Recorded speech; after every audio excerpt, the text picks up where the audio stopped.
Hello, everybody, and welcome to the Lego Star Wars The Complete Saga LTA here. I am Chimkin. I'm joined here with my co-commentator, Chess Wiz, Hello. and we are just about ready to start. So we have, I believe, 12 different runners competing today. We see 7 right now on the screen, but throughout the day we'll have them swapped in and out on the main screen here. And this event is, of course, sponsored by Urban Arts. If you'd like to donate at all, we do have a donation incentive to extend the runtime of the event by an hour. Um, so feel free to do that. And yeah, we should be starting here pretty soon. This is, of course, an event for the any percent category in the game, and whichever player gets the best time by the end will win the event. All right, and the runners should be starting off pretty shortly here. We just let's see. We got Frost. Yep, looks like the various runners. Yeah, it looks like Frostbite is the first one to start here. And runners are gonna be starting in waves. I don't think we have like a group that's planning on doing runs already at the beginning. Everyone's going to be doing runs at their own pace. No races or anything like that. Mhm. But yeah, Frostbite into the first level here, negotiations. The route for this game plays the episodes in the order of episode 1, 2, 4, 6, 3, and 5. And it's done in that way for a couple of reasons, mainly due to unlockable upgrades that you get throughout the run called extras.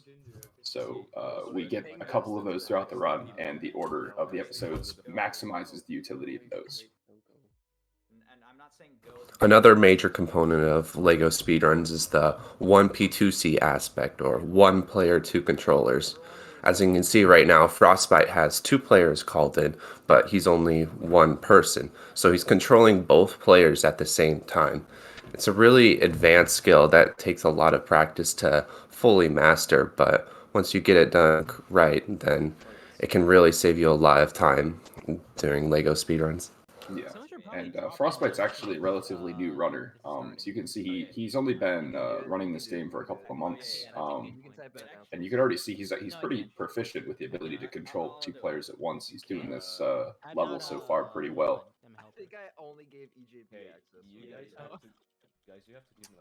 And so this first level, negotiations, one of the big aspects of this level is you want to finish the level with 0 studs. So you'll see he'll take some intentional deaths here to try and do that, and that is to minimize on a status screen towards the end of this level.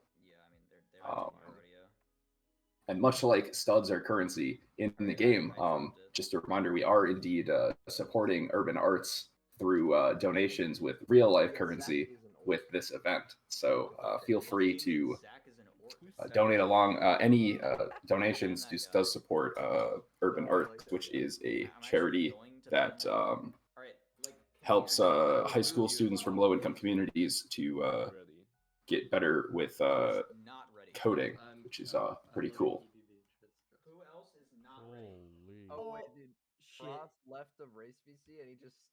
Yeah, so looks like or Frostbite is done with the first level onto the next level, which is Invasion of Naboo. It's also a fairly 1P2C heavy level.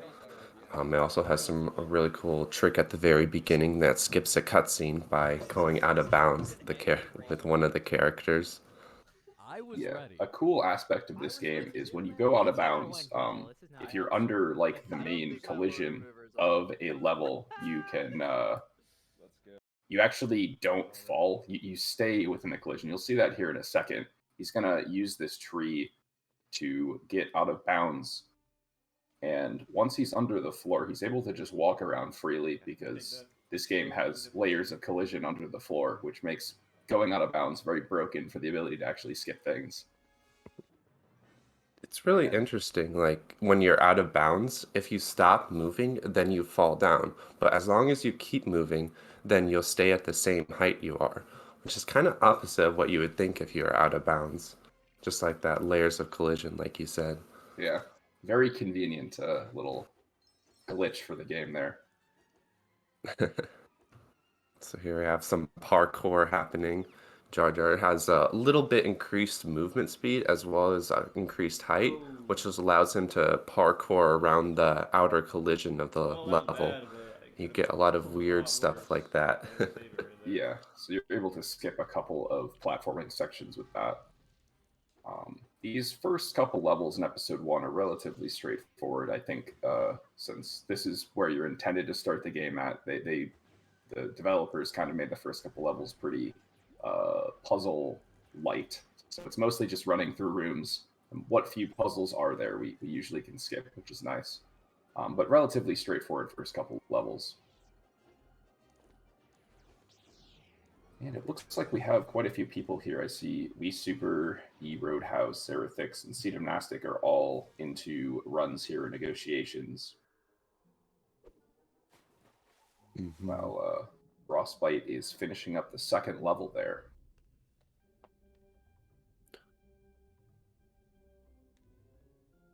Damn, I'm really annoyed my comparison isn't changed. Wait, I can't change it. Why? One thing we could talk about is the episode For order, some reason it wasn't. because it's not straight up playing 1, 2, 3, 4, 5, 6. We kind of move it around, and this is to help with extras or red bricks that we pick up throughout the run. There's exploding blaster bullets in episode 2. There's Fast Force episode 4, Infinite Torpedoes in 6, and Vehicle Smart Bomb in episode 3. So this kind of changes up the route a little bit. So we end up doing 1, 2, 4, 6, 3, 5. Yeah, so we play them quite a bit out of order from the intended story, but it ends up being quite a bit faster than the normal route of playing it in order. So, speedrun's got to do what's fast. Right. All right, entering the third level here. Another relatively straightforward level, but we'll see a bit of a skip right here at the beginning. Excuse me. Jumping into the collision above this arch here upwarps you to the upper platform, which saves a little bit of time from routed out movement. Yeah, only saves, I believe it's around 3 seconds or so, but every little bit, especially in this level. This level is very straightforward. It's typically just run to the next room, run to the next transition. So anytime you can save in this level is a lot. That's right.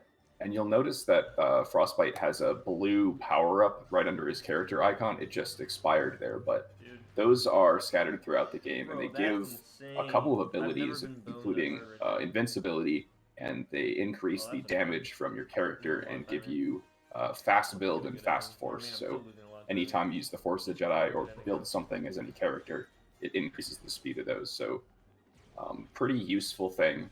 We collect quite a few, and he has another one right now since this level has a couple that are just sitting very easy to get places.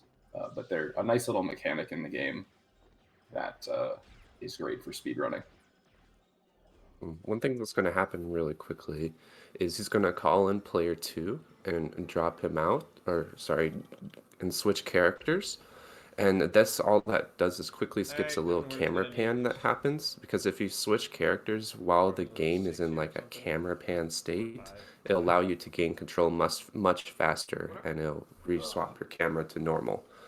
So he just called in, swapped characters while the camera pan was happening, and both characters were out of the camera's view, and then dropped out right away, and I was able to save another couple seconds. Yeah, and for anyone that isn't aware, dropping out happens when you go into the menu and you scroll down to the option drop out, and whichever character you pause with, you will lose control of that character. So that's useful for sections where you just want to play as one character, which tends to happen actually probably about 40 to 50% of the run you want to play as one character. So it's something that you'll see quite a bit. We're now into the pod race level, which used to be a very boring, straightforward on-rails level. But a couple of years ago, a lap skip was found in the level, which makes it a much more exciting level. So we skip the second lap of the pod race, and you'll see how Frostbite does that here towards the end of the first lap once he gets into the level. I would say it's probably the most flashiest, most interesting skip to look at in the game. Yeah. It's just crazy how much speed is generated, and it Rarely just get looks pod so bar, right? crazy. Rarely Mhm. get this to And it's make nice it that we close. have a cool skip I like think that right at the every beginning of single the time run, we do attempt, the because first time like we I do was it, saying, I this used feel to it. basically be a 4.5 And then minute it auto dies, scroller. or we'll see. And the fact that it's not only quite a bit faster than that 90% now, of but get it. also it is has a higher skill ceiling is always great. It's nice when those long boring parts of the run get cut down on. All right. The other runners look to be in various stages of the first 3 levels. Hopefully we'll have a nice spread of people across different parts of the run here soon. Obviously, towards the beginning of these events, you're going to have a lot of people right at the beginning of the run, in the early game. But hopefully I remember how to do this stupid trick. should have a nice mix soon enough. Yeah, so looks like Frost is going to be going through into the rock. He'll quickly call in player 2, drop out player 1, and call him back in. This makes both players out of bounds. And I think you explain it best with how they gain speed. Sure, yeah. So after hitting the finish line here, Frostbite has to hit a checkpoint halfway through the level, and the center of the map has this weird property where, since the game's trying to get you back onto the track, it just rapidly increases your speed, and you're able to cross the gap as a result of this. And you'll see he makes it about halfway across here, gets back in bound, hits the mid-lap checkpoint, and then just rockets to the end of the course, skipping lap 2 there. And that saves about 40 or so seconds, which is a chunky time save for a level that would otherwise be an auto scroller.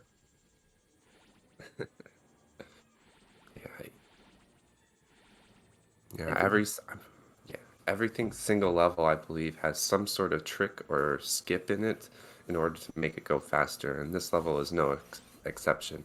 Even though it looks kind of simple and straightforward, but it is really cool to see that pod fraud.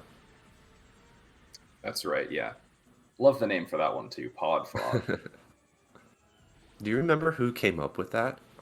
I don't. I know this was found, I think it was 2.5 years ago now. It was summer 2020, and it was found by a team of Hovster and P53, who are actually 2 people that will be commentating later today.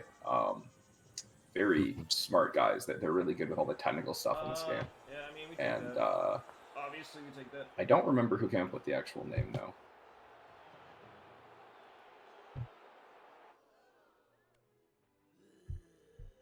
All right, looks like Wii Super is into pod race now as well. Seems like he's the person second farthest along with E-Roadhouse and Cedar Monastic right behind as well. But Frostbite should be heading into the 5th level here, Retake Feed Palace. And this is the first like real execution heavy ground level in the game. There's a lot of cool tricks and 1P2C strategies in this level. Yeah, this level, it starts off with one of the longest intro cutscenes in episode 1, but it actually is really a lot of gameplay and, like you said, execution, tricks, and 1P2C that is really interesting. Or 1 player, 2 controllers. That's right. And we'll see what strats Frostbite decides to go for here. I did mention this earlier. He is one of the newer runners, so he's not quite at like world record level right now, but he's definitely still very skilled, and he's learning this game super quick, which is always awesome to see. So this is a level that the strats tend to vary from runner to runner, so we'll have to see how this turns out for him.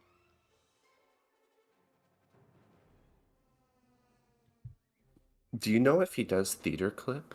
I'm not sure. There is an out of bounds in the first room using a speeder to clip through a wall, which is called theater clip. He does do it, it looks like. So you use this this speeder here, and you bring both players towards this wall here. Since the speeder has faster movement than your characters, you're able to cover that gap or that distance a lot faster, and then jump into the door for the next room.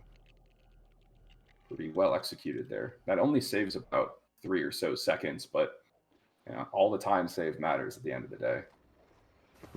That trick has been known about for a while, but it's only been recently implemented in runs as the category gets more and more optimized. Yeah, we're getting to a point where those, even the small stuff like that is really starting to be important, and we're running out of new known about strats that are not yet implemented in runs. So it's cool to see how far the game has been able to come the past couple of years. Well, that's not good. Where the fuck is R2? It's like he's having a little trouble finding R2D2. Why are you over There there? he He's is. all the way over there.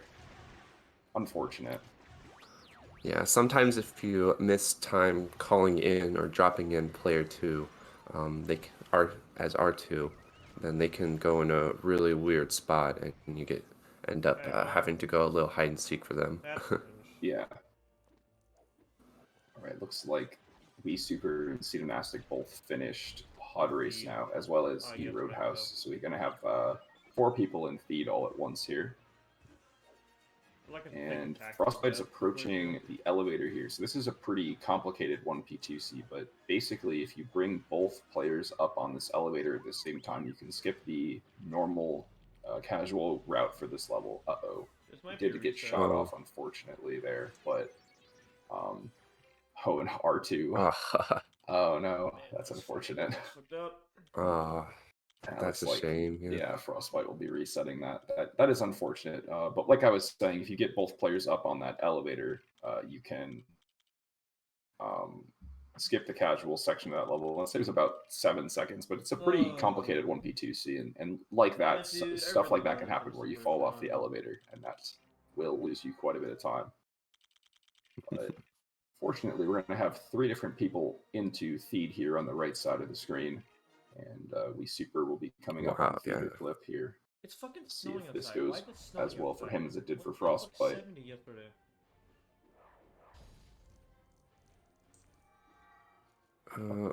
Okay. There you go. Okay. Little issue getting through the wall there, but still pretty fast. I fucking got a good better room. Yeah, sometimes you can get destroyed by that clip, like the Obi or Qui-Gon doesn't want to go through, or when the Droidekas like ricochets off the power-up and kills Qui-Gon, so then you have to reset it up, and yeah, sometimes it can go awry. Yeah. But yeah, big vehicles like that, they have a weird collision properties where they're able to just kind of throw characters through the wall. We'll see that a couple times throughout the run. I think there's 3 of those in the run, where you take a big vehicle and use it to clip through a wall. The other 2 will not be for quite a while, though.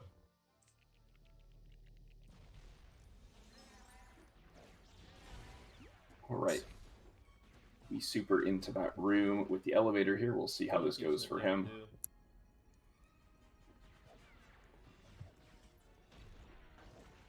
Ooh, that is a pretty low health count on player 2 here. Hopefully he doesn't take another shot of damage here.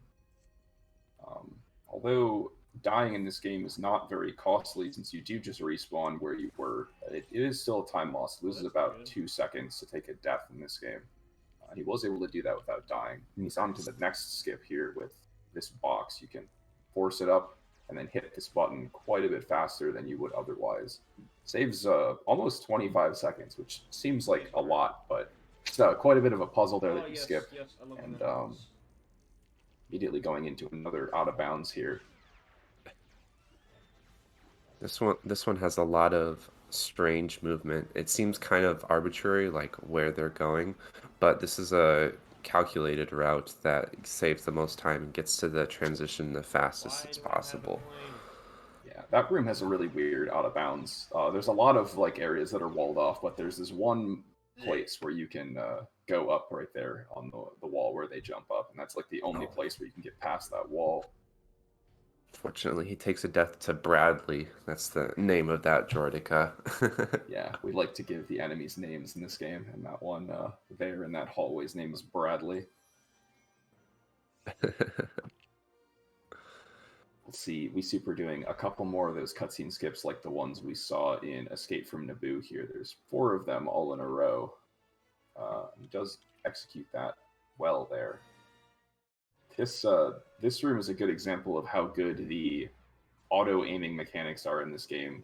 You're able to shoot these characters, or the droids from way far away, because the game is very forgiving with how well it aims at the enemies, which allows you to skip quite a bit of casual puzzles here, which is nice. There we go. He super hits the R2 panel, and that's the end of the level, which is really complicated, really interesting level. And Yeah. he looks like he did pretty well on it. I'm really glad we have a couple levels like that in the early game to kind of mix it up from the easier levels. Because like I was saying, that the game does start off with a couple of pretty straightforward levels, but then it kind of ramps up when you get into the Thief Palace. Kind of like a test of everything that you've learned so far, I guess. And we're now on to the level Darth Maul. The prequel episodes like to end with a level kind of surrounding a boss fight with one of the enemies of the episode. And so this episode ends with the Darth Maul boss fight, of course. And right off the bat, we're going to see a skip for the first phase of the boss fight here, using some weird collision and a lamp on the right side. So we'll see how well we Super can pull this off. Okay, good news. It was sub 6. Barely misses the collision there, yeah. We'll see if he gets a second try here. Looks like he's got that. All right. Second try. Nice. Yeah. That one saves like around 50 seconds, so it's quite a long time. Yeah, that's a pretty slow boss fight. It's a lot of waiting around. And E Roadhouse onto that skip as well now, and he gets it first try, it looks like. Nice. I fell down on DM2. Yeah. That is a pretty tricky skip, though. At the high level, we usually see runners get it at first try, but even runners that have been playing for years can still miss it on occasion. Kind of. If you mess up your line just a little bit, then it can throw off the entire jump, and you won't be able to hit that collision under the lamp to be able to jump up. Yeah. So I've definitely, yeah. Not a lot of collision there to be able to jump up into. It's a pretty small area. All right. Yeah. We Super E Roadhouse, C Gymnastic, all in the same room here. Wow. In the same camera pan. Yeah. They have to get rid of these droids on either side of this long room to advance to the next one. This is probably one of the longest rooms in the game that we don't have a skip for right now. Unfortunately, there's not a ton to work with in this room as far as skip hunting goes, but the original game, LEGO Star Wars 1, actually has a cool wrong warp skip in this room. Unfortunately, it doesn't work in this game, but pretty neat speedrun strat if you're ever interested in watching that run. Since that game was, I should say this game is like a remastered version of LEGO Star Wars 1 and LEGO Star Wars 2 kind of combined. Though even though the levels are pretty much the same, there's actually a lot of variance in the speed runs. That was an unfortunate death E Roadhouse took there. I was just gonna say, that means Justin and E Roadhouse, they both took a death at those two droidekas. Yeah. We Super is on to a pretty tricky skip here. So if he hits Maul on the same frame, he just barely was off there. But if you hit him with both characters on the same frame, you can actually skip the cycle just like that, right there. If you hit him on the same frame, he doesn't jump away. If you're off by like 1 frame or more, he does jump away, and that saves about 3 seconds each time you can do it. Which is a pretty nice time save if you can get it. Mm-hmm. That will be the end of episode 1 for We Super, it looks like. People got busy ducks in, you know. And it looks like all 3 of them are going to make it out of this episode. E Roadhouse, We Super, and C Gymnastic. Which is great to see. We'll get to see some episode 2 now.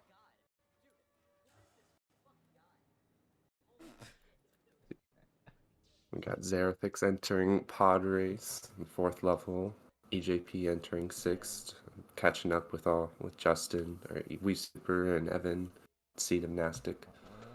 Yep. All right. Yeah, we'll see if EJP Man can get the skip first try here. Looks like he is going to land it. That's nice. Good to see. I'm sorry, the game's really loud, Evan. I can't hear you. Sea Gymnastic is actually 10 seconds ahead of his PB out of Mall, which is quite incredible. Yeah, I believe he just got that PB the other day as well, yesterday, which is awesome. Yeah, he's a runner that's really good at practice. He has a very good practice mentality, and I think that's something that is so important in speedrunning. And it's definitely one of his strengths as a runner. He's able to practice very efficiently and get better at games very quickly, which is super important because yeah, I think he's 7th place in the leaderboard right now, but he's been kind of chewing through the minute barriers here as of late.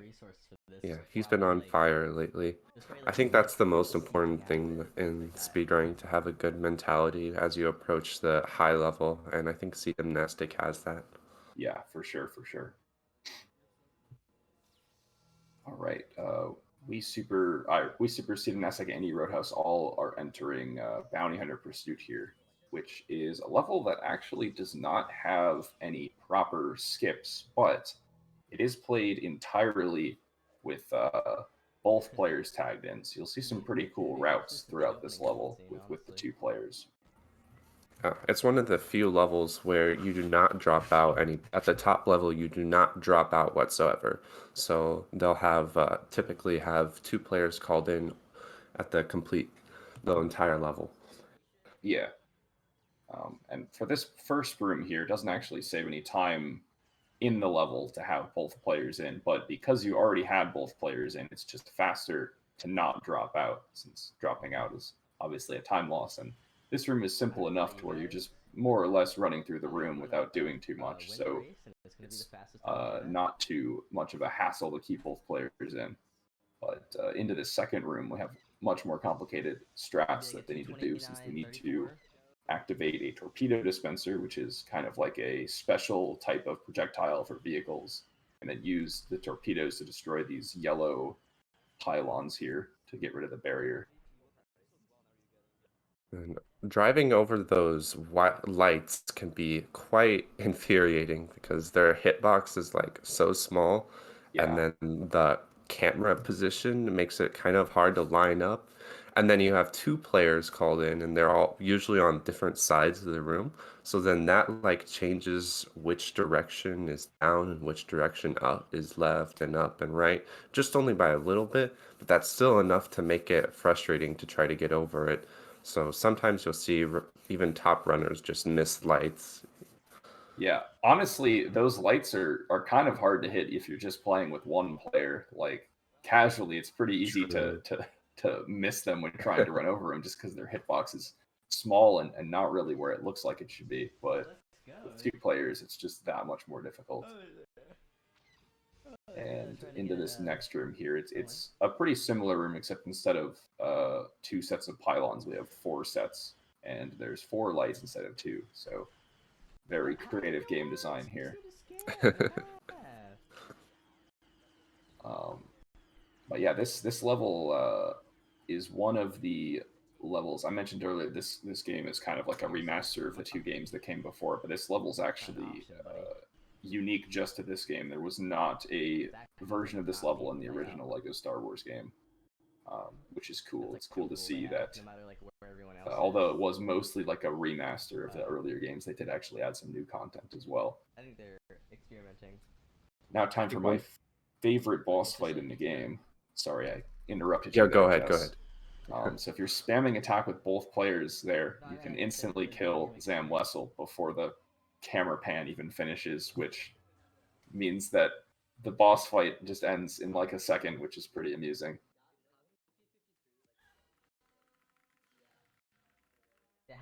Yeah, it's quite incredible. I think that makes the fastest boss fight in this game that you actually play out. Yeah. There are quite a few boss fights that are actually skipped in this game, but out of the ones that you actually play, that's definitely the fastest one. And we'll see the 3 runners in a run right now are heading into Discovery on Camino, which is kind of one of the harder early game runs. There's, or sorry, early game levels, excuse me. And there's that's because there's a lot of skips in this level. This used to be a really straightforward level, but with new discoveries and optimizations, it's quickly becoming one of the harder early game levels. And we'll see one of those skips right here. You do a very precise fly with R4 and fly around a kill plane there to skip having to bring up the bridge. And WeSuper does get that first try there. That's great. And that fly is also really tight because you need enough distance to get over there, but you also can't take the fastest line. So you often see a lot of even top runners miss it occasionally. Yeah. I think the developers realized that they put those two platforms too close together, so they put a kill plane in between there, so you couldn't do that fly, but they didn't make the kill plane big enough, so you can still fly around. And WeSuper is doing another skip here. I don't know quite the mechanics of how this skip works. Yeah, basically, if a character gets stuck in a position, they try and get out of it when you drop them out. Oh my god. If they can't get out of wherever they are, like between those barrels there, they will jump to the last respawnable position that they were at. And sometimes you can make a line through an out of bounds area and interrupt that jump, which is how this skip here works. And just a reminder that this event is supporting Urban Arts. We will be donating all the proceeds of this donation to Urban Arts to help support their fundraiser. So please feel free to donate. And if we do meet our $500 donation for this event, we will extend the duration of the event for an hour. So if you want to help out the charity and you want to see more LEGO Star Wars, please feel free to donate. That looks like eRoadhouse having some issues with that skip as well. Yeah, I would say early on in the game, I think that's like one of the biggest run killers. Camino is just a really hard level. It has a tons of tricks that can go awry very quickly. And I think that makes this level very... Oh my gosh, I thought eRoadhouse missed that fly. Oh, yeah. Yeah. Yeah, that trick specifically, the button skip there in that room with that jump. It's just there's so many ways to mess it up, and any way you mess it up tends to be very punishing. And we have two runners here entering this next room, and we'll have one more skip in the level. There's a mechanic here where if you die under this group of blocks here, and then respawn, the blocks will push you through the wall. We'll see if the runners get pushed out. Looks like they both do. Matt ends up skipping both the door and a cutscene. They were almost like in sync there. They're only like 0.2 or 0.3 seconds off of each other from Speedrun and WeSuper. They are pretty synced up, though. It looks like Speedrun did start his run about 30 or so seconds after WeSuper, so he is pace-wise on the better run, but it's cool to see two runners neck and neck just like this regardless. Yeah, and we got this one is a little bit of a slower boss fight. Django kind of just waits around. You kind of have to wait for his cycles. Yeah. There's a little bit of a strat where the bombs that he throws out, you can angle the bombs so that when he gets hit, he gets a little bit closer to his next destination, but it's mostly a pretty simple boss fight. Yeah. Unfortunately, he's invulnerable, excuse me, for pretty much every time, except for when we're damaging him. So it's not very possible to speed that up outside of the small optimizations, but it's still pretty cool.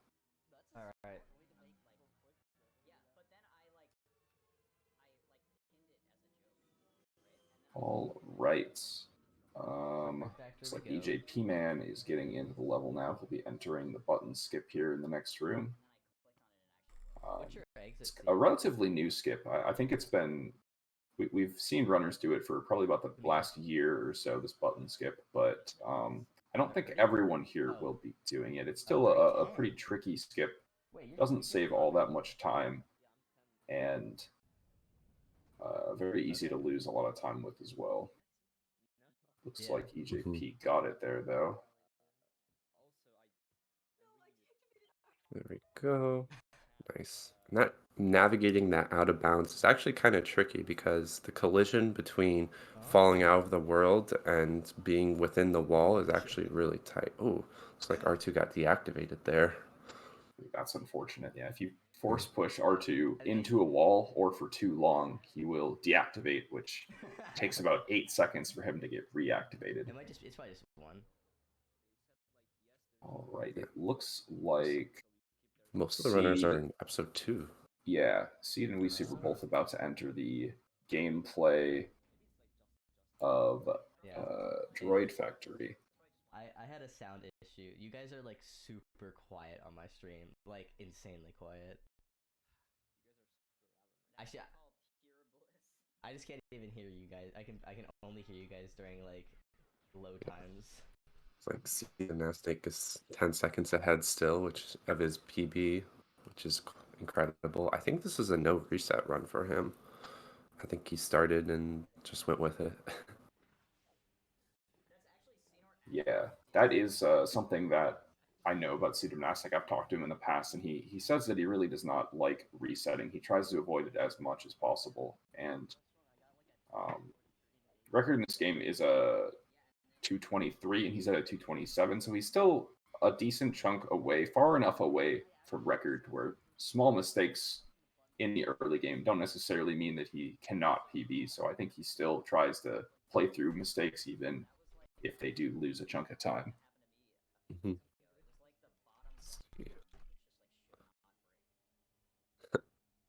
That's a little bucket skip.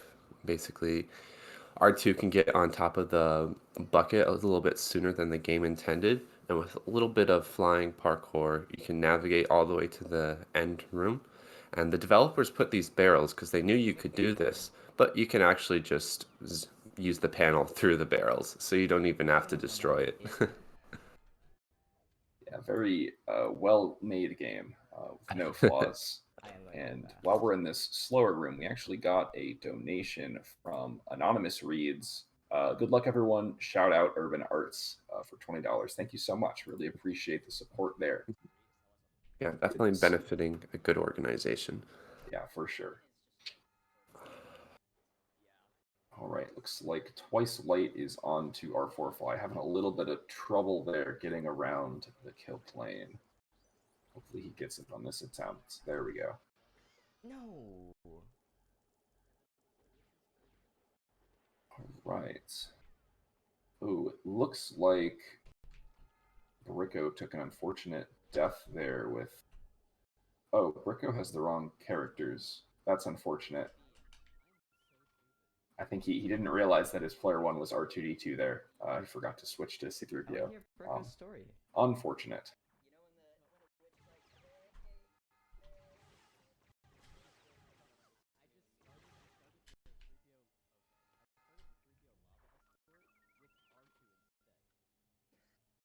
Okay, Yeah, that was unfortunate. It looks like he forced C3PO off into the lava, and it looks like he's going to be resetting. Quite unlucky.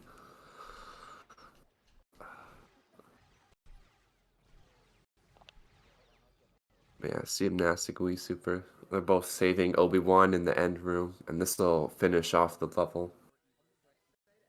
They'll be heading into Jedi Battle, which is probably one of the most RNG levels in the game. But recently, it's been found, I think like a year ago or so, it's been found that you can do some manipulation, some RNG manipulation at the beginning of the run. But Zach, that means you're gonna finish. And if you do a little bit, like little things here and there, then you can end up predict the seed that you're gonna get of where droids are gonna spawn. And then you're able to predict and practice that certain seed to hopefully be able to get a good time. Yeah, very technical thing, but basically the memory address in the game that dictates where the enemies spawn during the second part of this level resets every time you restart the game. So if you restart the game before you do an attempt, it will always start at the same value. And there's only a couple of places throughout the run that affects that seed in such a way that it could change from what you intend it to be. And as a result, you can, if you play through the beginning of the game correctly, you can have a pretty consistent RNG seed on this level every time. And once they get past these first part of the level where they're freeing the Jedi, we'll see this part of the level where the spawns are dictated by the RNG. Yeah, but right now we're just saving all the people that are boarded are standing up in the pillars. And Obi-Wan, Qui-Gon, or not Qui-Gon, but Padme and Anakin. Yeah, and this is the part of the level with the RNG seeds. So you'll see that he just got one since he knew exactly where it was going to be right next to where he spawned in. And he'll have another couple right here. And then there'll be one more far away over here, and then one to the right. And the top level players basically always play for a certain range of seeds, and they have like a couple of different seeds memorized so that they get more or less the same pattern here every time, which makes the level relatively consistent. It used to be one of the less consistent levels in the early game, since the strategy for this room used to just be running back and forth and trying to find all the droids and see where they spawned. Oh. It looks like... There it is. Yeah, that one droid was not quite where he's expecting it to be. Yeah, and this is the any percent category. So this goes through all 6 episodes in the game. There are some shorter categories, like free play is only an hour long, which does every level, but it's in the free play mode. And then there's also prequels, which does the first 3 episodes, as indicated by the name. Yeah. Those 2 categories are significantly shorter, but they're equally as fun. Yeah, it's cool, this game. You mentioned the free play mode, so once you beat a level in story, you can re-enter it in free play, which gives you access to every character that you've unlocked in the game, and also doesn't play the cutscenes, which allows you to play as the fastest characters in the game, and also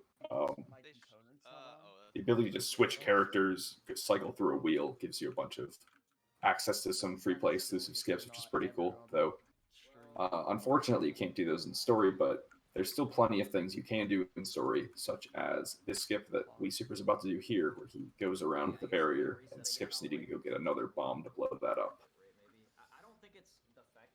We mentioned red bricks earlier, and there's a red brick right there that he just picked up. That's the one for exploding blaster bolts. So after this episode, he'll be able to purchase that at the shop, and then he'll have bullets. All his bullets for his characters with guns will explode for the rest of the run, which is very useful for killing enemies quickly, as well as blowing up some barriers and skipping puzzles.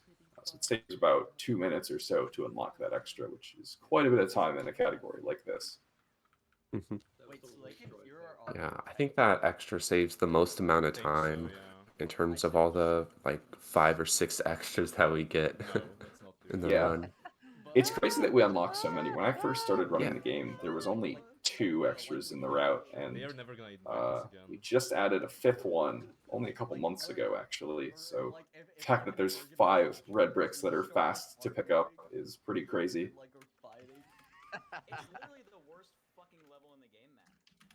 Which level? So we'll see more of those in the future, but that's Gunship Cavalry out of the way. One of the shorter levels there. I believe it's the 2nd shortest level in the run. The worst level is episode 6. It's actually no question. Yeah, we already have 2 runners almost done with episode 2 here. On to Count Dooku, which is the last level of this episode. There's a cool out of bounds skip right here at the beginning that you can use this barrel to get out of bounds and then call in player 2 as they're walking into the door for the next room. And that skips this room and saves about 15 seconds. But if you call in player 2 at the wrong time and don't touch the door fast enough, it plays this animation in the room that loses like 30 seconds. But fortunately, Super does not have that problem. we'll see if Cedomestic's able to get the skip as well. It's one of the few one-try tricks in this game, and it used to be quite infuriating because there used to be a lot of top runners would miss it, but it has been gotten a lot more optimized. People have figured it out more, and I would say the consistency rate nowadays is probably like 95%. Yeah, it's pretty rare to miss it, but it is the sort of trick that if you miss it, it loses so much time to hitting it that a lot of people would just reset if they miss it. I think it, like, best case scenario, it's like a 30-second time loss. Watch, I'm gonna wave to the camera. Are you on? Dude, I'm so embarrassed now. But fortunately, the rest of the level after that is relatively straightforward. This boss fight has a little bit of variance with how quickly Count Dooku throws barrels at you or uses his lightning ability. But other than that, it's pretty optimized boss fight here. When do I do it? When do I do it? Without too many strats. You'll see that both players, or Cedomestic and WeSuper have both players in just to make this section a little bit faster. And they're going to continue having both players into the next level, since the next level into episode 4 is a very 1P2C heavy level. What setting do I need to change to make my delta compare to whatever I'm One thing to mention is that player 1 is Yoda, and this is just so that Yoda has the fastest movement, the story movement in the game. So with his lightsaber out and double jumping, you can go a lot faster than you can with a normal character. So he wants to prioritize player 1 in the hub. That way he can get to the transitions a little bit quicker than if you were to just do a normal character like Obi-Wan. Yeah, that's right. Ooh. Roadhouse went for a pretty interesting strat there, and unfortunately he missed the trigger, but it is possible to jump into the door from out of bounds instead of calling in player 2, which saves a little bit of time, but it's very hard to time correctly, and if you don't instantly hit the trigger, you hit the in-game cutscene that plays and lose 30 seconds, which makes it a pretty risky strat since it only saves like 1 second, but I guess he was going for time save there. He's going to be resetting to that, I think. Yeah, right now they're just going into the shop to buy the exploding blaster bullets, which picked up a couple levels ago. Yep, and we'll now be into secret plans here, which is... Oh, that was interesting. Cedomestic switched off Yoda onto Jar Jar at the end of the first room, and then he was able to switch back to Yoda since he randomly spawned near him again. Wow. What are the chances of that? Alright, so like we said, this is the first episode that we're playing that's kind of out of order. We played 1 and 2 already, but we're now into episode 4 here since we want to get Fast Force, which is the extra in the second level here. Fast Force saves a lot of time in episodes 3, 6, and 5, so we want to do this episode next for that. Wait, did you actually jump into good transition? The lamp? Yeah. And Fast Force does exactly what it sounds like. It makes the Jedi Force ability go faster, which saves about 20 seconds over the course of the run. Interesting. Zach, you got knocked out. I went back into the car 3 times. You did. All right, just about ending this long cutscene here will be into some gameplay. And like I was saying, both players are going to be in for most of this level. Not exactly all of it, but there's a lot of small multitasking you can do with 1v2C here that really adds up over time. Like, building those two things at the beginning and pulling both of the levers right at the same time here. And we can kill the enemies that come out of this door a little bit faster with both players and get the power up. All sorts of multitasking happening here. Yeah. For those people that are new, 1P2C is 1 player, 2 controllers. So even though WeSuper is just 1 person, he's dropped in player 2 and he's controlling both players at the same time, which is really fantastic to see.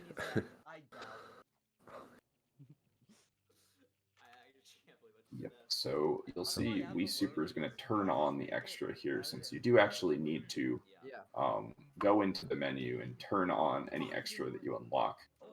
They're not on by default after you buy them. It is for And I haven't done it in 2 months though. so now that Exploding Blaster Bolt is on, you'll see that every bullet he shoots gets a big explosion coming out of it, and it pretty much instantly kills any enemy that's within the blast radius. But it also kills you if you're in the blast radius. You have to be a little careful when you're using it so you're not accidentally killing yourself.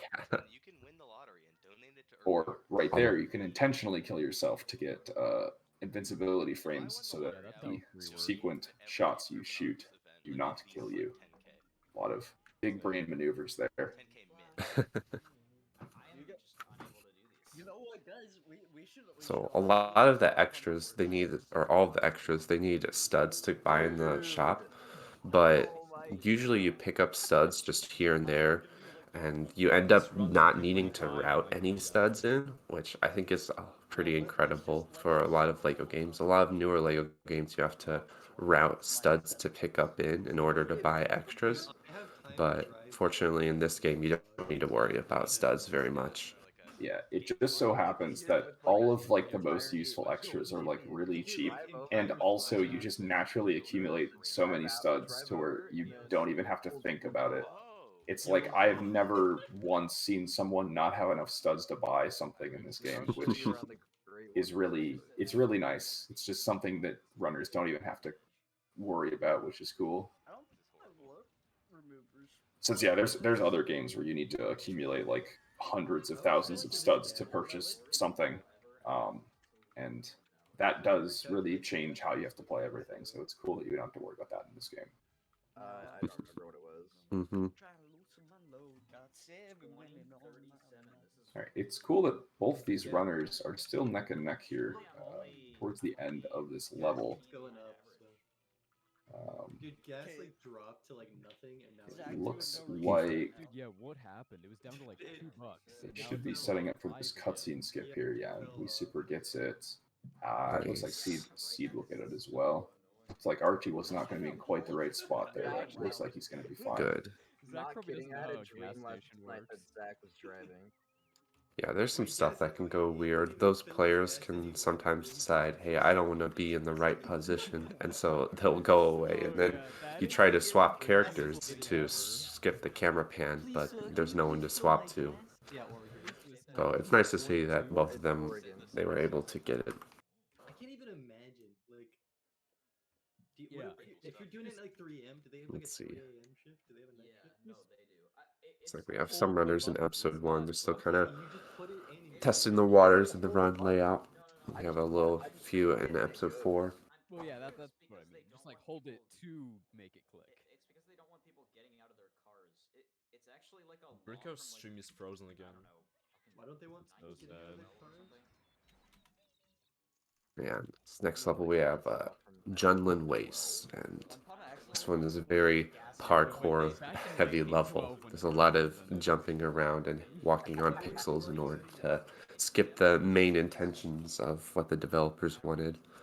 Yeah, very broken level. A lot of pretty wonky collision you can jump off of, and sections of level design that are a little half-baked. But this is the level where we pick up the red brick for fast force. We'll see that here in the first room. In fairness, I have been Pretty cool by random trick people used to get twice. this, since normally the intended casual method for getting this red brick involves you going back in free play and doing some puzzles in free play, but you can get out of bounds and grab the red brick without needing to do any of that, which is quite a bit Is there faster. cities in Jersey, or is it just Jersey? There's Newark. You know, Fast Force used to save a lot more time, but I think as the game has gotten more optimized, we've routed out more forces and stuff like that. I think now it only saves like 15 seconds. Yeah, over time, as new skips get found that skip more forces, that does contribute to this trick, or this saving less time, but it's not the sort of thing that really can ever be slower, just because there's some forces that are pretty much impossible to skip, and there's enough of those to where, like, even if every like potentially skippable force does get skipped, it still is going to be faster to get fast force. We're coming up on that out of bounds here, so they use this satellite to jump over the door to the next room. puts you out of bounds, and then you can go under the floor and navigate to the sub area off to the right where the red brick is. Return to Jay's stream and he's always streaming. And we super will grab that here in a second.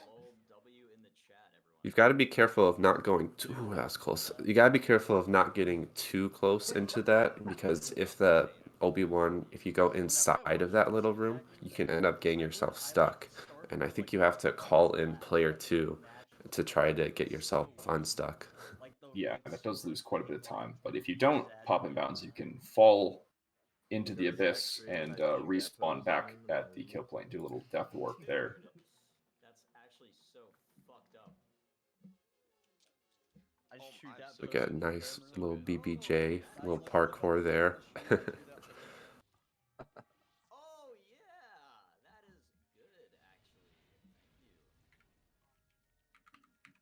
again. I'm gonna start playing Melee on stream. Sound like a plan? Yeah, I'll 1v1 Did you. everybody that was racing? All besides right, me and was into the still- sand crawler here, we need to rescue the 2 droids. This I is wasn't like the really only racing, part of the let's level go that is not completely broken with Whatever happened to skips. Multi We do have to do some of these puzzles to get the droids It out fell here. off so hard. But 1P2C still speeds this up quite a bit. How many people will You have see that like Seed's able to press these buttons faster with both players here. I mean, I probably will. Probably will. I'll have it 247. I absolutely am. Look at you. I love All Luigi. right, I'm and doing now it. that both droids are rescued, we will now be Wait, out what of the was- sand crawler and back what into was the the problem broken with platforming Multi-P2C? sections. It was lame and cringy. This room has a whole bunch of casual puzzles that I am not quite sure what you're supposed to do, since this is like, these skips here were like some of the earliest skips found in the game. You can do some jumps off of the bad collision there and be able to just completely skip the first part. And Seed unfortunately slid off there, so he's going to take a death. At 60 FPS. Oh, This is going to take a second death, yeah. And we super will be on to the second hit of quicksand here. He also takes a death, unfortunately, but you're able to just walk around the edge here, since again, not very great collision, but yeah, we super will be into the last room here. Seed right behind him. Oh yeah. Ooh, that's an interesting little strat. You don't see a lot of people go for that one. It's also just like not. You think he played himself? And Yeah, it's not very. I think Uh-huh. that concept much Go like ahead. in Feed, we have another out of bounds here where you can jam the player into a wall with a large vehicle here. This is a speeder clip. Oh, Looks like we Yeah. super having a little bit of There. trouble with it. Kind of just And incentivizes Seed gets it right away. If only I didn't miss quicksand once, twice. Are there All right, and Oh, now that we have are gentlemen on the way, those we're actually will be cool? taking a quick break to hear some words from our sponsors here. So we'll catch back with you guys right after that. Hmm.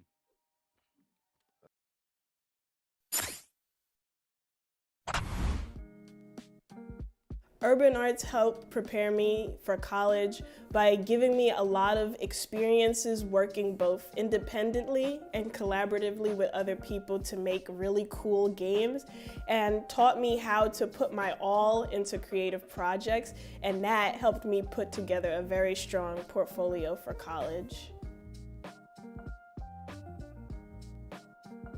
The best part about being in the urban arts community is the people that you meet. A lot of the people here have the same interests as me, so in the future, making friends here will benefit me and them and everyone around, because we all benefit from each other by gaining skills that other people had that I may need.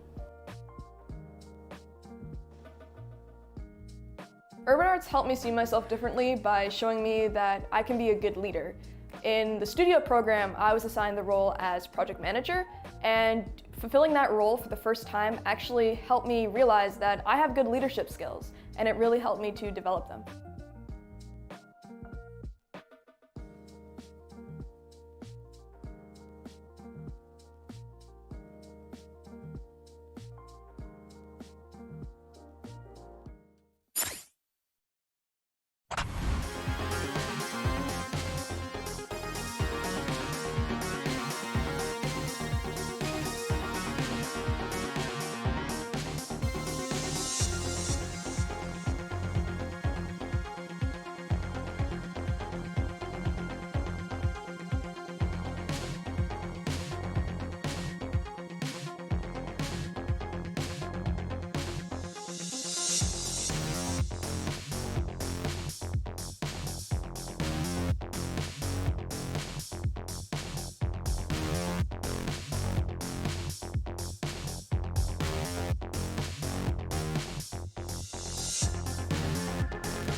All right, welcome back.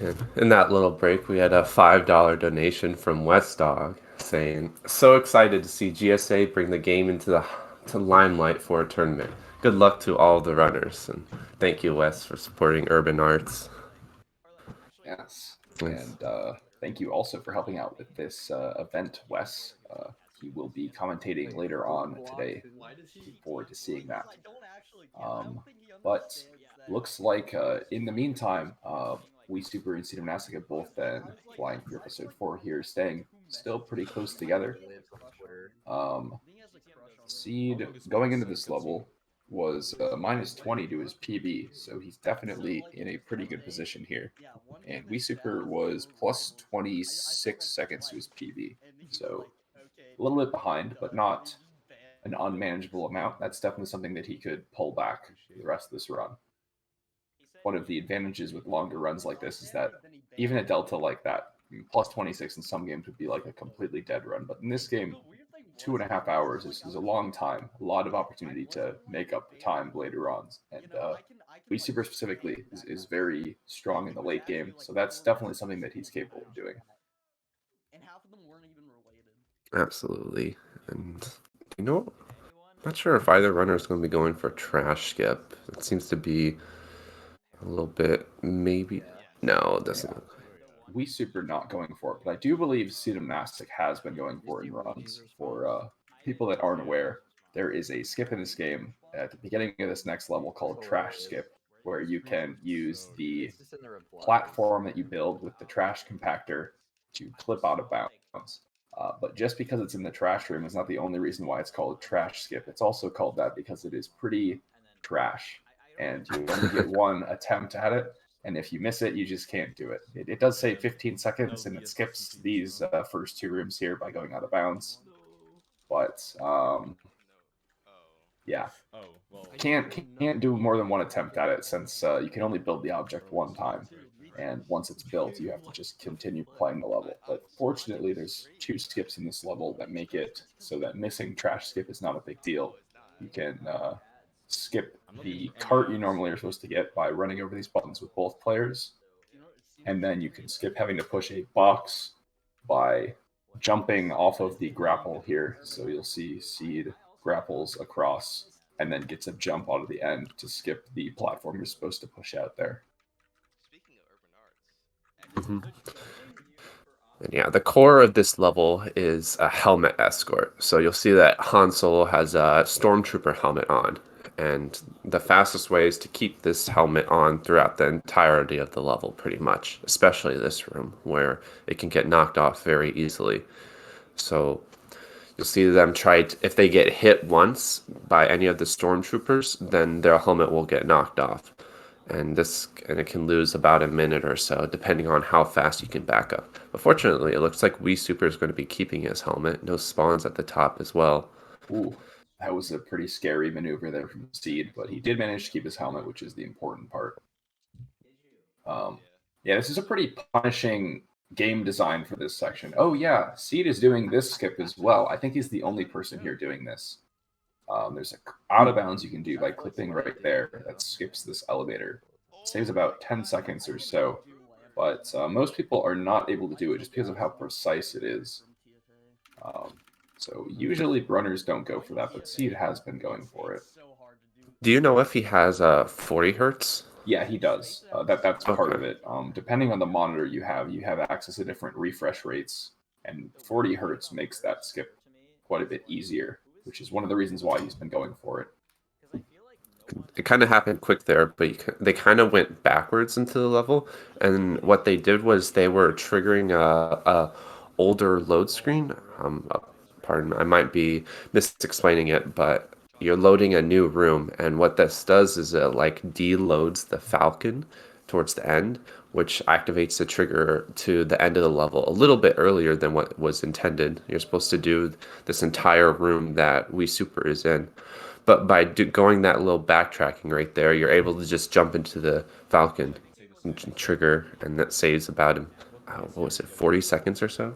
Yeah, it saves quite a bit of time. It's a very technical mechanic, but basically there's invisible lines in every room, and when you cross them, it loads or unloads the next and previous room that you went into.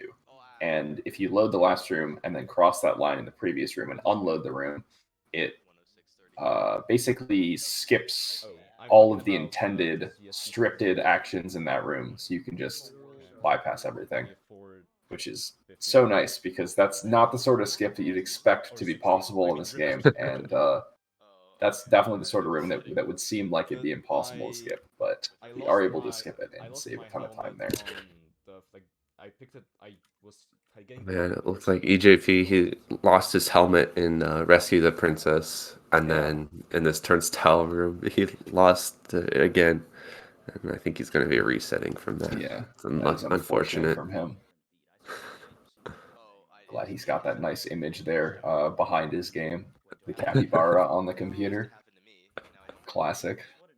That's EJP, man. Yeah, when he's playing. that's live EJP man reaction. All right. So Cedomnastic and presumably We Super are both heading into Rebel Attack here, which is the vehicle level of this episode. It's a relatively straightforward one. It's got similar mechanics as Bounty Hunter Pursuit, but it's a bit easier.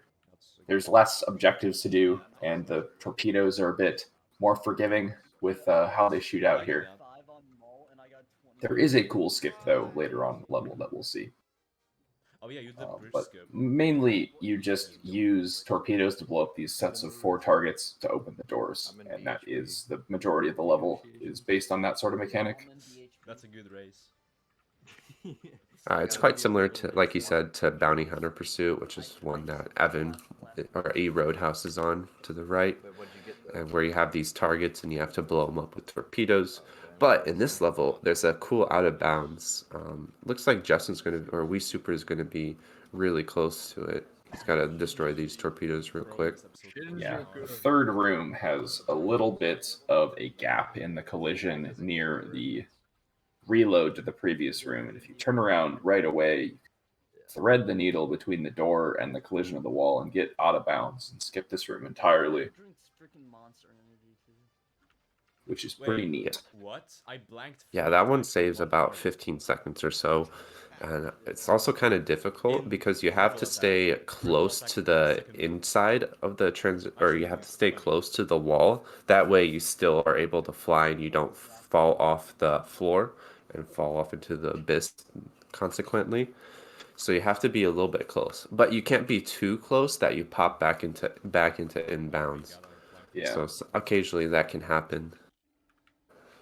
Unlike in the ground levels, going under the floor in vehicle levels does not, you're not able to fly under the floor. You will just fall and die, which is bad. Because it's not only do you lose time from the death, but you also lose your torpedoes. And you do need 1 torpedo for the end of this level. If you end up not having any, or if you miss with the 1 torpedo you have, that will lose you a lot of time. Not the sort of thing you normally see in runs, but it does happen. It has happened. Where in this last room, if you don't have any torpedoes, you have to go all the way back to the beginning of the trench to get another torpedo. Looks like Xerathix reset. It looks like he reset on Spaceport. So I didn't see quite clearly. Yeah. There's so many runners running that it's hard to keep up with all of them. Yeah, we didn't see too much of Spaceport there since we had the break during that, but that's a pretty cool level. Next time we see a runner there, we'll be sure to talk a bit about that one. Like if we all had the same amount of clothes. Right, but Cedomnastic and We Super are both finishing up episode 4 here. They'll be on to episode 6 here in a moment. But first, they'll be purchasing the 2 red bricks they picked up in that episode. They got Fast Force in Junland, and they got Tractor Beam in Rebel Attack. And Tractor Beam is actually the newest extra that was added. It was really, I think it was added back in November, so it's only been in the run for a couple of months. And that extra in vehicle levels, it gives your vehicle a tractor beam effect that whenever an enemy vehicle comes near, they kind of get like sucked into like your orbit and they stay there, which not only makes it so they can't attack you, but it also makes them easier to kill. And that saves time in one level in episode 6 that we'll see later on in this run. Among Us? Can we all Nice just play rebuttal, Among dude. Us? Nice rebuttal. Yeah, I think it's Don't- kind of don't cool stop. to see everyone in the VC, which is in that background audio. It kind of shows how close-knit the community is, how we all kind of enjoy each other, and we like chilling with each other. Yeah, it's definitely one of the cooler parts of being a part of this community is that it's not something you see in every speedrunning community where like all the top runners are actually like genuinely friends. But Lego Star Wars, for pretty much all the top runners, we know each other pretty well. We interact pretty frequently, and it's cool. It's a nice little community thing. Gotta love that.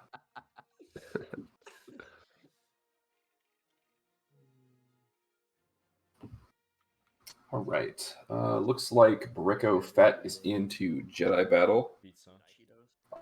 Not on the greatest of runs compared to his PB, but he did just get a pretty huge PB recently, so he's probably not looking to beat his PB today. He's just trying to get a good time up on the boards. So we'll see how well he's able to do that. Like, you guys like the first set of the 4 targets in the second. And other than that, we got a pair of runners in Camino. Ginger's actually ahead of his PB. He's -2 seconds. And Evan E Roadhouse is about a minute behind his PB, but again, we haven't had anyone finish a run yet, so PB or not, any person that finishes a run will be the current leader in this event. So, and it's not that long of an event either. Like we were saying, this is a one-day event. It'll go until last runs can start at 6 p.m. today or 7 p.m. if we meet our incentive goal for donations supporting urban arts. And then any runs that are in progress at that point can finish out. But that does mean that, this is a 2.5-hour run, and that's something like 8 or 9 hour period. If a person is trying to finish as many runs as possible, that's really only 3 or 4 runs. So any run that gets finished is a run that has a chance of being one of the top runs of the event, especially if it's a particularly good run. So we'll see how well that goes for our runners.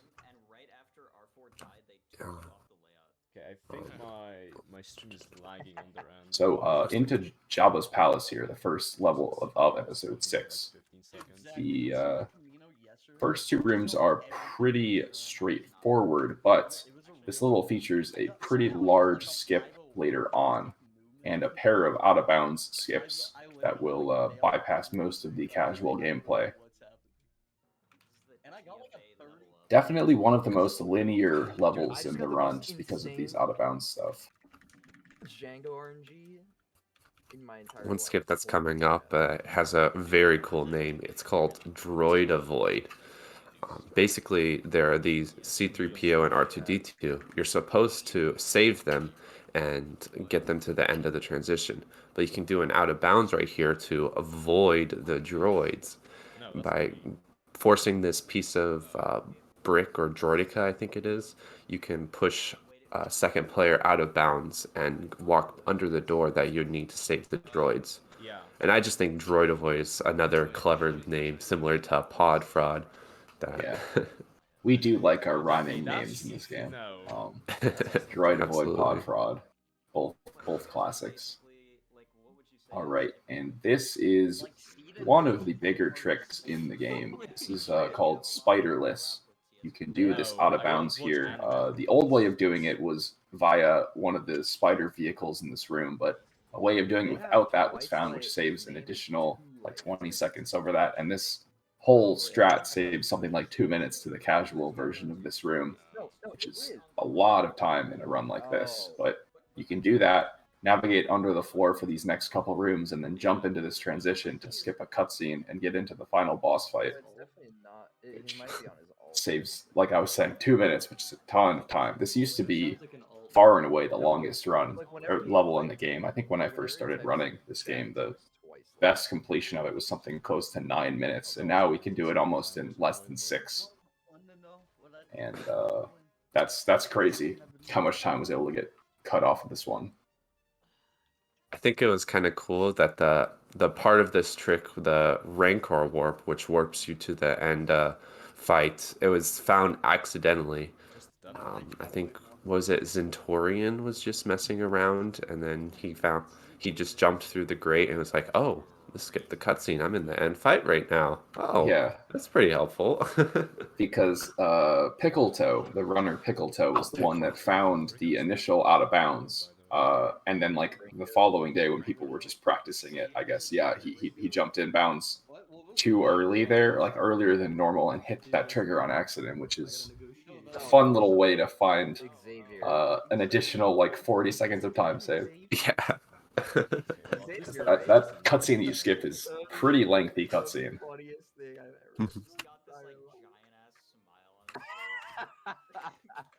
All right.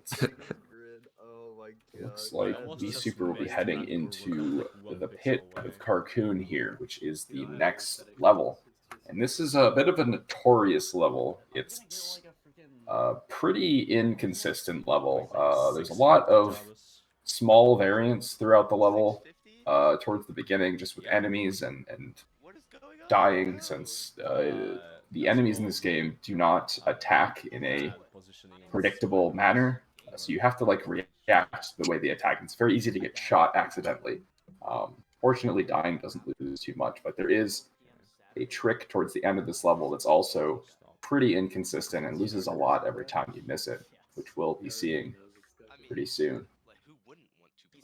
Yeah, I would say this is probably one of the most punishing levels because, yeah, like you said, there's an RNG skip in this level, the disco skip, and you could probably write a full essay on all the different theories and setups that people have to trying to get it first try consistently, but all in all, sometimes it can absolutely destroy you, and sometimes it can bless you with a first try. But hopefully we see first tries from both Wii Super and Sea Gymnastic. Yeah, just give me like 2 days and I will fly to New Jersey. Don't fly to New Jersey, dude. That's the one state. Pick that one. Yeah, this is also probably the second fastest boss fight in the game, the Boba Fett boss fight. He only has 4 hearts, and then with exploding blaster bullets, it makes it a little bit easier to shoot and to kill him deal down those hearts a lot quicker. Yeah, because without exploding blaster bolts, the way you're supposed to do that is you shoot him once and he falls onto the ground, and then you shoot him again. But the hitbox for the explosion does both of those hits at once. You can get multiple shots in a row to hit him and then deal, like, a bunch of hearts all at once. You can basically kill him instantly sometimes if he paths in a good direction.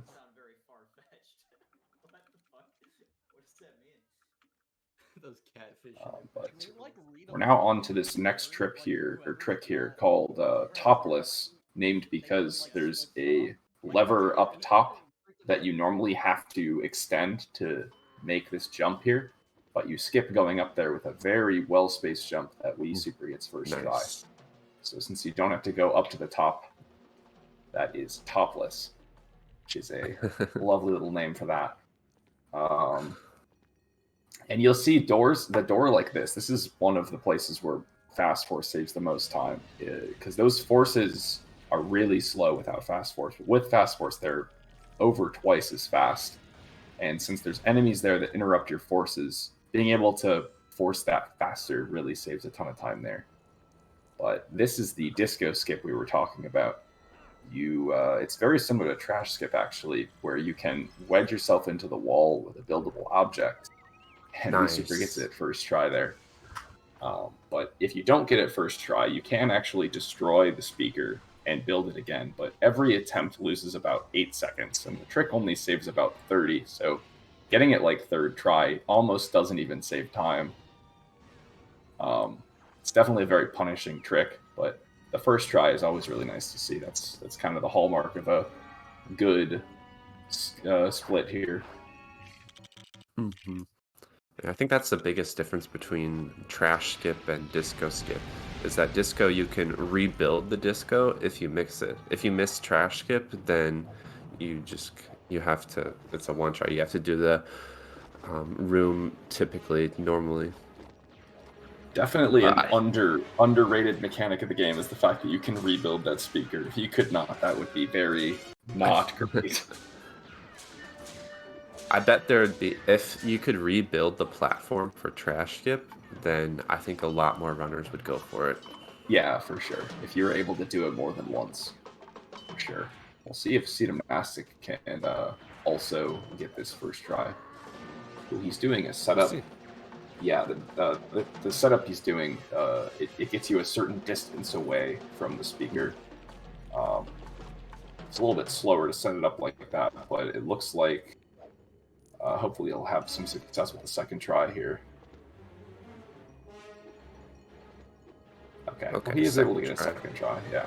Not too bad. I've never seen that setup before. Yeah. I was using that in runs recently, and I was having some success with it, but as with all disco skip setups, it seems like they work for 2 weeks and then they just break and never work again. Right. Flaming lasers on the speeder clip. Oh, yeah. Is that gonna work? Luke. Okay. Luke wasn't as close to the door. Yeah. That speeder clip is kind of finicky. You need to be kind of close or in a specific position for it to actually line up correctly. The best setup that I've found... Oh, he has disguises on. That's funny. The best setup I've found is Luke goes into the door, and then once you get like parallel or perpendicular with the speeder, if you hold up left, then that usually gets Luke or R2-D2 into the door pretty consistently. So yeah, there is an extra in this game. It's actually unlocked by default. You just need to purchase it in the shop where it puts mustaches on all your characters, which is amusing. It's funny to see that we got to see that in this event, but it actually doesn't lose any time to buy disguises on the shop trip with exploding blaster bolts because it's like on the way as you're going through the menu. So technically not a time loss to get the mustaches. And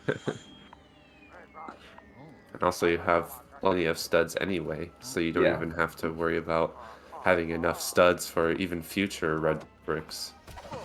Yeah, we were so busy talking about disguises, we totally did not talk about the biggest skip in the game that we super just did. Fortunately, Cedamastic is about to do it here in a minute, so we'll talk about it there. But this level Speeder Showdown has this long, drawn-out course where you have to run with a speeder bike and kill enemies, and then you get off your bike. You have to kill enemies again and get off your bike and repeat like 3 times. It's super long. It takes like 4 minutes to do, but we can skip that entire thing with a maneuver here with the 2 speeder bikes that we'll see Seed do here in a second, and that does save a full 4 minutes. Excuse me, a lot more than 40 seconds, which is the biggest single skip in the game. And I didn't run the game prior to when this skip was found, but just from watching runs back in that era with like 7-minute splits here where you're doing all sorts of like highly variable sections of killing the enemies. Anyway, this is the skip here. Sorry, I got on a tangent again. You do a backflip over the barrier there, and you're able to go over the barrier and completely skip that section of the course. For some reason, that area has a strange property where if you drop out, then it doesn't actually like drop you out of the game, or drop your player out of the game. It just launches you out of the speeder. So Cedamastic and other runners, they use this to get a little bit more height to get over the transition a little bit more consistently. Yeah. So great that we're able to do a skip like that in the run. There are a lot of skips that save multiple minutes, but that is the only one that I think saves more than like 2.5 minutes, and that saves a full 4, which is so much time. All right. Yeah, Oops, sorry, go ahead. Yeah. Episode 6 is already the longest episode, so with that added skip on, it helps a lot. Yeah, it's crazy how it's the longest episode, even with some of the largest skips in the game. Like, we already talked about Spiderless saving 2 minutes. We talked about speeder skip now, and we will pretty soon see another pretty large skip. But for now, Wii Super is in Endor, which is currently... Actually, it's no longer the longest level in the game, but it's one of the 2 longest levels in the game. And it's just a long test of execution. And while he's doing that, just wanted to remind everybody that this event is supporting Urban Arts.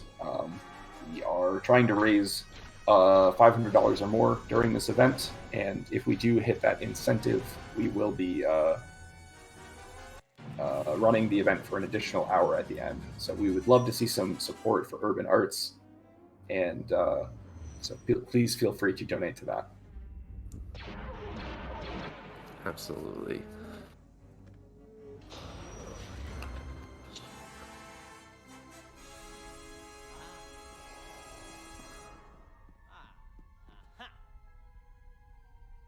All right. Yes.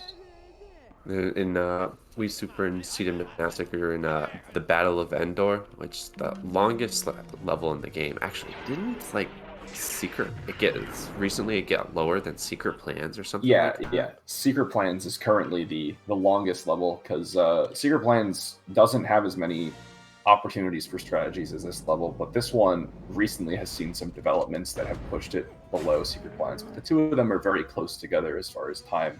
They're both about 6 minutes and some change. They're the only 2 levels, or there's only 3 levels that are over 6 minutes in the game. It's those 2 and Jabba's Palace.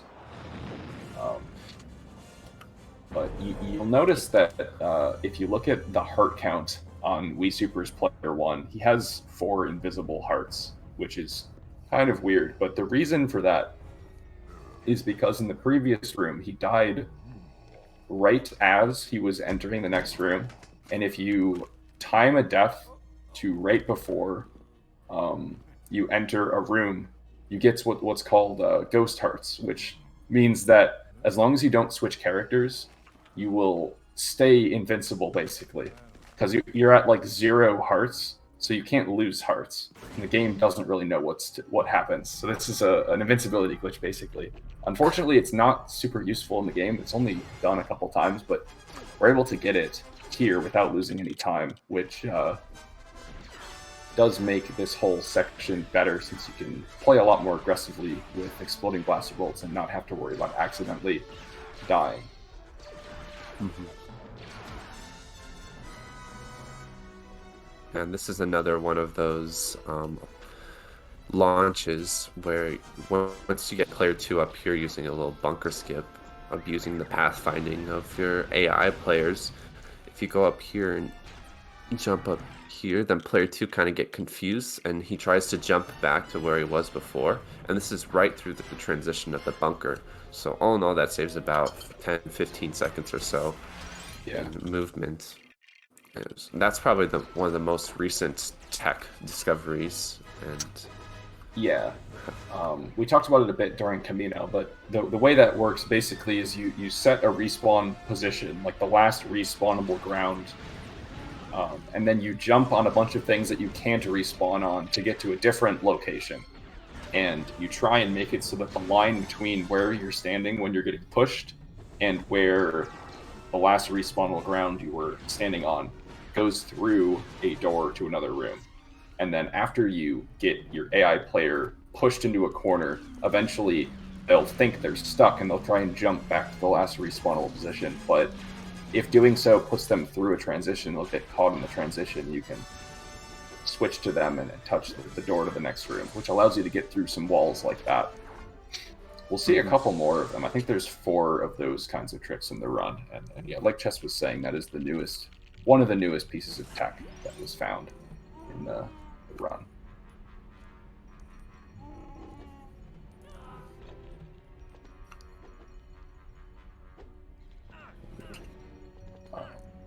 All right, so into the bunker here. This is one of the longest single rooms in the game, I think. It's something like 2 minutes, the whole room. Just because there's so many different tasks you have to do. You have to pull these 4 levers to make this force field go down to end the room. unfortunately, even if there was a way to get behind this force field early, you can't actually interact with anything past it until you do all of these objectives, which means the skip here is not something that would be possible. You'll see that as soon as we super pulled those levers, then the buildable objects started being interactable. But that's all right. I think runs that have a nice mix of skips and rooms that you can't skip and you have to perform are kind of fun, personally. Mm-hmm. Definitely. And now that we're wrapping up that level, we'll be on to another level that has a huge skip in it. This is Jedi Destiny, which is normally the level where you're supposed to fight Emperor Palpatine, but the fight will not exactly go according to plan.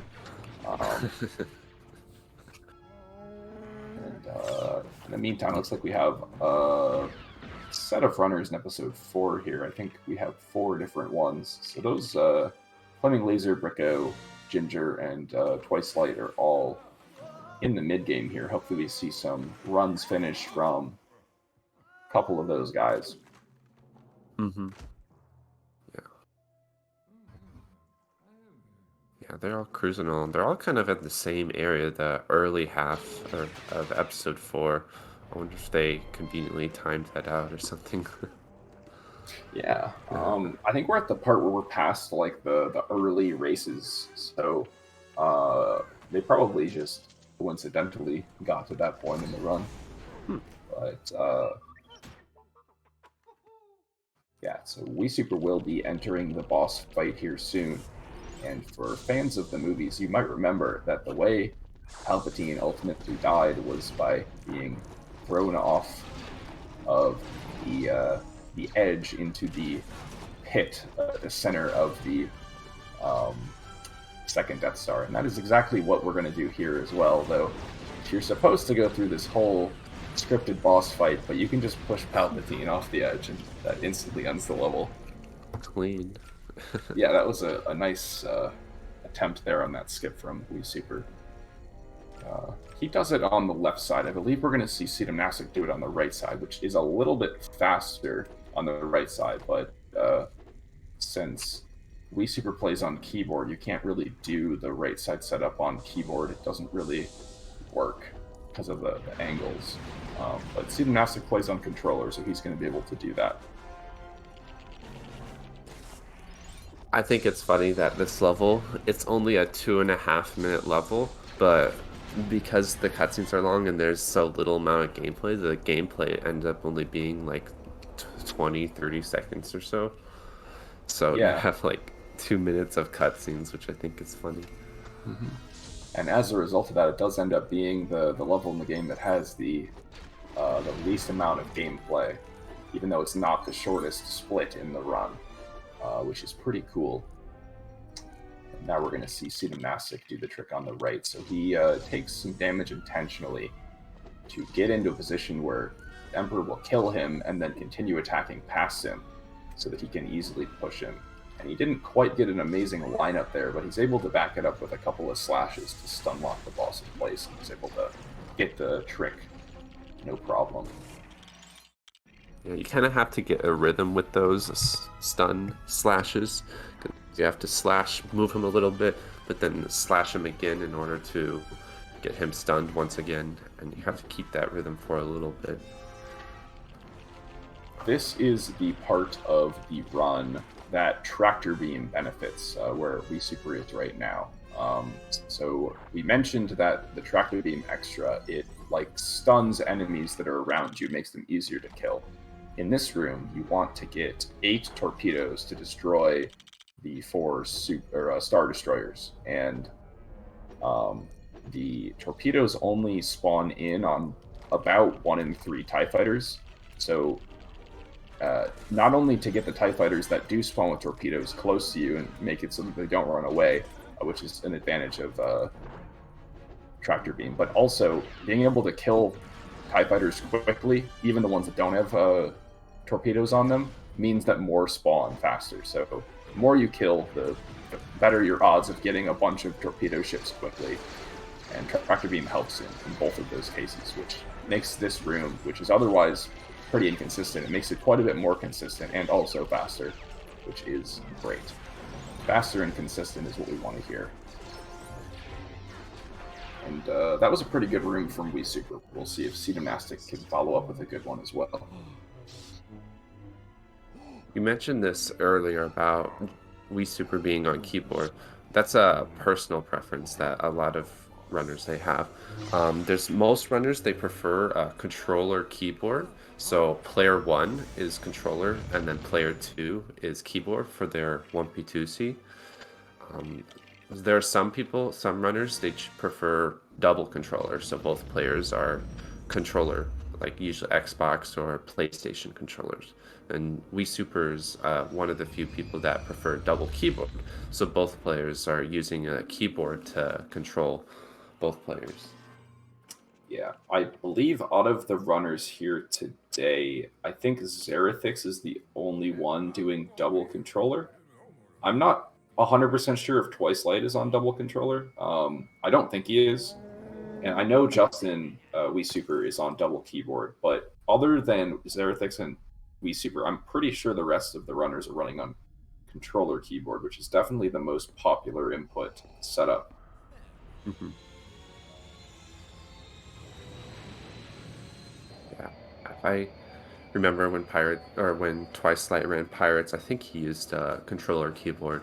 So I would not be surprised if he did for this game as well.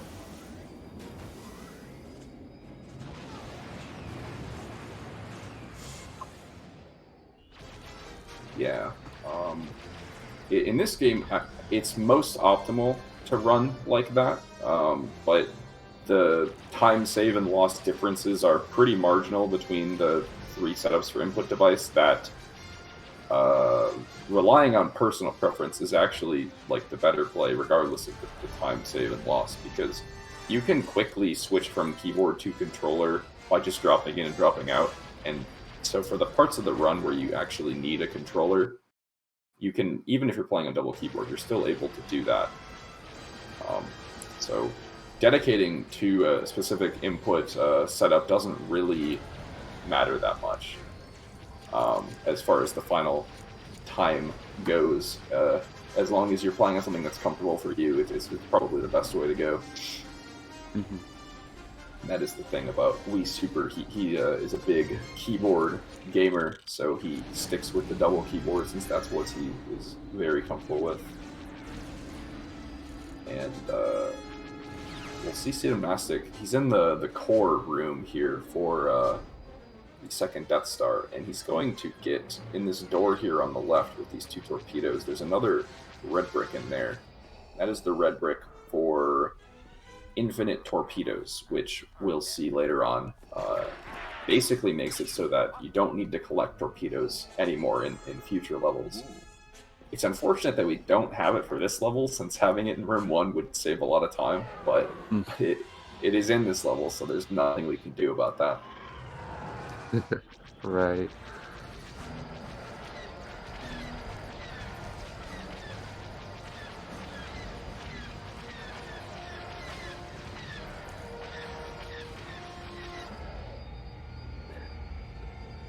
And after this level, we're going to go to episode 3, which is it's one of the shortest episodes in the game, just because there's a lot of skips in it, and it's also in the prequels category. So this game is based off of the first 2 Lego Star Wars games, Lego Star Wars 1 and Lego Star Wars 2. And for Lego Star Wars 2, they really amped up the length of the levels. They added more puzzles, longer puzzles, and the longer movement. So typically you see the first 3 episodes being a lot shorter than the last 2 in the run, which is why you see like episode 3 being the shortest and episode 6 being the longest in the run. Yeah, and Wii Super and Cedomnastic are about ready to enter an auto-scroller level, Battle over Coruscant. So in the meantime, we're going to be taking a quick break to hear a bit about Urban Arts. We'll be back right after that.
All right, we're back just in time to see Wii Super attempt this elevator drop and warp skip here. He flies up in the sky and he's able to warp the players to the end of the elevator, which saves about 10 seconds.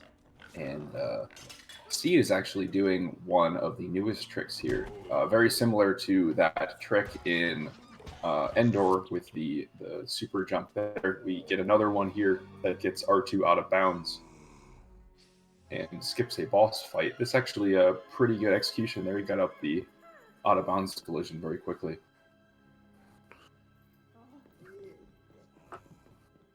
Yeah, that skips the... Or the room before that skips the completely Dooku fight, which is kind of new. It uses the same tech as the... oh, what do you call that tech again? It's called super jumping. Super jumping, that's... Yeah. And yeah, very, very cool piece of tech. And while we're... you might notice that Wii Super's game got very small, and the reason for that is because he swapped to 800 by 600, which makes the game much smaller in OBS. And the reason he did that is because the following level, General Grievous, has a pretty inconsistent fight skip that works better on lower resolutions. So we'll see that here in a second. And we're probably going to see Steve Mastic do that as well, though we'll see if he opts to go for that strat or not. Yeah, that strat has another silly name, and it's called Grieve Cheese, because you're cheesing the boss fight. You're messing it up a little bit than what it was intended. Right. Alright, so on to General Grievous here. This is the actual shortest split in the run. The entire level is just a boss fight with General Grievous, but the way it works is there's this middle platform, and you attack General Grievous in the middle platform, and he jumps away, and you have to go do some puzzle to make him come back. But if you're not actually on the middle platform when you deal damage to him, he doesn't do his scripted jumps away. So if you jump onto this rock in the corner and then shoot him from a distance, he will never jump away, and you could just drain his entire health bar like this and end the level. Unfortunately, he does like to randomly block the attacks, and that makes it a little bit harder to always kill him quickly, but it seems like Wii Super is getting a pretty good cycle of attacks here. And he's going to be able to end the fight just like that. Not too shabby of a split there. And yeah, looks like Mastic is going to be doing that strat without 800 by 600, so we'll see it in a little bit of a better resolution here. Yeah, you can see a little bit better on the hearts that Grievous loses. So you got 3 and then 1 on the second cycle. Yeah, we usually talk about these as far as like cycles. So, yeah, this is like his 3rd cycle. He got 1 heart on here. Pretty much the best you could do. You can't really get more than 4 hearts on 1 cycle. So, like, the best possible result is getting 2 4 cycles and then ending it with the 2 cycle, which is actually very rare. But if you do get that, it saves almost like 35 seconds to the casual intended way to play the level, which is quite a bit of time.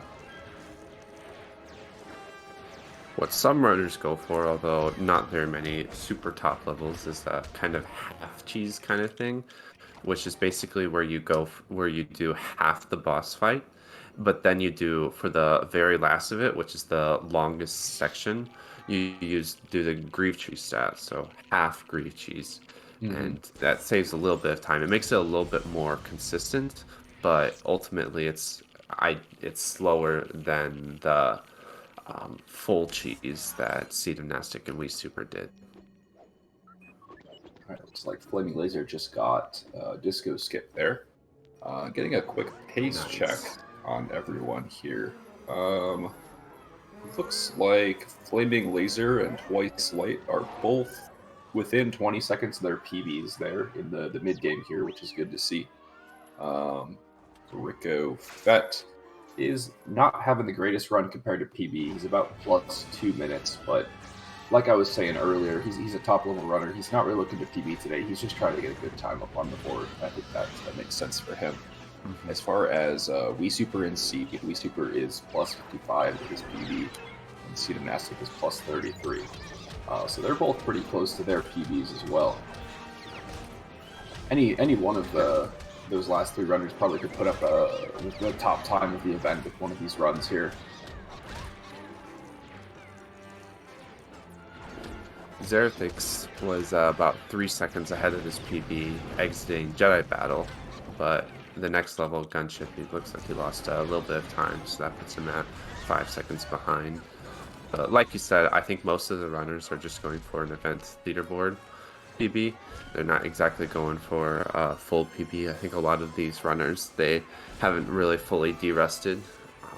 But some runners are very up to date right now and are PBing recently. But this game's at the point of optimization where you can't really reasonably expect to PB every day, right? Like, even with a long session of 10 hours of attempts, like, runners will not really always expect to just get a PB. So I don't think there's any expectations that most people here are thinking they're going to get a PB today. But that's not really what it's all about. It's mostly about just trying to see you can get the best one of the day.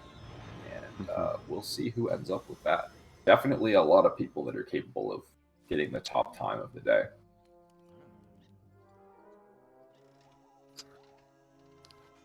All right, we're wrapping up the level defense on Kashyyyk here. There really isn't any skips in this level. This is another level that's mostly just like a long execution test. A lot of 1P2C, a lot of optimizations like that. Not so much big skipping things, but still a pretty cool level. I think a lot of people think this is one of the better levels in the game.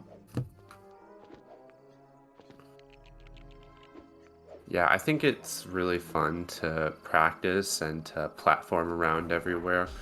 There's also like no RNG whatsoever, which is, to be fair, most of the levels in this game, but it's just kind of more of a fun running around level. I think that's why it's often favored in terms of all the levels in the game.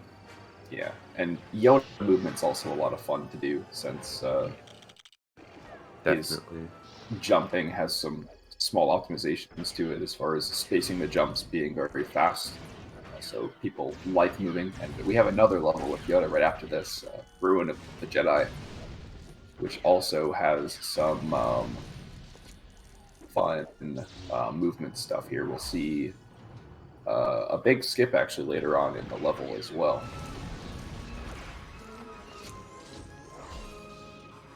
This is one of the more recent skips, and kind of a finicky one as well. In the next level, or sorry, in the next room, excuse me.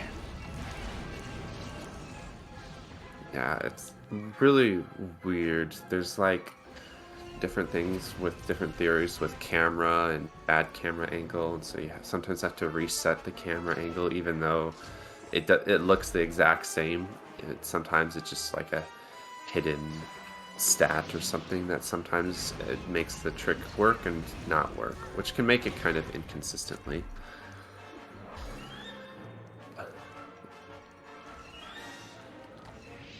All right, yeah.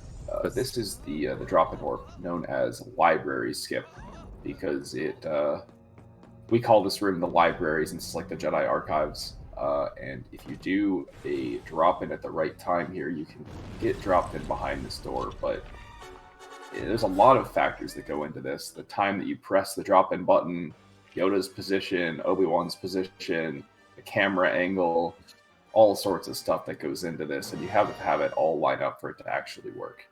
And it's sometimes can be hard to tell what went wrong in an attempt that doesn't work. So I think that was a third try from Wii Super here. We'll see if Seed of Nastic can get it on his first try here. Walking up to it. Put player 2 in the right position, hopefully. Jump. Nice first try. Love to see that.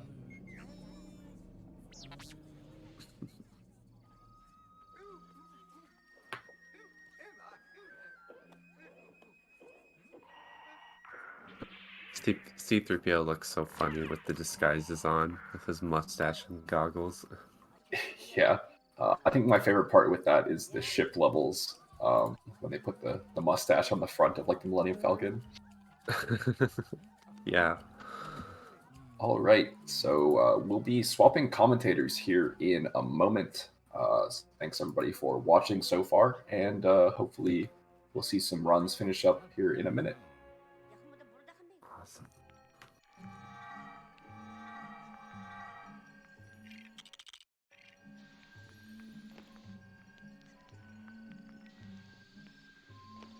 All right, and it looks like the comm swap has been done. Welcome in everybody to the next block of commentary. My name is Wes Dog. Oh, I can hear myself. Now I just lost track. Yep, this is Wes Dog. You normally see me with Mario runs, but I've been very gratefully accepted into the LEGO Star Wars community, and what better way to commentate this block here than with the legendary former world record holder Senor. Yes, well, hello everyone. You might know me as another runner of this game, but I've decided to take the commentary side of things for this event. It looks like we got some good runs going at the moment as well, so we should be able to get a couple times on the board, see who's ahead in the early stage of the event. Just looking at it in general, we Super coming up to episode 5 as well as Gymnastic. I believe We Super's run has a long shot PB chance. It's going to take a really good episode 5, but long shot PB chance, and I think Gymnastics, I can go double check, but he also might have a long shot PB chance. Let me go quickly double check that, but Justin's for sure with, well actually he is bleeding a good amount of time here on this Darth Vader. I didn't actually see what happened here, but he is losing a good amount of time here. Yeah, this looked like Sedum has got 13 seconds to work with now in episode 5, so the PB is possible for a long shot, but likely not going to happen, but who knows? Crazier things have happened. I should probably pull up, there's a community gold sheet just to go double check how likely it is for them to get a big gold. But yeah, 13 seconds of wiggle room in episode 5 is definitely not what you're looking for PB wise, but I think we should have a pretty good contest here for the top time set early on between We Super and Gymnastic.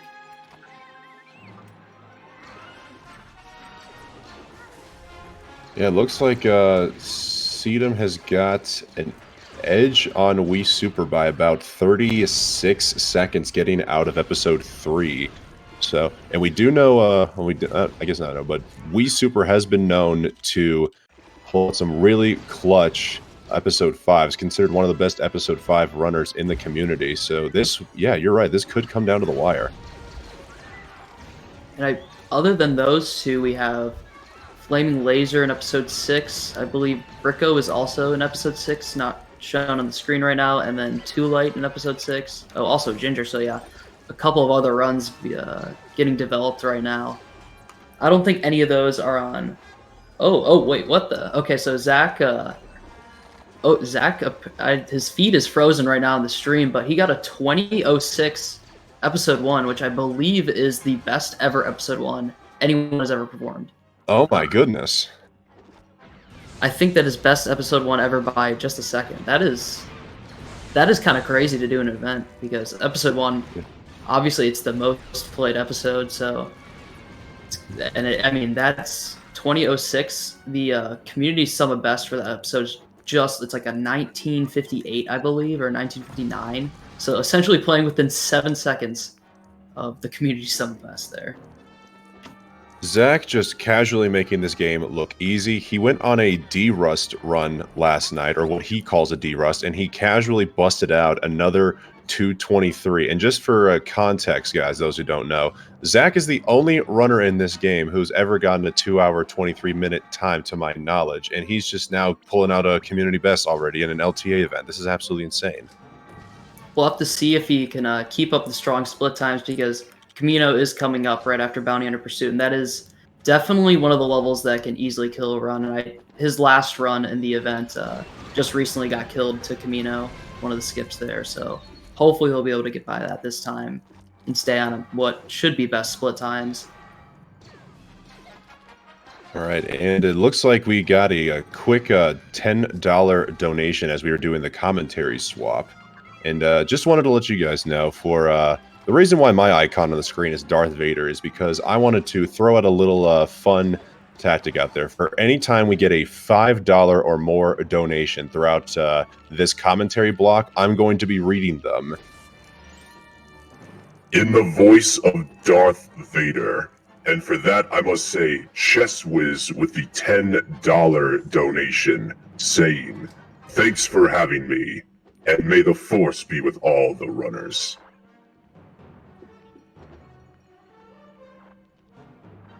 Thank you, Chess Whiz, for your opening commentary, and yeah, we look forward to seeing more of you in the chat. Thank you for supporting the Urban Hearts. Yeah, shout outs to Chess and Chimkin for taking the first 2 hours. I know Chimkin should be back on commentary later today as well. Other than that, it looks like Justin and Seedom are into the arena of Hoth Battle, which is basically all RNG. There's essentially the strat they're using right now is using previously picked up red brick called Vehicle Smart Bomb and just going in a circle around this arena, spamming this the Smart Bomb, which essentially blows up all the ships near you. So they're doing that and just kind of hoping for good ship spawn patterns here. The real skillful wave in the Hoth Arena is the third wave, which Justin is on right now, where these this is actually very lucky on the other hand, as I talk about skill, but both those AT-ATs spawning that close to each other allows you to wrap them at the same time with both players. So as you can see, it takes like about 8 seconds to wrap one AT-AT, but the fact that he got them both at the same time saves a good amount of time, and that's just pure, just pure RNG, whether they appear next to each other or not. And as you can see on Seedom, the difference is you can see him; he's going to be towing the whole thing down and then taking the bomb. Pardon me, I was actually watching through my stream, so I might have been a little bit behind. Now I'm on the caught up version now. I was watching on my very delayed Twitch. Well, as commentators so caught up in the moment, we both forgot to be viewing through the Discord feed. I've got it pulled off to the side, but I'm just wanting to see how close this is right now. Both Seed and Wii Super basically almost synced up visually here in Hoth, but it looks like Seed could very well edge out Wii Super for the top time here. We'll have to see how the rest of this goes. Yeah, the next level Echo Bay shouldn't see too much variance between these two. There's a couple of small places where time can be bled in the next level, but it'll definitely come down to the back few levels, especially Cloud City Trap. Zerathix looks like he's starting up attempts again. Trying to look. Oh, Frostbite. I think this is his first showing right now on screen. He's into episode 2. I know he was doing some pretty heavy resets to start the event, but it looks like he's getting something going into Droid Factory at the moment. Too Light just finishing up Carcoon. It's kind of hard to see the timer, but it looks like he's a little bit into the red. But I know he's got some time save in the late game, so that'll be a run to look out for a potential PB. And actually, let me go update myself on Zach's run real quick, because he was on best split, and it looks like he had a pretty solid bounty hunter pursuit. I believe. Actually, let me go bring up. There's a sheet for this best exit sheet, and let's see if that is a community best exit out of bounty hunter pursuit. I think we are he's 1 second behind community best exits now, but that is still very, very good. All right. While he's looking into that, it looks like it's gotten a little bit closer between Wii Super and Seed. Wii Super was able to save 19 seconds in that Hoth battle and is now only 19 seconds behind Seed in terms of time. This is getting even closer for potential top times here. As this commentator takes a moment to look in the chat, it seems like we've got a couple of enjoyers of Senor here. So for the folks at home who may not know, Senor is, of course, a top-level and former world record holder of this run here, but is here in the booth with me. Senor, why aren't you there enjoying the action with some of our fellow runners? Well, you know, part of me really wanted to do this event, but I have not played the game in about a month since I am on a different grind right now of Lego Batman, another Lego game. So I figured, might as well, instead of taking this event to D-Rust, I will join the commentary booth and, you know, provide some good insight on the game as well.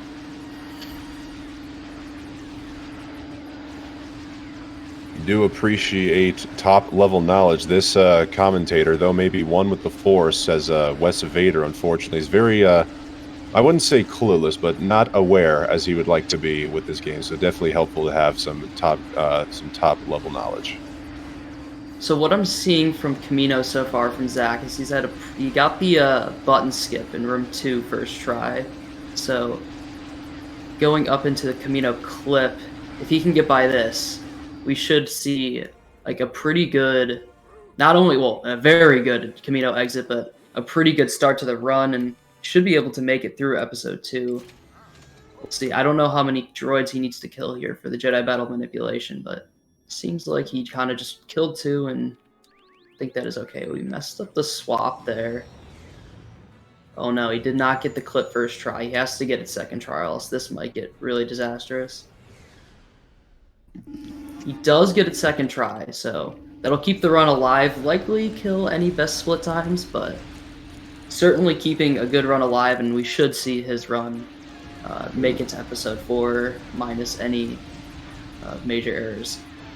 We did see We Super and Seed both land very easy 3PO box pushes, but it just took We Super his third try to get the Falcon jump skip there. So let's see if Seed might be able to make some time up here as he's now entering the Millennium Falcon room. And maybe a little bit of nerves from We Super. Oh, Seed Gymnastic not getting it that first. Oh no. That is not a skip that is normally missed. Maybe some nerves. They know they're close. Yeah, it's very rare to see that being missed, but nonetheless, both of them missing it 2 times. Oh, and we're getting T-Fresh POV here as, or I guess just a reminder, he has started up his attempts. This is the first time we're seeing him this event.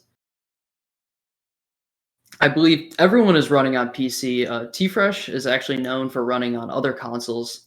He has the record on Xbox and Wii versions of this game.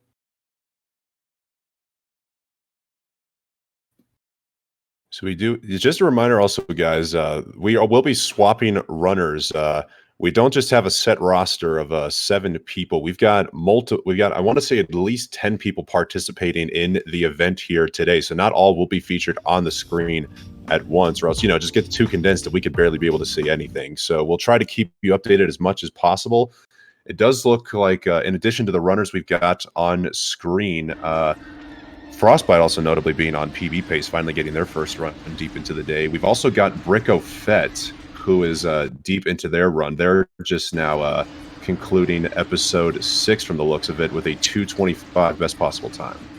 Yeah, so maybe not this run, but Bricko Fett in the past couple of days has been doing really, really well and getting some good paces going. In fact, he got a 2:24, which is only the 3rd person ever to get a 2:24 the other day. So he moved himself into 3rd place, as well as, I mean, he should be a good contender to take this event. I know Zach was telling me before the event that Bricko is definitely someone who can take this event for sure. But Sea Gymnastic and We Super just kind of going through the long stretches here in Falcon Flight. There's nothing really crazy here besides just 1P2 seeing, holding straight forward and blowing up these barriers. But the big question mark will be how their boulders go at the end of this level, which is basically just all RNG. We'll see We Super get there first. Hopefully they will have some blessed boulders.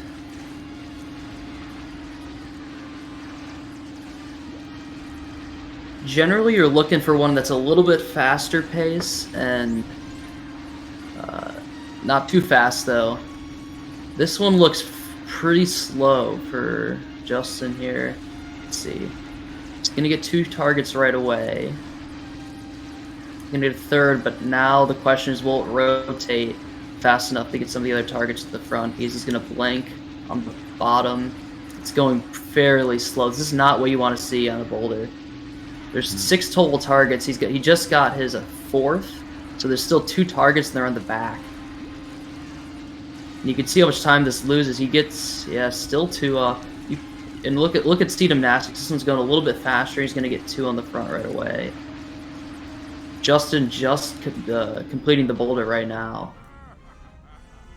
And, wow, Steed Gymnastics is going really fast. So yeah, that's a fast boulder. You're seeing the 2 polar opposites of the boulder. Like, you usually want to find a sweet spot with the boulder. He does get a nice lucky hit there. You usually want to find like a nice sweet spot. Not that it's in your control or anything, but generally you're looking for a boulder that's, you know, not too fast, not too slow, and we saw the 2 sides of that right there, too fast and too slow. Gotta love how... Oh, sorry. I was going to say, Steed Gymnastic definitely saving time on that boulder compared to Justin. Gotta love how one of the most RNG heavy parts of the run is totally towards the end. We all, as speedrunners, definitely love seeing RNG at the very end of a run when it all comes down to the wire. Of course. Thankfully, there's CCT with all the Darth Vader skips just to completely blind you from the fact, like, yes, I know I lost 30 seconds on Falcon Flight, but you know what? I'm just going to blame the run on Cloud City Trap being bad, so you can just blind yourself from the fact that Falcon Flight was bad.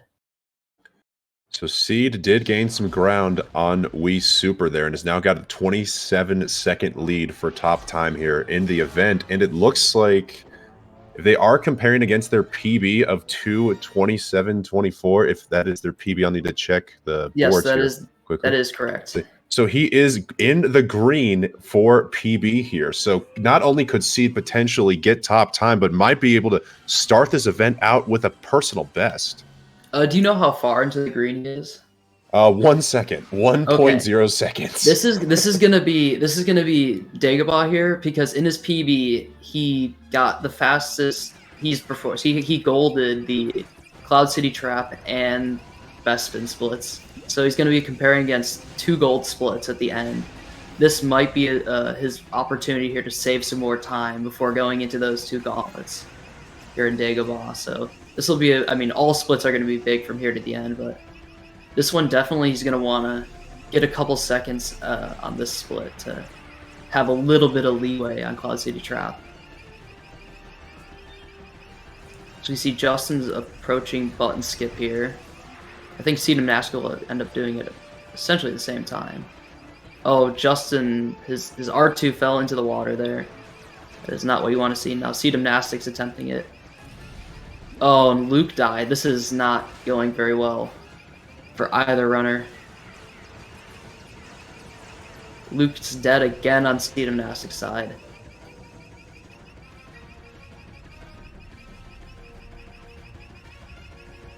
Alright, he does get it, but that is not going to help at all, because I don't think he has too much time to be saved on the split. Yeah, compared to his gold, he's only got 1 second to work with here, so unfortunately that quick death there is probably going to might have cost him PB, unfortunately. Wii Super finally getting past, but that's going to cost him quite a bit of time there.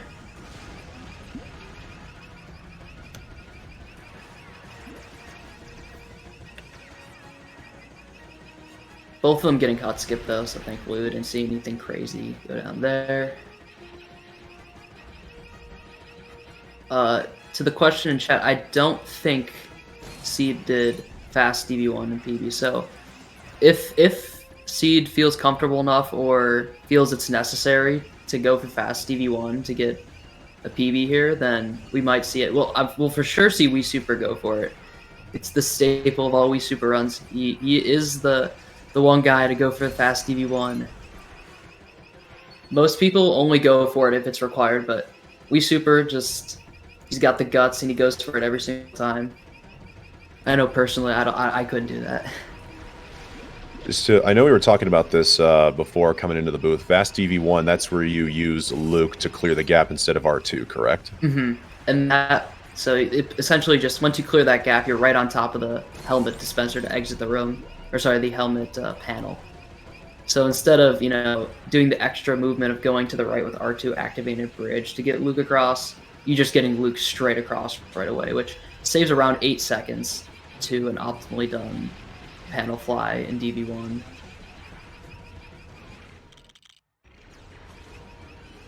Which that 8 seconds might be necessary for Speedrun, seeing how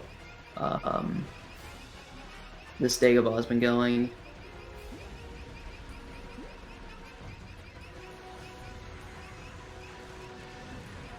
Apparently Zach getting quite the funky Jedi Battle seed.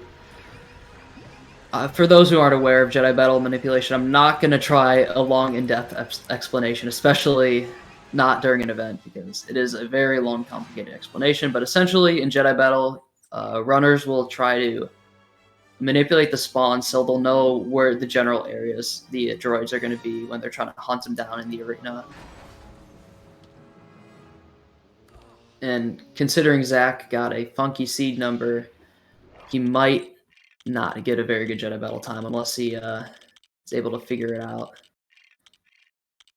I'm guessing seed 218 is not a favorable one if he left a comment in there saying he somehow got it. And for those wondering, yes, we do unfortunately have a couple of frozen streams, guys. We do have 12 runners confirmed by production that 12 runners competing in the tournament. So having to get 12 live streams going simultaneously does take up a lot of bandwidth, I can imagine. So we might be dealing with some outages, but we can keep you updated as need be. Zach is currently in the gunship section of episode 2 with a 37-14 exit out of Jedi Battle. And T-Fresh is just, posing there looking quite dapper as Qui-Gon Jinn. I think for the past few minutes I've been watching through Twitch again, so pardon me if I was already behind and all that during that commentary. I quickly go over to my browser just to look at the individual streams and the timers, and then I end up just clicking back on the main stream and commentating through my delay. Yeah, it looks like Dagobah just did not go well for Wii Super at all, unfortunately. It looks like, depending on how 5-5 goes, Seed is going to be capturing the top time here. So he's got a 1:10 lead over Wii Super now, heading into the infamous 5-5, the Cloud City Trap level. This is now where we get to see some of the most well-known tricks in LEGO Star Wars take place as Seed is getting ready for a DV1 skip. Oh, this is... He had Stormtroopers still alive from the previous room, and that's definitely something you don't want to have. So a little bit of time lost to that. Otherwise, here is Panel Fly. See how this goes. Looks pretty good. Okay, he got it. Now, essentially, as long as he just avoids Vader here, hitting off his helmet. Alright. He's going to enter what is known as DVT, just stands for Darth Vader. It's just a transition room between DV1 and DV2. But this is where the magic happens. This is where DV2 skip is during the transition room. So we'll see if Speedrun can hit DV2 skip. It is quite punishing to miss one of these attempts, or especially if you die out of bounds. All right, let's see. Taking quite a few pause buffers to set up. He does not get out of bounds, unfortunately. Is it possible to complete this trick without the pause buffering, or is it basically a necessity, as he does get it second try? It is possible to do without pause buffering, but it's a BTT thing, which is best theoretical time sort of thing. It's never going to be done by runners and runs. You'll see... Oh, sorry. Let's just cut over to Speedrun because he did get DV2 skip there, and now is on to DV3. And Wii Super unfortunately failing his first try DV2 skip. As Seed unfortunately missed DV3 there on the first try. Let's see if he gets it. Oh, still taking some falls. This is not the DV3 we were looking for here from Speedrun, and Wii Super is out of bounds here in DV2, so he just needs to make sure he does careful navigation, and he is into DV3. Seed having a little minor meltdown here in DV3s. He's just not able to clear the gap. This might be Wii Super's chance to catch up if he can get this first try. Speedrun does get it, but that was probably around 10 attempts. And Wii Super also struggling with DV3 right now.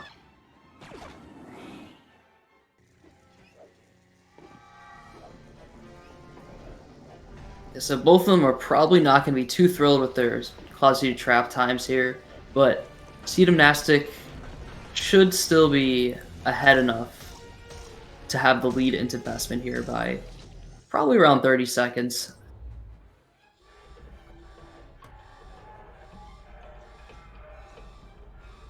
Actually, it's not going to be that much. Yeah, both Wii Super and Speedrun not the most ideal Cloud City traps. Thankfully, it wasn't, they were on PB pace and then it killed their runs. It was kind of already, runs were dead, so not as heartbreaking. Because I will tell you, being on a very big PB pace, the whole run and playing out your mind and then getting to the second to last level and losing it all in one go, there is not the best feeling. And, this is a generally longer category than most speed games out there. 2.5 hours, so not something that's very fun to lose within the last 10 minutes. Right now, as we see our two main runners here in the spotlight coming to the final level, Betrayal over Bestman. It may come down to door clip here. C does still have a 57-second advantage over Wii Super for that top time here in the event. So let's see how this one plays out. Door clip, for the most part, for top-level runners, while not always done consistently on first try, I would imagine it won't take them more than a couple of tries to get through. Yeah, as long as civilians aren't too crazy in that hallway, should be within 2-3 tries most of the time.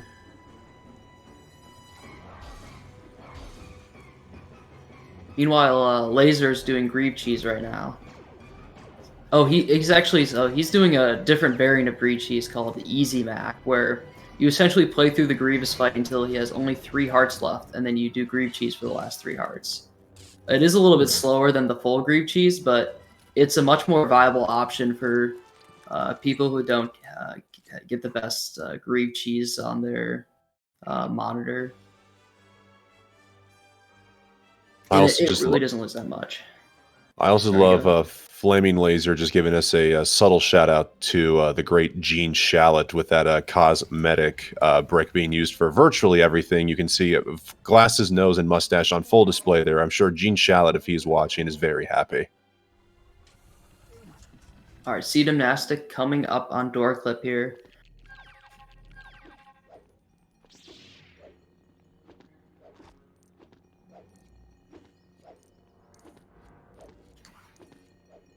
See how this goes. A little bit slow to clear out the troopers, but should be a second try. Nice. He's out of bounds.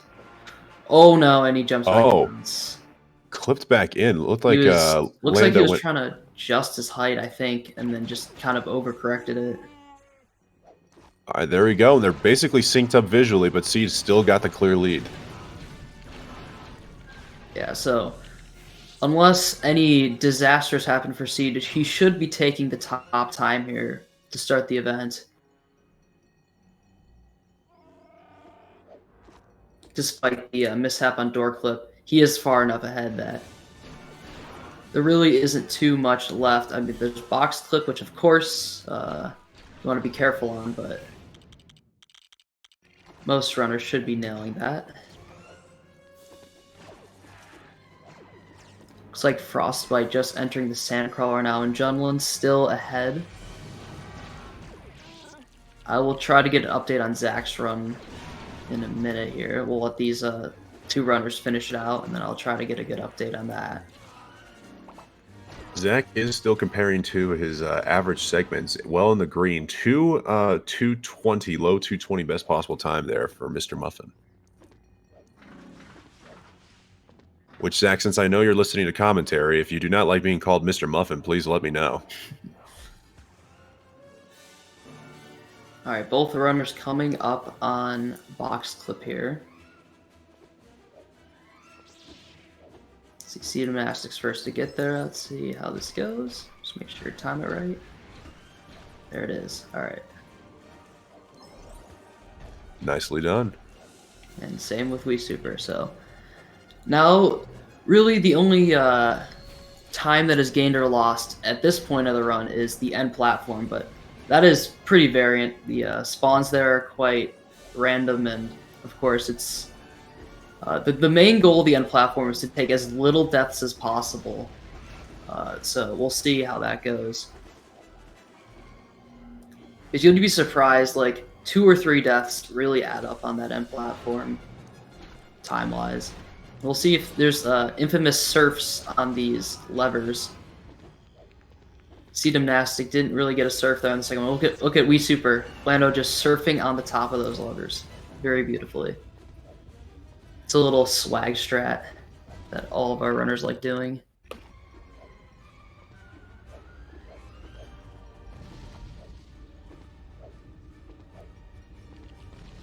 Alright, Gymnastic into the end platform here. We should be looking at a mid 228. And as for Justin, he's in the end platform. We should see around a mid 229.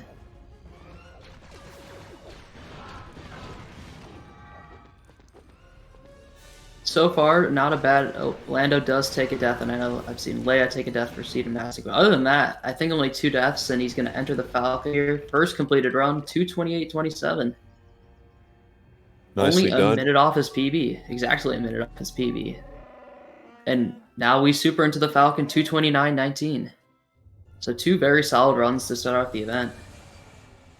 Love to see the visual synchronicity from both those guys. GG's on the completed runs. We've now got our first official times posted here on the leaderboard. Seed currently now holding that first place position with the 228.27. But we've still got plenty more left to go, guys. This is an all-day long event here. It'll be going until, I want to say, is it 8 o'clock Eastern, with a chance to extend this by another hour. So if you guys here are very if you're very much enjoying the Lego Star Wars runs and would like to see more going, we do have an incentive going. If you donate to the Urban Arts Foundation at !donate in the chat, we reach that incentive of $500. We can be able to extend this for another hour, giving all of the runners here another chance, or another hour's worth of chances for runs. And I believe in that last hour, all you need to do is start the run within the last hour, so that could be very key time for runners who are looking to either get a good time on the boards that don't have it yet, or people who are just going to try to grind for PB or record. Let's see. As for our other runs going, I believe Flaming Laser is deepest into the run right now. And we do finally see an appearance from Ginger Legend, who's also deep into the run. Hour 43 looks like he's just started episode 3 with that iconic fight over Coruscant.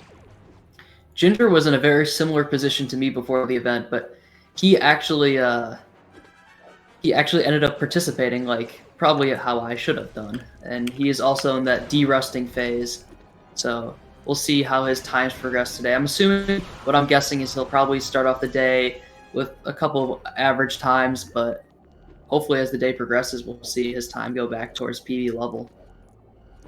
And now we've got Bricko here in the spotlight, who is comparing against their latest run of 2:29, perhaps their D-Rust run, and they're well over a minute ahead. So Bricko possibly upcoming here with a chance to claim that top position from Seed. And also a little note, if we take a look at Frostbite there, who's on the right side of your screen, I guess now on the bottom middle part of the screen there, Frostbite, a new runner who started running this game recently and has already gotten a personal best of 2 hours and 40 minutes, is comparing to their PB splits and is currently well in the green. Let me see if I can get their times pulled up. They are 14 seconds ahead of their PB now as they're concluding 4-3. Yeah, shoutouts to Frostbite. Very, very fast progression early on. I know he's been practicing and grinding a lot, but just to see the time go to as low as he's gotten this quickly is very impressive. Holy moly, we have got to take a moment to recognize an extremely generous donation here from, oh my gosh, not other than one of my homeboys, Jalarin, donating $100 to the event. Jalarin, thank you so much for the $100 donation. And I did say, guys, for anybody who decides to donate $5 or more throughout the course of this event, I will read your message within TOS. In the voice of Darth Vader. Well, you know, Darth Vader at home. And to Jalarin, I say, Peepo happy. Thank you, Jalarin. Yeah, thank you so much. $100 is very generous. Looks like Ginger is also being spotlighted now, finishing up. Little auto-scroller. Battle over Coruscant.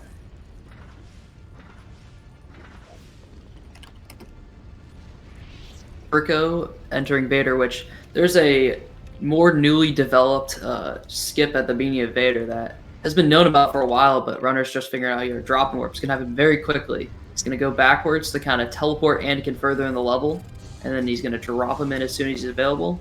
Look, Anakin all the way on the other side, and he's able to load that the second room significantly earlier than if you were to take the normal route there of just running along. Flaming Laser actually a little bit ahead ahead of Bricko in Vader right now. Oh, and actually, I promised I was gonna go give an update on Zach's run. I will give that as soon as this advertisement is finished on my side. Let me take a look, see if I can pull up Zach's run here. It looks like he is well into... Oh my god, the time has been flying by. He is well into episode 4. He is now comparing against his PB, which is current world record. And it looks like he's unfortunately losing some time right now here in 4-2, but he's now green by 0.1 seconds going out of 4-2. So still technically a world record pace happening there on the bottom right section of your screen. Yeah, so it looks like Zach didn't have best back half of episode 2, but a 41.33 is a very, very respectable episode 2 exit, and he has a pretty solid start to 4 here, so he's gonna, be right around even with his record right now, which is very solid. And looking at Spaceport, Princess, and Death Star Escape, he's gonna have 3 pretty tough splits in a row to compare against. The big one will be Death Star Escape with a trash skip at the beginning, and hopefully he'll be able to hit that, because that is a one try that saves a lot of time and could be the difference between a good early game and a bad early game.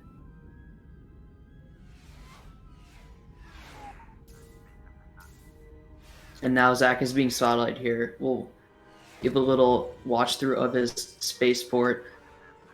Oh, unfortunate commentator's curse happening right now as we get a frozen section of the stream here right as we're trying to watch that skip. Let's hope he got through the door there, but speeder clip, it looked like a little shaky as he started attempting that, but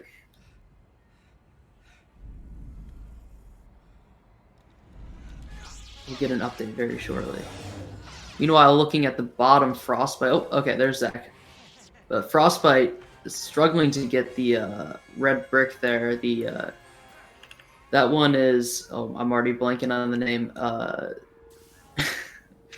What is that? Tractor beam. Tractor beam. There it is. Mm-hmm. That is a very new... Tractor beam out of bounds. Yeah, that tractor beam red brick is a very new implementation to the route.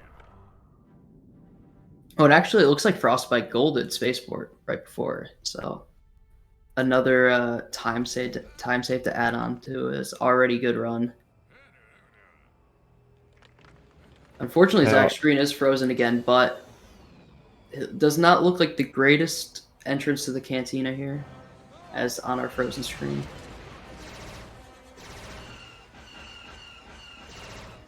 Meanwhile, Flame Laser and Bricko should be out of this long Hoth opening cutscene very shortly.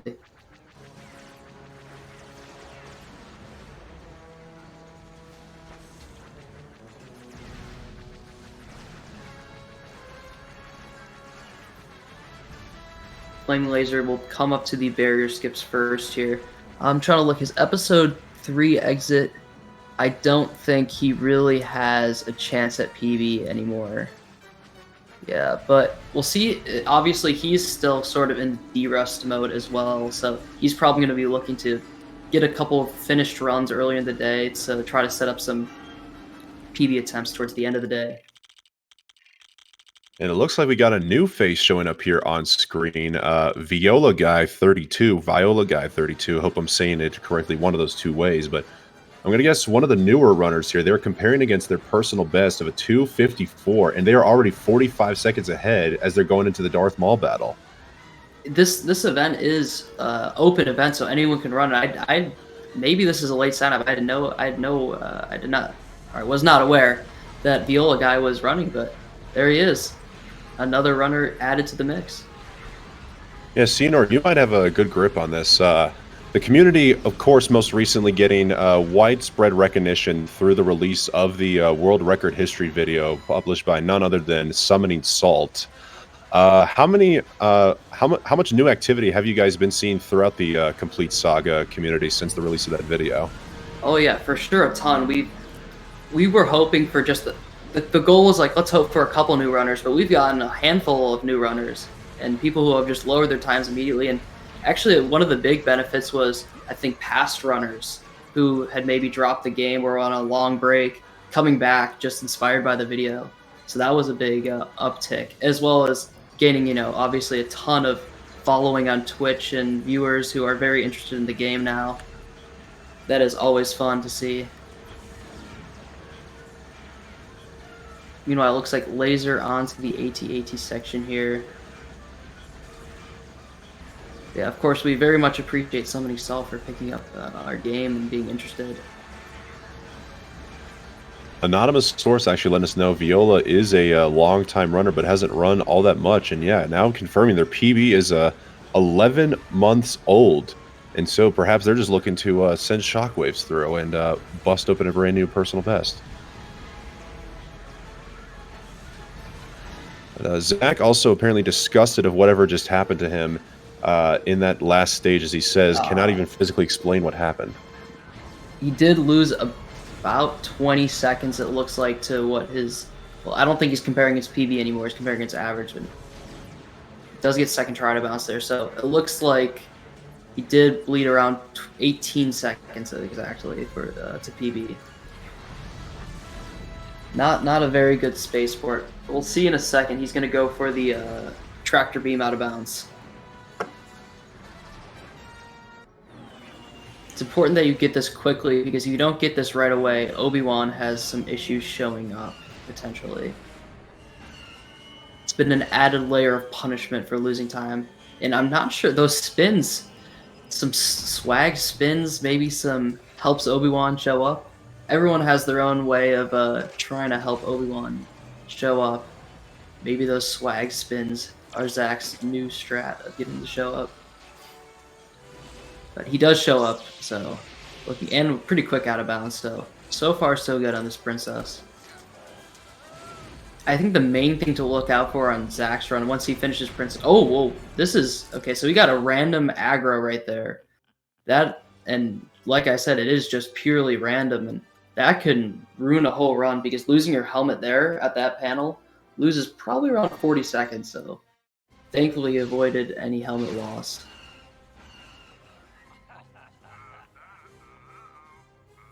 Yeah, so losing your helmet here, anywhere in Rescue the Princess or in Death Star Escape, depending on where, but it can be very, very costly, up to over a minute. Well, now he's in a spot where he can't afford to lose his helmet, but there are definitely, oh, he did accidentally kill himself on that barrel.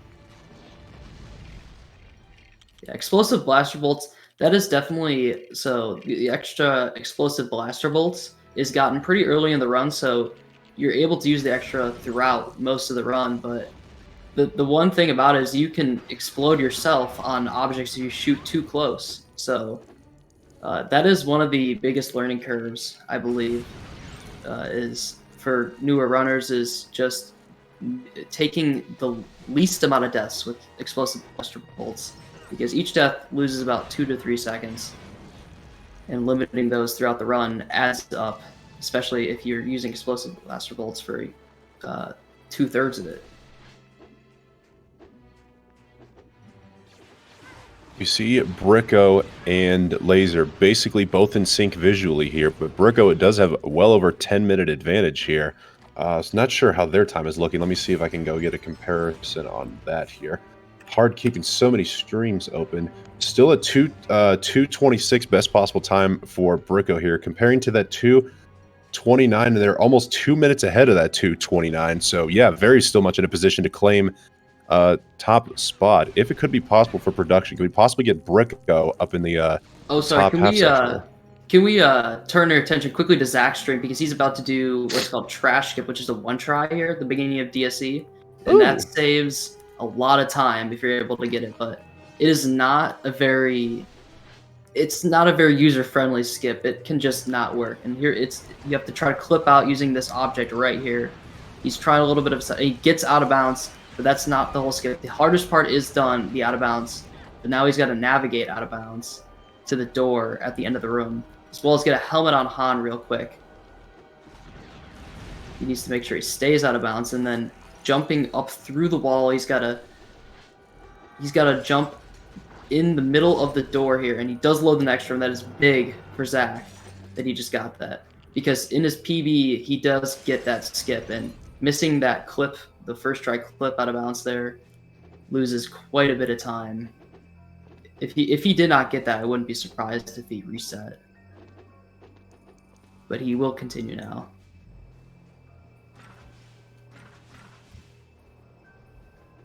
Meanwhile, Bricko and Flame Laser in the same room here, the hill roll room. Let's see if Bricko can hit the transition to the next room during the cutscene. Nice. Very well timed roll from Bricko. And it seems like he is having a pretty good echo base here. What is do you know Bricko's delta right now compared to his latest? I think it's minus 154. Oh, okay, so he's definitely on pace at the moment to set the top time in the event. And but obviously some tough levels upcoming. Stream froze, unfortunately, but I believe, given now that he's in the middle of the cutscene looking at the live feed, I believe he did get Falcon Jump on either first or second try, so that's going to be huge for him. And that looked like already a pretty clean echo base, so definitely going to be saving some time there. You know, Ginger Legend live right now, also on screen. He is in the library. He's about to do library skip. See if he can nail this first try. Obi-Wan is up there. And he does get it first try. Nicely done. So we'll see Ginger's run entering episode 5 fairly shortly after Darth Vader. And unfortunately, we are experiencing a commercial break pop-up there. So I don't know if Speedrun will be seeing any of that ad revenue, unfortunately. But speaking of revenue, guys, just a reminder, we are doing this for charity, this event for the Urban Arts Partnership. Guys, we've come over the years to see many, many great games, and unfortunately, opportunity is not created equally. We want to make sure we give as many young people the opportunity to learn the arts of computer science and video game development, and that is where Urban Arts comes in. If you'd like to empower the young people to reach for an education in both of those fields, then consider donating to the Urban Arts Partnership at !donate in the chat. And of course, if there's a donation for $5 or more during this remaining hour and change of the commentary segment, Vader will be making a guest appearance. I think thankfully the commercial break on Bricko's end was during just kind of the boring parts of flying straight forward in Falcon Flight, so not going to miss too much. Hopefully it'll come back to see his boulder at the end of the level. Yeah, Falcon Flight is regarded as one of people's least favorite levels just because the whole level itself is pretty much an auto-scroller, and then you get to the end, which is just RNG, so and you know, it's in the last episode of the run, so not a fan favorite level there. Doesn't really have much good going for it. I think just in case you guys were so desperately in need of some Falcon Flight. Oh, as Bricko comes back up, we've got both him and Laser basically visually synced up. I guess we'll get to see a side-by-side boulder comparison here. Alright, we'll see Bricko's first. Oh, okay. His looks like he's going pretty fast. But I like to say faster is usually better than the slow one, so. And it looks like Flaming Lasers at a pretty reasonable pace as well. I like the pace that Lasers is going at right now. Although he has blanked on a couple of the shots. I haven't been keeping count of how many they got on each side, but it looks like Lasers is quite a bit better than Bricko's. I think Bricko's is having just kind of a bad rotation. Obviously, that's just completely out of his control, though. I think we're getting a refresh on Laser's side. And Bricko does destroy the boulder, although this is not a very good Falcon Flight time here. Fortunately, he is over 2 minutes ahead right now of his latest, which would translate to he's on pace for a mid 227. So the fact that, looks like actually in his latest, he had a very bad Falcon Flight. So he actually is going to be saving time to latest despite the really bad Falcon Flight. Looks like he somehow lost 45 there in latest run. This time only losing about 22 to a solid Falcon Flight. Mm-hmm. And yeah, as you can see, Laser saving a few seconds on the boulder, but it didn't look like, Laser also with a not so great Falcon Flight. We haven't really seen a good boulder yet, unfortunately. Four bad boulders to start the event. Unfortunately, the power of the Force does not extend to the RNG elements of this game. But what is extended is a thank you very much to Harry Bean, donating $5, saying, hello, right parenthesis, GL. Yeah, thank you so much for the $5 donation. Alright, we see the side-by-side. We will actually see basically in sync Bricko and Laser here go through Dagobah. I'm actually curious if Laser is going to end up going for the button skip in the next room. I know Bricko will be going for it. I'm not sure if Laser will be going for it.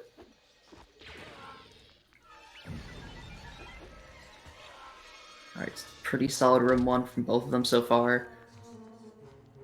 If you accidentally fall in the water there with R2, it is pretty disastrous, but both of them. Okay, so it looks like so Laser, you can actually watch the visual difference between the time that the button skip saves, because Laser is doing the buttons normally, and then Bricko getting button skip first try. Wow. Yeah, it just shows the visual difference. That is actually a great way of showing the visual difference between the two skips. Is there any significant visual cues to determine where the buttons are, or is it basically just guess and check based on muscle memory at this point? Yeah, so I'm assuming most runners will kind of have it in muscle memory, but when you're learning the trick, you kind of want to learn where the buttons are placed and kind of like what direction you need to hold on the stick or keyboard to path Luke. R2 actually in that trick is pretty simple. You're essentially just flying from the first platform to the middle platform, the middle button, which it kind of lines up perfectly. As soon as your fly kind of runs out of juice, he'll land on that middle platform. And then you just fly straight forward to the last one. So R2 is pretty straightforward on that trick, but Luke is a little more complicated. And you kind of have to learn the pathing of the other buttons because he doesn't have as much of like a range like R2 who can fly. So you have to kind of jump from button to button and learn the different directions you need to hold for each one. So that is kind of the big learning curve on that trick. And then, of course, 1P2 seeing both of them at the same time is also not very easily done. So that's why you'll see probably only top level runners go for that. Yeah, just a clarification for the folks at home who may not know, 1P2C referring to one player, two controllers. And so Lego Star Wars has been enjoyed by many as a two-player adventure, but for speedrunning, there's just one player only operating only one player operating both controllers to get two players. So that's why you'll see them popping into the menu to drop out of characters or just some movements here and there. They're trying to operate two different characters at once, which I can't even imagine. I struggle with just one as it is. So them being able to do it twice is incredible. You get a better visual aid with their overlays here on the bottom with laser and BrickoFed going for the one controller, one keyboard aspect, which I believe is the quickest method. Cena, you want to add on to that? Yeah, so the fastest way of playing through this game is with controller and keyboard. But the other ways, like keyboard, and controller are very viable, even though they do lose a little bit of time. Like keyboard loses a little bit of time to lines, and double controller can lose some time to getting double dropouts. But all three methods are very viable for someone looking to learn the game. So while controller keyboard is the most recommended, if you feel more comfortable on controller or keyboard, definitely go for those methods. But yeah, we see Bricko. Let's see, he had a pretty good Dagobot in his latest, so he's going to be losing a little bit of time to that, but still minus 230, or it's going to be around minus 223 going into CCT, and it looks like he had a pretty strong, very good CCT in his latest. So I cannot get over the glasses and mustache. I'm sorry. Yeah, the X-Wing Yoda, everyone has the glasses and the mustache. Everyone has the disguise. Sorry to interrupt there. It's just humorous to look at. But yeah, major grounding here for Bricko. Still looking to get that top time with still a mid 226 best possible time as he goes into 5-5 Cloud City Trap. Yeah, the key here for Bricko is just avoid any major disasters, and he should, with just an okay CCT here, be able to pull out the top time. But of course he's going to go for the best CCT he can get. The first skip, he has already gotten it. That skip in the first room was actually found very, very recently, post Summoning Sol video, and it only saves a couple seconds, but it is pretty visually cool. You don't actually see it, but R2 super jumps in the background, so he kind of launches himself, and you drop him in as he's going through the door there, so he's able to load the next room. Do we know if Bricko is going to be attempting the fast EV1 skip? No, he should just be going for the panel fly, yeah. I believe the only runner that will attempt fast EV1 will be Wii Super, unless runners are in a position that they need to go for it to PB. Oh my goodness, Bricko almost jumped too early onto that platform and barely stayed up. Because if you die there and lose your helmet, you have to go all the way back.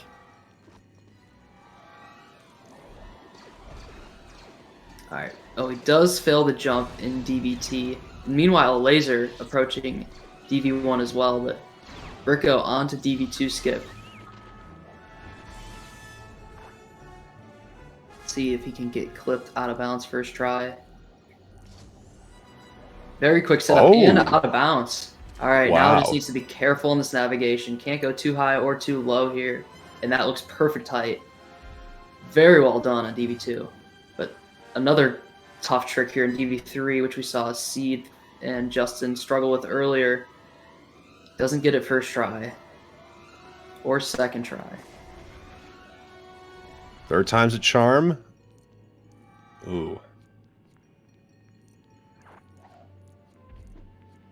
Does get it fourth try. So this is still a pretty solid CCT here from Bricko. Obviously, fourth try on DV3 isn't ideal, but having DV2 skip first try, we got it. And actually, going back over to Laser, he is now on DV2 skip. Doing quite a bit of pause buffering to set himself up. Yeah, a more methodical setup here, just making sure he's in the right spot. He does not get out.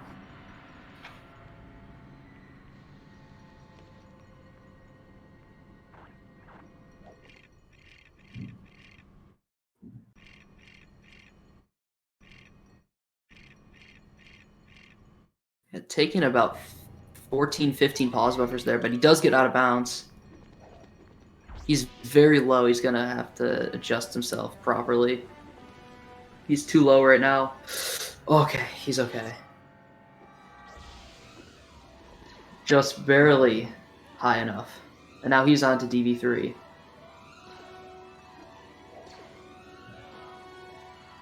Oh, DV3 just continuing to be a sign of struggle here for all the runners who've made it this far. Does get it on the third try, which I believe is the best attempt we've seen today, as Bricko is now in their final stage in 5-6, losing 9 seconds on Cloud City Trap, unfortunately, but still looking at that 2:26 best possible time, so very much in a position to claim the top spot here for the day, as long as there's no disasters with door clip. Yeah, don't be fooled by him losing time on CCT compared to his latest being bad, because he was comparing against a very, very strong CCT, and to only lose 9 seconds to that and get a 3:33 Cloud City Trap is very impressive. So he is set up very well here into Bespin. On pace for maybe even a 26 here. It'll take a pretty decent Bespin, but definitely 226 is in the cards here. I believe he needs a 534 or better Bespin, which is definitely possible.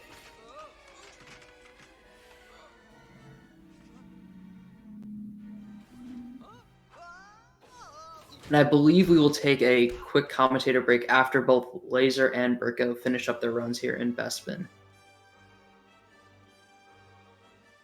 Sounds good. As Ginger is well on their way, once we get back from that commercial break, we'll see Ginger getting ready to close out their run. And I don't know if you saw it earlier, Senor, but Ginger said this episode 5 is for you. So I'm hoping that means a good thing.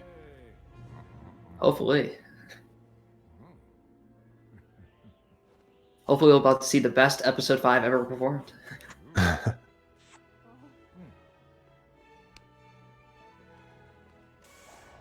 Alright, Bricko Fett coming up on door clip here. Hopefully we'll see some more success on this.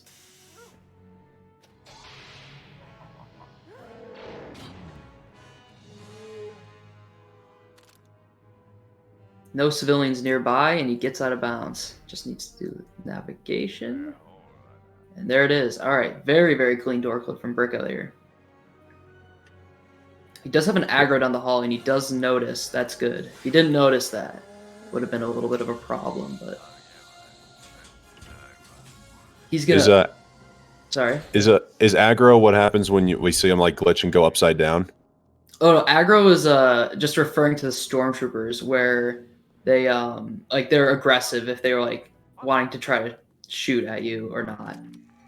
So like when you put on a stormtrooper helmet, they think you're a stormtrooper, so they won't shoot at you.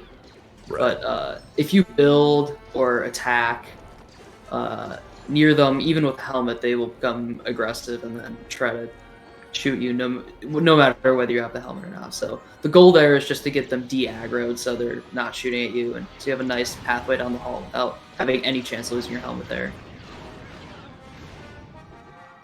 Yeah, this is actually a very, very strong Bespin so far from Bricko. Definitely on pace for a 226, which would be, by the way, the best event time by over 2.5 minutes.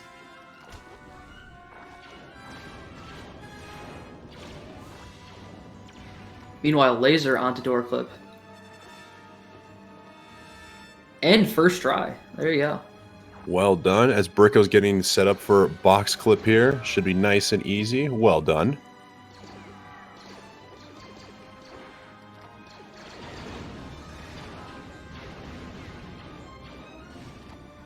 This is actually pretty good Bespin pace. He should, as long as there's no terrible end platform, Bricko should be on his way to a 226 here. Meanwhile, Laser, no chance at PB for Laser. Oh my goodness. Wow. So if you see on Laser's side, the panel is not there. And this is a very rare soft lock. We've only seen this a handful of times ever. The panel is not there on Bespin. And that is a soft lock where you have to restart the whole level. Oh no.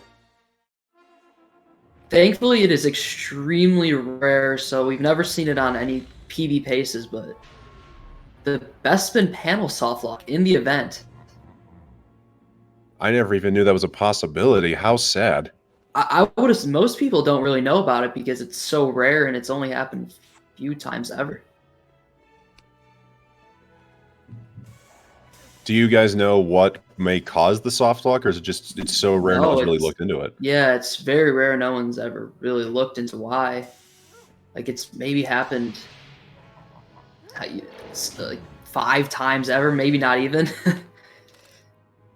To speedrunners, that is. All right, well, Bricko here, coming up on the end of the run. Did take a death, unfortunately, with Lando, but it looks like it's not going to be too bad. As boom, he secures the top time with the 2:26.52. GG's, Bricko. That is definitely a statement time right there, just annihilating the current top, or the former top time of a mid 2:28.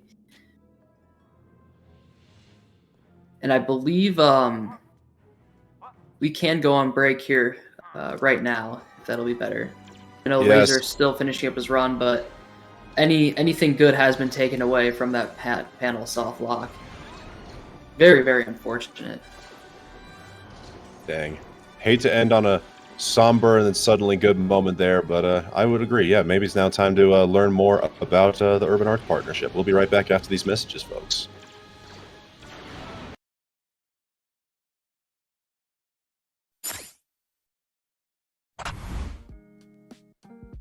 Urban Arts helped prepare me for college by giving me a lot of experiences working both independently and collaboratively with other people to make really cool games, and taught me how to put my all into creative projects, and that helped me put together a very strong portfolio for college. The best part about being in the urban arts community is the people that you meet. A lot of the people here have the same interests as me, so in the future, making friends here will benefit me and them and everyone around, because we all benefit from each other by gaining skills that other people had that I may need. Urban Arts helped me see myself differently by showing me that I can be a good leader. In the studio program, I was assigned the role as project manager, and fulfilling that role for the first time actually helped me realize that I have good leadership skills, and it really helped me to develop them.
And we're back. Yes, welcome back, everybody. During the caster break, Flaming Laser did complete their run with a 2:41:43, putting them on the board for the time being. As we see Ginger Legend have a very good Cloud City trap as well. Now looking to close out their run with a Bespin. Looking like their best possible time is a 2:30:12, so it would put them ahead of Flaming Laser for 4th place. Yeah, this should be essentially locked knew up someone who worked as at a Royal Farms. 4th place time They get here. a bunch of free food.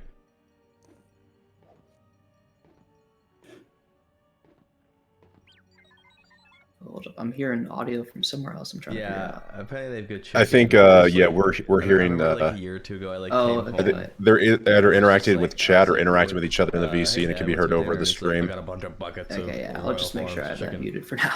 Grab what you I think it's want. Wii Super. This is like 3 just like buckets. Oh, just these huge I guess buckets of fried unfortunately chicken Zach's run is just sitting done. on the counter. He just crashed in the bunker, which crashing in this game isn't too common, but if you are going to crash, the most common spot is in the Endor bunker. And yeah, that is unfortunate. He's going to be resetting here. So unfortunately, we're not going to be able to end off our commentary segment with a finished Zach run because crashing in the bunker loses around 7 to 8 minutes. So he's definitely not going to keep going. 5, 6. Well, Ginger At least- is into Bespin now. Yeah, at least we'll get one more finished run there with Ginger now about ready to start. Bespin, there we go. I thought the stream froze, but it was just loading time. Actually, we should also see the conclusion of Frostbite's run as well during our segment here. Or actually, maybe not, but we'll definitely be able to see the lead up towards episode 5 for him, Zerthix, Viola Guy, and anyone else who's on a run right now that's not shown.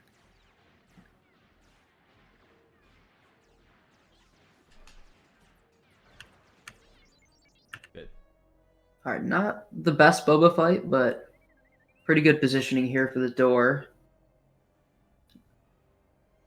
We'll see how door clip goes. So far, door clip's gone pretty well for runners today. And he actually got a really nice push there from Boba Fett during the cutscene. What? I don't think... Okay, there it works. What So just happened? didn't look like it was going to work second try there, but Dude, good recovery and very clean. That's kind of the just second try is kind of the ideal attempt. Oh, okay, there it is. Just took an extra death there. Yeah, but first try is sort of random because you don't really know when the door is going to close for the first time. But once it closes one time, you can kind of set it up to try to time the second attempt out of bounds. And I think Zach is practicing disco skip right now. Yeah, that's what we're witnessing. And actually, as Ginger goes through this platform here in Bespin, I don't know if this has been mentioned yet, but shout outs to Hob and P53 who will be commentating later in this event. And they were the creators of what's called Workbench, which is a really good practice tool and just tool to explore the game. And that's what Zach's using right now, where you can essentially just reload any room you want or load any room in the game, explore at a bounce in any of these rooms. And it is an extremely helpful tool for new runners and current runners for practice and, I mean, trick hunting, basically everything.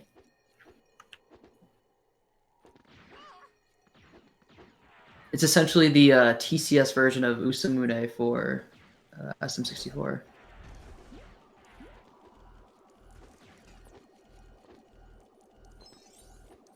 Meanwhile, Ginger getting box clip.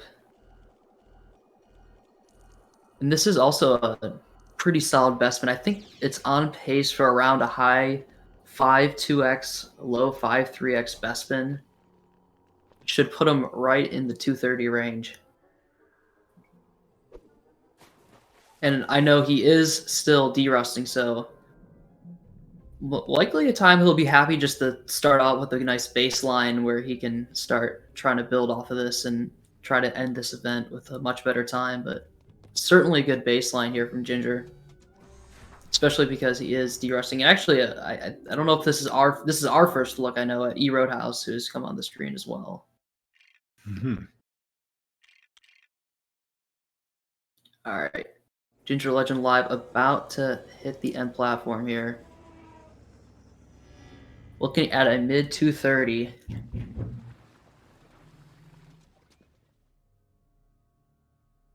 Let's see if he can limit deaths here.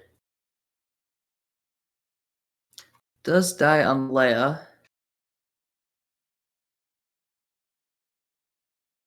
Got that one heart left with Lando. Does take a quick death. Does take it. Both characters. Yeah, not the best end platform here, but he will finish it out still with a mid 230. GG's to Ginger, 230.26. And he's popping off. If you can see his little face cam. I appreciate that episode 5 being dedicated to me. That was a pretty good Cloud City trap. GG's to Ginger Legend, now taking that 4th place position over Flaming Laser with the solid 230. Actually, looking at other runners around this view, so it looks like Bricko has just instantly started up another attempt. Zerthix is in the late episode 4 here, finishing up Rescue the Princess. Frostbite in the core of ITDS. He's the furthest along right now. So probably the run we'll be looking at most of, I think what I see is like around plus 40 something. It's kind of hard to see, but... Yeah, plus 48.93 according to his personal best splits. Does not look like PB is in the cards for Frost anymore, but he is still willing to just power through and get time posted on the board. Ginger is going to be eating, by the way. Taking a quick break. Actually, plus 40 here going into episode 3. I think, we'll see if Frostbite can have a solid last 2 episodes, but if he can play and get some golds, which there's potential for golds for him in the last 2 episodes, PP is still a possibility.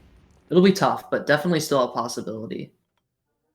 Now, taking a look at Frostbite's overlay here, I'm seeing there's the timer for the splits there on the top left section, and there on the bottom right it says time without loads. Senor, I know runners have been recently posting their times with and without loads, or loadless times as it's been referred to. Are you guys looking to start keeping track of time loadless going forward? What's up? What's going on with that? Yeah, so for as long as this game has been ran, it's been RTA time, but recently we're just getting all the timings done, and we can see all the variation between everyone's loads, and it's enough that it's initiated at least some discussions at a potential vote very soon for load remover being the official new time. That right now is the load remover is currently being made and perfected just to make sure. Obviously, we want to come out with it with no errors and no faults. So we're likely gonna have a vote on that in the near future, and that might change the leaderboards quite a bit. Well, generally it won't change placements as much. It'll just be the final time will be around 40 seconds to a minute, just depending on how much you lost the loads faster. But obviously that has to pass the community vote, which should be relatively soon. So major change coming to the game potentially. And that's why you'll see runners with loadless. We are unfortunately going to be seeing a reset here from Viola Guy. They were trying to make a jump across what looked like a sand pit there with Obi-Wan taking at least 5 deaths, and I think they realized just how much time they were going to lose. So unfortunately, it's a reset for Viola. It didn't look like they were attempting any significant skip. They just weren't able to jump on the ledge they wanted to get to. Yeah, so that's a quicksand too. It's not too tricky of a skip, but if you don't have the, you're supposed to just kind of ride along the side and hug the side there, but in the couple of parts where the rocks stick out, you can't ride the side there. You have to kind of jump around, and it didn't look like he was jumping around properly there. And that might just be a rusty thing. A lot of the times it happens to me where you kind of just forget the workings of a trick or something while derusting. Looks like Zach is back to attempts. I didn't see what happened to Two Light's earlier run, but it seems like they're back in episode 2, but they are ahead, so a good start to that run. I'm not sure what happened to their run in episode 6 earlier. It must have been some sort of reset. Frostbite is in bit of an auto-scroller, so I guess we can focus in on E. Roadhouse here, who is going in to rescue the princess.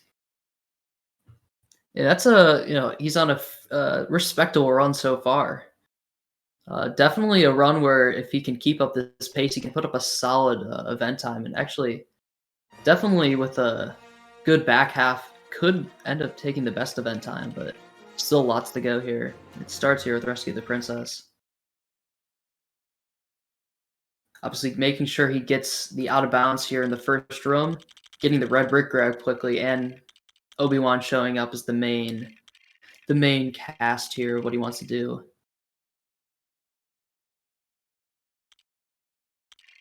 Sounds like we are getting audio from Bricko Fed. I don't know if we might be able to switch audio to either Frost or E Roadhouse, possibly to get more focus on their runs. But good to see Bricko now back to doing attempts after getting that first place position. So it looks like E Roadhouse did get second try on that out of bounds, which it's not too big of a time loss. This is going to be much more important. This red brick grab and Obi-Wan showing up does get the red brick right away, so that should hopefully mean Obi-Wan shows up nice and quick. I don't believe we've had any Obi-Wan disasters yet. So now I'm just trying to curse everyone. This is not... Thankfully the curse didn't happen. Whew. No commentator's Yeah, curse. Obi-Wan is there. No. Obi-Wan's still the reliable Jedi Master that used to be, as we hear somebody making commentary. I don't know what just happened. Is there any way? Okay, I don't have their audio on, so might be the runner's call. Or not Deathwork, whatever the fuck it's called. It should still be fast. Actually, we super also in episode 2, late episode 2. It's gonna be hard. So it looks like he started up runs right after finishing his first as well. It's probably not faster at that point. That's annoying. Oh no! Wait, it looks like Frostbite took a death in Coruscant there. There is actually, I'm not sure if he went for the intentional death strat. That is an older strat done where you take an intentional death and it despawns all these enemies in the end area, which speeds you up a little bit. Although it's not a viable strategy when you 1P2C Coruscant, because what happens is your other players push into each other constantly and it slightly pushes them forward for the... Oh no! Oh no! Oh, he just ran straight into the beam at the end of the Oh level. no. He didn't shoot the left target in time. I don't think he was going for the intentional death strategy because I don't think he was expecting that much speed coming in at the end there. Are you fucking kidding me? Now he's going to be losing quite a bit of time here. It's already over 5 minutes on the split. And this split is supposed to be in the 4x range, and he's already losing about 40 seconds. I've never But yeah, as you can see, without enemies here, you get extremely sped up at the end, which is faster if you're doing one player Coruscant, but not if you're doing 2 players, which most runners do now.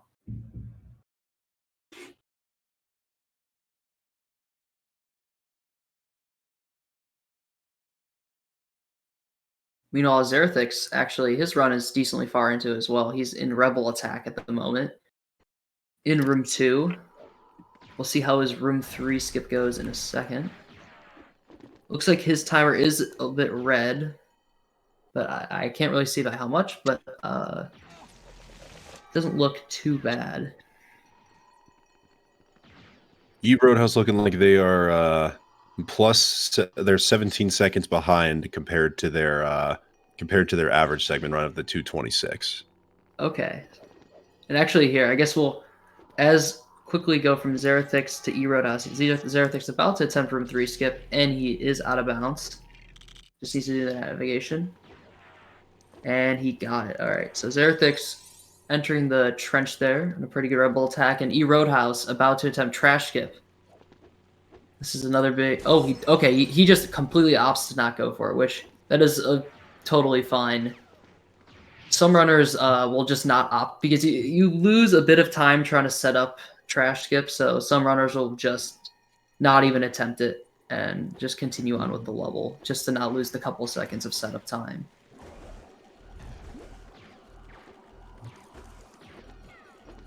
Hey, just now, it's just important throughout the next 3 rooms for Roadhouse to make sure he just keeps that helmet on. Because, yeah, Death Star Escape is one of the levels where if you lose that helmet, it could be very disastrous, especially on the infamous Mount Ritmore, which is coming up. Which it's called that Mount Ritmore because it's a very vertical room, so hence the mount. And Ritmore is referring to it kills a lot of runs, so hopefully he can keep his helmet here in pre-Ritmore, which he's doing some nice movement here, being fairly safe about keeping the helmet.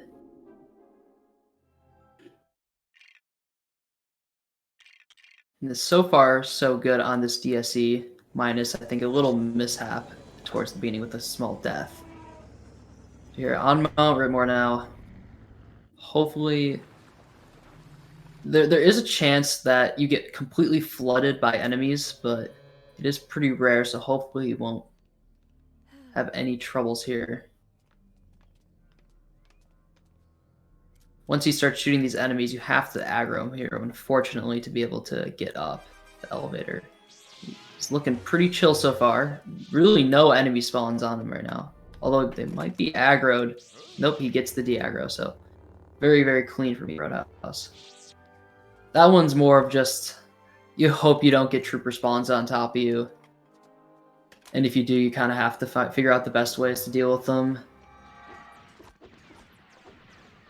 Zerethix doing an episode reset right now, going to episode 6. We Super just entering episode 4, and it looks like he golded Count Dooku. Ooh. So maybe a community best, potentially. I know his gold on Count Dooku is already one of the top golds, so maybe the best ever Dooku performed. Looking at his splits, it is a 217 Dooku split. I don't know what community best would be there. I don't have the milliseconds. I just see 217 according to the Community splits. best, there is a 217, so I mean, it's all very, very close. It would come down to milliseconds there. Meanwhile, Frostbite about to enter the end room of Chancellor.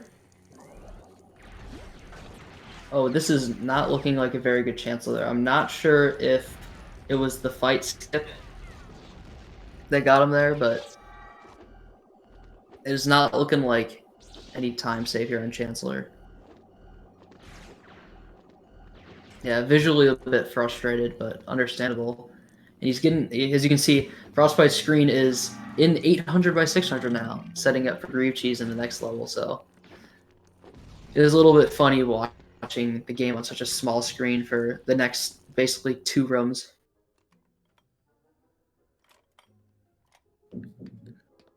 Alright, some long cutscenes here. I guess we'll have to focus our attention on Frostbite at the moment, since Roadhouse into about a minute of a cutscene, and then Zerethix actually about to finish the Java's opening cutscene. That's also another over a minute cutscene.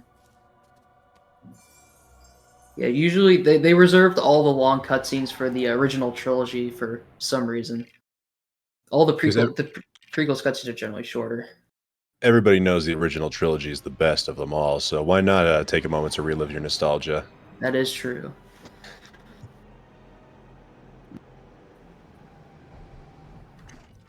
Alright, Zerethix just starting up Java's right now.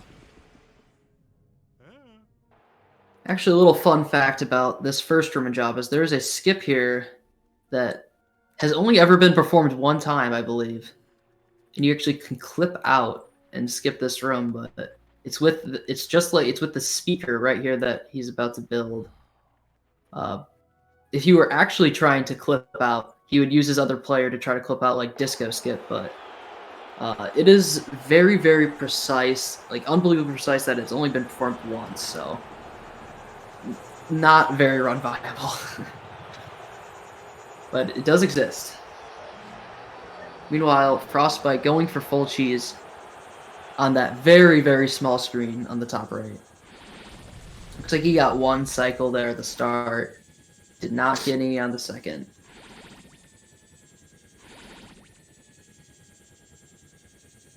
I'm really trying to lean my head in here so I can see how many hearts Grievous has. Looks like he has gotten 3 or 4 of them off now.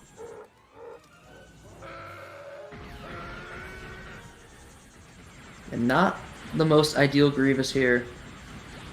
Looks like he's only got this 1 heart left. There it is, okay. And E-Roadhouse about to do room 3 skip here in 4-6. It is quite a punishing trick to miss. So, see what strat he goes for. He's going to go straight for it and gets it. Alright. There is a setup for that trick where you take a really, really wide line, but it allows you to get the skip pretty much every time. But he just kind of went straight forward and took the faster line, which is what most runners take, to be fair. And Zerathix is out of bounds. Got Droid Avoid. He just needs to navigate his way to the long room here from out of bounds. Popping in here is not what you want to do. You want to make sure you pop in right behind this door, just like that. And now it goes straight into another trick, Spiderless, which is a pretty precise clip out of bounds here. We'll see how long he goes for his setup. Actually, runners use a variety of setups for this out of bounds as well. Does not get it the first attempt. Too far left, it looks like, on the second attempt. Trying to set himself up there, and he is out on third, though. Nice. So now just, he's a bit low. He needs to make sure he navigates properly.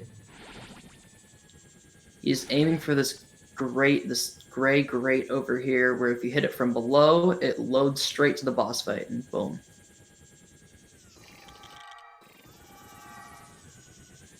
Meanwhile, E-Roadhouse just finishing up Rebel Attack, so he's going to be on to episode 6. Zerathix in the Rancor fight.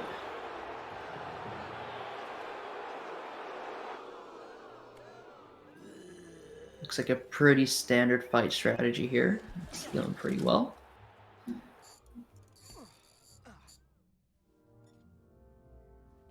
Yeah, the main thing about the Rancor fight is just, you want to just keep track of the Rancor, make sure he's not missing any of the Gamorrean guards when he's trying to swipe at them. Because he misses them and the Gamorrean guards start running away and you don't have a force choke on them, it gets pretty ugly, or can get very ugly. And the Rancor can also get stuck on rocks in that boss fight, which there was a funny moment. So we've had 3 tournaments for TCS 90%. In the very first one, which is kind of crazy now thinking about it, was over 3 years ago now, we had a moment in that tournament where a runner had the Rancor get stuck on that rock for 2 minutes straight. It's just the moment that stands out about that Rancor fight. And speaking of stand out, guys, sorry, commentator is dealing with a coughing fit and a bloody nose, notably quiet. But what's not quiet, guys, is the charity in which we are happy to be a part of sponsoring for this event here, the Urban Arts Partnership. Guys, through their innovative programs, students of all backgrounds get to learn coding, game design, and other valuable skills that can help them pursue careers in tech and related fields. Perhaps like some of the more notable things we see out of Urban Arts is a project for seniors to develop and create their own games, which I believe are then made free to play online. Who knows, guys? By helping give more children the opportunity to become educated in coding and video game design, we can see the next big game developers of tomorrow start their journey today. All it takes is a quick donation to !donate, the Urban Arts Partnership in the chat.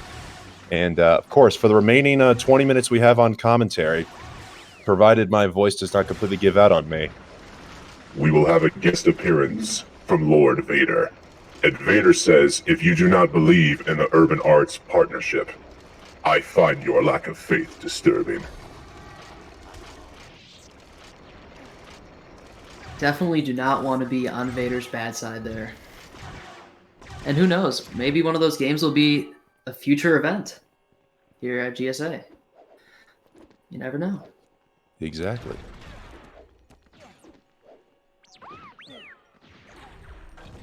Alright, so looking at the runs here, Zerathix onto Pit of Carcoon, which is notably one of the more difficult levels here in Episode 6. Mainly because the two tricks here, one called Topless, and that is going to be performed by skipping the top area of the sail barge, that's what it's called, where there's a lever and you completely skip pulling that lever, so it's gonna be performed in just about 10 seconds.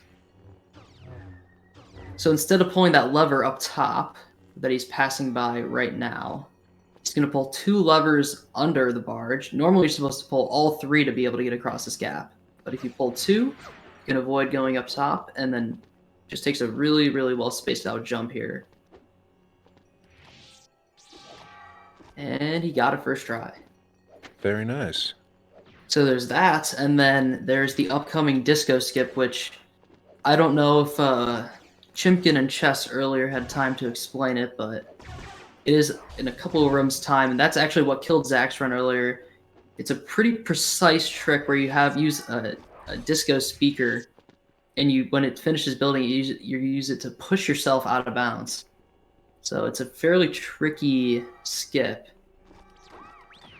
And there is currently really no setup for it, so everyone kind of just does their own thing, because we've been looking for years for a setup here, but let's see what Zerathix does. Does not clip out on the first attempt. The goal here is to get Luke out of bounds.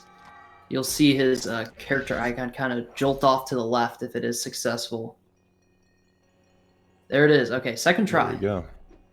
And Second every try just goes... Sorry, yeah, go ahead. every missed attempt loses about what, 8 to 10 seconds, just because you have to reposition yourself and build the disco speaker again. Yeah, and also sometimes, like, I know myself, we have our own superstitious ways of resetting it up, like what might be causing it to miss. Some people believe the camera, so sometimes I'll reset it up by kind of moving my characters to the right a little bit just to adjust the camera. But everyone has their own little way of resetting the trick if they do miss it. Because it is just an unsolved trick, and it has been for years. Looks like we got Twice Light there in the bottom right section. Both them and Wii Super on good runs. Wii Super still comparing to their latest run of the 229 we saw earlier, but Twice Light, as I was mentioning, they are comparing to their personal best, which currently sits at 2 hours and 40 minutes, and now in the gunship level of episode 2, they are 21.5 seconds ahead of their PB, looking like it's a pretty clean gunship level so far. Yeah, definitely the start of something potentially PB pace later in the run. Might see a Twice Light PB and hopefully get their first time on the board. I think the current runners that are in runs right now that already have times are Bricko and Wii Super. They're immediately looking to move up the leaderboard, or in Bricko's case, just improve their first place time. It looks like Frostbite is only plus 26 seconds to PB at the moment. Mm-hmm. And there is definitely potential save in episode 5. So we might be on the verge of a potential PB run from Frostbite. Yeah, they were able to make up a lot of time with Golding the Kashyyyk, the defensive Kashyyyk split there. So we'll just have to see how the rest of this pulls out. His best possible time does currently exceed his PB by about 9 seconds, but episode 5, as you said, has a lot of time save potential here. Perhaps this is where we get to see Clutch Bite come into action. And we're going to see it out right away on the first 2 splits. I can tell he's got some potential time there.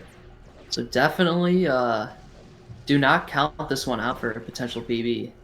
As well as I guess something to note is if it does not PB, he's still competing for 5th place against Flame Laser's 241. So he'll be trying to beat that as well as go for a PB. Alright, and he's gonna save time right away on Vader as well. This might be a gold split on Vader. It is. And it is.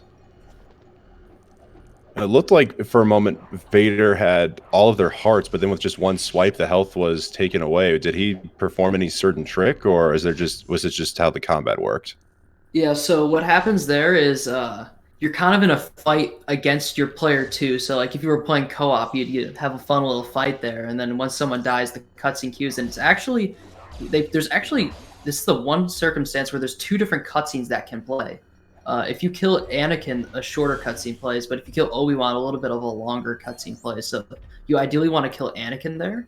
And what Frostbite was doing there was switching back and forth between the players and letting the AI hit them instead, because the AI hits a little bit faster than if the user was hitting. So they would use the AI to do all the damage, and then drop in player 2 to count, a player as dying right on the last heart, right before the last heart goes away.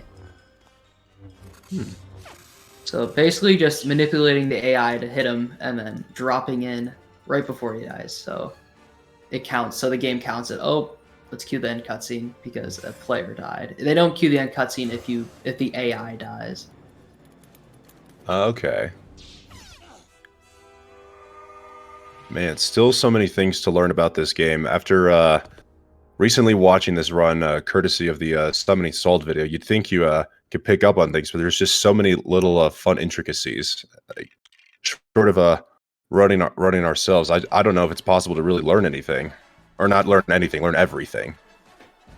Yeah, it is something where you kind of accumulate that knowledge over time, and as you improve your time on the leaderboards, you come to figure out a lot of that stuff along the way.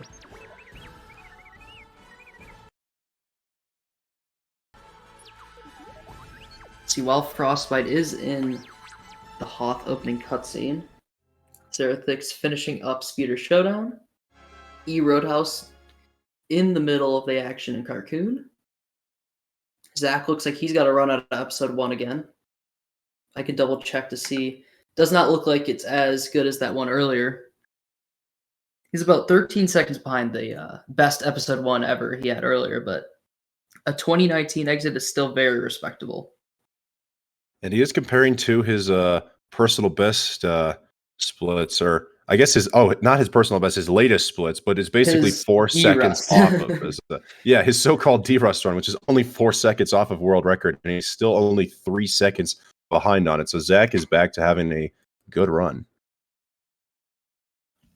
Yeah, the major thing there will be, can he get a good Camino? And then once he gets a good Camino, that'll kind of unlock the floodgates to get towards the mid/late game. Although it does not look like he's having the best bounty hunter pursuit here. He's going to lose a little bit of time here, but that is no problem. He might argue otherwise, but not terrible.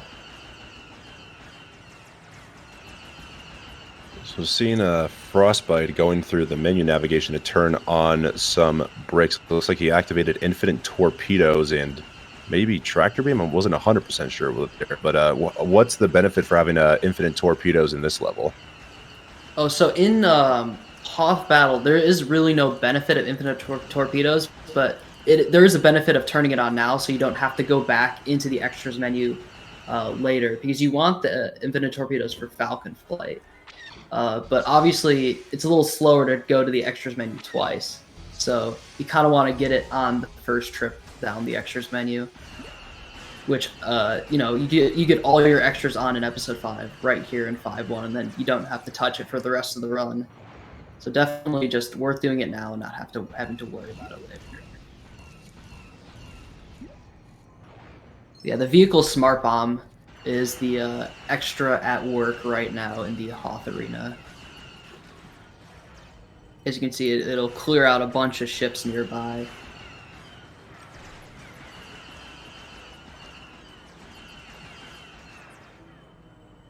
Let's see, Zach. He is entering, looking a little bit distraught, or maybe just tired.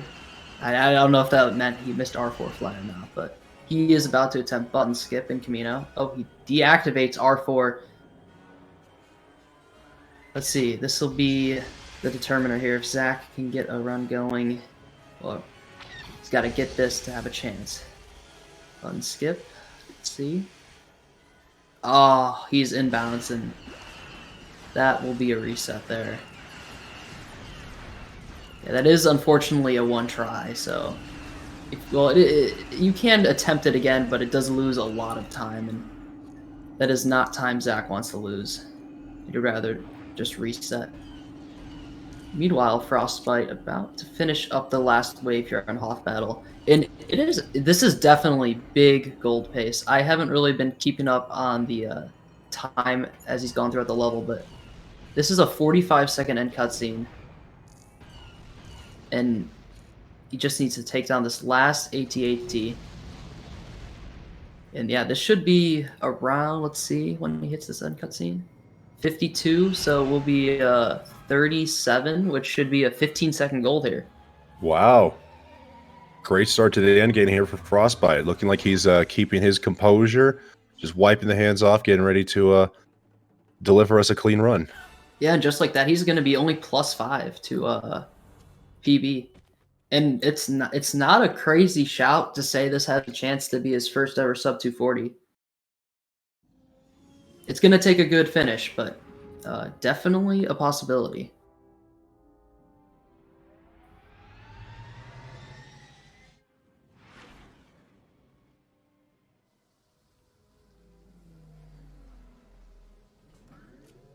Meanwhile, we haven't really seen too much action on Endor. That's where Zerathix is right now.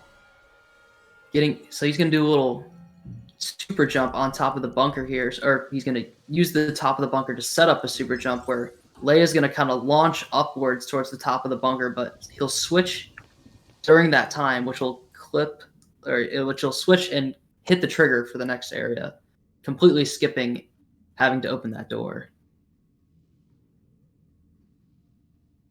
Now Frostbite is into Echo Base, so let's see. I think he's gonna go. Okay, he's just playing it safe on that first barrel. You can actually position yourself right at the door there, and when it explodes, if you're in a specific spot, you can actually avoid dying and get to the next area a little quicker. But that only saves around like a second. So obviously, playing it safe there is, probably the smart strat. Just to give an update on a couple of the runners, Flaming Laser is currently not live. I don't know if it's because they may be experiencing internet difficulties or they may be done for the day. We hope to get to see a little bit more of Flaming Laser, perhaps come back for a redeem run after that very unfortunate soft lock to close out their last run. But meanwhile, if you take a look at the bottom right section of your screen, Twice Light just golded 4-1 by a few seconds, and they're now about 55 seconds ahead of their current personal best. Yeah, that looks like a very promising run so far. Looks like all dark green and gold, which is what you want to see, saving time everywhere. And just for reference, Frostbite also has some big potential time save on this split, even though it's essentially even with his gold and PB, there is time to be saved to his gold. And judging by the strats I'm seeing, definitely has that potential here. Let's see who's able to get the 3PO box push here. Nice. That one it's a little bit tricky when you, especially if you're on like a decently paced run, you have to be focused to make sure 3PO's in the proper spot to actually get pushed up there. So I've definitely had my fair share of moments where I just don't have 3PO in the right spot and I clip them to the side, and it's very sad.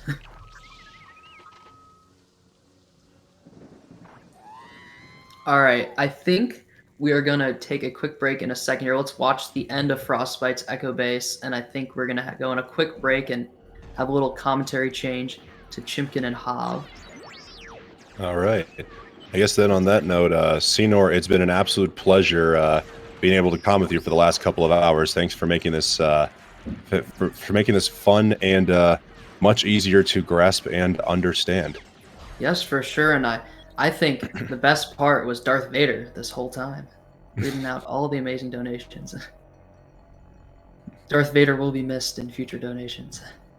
Yep. Well, I guess just because the Vader stops. Oh, Frostbite getting first try Falcon Jump. What a good way to end this off. He might be near gold on this split here. And So that guys, actually, that is, by the way, that is a huge gold for him. That is a sub 4 split, and his gold right now, I think, is a 412 or 422. I can't quite see. It is either a 412 way, for gold. So that is a 13-second gold right there. Oh, which is going to boy. put him ahead. 3 gold splits in a row here for Frostbite, looking to close this run out, get a time on the leaderboard, and a new personal best. So hopefully he'll be able to channel his inner force. Because when it comes to closing out runs, you might need to harness the power of the dark side. And you don't know the power of the dark side. Just had to squeeze one more in there. It was a little forced, but just had to squeeze one more in there. Of course, and I guess we'll also cap it off here. Zerathic's about to do Ultra Kill, and he's right there. And a first try Ultra Kill. All right. I think now we are going to go on break, and when we come back, it'll be Chimpkin and Hav. All right.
Back again. I'm Chimkin, and I'm joined here with Hav. Hello, I'm very excited to finally be here. I've been having a lot of fun watching. Yeah, and it looks like we came back right at the end of Frostbite's run. Looks like he had 3 golds in Vader Hoth Neko base. Yeah, he was pulling it back there towards the Wow. end or the beginning of this episode. Falcon Flight, not the greatest, but not too bad. Looks like this could be a pretty good Saga. I'm not the greatest with checkpoints for split times, but I think he's pacing all right now compared to his golds. Yeah, I mean, I'm a really big fan of this open format because I know for the original BTR, 48 hours, but it was the same 10 runners, most of them in the top. I like having a wide mix of experience levels and all that. Yeah. And it's good that we get to shine a light on some newer runners that have been improving a lot lately. Yeah, no, it's great. For sure. So yeah, this is definitely a gold here. This is a 40-second cutscene, so it's looking like this should be about a 10 to 15-second gold here on Dagobah for Frostbite.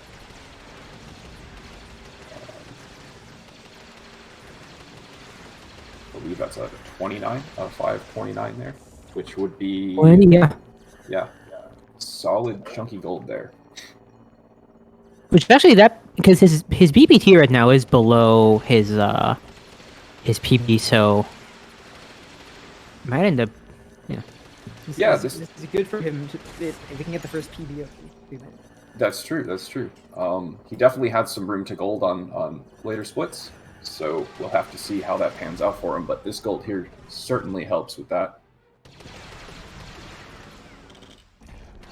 I'm taking a look real quick. Seems like we have.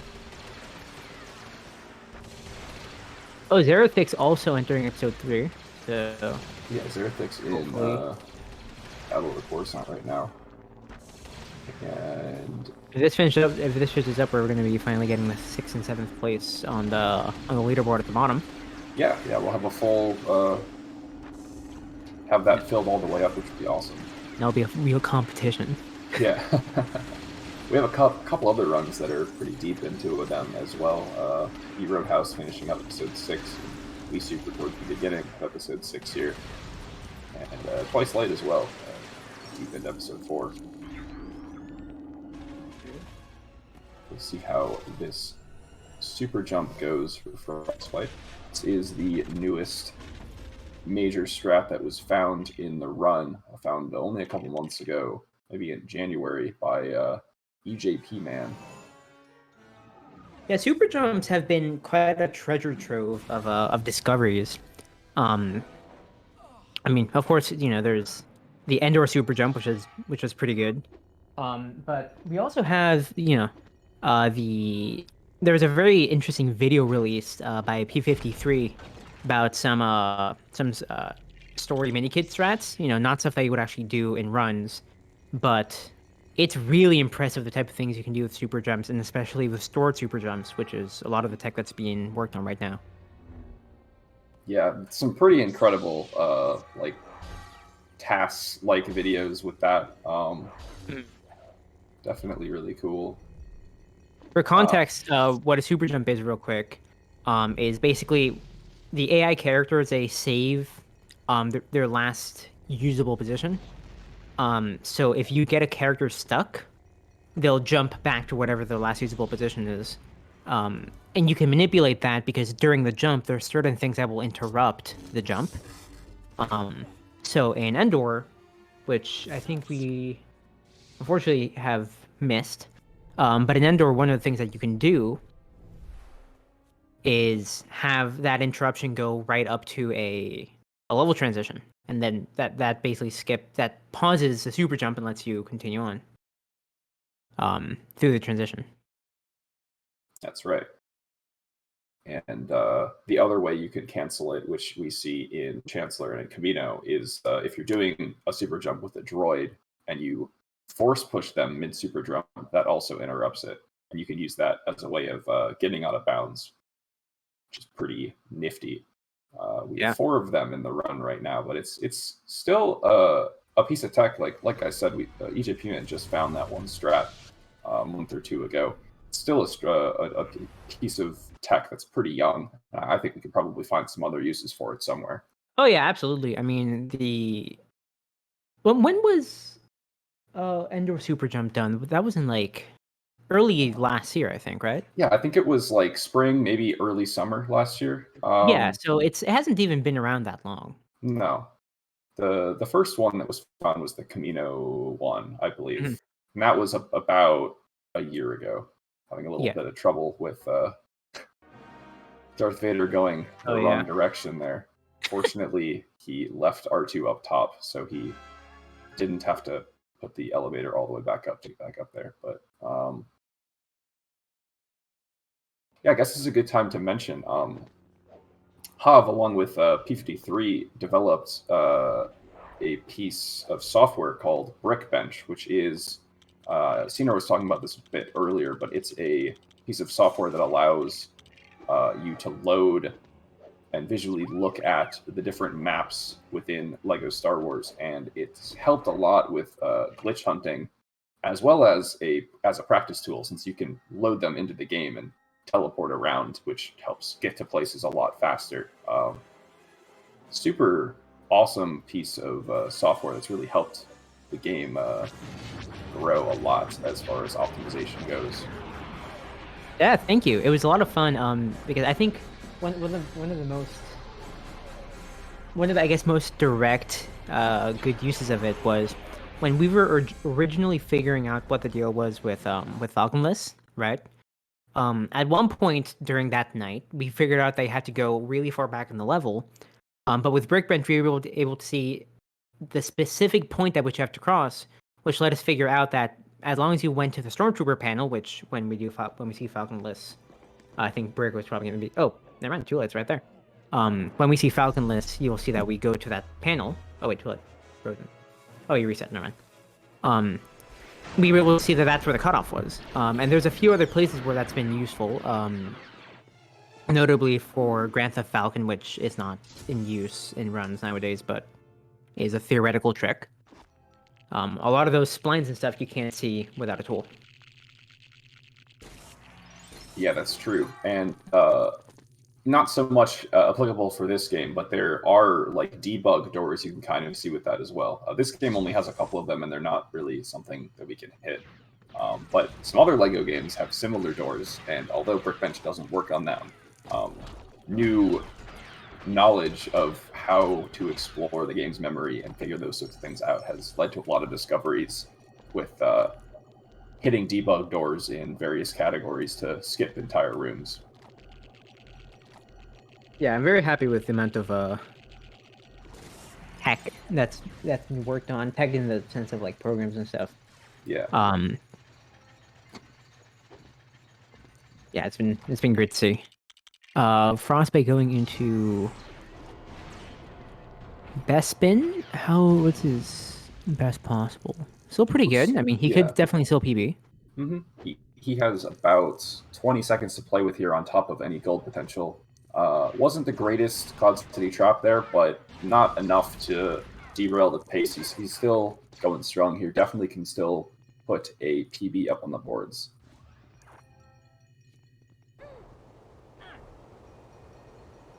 Too late resetting.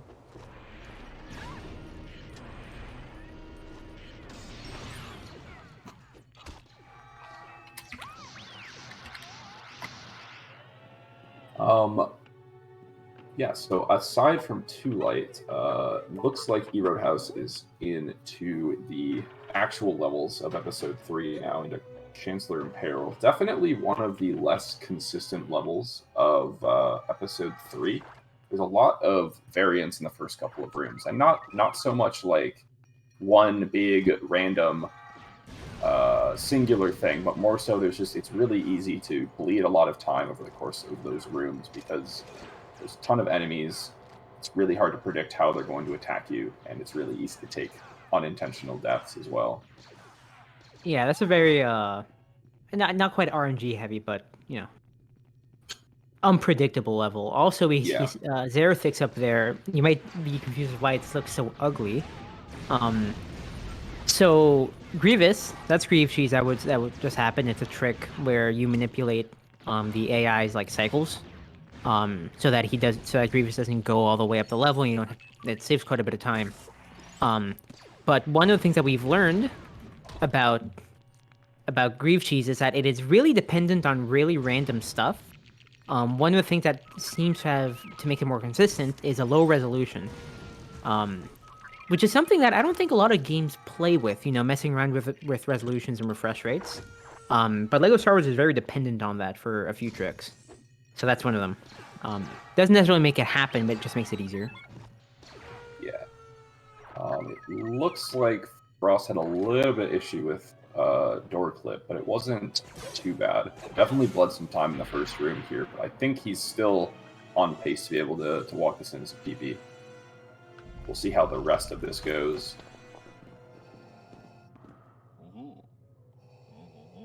This platform in the middle of the level and the one on the end really are a place where it's easy to accidentally bleed seconds, since this one it's a little harder because you have the power up, but the last one, when you accidentally kill yourself while you're trying to kill the stormtroopers with the exploding blaster bolt, it's actually a very easy thing to do, and every death does lose some time from being not able to kill more enemies faster.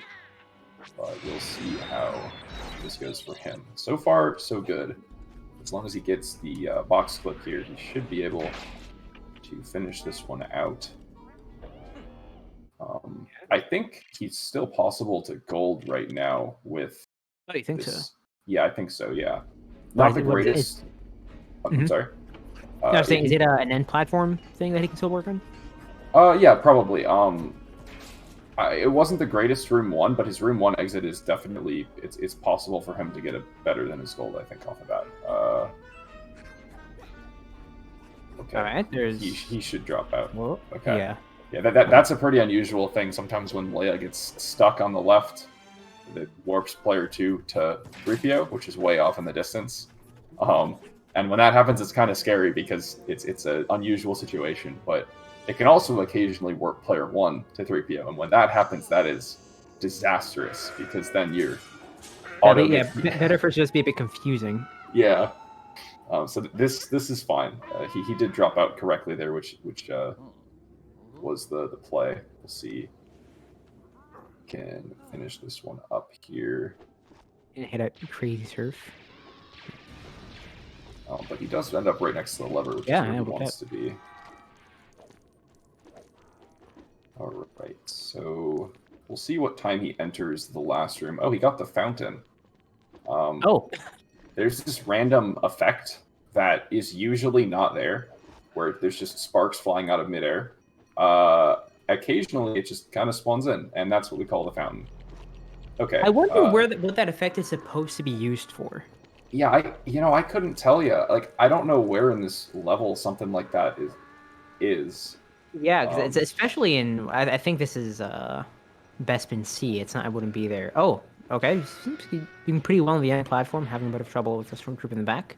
Yeah, not too bad. Definitely PB. Definitely here. I don't think this is going to be a gold split, but I'm pretty confident he should be able to PB. Oh, yeah. He's going to PB with a 240.38. 240.38. Major congratulations to Frostbite. You can see he's having a good time down there. Yeah. Big GGs. Big GGs. Always glad to see that, especially on the charity stream. Mm-hmm. And looking at that late game, he was plus 20 into Vader, and he was able to pull that back with some pretty hefty golds there in the late game. Yeah. So I bet he's definitely looking to run that back again and try and beat that again. And I definitely think he can. I know he was talking prior to this event.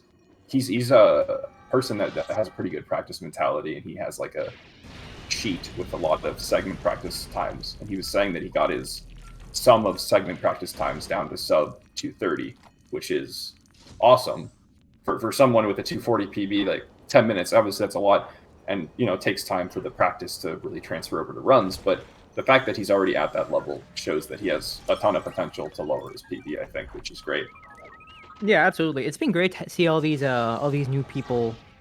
I think we've had quite a bit of new community members come in after the Summoning Salt video, and how much just real effort that's being put into it. It's been kind of it's been a sight to see. It's been great. Yeah, we've really been surprised, I think, at just how many people are getting more interested in running the game. Obviously, we were anticipating there was going to be more attention on the game, but we didn't think there was going to be as many people actively doing runs and trying to get good times. And the fact that we're able to see that is awesome. Such a great thing for the community. Justin trying to hit the super jump. Yep, looks like he's got it just fine cool. there. Yep. Yeah, and it's tough because it is a long run, especially if you're starting out. You're gonna almost surely take more than 3 hours. It's not the type of thing where you can just go and be like, oh, I'm gonna do this for fun, haha. And spend 3 hours doing it after spending time learning it. Yeah. So, it's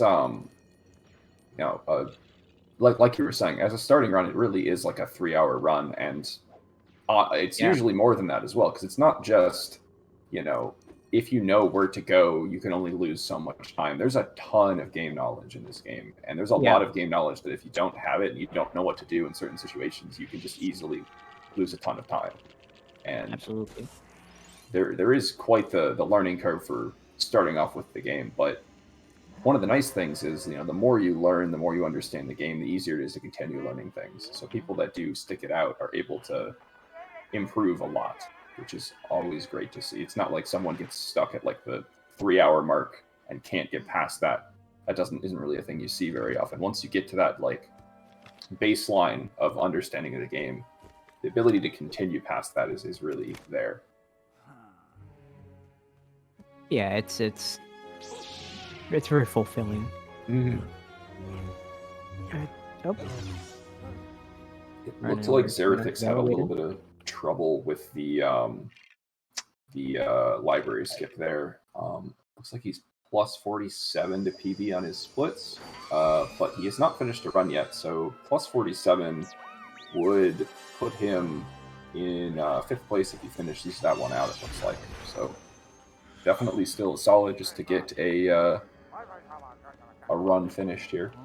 Yeah, although close behind is Evan, currently with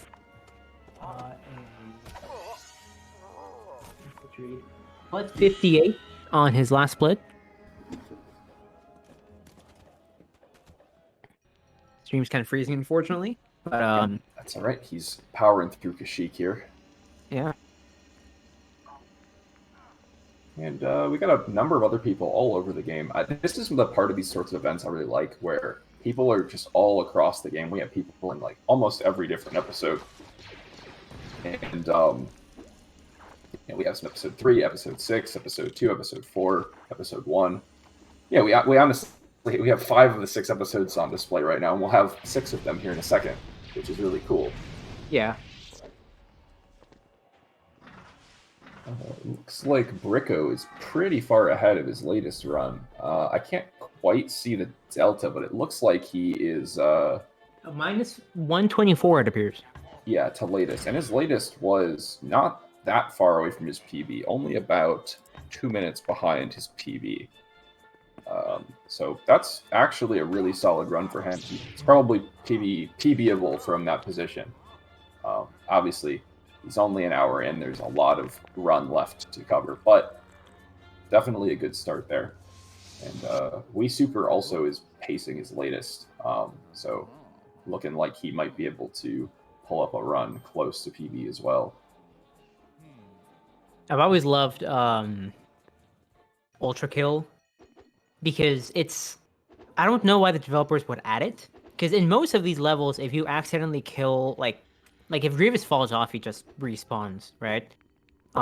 So the fact that the developers actually thought, hey, you know, why don't we do something that no one is going to, or probably no one's going to do, and actually implement code for the Emperor getting pushed down the pit? It seems like a nice detail, and I guess Yeah. it ended up working out with being used. Because there is like an actual like flag in the code or something that checks that like allows them to die like that, right? Yeah, yeah. Yeah. Because So otherwise it would just jump back like most boss battles. Right. Intended gameplay mechanic. Yeah, this is intended % right here. Yeah.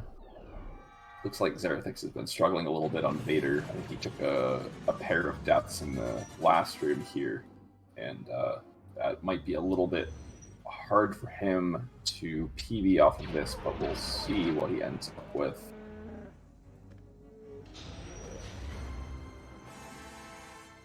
Elsewhere, it looks like Sedum Nastic is into Droid Factory, a little bit behind comparison, but not too far. And Zach is actually in a very similar situation.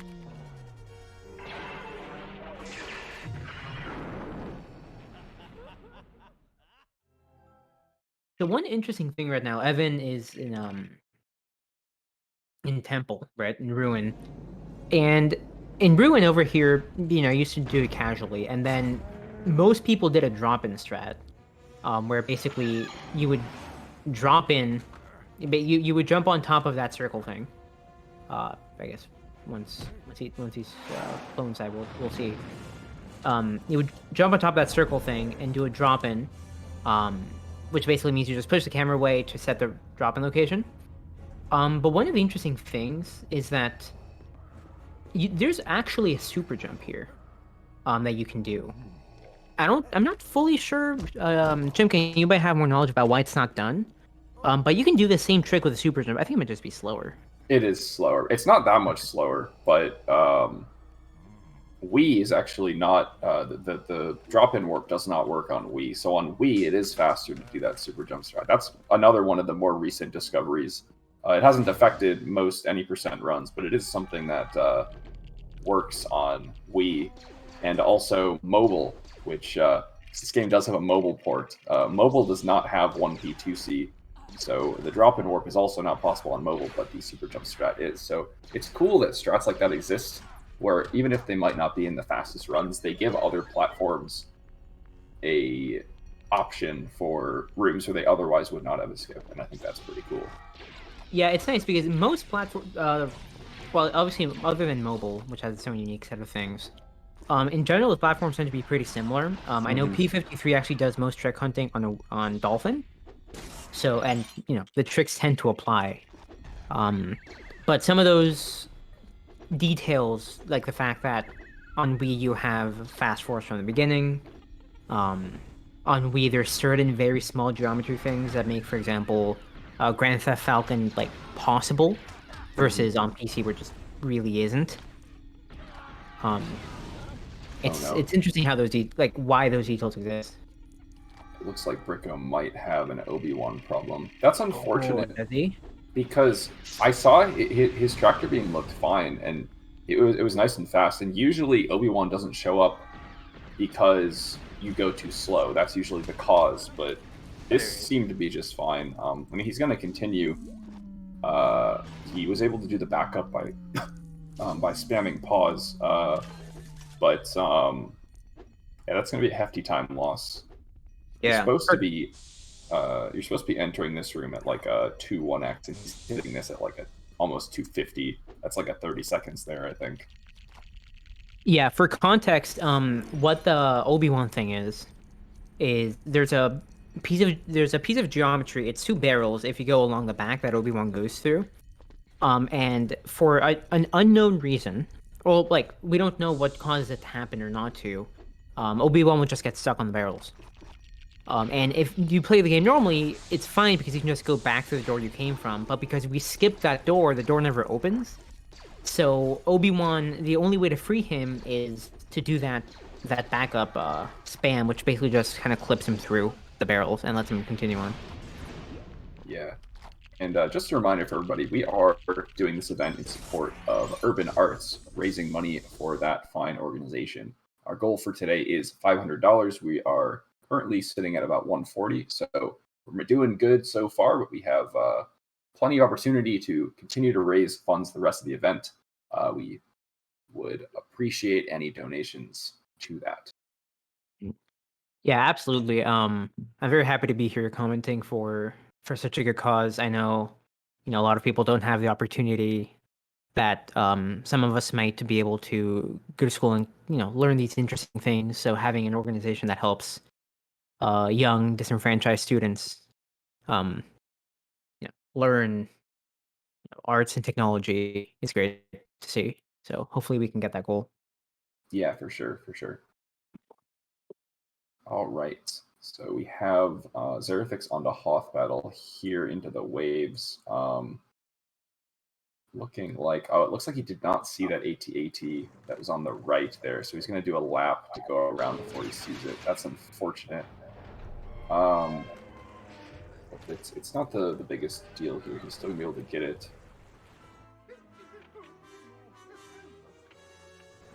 I can't tell if Brigo is frozen or if he reset. I believe he's frozen. Okay. I think he's going to continue that run, because although that was a pretty large time loss, I think he's still definitely that's not bad. Yeah.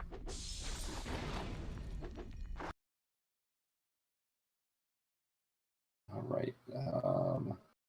We have Too Late here, hitting a crazy pod fraud. Nowadays pod fraud is relatively easy, but I remember back when it was first found. When I made the original sub 4 gold, I think I was up for like 6 hours trying to get it to work. Yeah, the original version of that was pretty crazy. It was terrible. But fortunately, the newer version makes it quite a bit easier to hit. Because the old version, you used to go along the out of bounds, and then you'd go up to the finish line, and you'd have to split your two characters in such a way that one hits the finish line while the other one stays out of bounds. And that was a pretty tight thing to balance. It was very easy to mess that up. It wasn't just a split. You also had to then push player.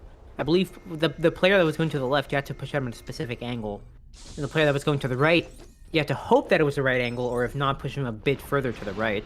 Right. Otherwise, he would either clip all the way to the right, or just not clip out at all. Yeah.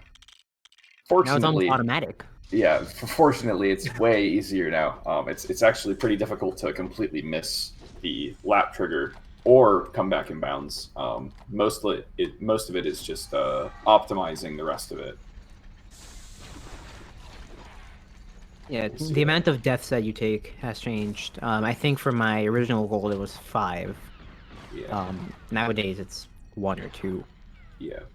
And every death does take time, obviously. So getting those down certainly is time save. We're going to see a Grand Theft Falcon here from Brico. Oh, yeah? Alright, there we go. Once he builds it, heads back.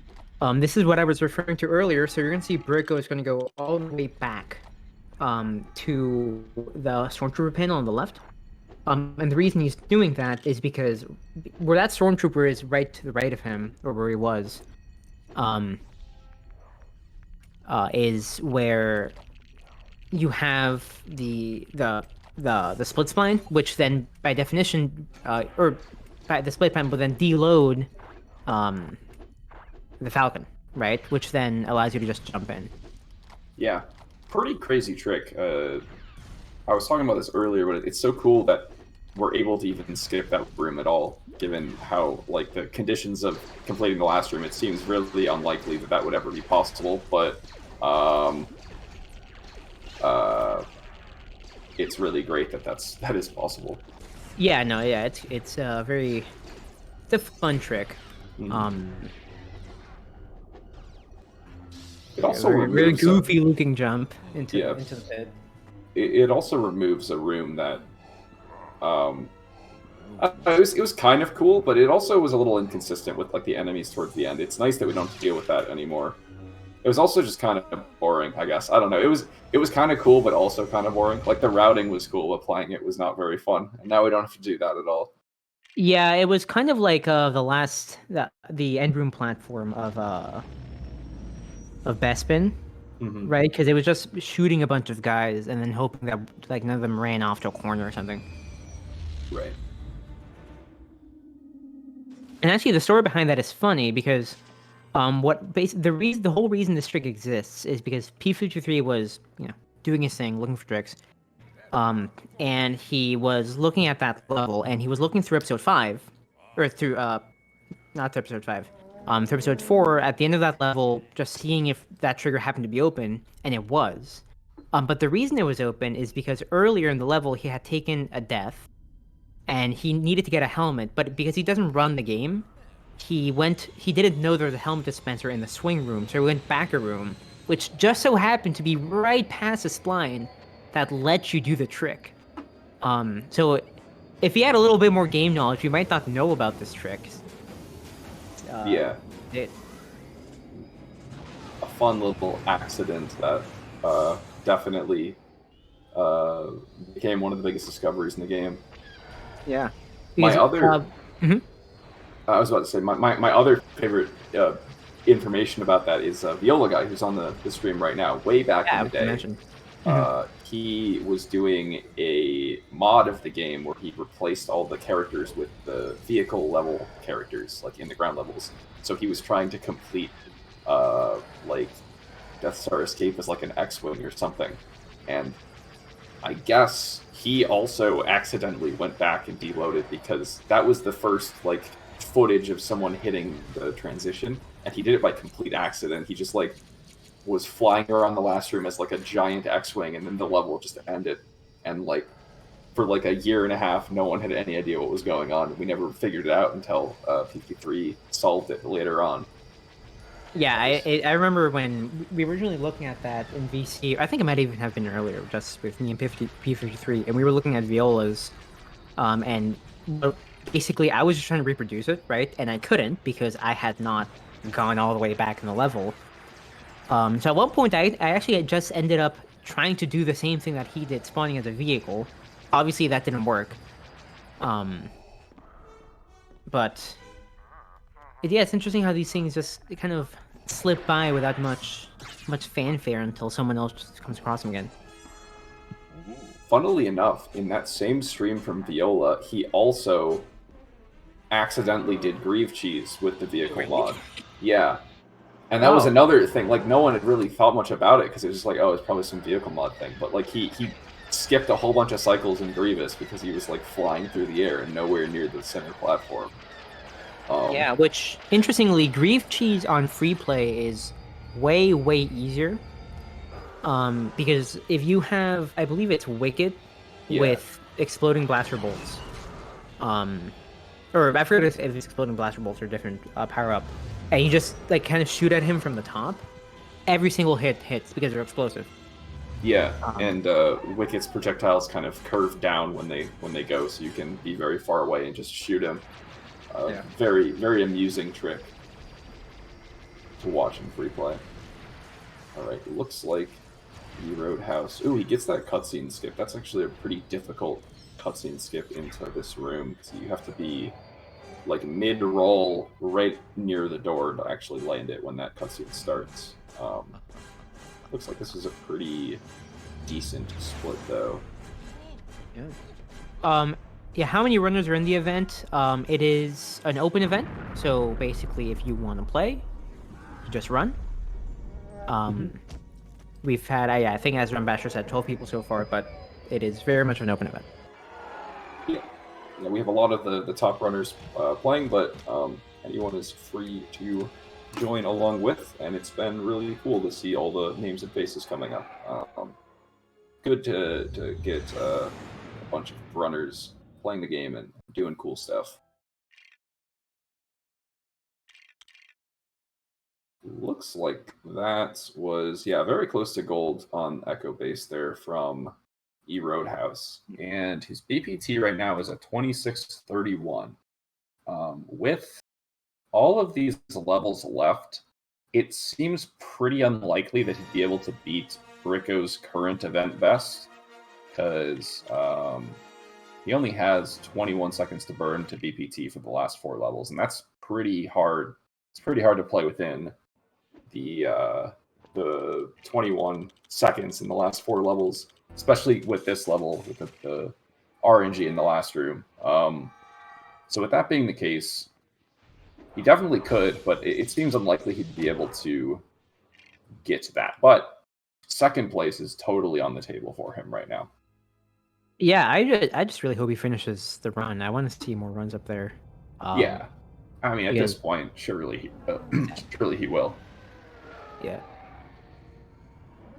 Oh, did Zach just get a Secret Plans gold? It sounds like he did.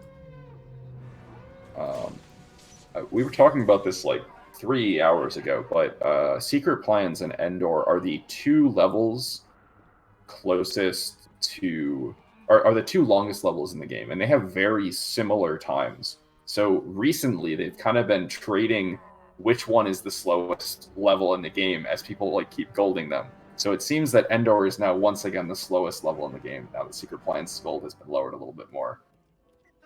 So I think Endor has a lot more potential to go lower than Secret Plans with the current strats. So we'll see how long that lasts. Yeah, because Secret Plans is kind of just like physically a large level. It's not like there's not as much in terms of random tricks that you can do. Like, I mean, who knows? But stuff like super jumps, I can't really see anywhere where that would come to play. There's not really any like sequence breaks because there's no really many sequences. Just kind of walking straight. And comparatively, Endor, I guess, is a much quote-unquote smaller level because a lot of the rooms, they have a lot of things to do in them, as opposed to a lot of rooms where you're just going through them and doing a few things, which is kind of how Secret Plans is. We'll see how... As we were talking about, first CG for Zach, or first CG of the event. Yeah, and for anyone that isn't aware, CG stands for Community Gold. We keep track of not only individual people's golds, but the best overall gold from anyone in the community. And that kind of helps us keep track of like what a theoretical limit for the category with current strats would look like. Do you happen to know what that is actually? I could pull it up. I believe it's a 219 something. Yes, currently it's a 219.02. With that gold, I don't know how much Zach golded by. That might bring it down to a 219.01. But we're very close to having the sub 219 community sim bests, which is pretty awesome. Definitely something that's going to be happening soon. There's enough splits with some potential to go down. I know Death Star Escape is a level. If Seedamnastic gets a split where he gets both of the strats that he's going for first try, since he goes for the Ritmore skip that no one else does, he could definitely get a community gold there that is better than the current best. And obviously, you know, golds can lower here and there by a small amount.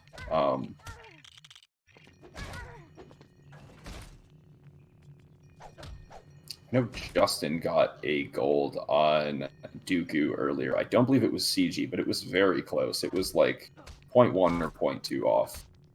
That's another example of a level that can go down by, I mean, not a lot. It's not like there's new stuff or anything on Dooku, but it's a level that has enough minor variance to where getting a split with really good variance could actually get like a new community best. Yeah.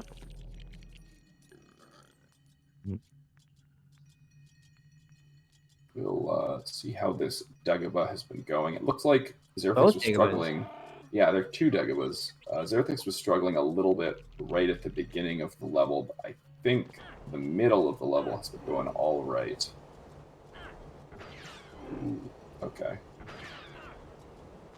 We'll see what this ends up as. And Roadhouse entering the level here at the beginning. So some of community goals, as we mentioned, it was a 219.02. Yeah, and the main point of that, it's not like the main point is just to see kind of where the game can go, how low it can go, because the more people you include in a sum of bests like that, the more options you have for stress, the more perspectives you have on different rooms, and just it gives a better perspective on really what like the current goal sob is, I guess.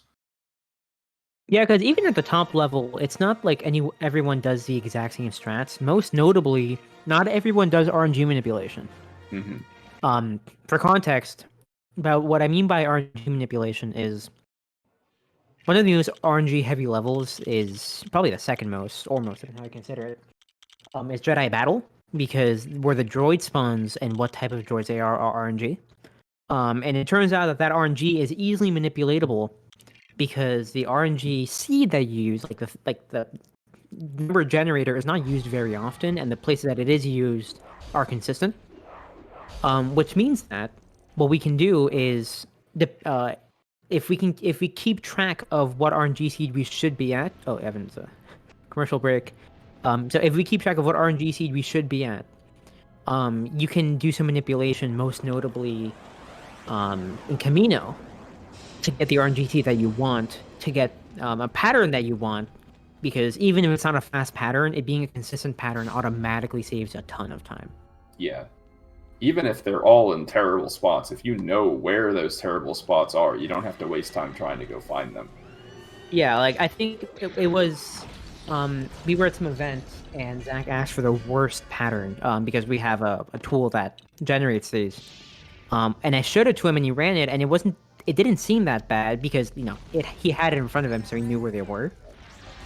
The best patterns, though, it can get pretty insane. I think the best pattern that we calculated it, but basically like within the first 1 billion patterns, you can see all droids on screen at every moment. Yeah. So. Now, to get that in a run, you'd have to like leave the game open for a while and do all sorts of funny things and load random rooms, but this was pattern. Well, for context, this pattern that I'm referring to was pattern like 350 million or something. So you're not seeing it in your lifetime, but it's possible. That's what I love about this game. Stuff like that is a thing. Like, obviously, that's never going to happen in a run, but it's just hilarious that it exists. Yeah. But I think the pattern we normally try to target is like 312 or something. Yeah, that's kind of like what it naturally gets to if you run the game fast. Mm-hmm. All right, we'll see if Zerethix. Yeah, on the DB2 here. This looks like not too bad of a... Okay, that one missed pause buffer there was going to mess up the setup. He looked like he had a pretty decent setup going into that, though. We'll see if we can get this on the third cycle here.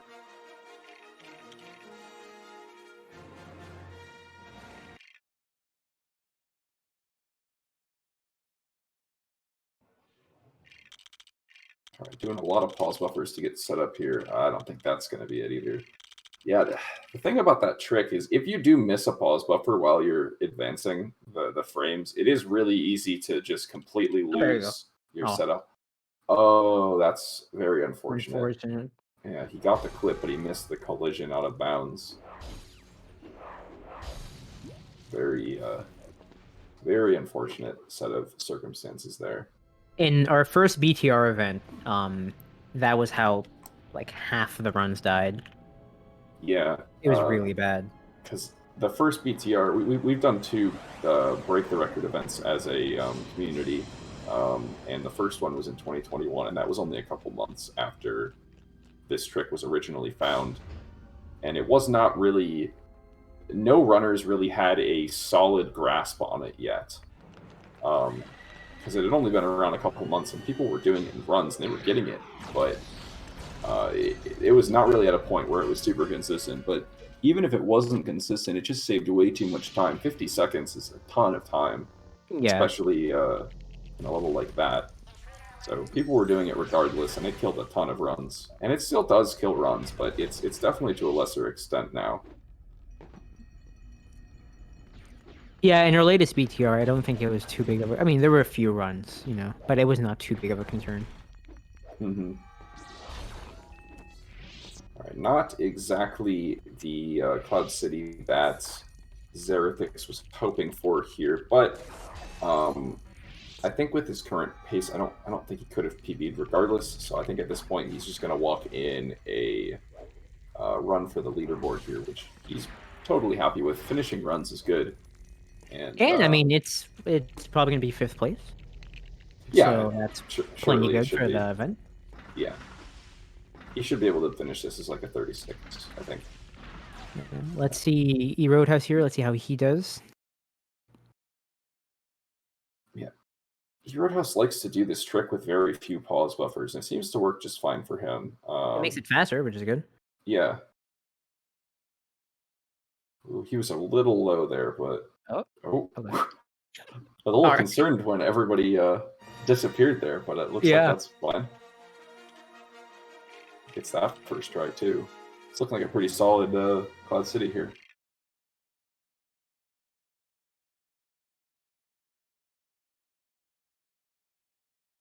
Quick reminder, we are hosting this event for Urban Arts, the Urban Arts Foundation. So if anyone would like to donate any amount of money, it goes to a great cause. I'm very happy to be here helping out. Yeah, for sure. For sure. And if we hit $500, the stream will be extended by 1 hour. So we will be starting runs at 7 or finishing runs at 7 instead of 6. Yeah, and that 1 extra hour could make all the difference for who ends up winning. So definitely would be cool to get to see that.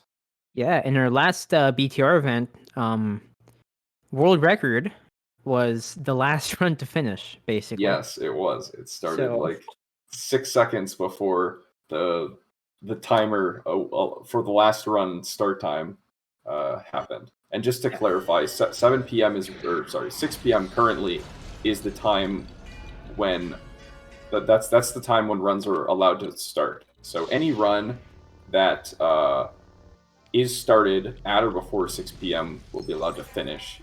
And if we reach the donation incentive, that time will go to 7. And all these times are Eastern Standard. That is correct. Which means that if you if we get the $500 donated, we might be seeing runs finish until about 10. Mm-hmm. So we'll have to see how that goes. Zerathix and E-Roadhouse both entering Bespin here.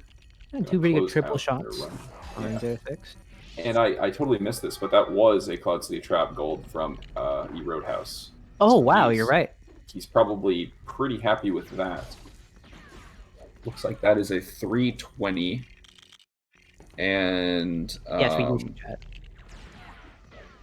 Yeah, so that's only 1 second off of the community gold on Cloud City Trap. Which, actually, the community gold has... fast DV1 in it, which is a trick that saves 8 seconds to disrupt it out. So we're getting pretty close to the fast DV1 gold getting beaten without fast DV1. And part of the reason for that has to do with that new super jump in Room 1, since that is not in the community gold yet.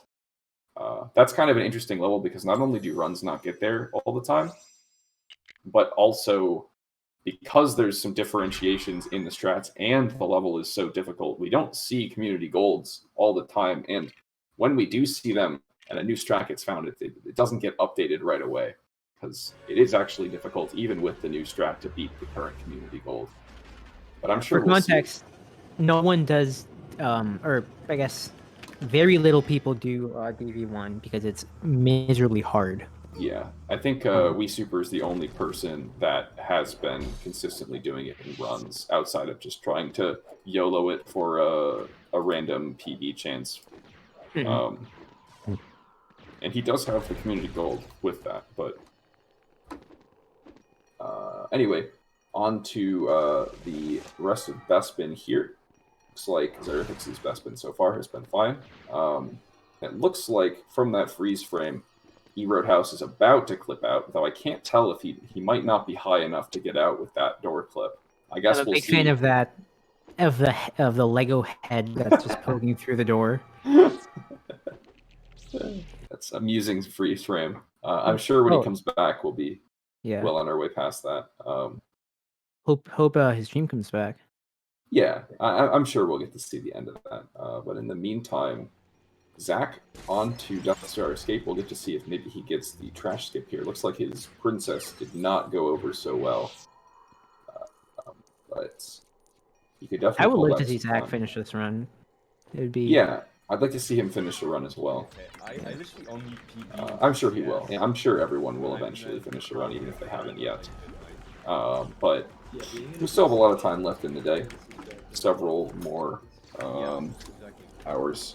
Yep. Like the friend I'm with in DC, like barely knows anything about the game. Xerafix and Roadhouse are gonna be pretty close in terms of when they finish. Oh, and Zach did get trash skip here. Oh, We'll wow. see if he can finish out the movement. That's unfortunate. No, that's not gonna be. Probably going to be a reset. That's unfortunate. That's going to be a reset, yep. So what happened there is Chewbacca died out of bounds because he was too close to the surface, and the EVB, the Exploding Blaster Bolt's hitbox, hit him, and he respawned back where he clipped, and because the two players are so far away, the camera just kept rubber banding back and forth, and eventually probably clipped back in bounds as a result.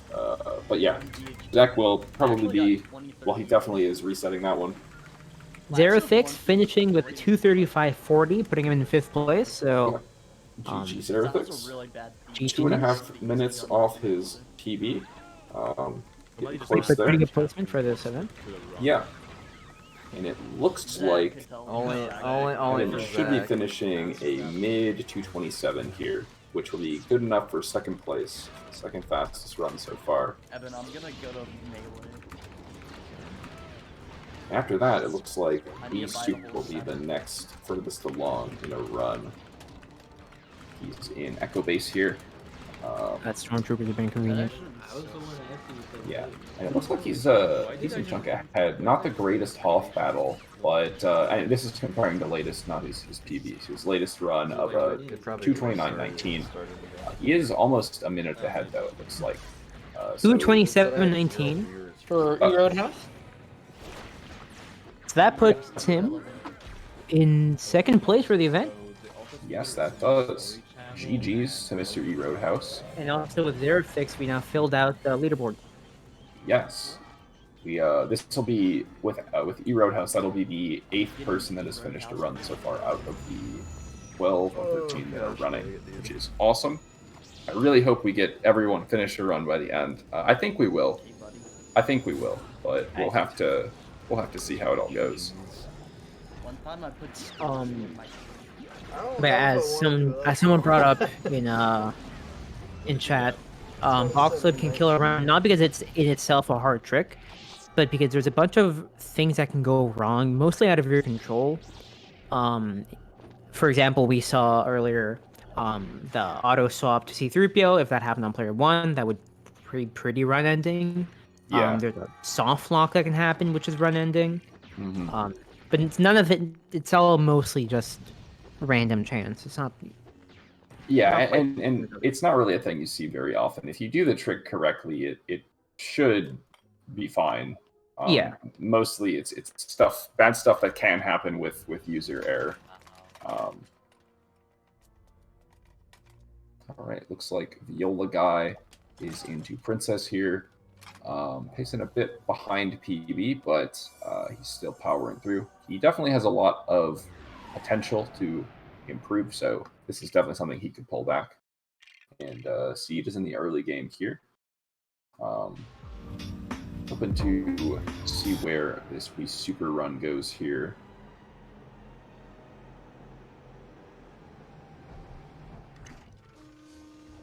Oh, he also got that cutscene skip that we saw Roadhouse get in his run.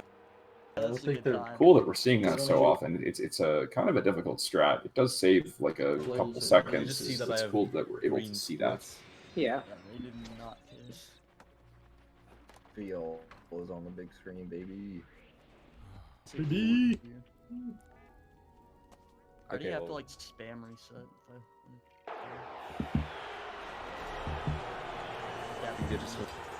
Virgo going to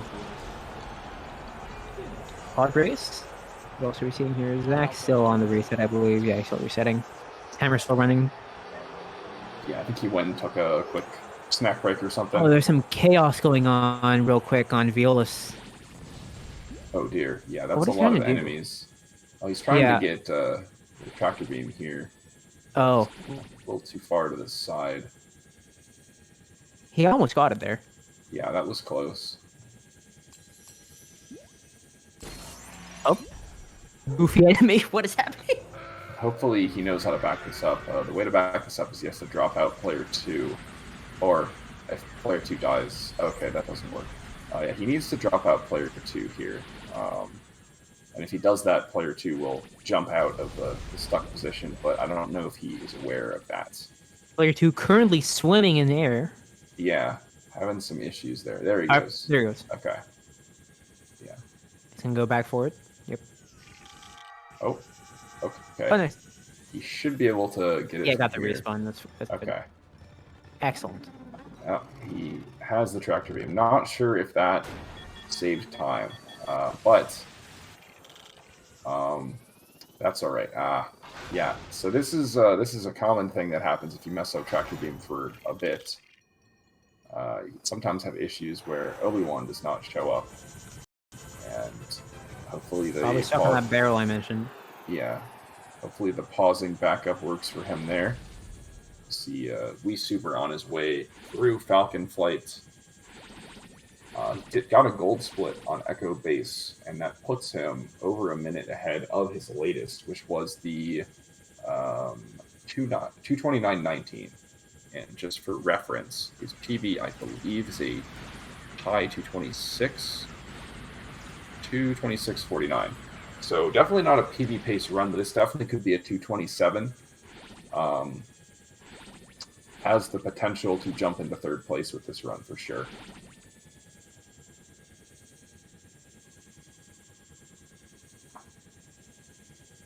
Oh, we see EJP Man here into episode 4. Haven't seen from him in a while, so good to see he's getting some runs into the mid game. Looks like he's ahead of his PB as well, which is nice.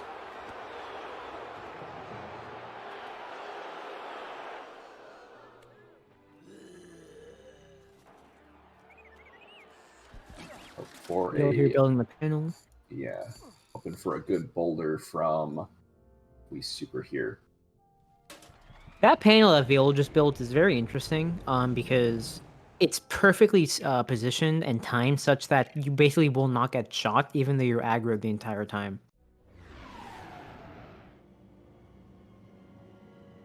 Alright, let's see how the boulder goes.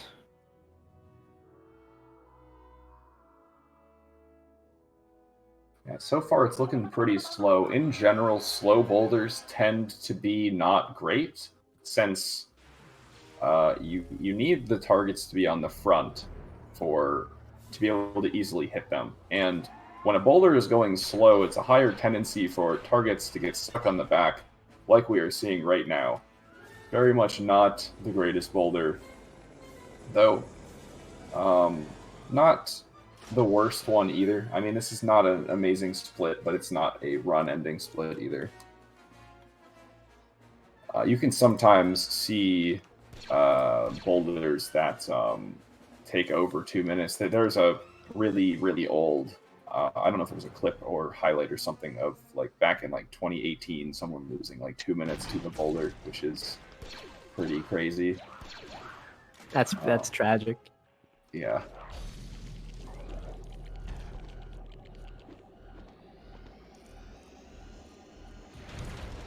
All right. Oh yeah, Wii Super still over a minute ahead of latest. Definitely on pace for a low 28, and if you can save more time, be able to get a 27 for sure. It looks like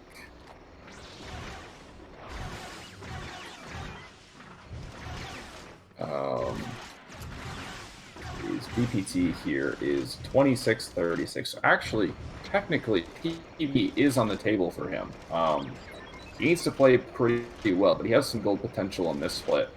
And if he's able to combine that with a good Cloud City trap, I think gold is, or sorry, not gold, PB is technically possible. Definitely difficult, though. You can see on his comparison, he's a minute behind his best split times. I think his best split times have a disaster towards the end of the run, though, which could account for that time loss there. We'll see if he's able to get some of that back here. One thing to know real quick, Stadium Nastic again doing pod fraud. Because that pod fraud section is as you just saw, because that pod fraud section is slippery and makes you go fast, even just like in the straight line before you get to the checkpoint. People will do pod fraud and lap 3 as well, because doing all that setup is just a bit faster than going along the boost pads. Seems I'm not sure quite. It's not a lot, obviously, but it is faster. Yeah, and it looks like, unless my eyes deceive me, I believe that was a first try from Justin on the Dagobah button skip there. I may have missed an early death there, but it looked like he didn't have any very problematic deaths, and we definitely saved time with the trick, which is honestly not the easiest thing. I believe gold is definitely on the table, but we'll see how the rest of the level pans out for him, because while that trick is definitely the execution-wise the hardest thing, it is actually very easy to lose time in these last two rooms. There's a lot of tricky optimizations here. Absolutely. So we'll see how that pans out for him. Elsewhere, it looks like Bricko is starting up a new run, and Yola guy into Ritmore. Hopefully he can keep his helmet here. Looks like he's set up to do just that, as long as he can avoid these guys right here. He's able to do that. Yeah, real quick, $5 donation from Anonymous, not the person, just Anonymous. Love to see this game get attention. Good luck to everyone, and hope we get an extra hour of gameplay. Thank you so much. Thank really you so much. Appreciate all those donations from everybody. And for anyone that's joining us recently, the donations for this stream are supporting Urban Arts. Very awesome organization, helps people with getting higher levels of education related to some tech fields, which is a really cool organizational concept, and it's great that we're able to support something like that.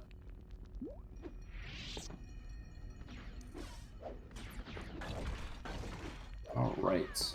Looks like the cave room of Dagobah there was pretty decent for Wii Super. This last room is going pretty well so far. Let's see if he's able to finish it out here. Looks like he should be just fine. The hardest part of this room is already passed, as long as he can keep these bats under control. He's having a little bit of issue killing that one, but I think he should be fine. Yeah, those bats are annoying because if you get hit, it while building, it brings a building I guess percentage back like 30% or something. And with this very long build, that takes forever. Yeah, that is like a crazy long build. Definitely one of the longer ones. Looks like that was a gold, though. I believe that's a 504, if I did my math correctly, which is the 2-second gold for Wii Super. So I'm sure he's happy to see that. Definitely will help him with keeping on pace here. Because like we said, he can PB here. It is possible. He has something like... I believe it's 23 seconds to BPT from this PB. Actually, I think it's 25. Or it's 15. Wow, I'm having a hard time doing math today. 15 is the number. But yeah, I'm sure he's happy to see that, chunking that gold down. Yeah.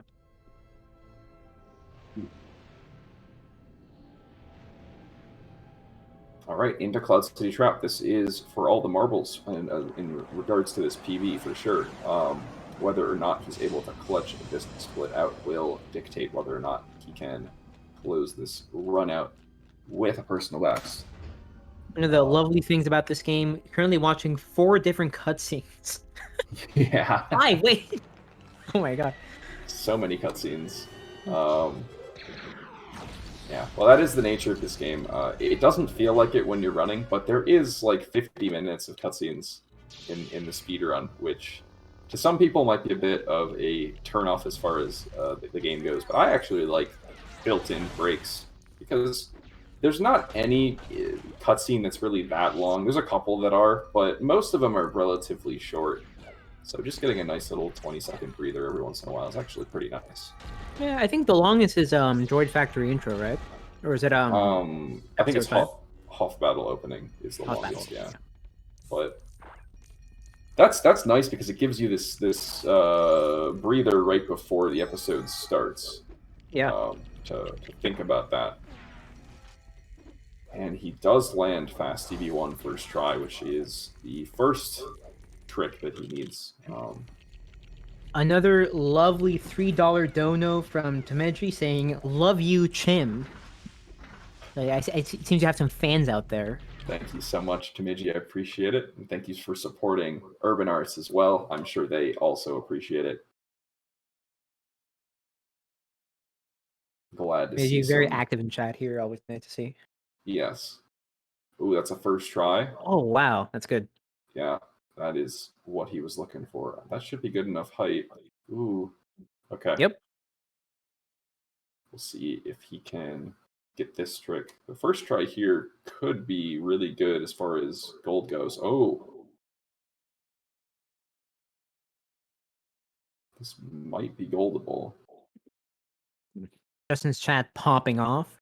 Yeah. Yeah, with this Cloud City Trap, this is definitely a PB-able split. Oh yeah, for sure.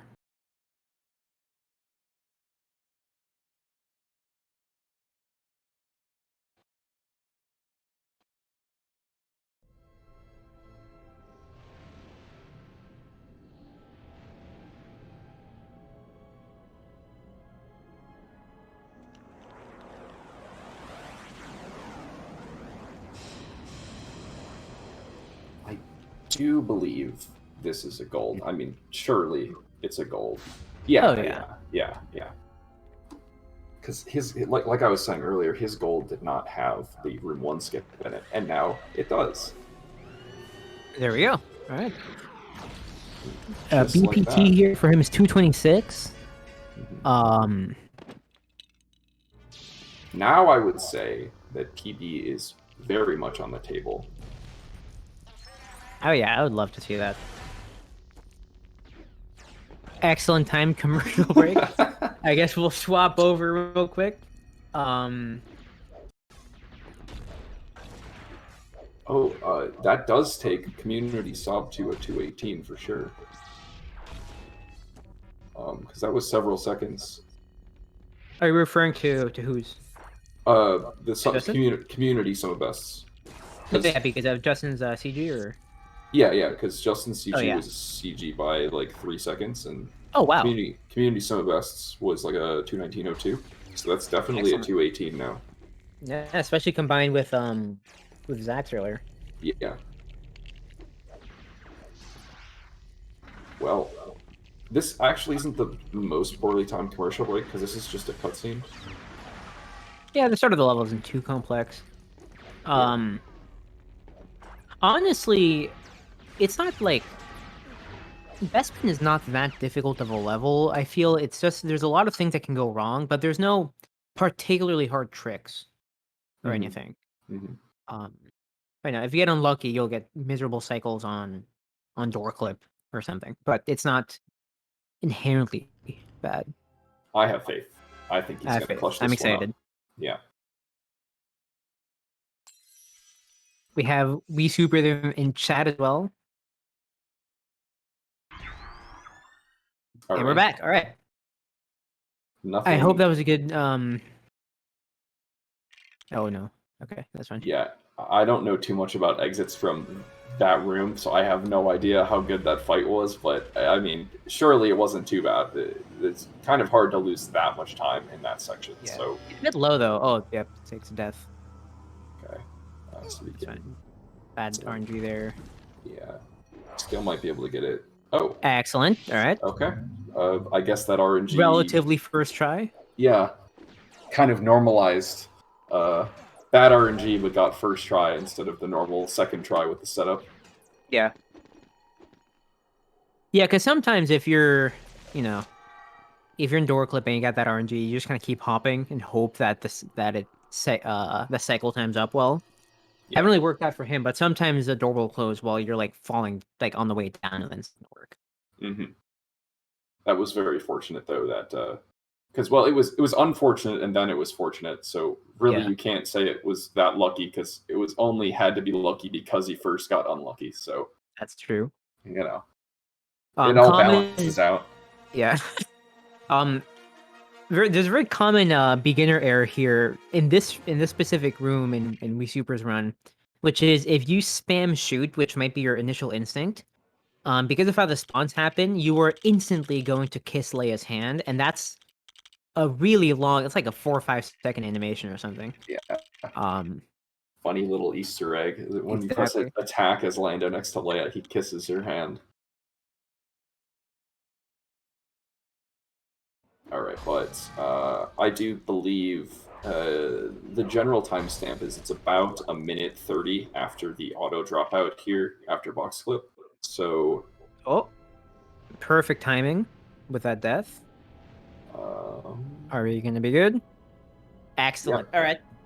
So with a good end platform, he should be able to get a 226 3x here. So I think this is definitely should be a solid PB. Be pretty hard for it to not at this point. Yeah. Which is awesome. That's the second PB so far of the event. And does that move him up on the leaderboard? It can. Oh, yeah, he's contending here. So Ginger Legend, who's in 4th place, has 226.37. So if he can beat at 226.37, he actually moves up a spot on the official leaderboard. He should be able to clear second on the event leaderboard. Actually, he'll get pretty first. safely. He's getting first. I forgot that he beats Bricko here as well. Oh yeah, you're right. Yeah, so he should be able to do that with relative ease. He has almost 20 seconds of leeway on the end platform here. So first place in the event should definitely be on the table here. But he might also be able to get 4th place on the official leaderboard as well. Definitely an exciting run for Wii Super. Yeah. I'm sure he's happy about that one. After this, we'll take a look at Viola's run because I don't think we've gone too much into Palace, but yeah, I'm very excited to see how this ends up. We actually might take a quick break right before that once Justin's run finishes up. Yeah. And that's a 226.34. 34, excellent. So what is that? That's a new event best. That's a new PB for Wii massive Super, GGs and a new top 4 time on the leaderboard. Huge. Congratulations. Happy to see that, yeah. Big GGs to Wii Super. And like I said, we'll take a second to bask in that, and we're going to take a quick break to hear from our the Urban Arts. Yeah, we'll be right back.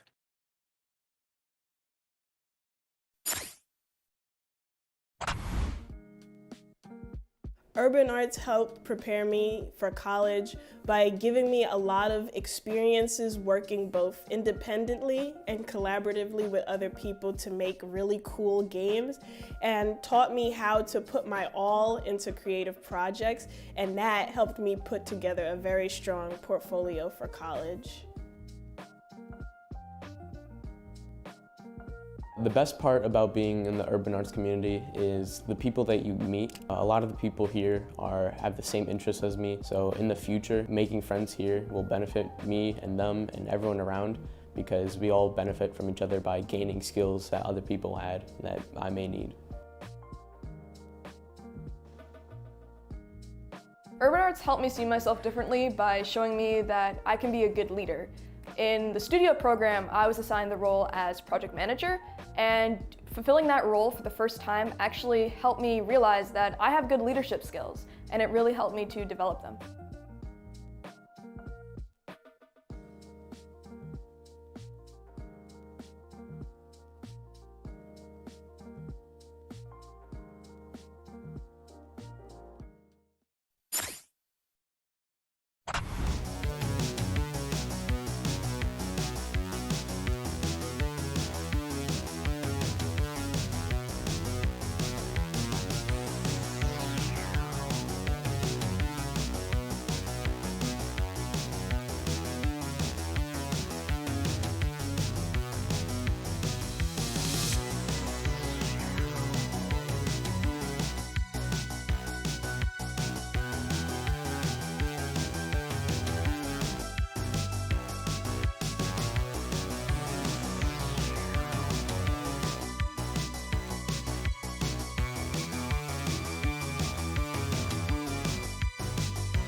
Hello, you're back. Yep.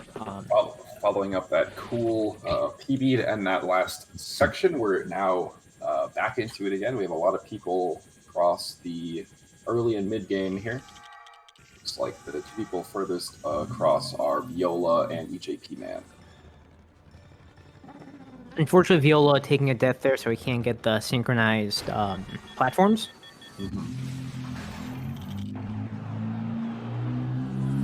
So it might not be visible, but that is actually an edge a pixel jump. Basically, what he's standing there is actually not the floor itself, but the tiny ledge that extends above the platform that he was walking on. That's why he's still in the very corner. And that's what makes that trick hard. It's not just a very well-timed jump. You have to do the whole setup of going back to before the platforms and kind of like mounting yourself onto the edge. It's a very strange collision there, since the edge of that is slippery. It's supposed to be designed so that you cannot make that jump. But like with many things in this game, they're supposed to be designed so that you cannot make that jump. And it turns out you can still make the jump. Yeah.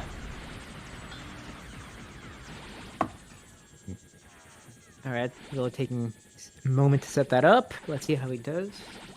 On disco. First Excellent. try. Maintains the clip, and we're good. Yep. Happy to see that.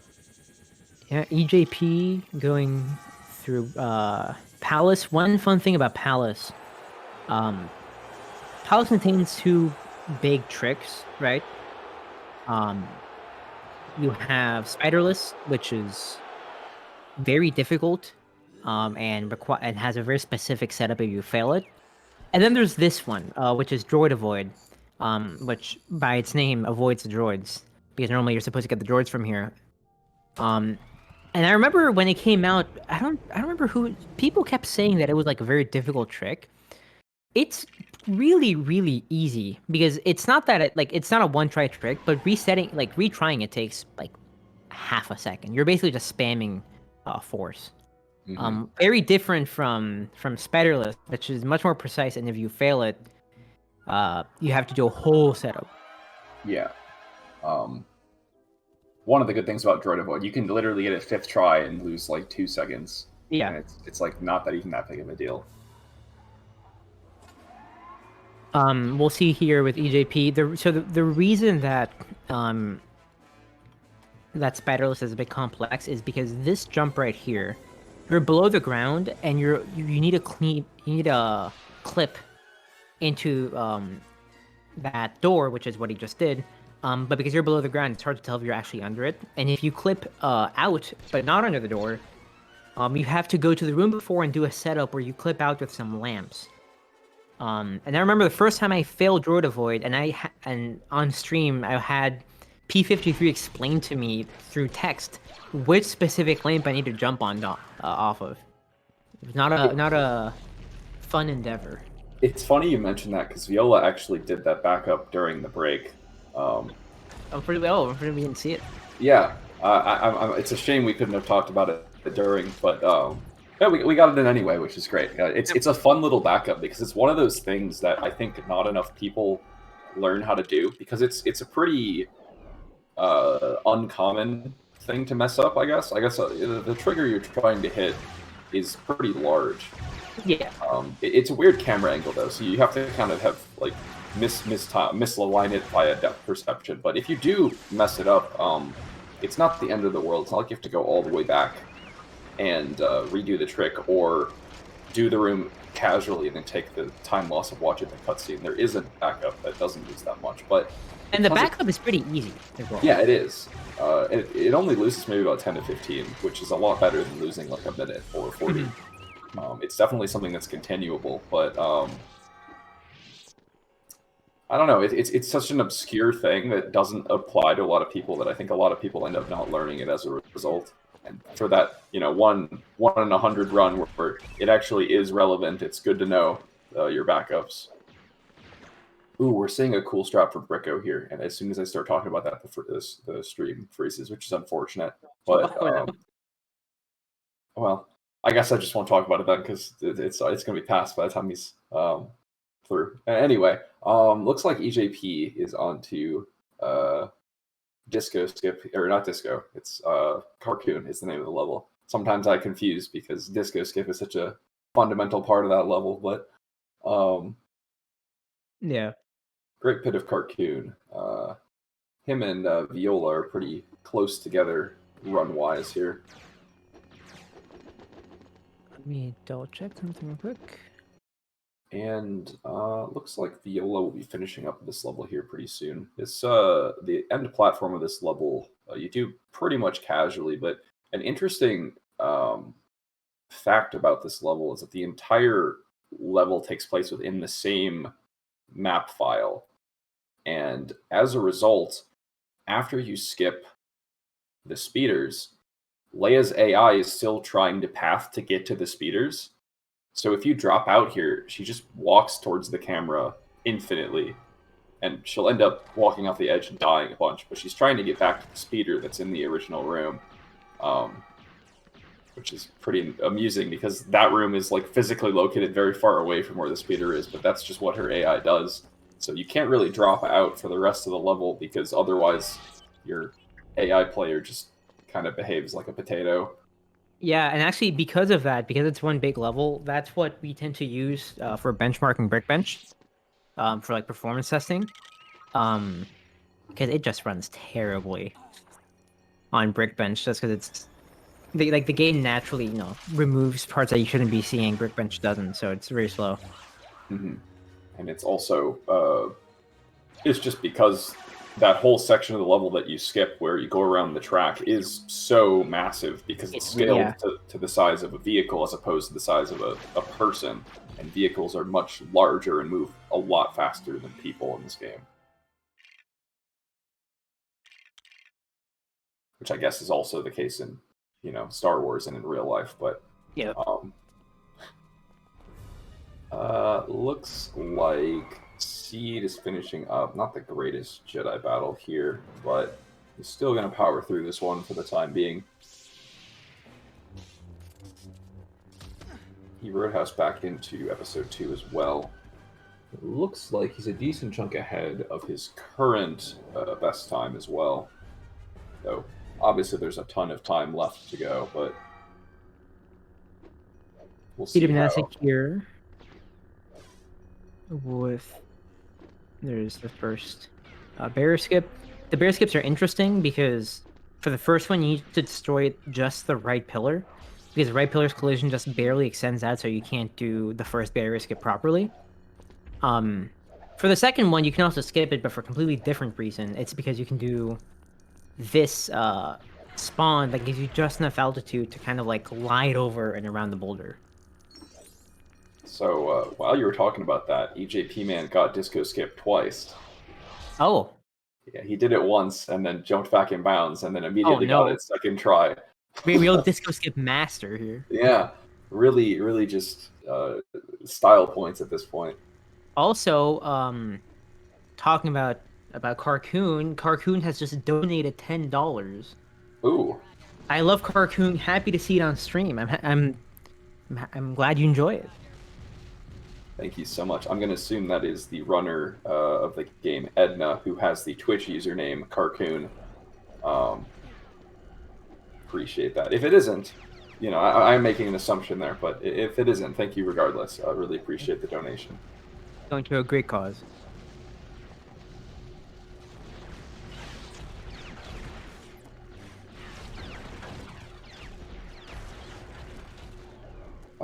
Honestly, despite the having to do disco skip twice, this is not that bad of an...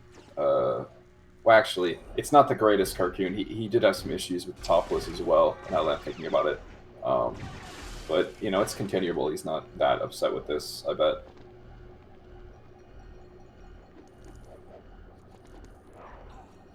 Alright, well, it looks like Seed is ahead of PV now with that... gunship. If I recall correctly, when he was talking about his PB, he did say he lost a lot in gunship, so that would explain how he's able to save back some time there. It was a fine gunship too. He got both the skips first try, which I guess is the benchmark for a good gunship at a high level. Looks like Viola has been getting some golds here past couple splits, which is helpful. Oh, Not the greatest Jabba's Palace, but other than that.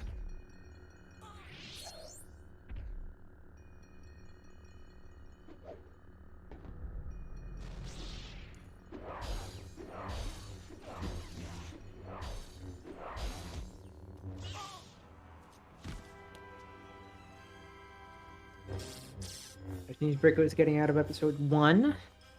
Yep. With.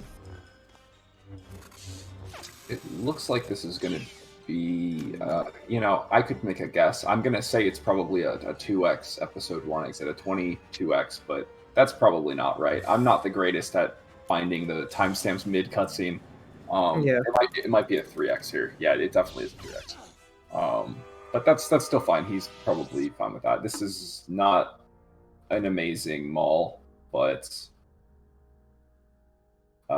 it's okay. He's going to be ahead of his latest here. Let's see if Viola can get the super jump here. Doing an interesting setup with just the one player, but he still got it.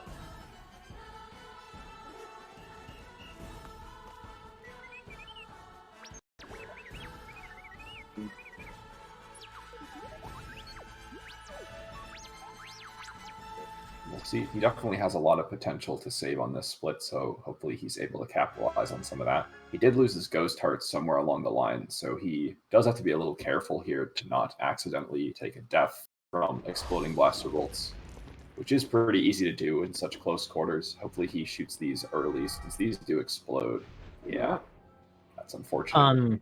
Also, $2 donation from Panzerdeer. Good luck to all runners. Question to commentators: what is your favorite level to speedrun/practice, and why? I guess Chimkin, you go first on that because I don't run this game very much. All right, that's an interesting question. I think my favorite level to practice is definitely Cloud City Trap, and I think part of that is just because I don't know, it's very satisfying to get all the tricks like first try, and it's also a really important thing to be practicing since it's such a difficult level. But that's probably not my favorite level to speedrun. I guess it's two different questions for me. I don't know what my favorite level to speedrun is though. Maybe Secret Plans, which is kind of a weird answer, but it's just kind of fun to play because it has so few skips. It's so much down to the fundamental execution and 1P2C and optimizations and lines and things like that. And that's kind of fun. I like that sort of thing. Yeah, I think probably for me it would be either Secret Plans or Death Star Escape. To play, I can tell you what my least favorite level is by far, and that's Into the Death Star. I really don't like Into the Death Star. Yeah, Into the Death Star, not a great level. I know EJP Man, that's his least favorite level. Or at least it was. It might not be anymore, but he used to talk mad smack about Into the Death Star. Yeah, because this game has kind of suboptimal vehicle movement, which is fine in a level like Rebel Attack, where it's wide open areas. You have a lot of space to move around. But Into the Death Star is very compact, and also if you hit a wall, you take damage. So if you just run into things, you'll just die. And if you're trying to do it fast, you're going to run into stuff a lot. Right. And in that level, dying tends to be very bad, even more so than normal, because your torpedoes spread out a lot, and you really need to not lose torpedoes there, because losing torpedoes, once you're inside the Death Star, tends to lose a ton of time. You have to tend to backtrack quite a bit, and that's obviously bad. Yeah. So yeah, the first room is a little annoying in that level just because of the RNG, but the rest of the level is also very tricky to get right because of all the just the minor time losses that can easily happen. Yeah. Real quick, while we're watching EJP, you'll notice that when Wicket pushes that up the block in, he very quickly runs off the ledge before the cutscene.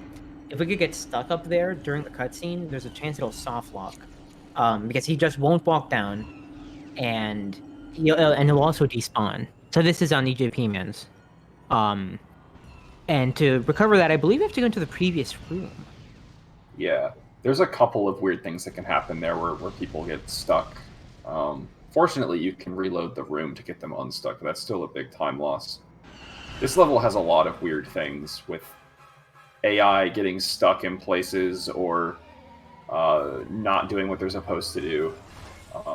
I guess part of that is probably because we skip so many things, but also because the game is well made. It's weird because this level has a very high density of that sort of thing versus a lot of other levels. Like, there's a lot of weird AI stuff in this level.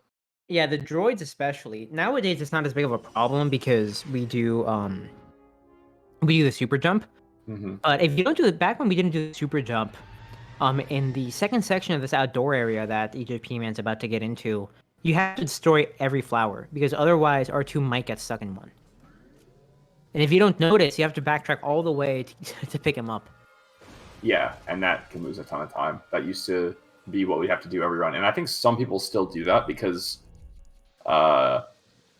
sometimes it's very rare, but it's possible for both Chewie and Leia to both get stuck as well. Wow. And then you know, if you don't have either of those characters, you can't do the super jump because they don't make their way over there. But yeah, if you're curious about who's in the lead, we have this is not like a race that's going on. Everyone is doing their own attempts, and the goal is whoever gets the fastest time over the course of the day is the winner. So you can see at the bottom of the screen, we have the leaderboard.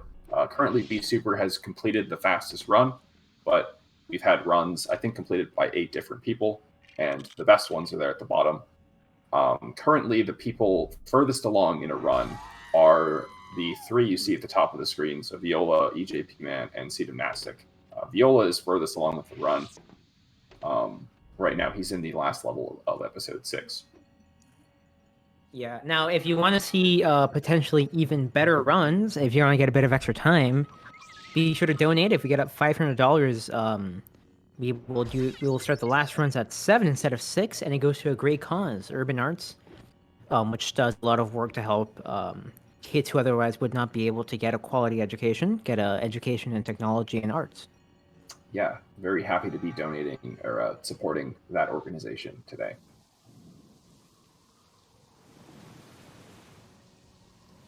Yeah, we're getting close to the halfway mark on the goal. So if we could close the rest of that gap, that would be awesome.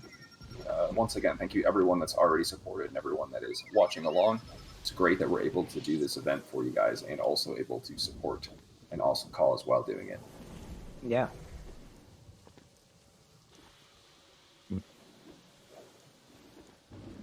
All right. Looks like Viola so far is having an all right opening. We'll see how it finishes up for him here. I don't know if he has done a run since Tractor Beam has become part of the run, so he might be able to save a lot of time here versus his old PB. Since I said this earlier, but Tractor Beam is a relatively new addition, and it does make this room not only faster, but also significantly more consistent. And I think the consistency really affects runners that are a bit further away from record more, since those are the runners where a room getting a lot more consistent tends to impact them more, which is cool. It's cool for strategies like that kind of lower the variance level of random elements. Definitely a positive. Absolutely. For context, in this game, there's you have the red bricks, which are the cheats, and you're allowed to use cheats in the runs. You're not allowed to use, but you have to collect them. You can't use cheats that you collected beforehand because it's in your save. So in this category, we use Tractor Beam, we use Fast Torch, which Seedamnastic is about to get. We use Infinite Torpedoes, which is very useful, especially for Asteroid Field, and we use Exploding Blaster Bolts. Those are the 4. Yep. So as of right now, it is currently 4:42 p.m. EST. With our current plan is at 6 p.m. That is when the last runs are allowed to start. So any run that is currently in progress at 6 p.m. will finish. So anyone's able to finish from that point. So if someone had just started a run at 5:59, they can still finish. However, if we meet the donation incentive goal, that time will go to 7 instead of 6. So it's the exact same rule set. Anyone that starts a run before 7 would be allowed to finish, but we just have an additional hour. Yeah, I hope we can get to that. So here's Veal having a great time into the Death Star. The panels taking forever to open. Those panels have very strange collision. Because sometimes some of the panels you can almost like shoot through, and some of them you can't. This room, once you get into here, is pretty straightforward. Really, the issue is if you don't have the torpedoes, then it becomes slightly stressful because you have to get the torpedo and fire it.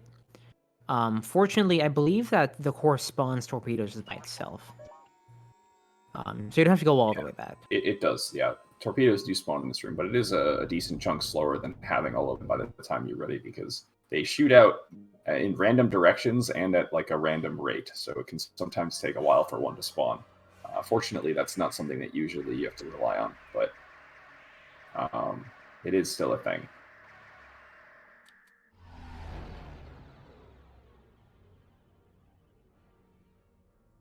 All right, so Viola will be finishing up this level here, and EJP will be entering it here in a second, which is fortunate because the next level after Into the Death Star is Battle Over Coruscant, which is basically an auto-scroller.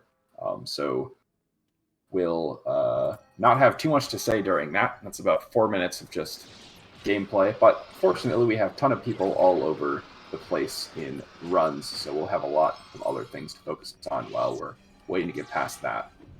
Yeah. In chat, someone's saying that this must be a very hard run because of all the tricks in the entire game. So that's an interesting perspective. I thought the same, but honestly, knowing the tricks and knowing when to use them is not that hard. It kind of just know, right? Really the complicated thing is that a lot of these tricks have very specific details that you need to know, and a lot of specific, movement that you need to just kind of be aware of.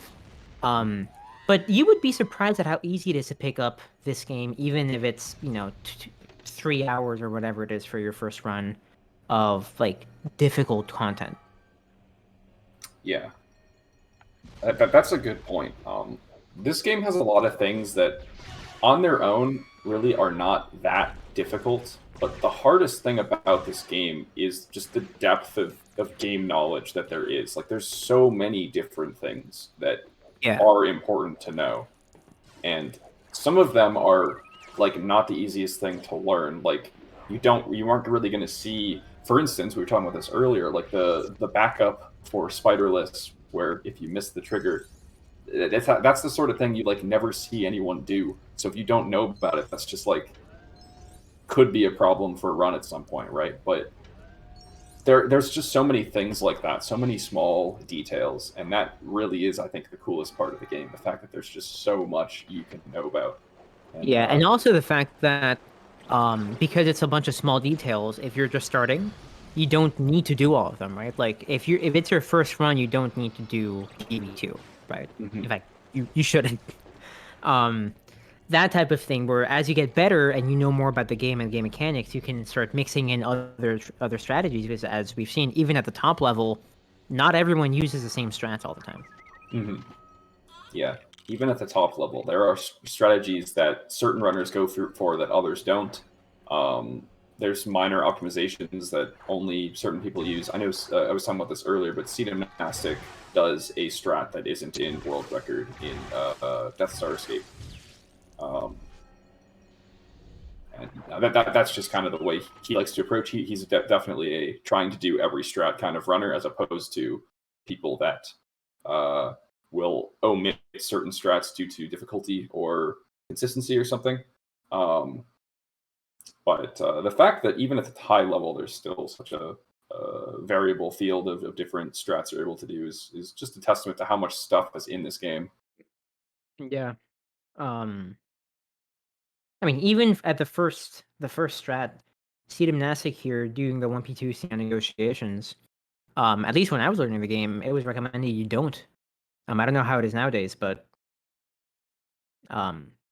that's a slightly more advanced thing. And that's really the other big thing. 1P2C, which is one player to controller, is incredibly deep. And getting better at it and knowing when to use it and how to use it, as general game knowledge is really what makes some of these runners very, very good. Yeah, it's definitely.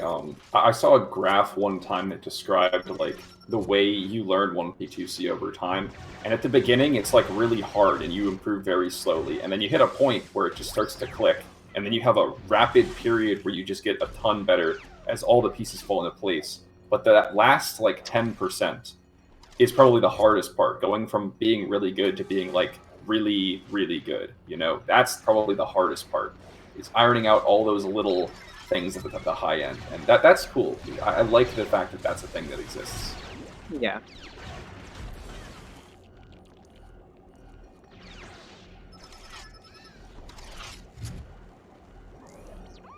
So we're gonna see another couple runners here in Drumland in the mid game. Roadhouse doing another run. I believe this is his first run that's made it anywhere solid since his event PB. Looks like he's doing pretty well compared to the latest right now.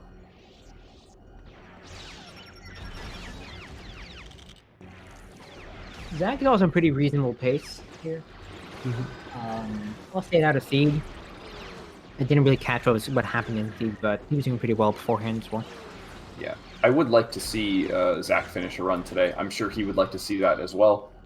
He's probably going to try and cycle his early games as much as possible up to the deadline, try and get the best start he can. But unfortunately, he did have a crash earlier on Endor that killed a run that he was pretty happy with, I think, at the time, which is unfortunate. That's a specific crash that happens. It's very rare, but it's also preventable as far as I'm aware. Somewhat preventable. Yeah. So if you want to see Zach get a few more chances at getting the odd run, be sure to donate so we can get an extra hour in. All right, finally done with the auto scroller here and into some more gameplay for Viola. Right as EJP Man is about to start the auto scroller.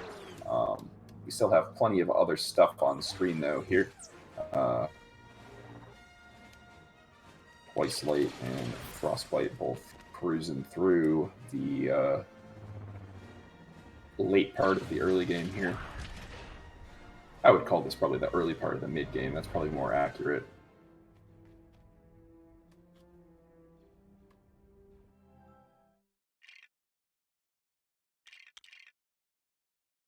But yeah, Roadhouse definitely looking pretty solid right now on his pace.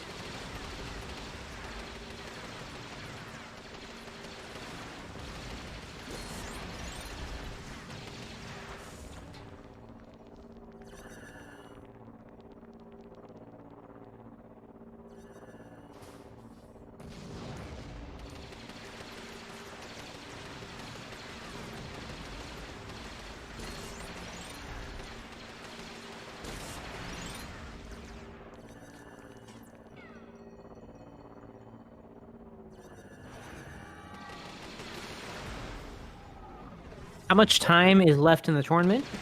We have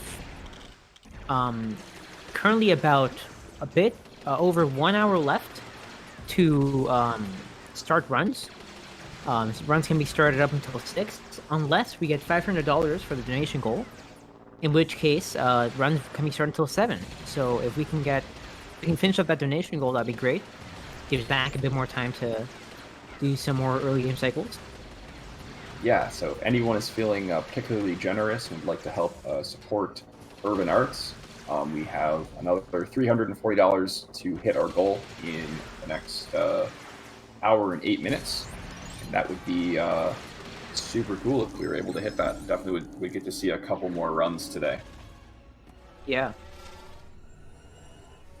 But anyway, past that, once the runs end, or like once the last run starts, it will be maybe 2 hours, 45 minutes for those runs to finish. Yeah, it depends who is on the last run.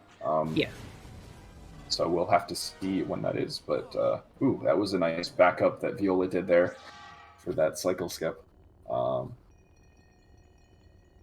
late here with door clip. Wow. Very fast door clip. That door clip and the door clip that Too Late's about to get into in Mos Eisley in the cantina. Those are interesting. It's because the speeder has very strange collision, which allows these door clips to happen. And they're not, I don't think they're necessarily hard as much as they are finicky. Because if you just kind of mash, it doesn't work.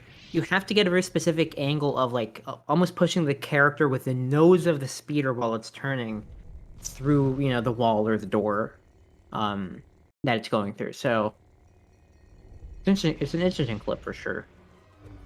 Yeah, and on that note, I think we're going to take a quick break to hear a word from Urban Arts, and we'll be right back in a minute. Yep.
All right, continuing runs here. I see EJP Man is mid Grieve Cheese here, and we got the great view of the game overlapping the capybara on the computer.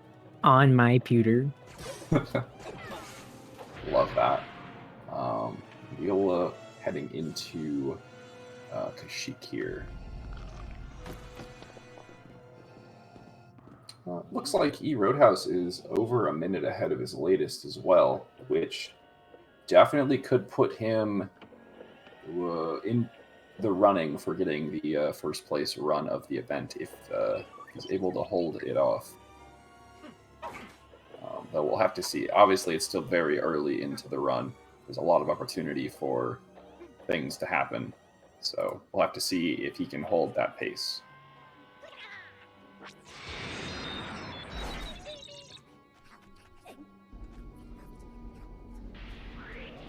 Outside of that, collection of runners in episode 4, it looks like, including Frostbite in episode 2, and it looks like he is a decent chunk ahead there, and Twice Light, also in episode 4, decent chunk ahead. Bricko, also in episode 4, also a decent chunk ahead of his latest. A lot of good paces here.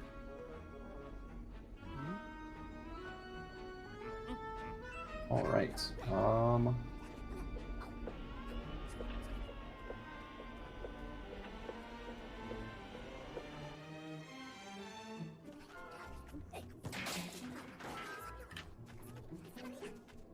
Curious to see if Viola could pull this back. He's been getting a lot of golds, and it looks like he's less than a minute behind PB now at this point, which definitely makes it possible for him to pull this back. His PB is a decent chunk off of record, which makes it totally feasible for him to get a lot of big golds, and even without, his BPT is still better than his PB by a couple minutes, so definitely capable of clutching this up if he can just maintain his current level of play and keep getting some more golds here. Love to see that.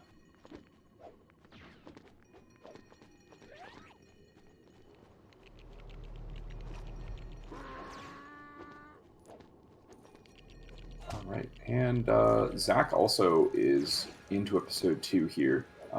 Looks like he's a little bit behind, but not too bad. He's honestly, him being like plus 15 or so into episode 2 is not the end of the world. He can definitely do something with that.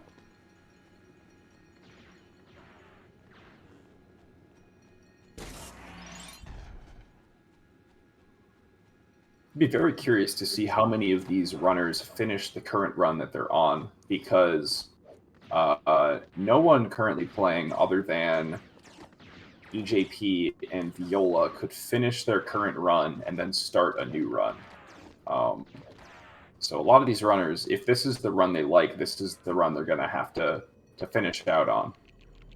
So I guess we'll maybe see some decision making in regards to that later on. I would imagine Evan's going to continue on with his at least. Yeah, I think Evan will, and unless Bricko has a disaster happen, I think he will as well.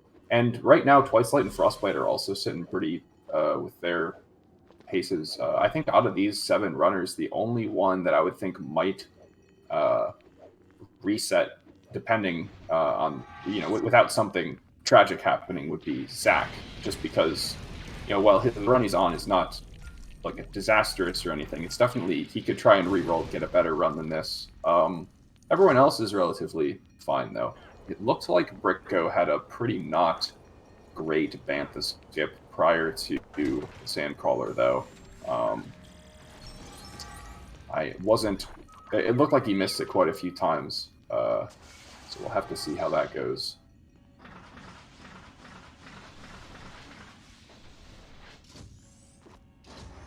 It's very funny here, if you look at Evan's stream, the fact that the developer set it up so that if you do nothing, you will not get shot. And you'll just do that entire channel without an issue.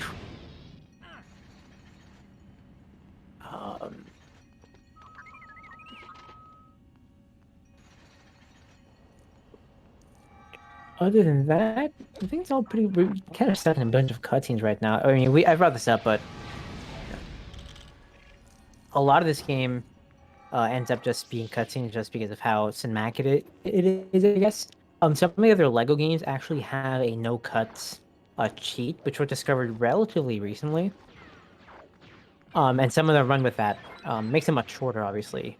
We're not aware of any cheats of that kind for TCS. We probably would have found it by now if it existed, which means we're gonna be with cutscenes for foreseeable future. Yeah, it's pretty interesting how that worked out because it's like a developer cheat in most of the Lego games that just disables cutscenes or makes them skippable, excuse me, from new game. But yeah, they didn't start adding that until about 6 games into the series. So this one was before they were doing that. Was it LJ 2? Yeah, Lego Indiana Jones 2 was the first one that had that cheat code in it. It's pretty cool that is a thing in the game, but definitely not something that affects this game, unfortunately.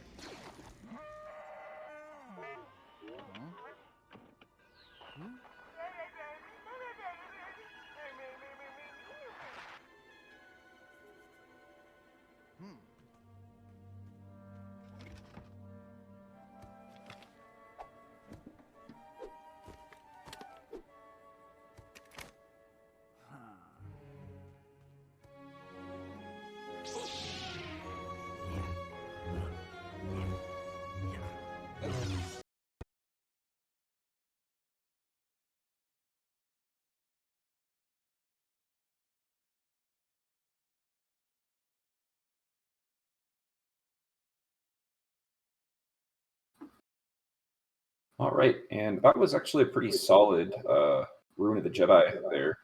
Anything sub 220 is pretty decent.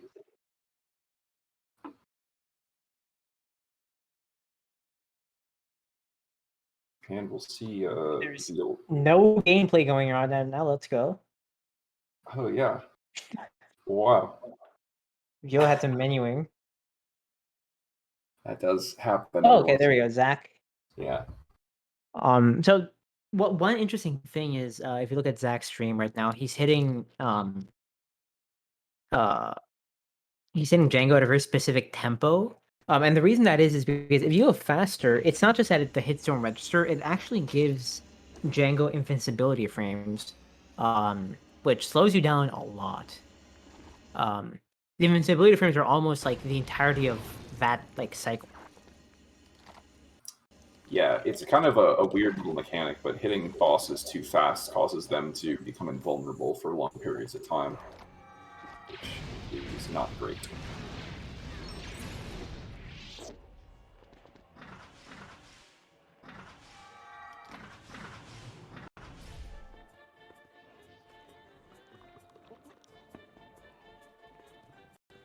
Alright, E-Roadhouse is now into episode 6 here, starting off Jabba's Palace, and he's still on a pretty good paced run here.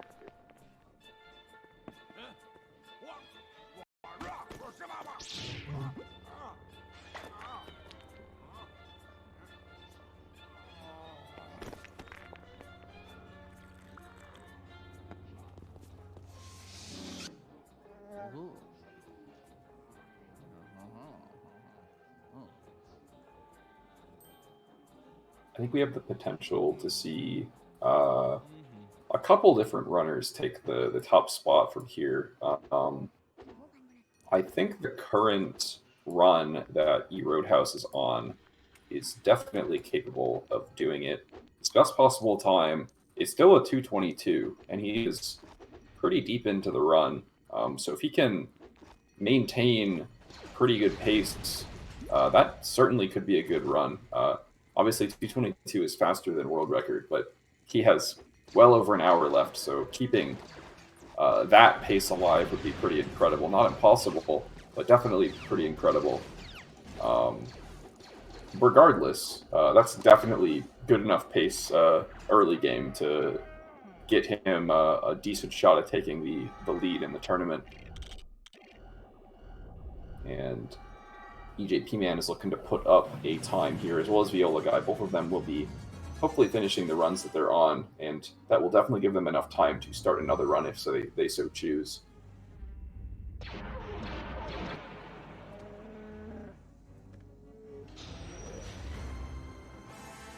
Here's the road avoid second try. Yeah, and like we were talking As about, we said, it's very fast. yeah, does not lose very much time to get it second try versus first.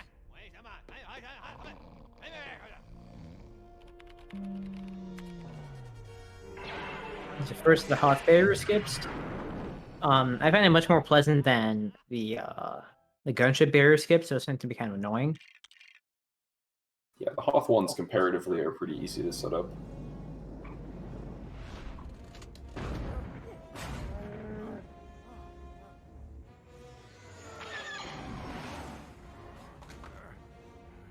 Talking a bit about E-Roadhouse's BPT in episode 6.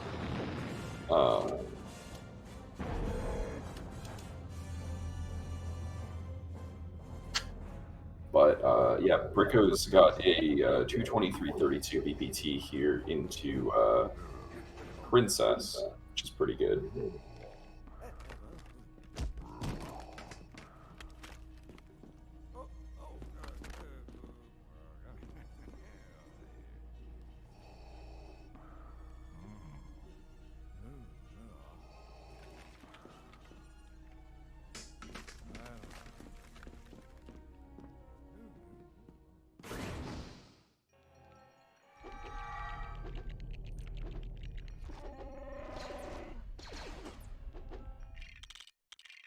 But into Hoth Battle here, we'll see how EJP Man can fare. Both these runners into Hoth Battle, and both of them are hoping to get relatively good RNG here. It looks like Viola will just have the one AT-AT here. Talked about it earlier, but the spawns for one of the AT-ATs, this one, is always the same. There's always one that spawns there, but there's another one that spawns randomly. And there's about 5 or 6 different spots where it can spawn in. And the only thing you can really do to influence that is wherever you are when the cutscene starts, the AT-AT will definitely not spawn there. So you can be in a place which is opposite of where you want it to be and force it to not spawn there, but that still gives it a couple locations to spawn in, which makes it a little tricky to always know where it's going to be. But sometimes it spawns right next to the one that's always in the same spot, and when that happens, you can do both of them at the same time, which saves quite a bit of time if you're able to do it. Yeah, so hopefully we'll see EJP do that. Yeah, and just a quick reminder, since we are in the last hour, this stream is supporting Urban Arts, and it would be awesome if we were able to hit our $500 goal for this event. So if anyone would like to donate at any point, feel free to do so. There is a link in the chat right now, and all of those proceeds donate Urban Arts, which is an awesome organization helping underprivileged youth get into tech education, which is such a great thing. As someone who works in the STEM field myself, it's really cool that we're seeing the ability to help as many people get into that field as possible. It's definitely a pretty good one, and it's one that has a ton of opportunity for growth in the future. It's looking Yeah, like... I really hope you can get that. I mean, I'm also in tech, and you know, it is, you definitely can tell that you need a lot of specific opportunities to be able to enter it, and an organization like this that helps kids who otherwise would not be able to get those opportunities, explore the field is excellent. So I hope you can get the goal. Yeah, and it's looking like Viola is getting a massive gold there on Hoth Battle. Oh wow! Yeah, he's only 12 or so seconds behind now, which makes it totally possible for him to PB here.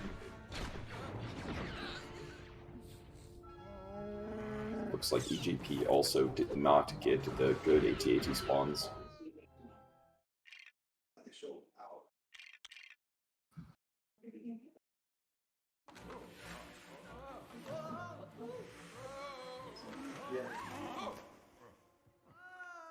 Elsewhere, it looks like E Roadhouse is still on a pretty good run here.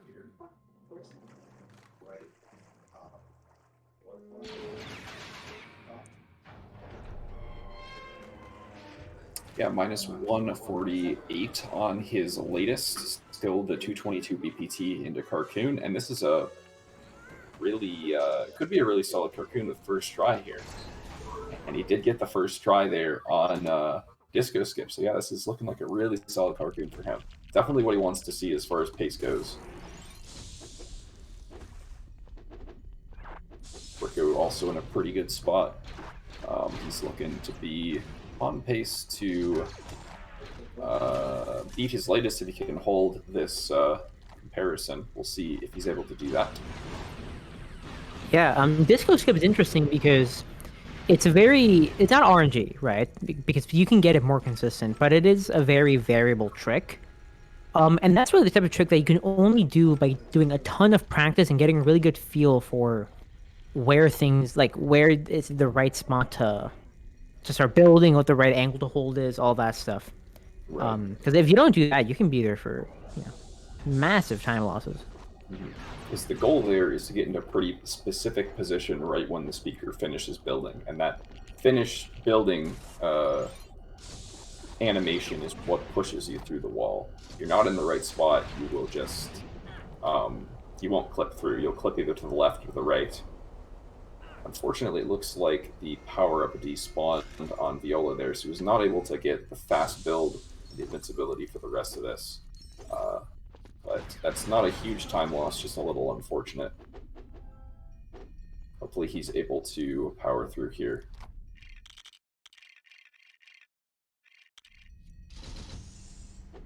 EJP right behind.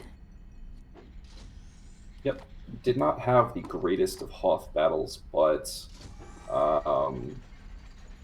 he can still power through this. It's looking like he should be able to, if he has a decent rest of the episode, he should be able to get a 231 here, which would be good enough for 6th place on the leaderboard. See if he's able to do that.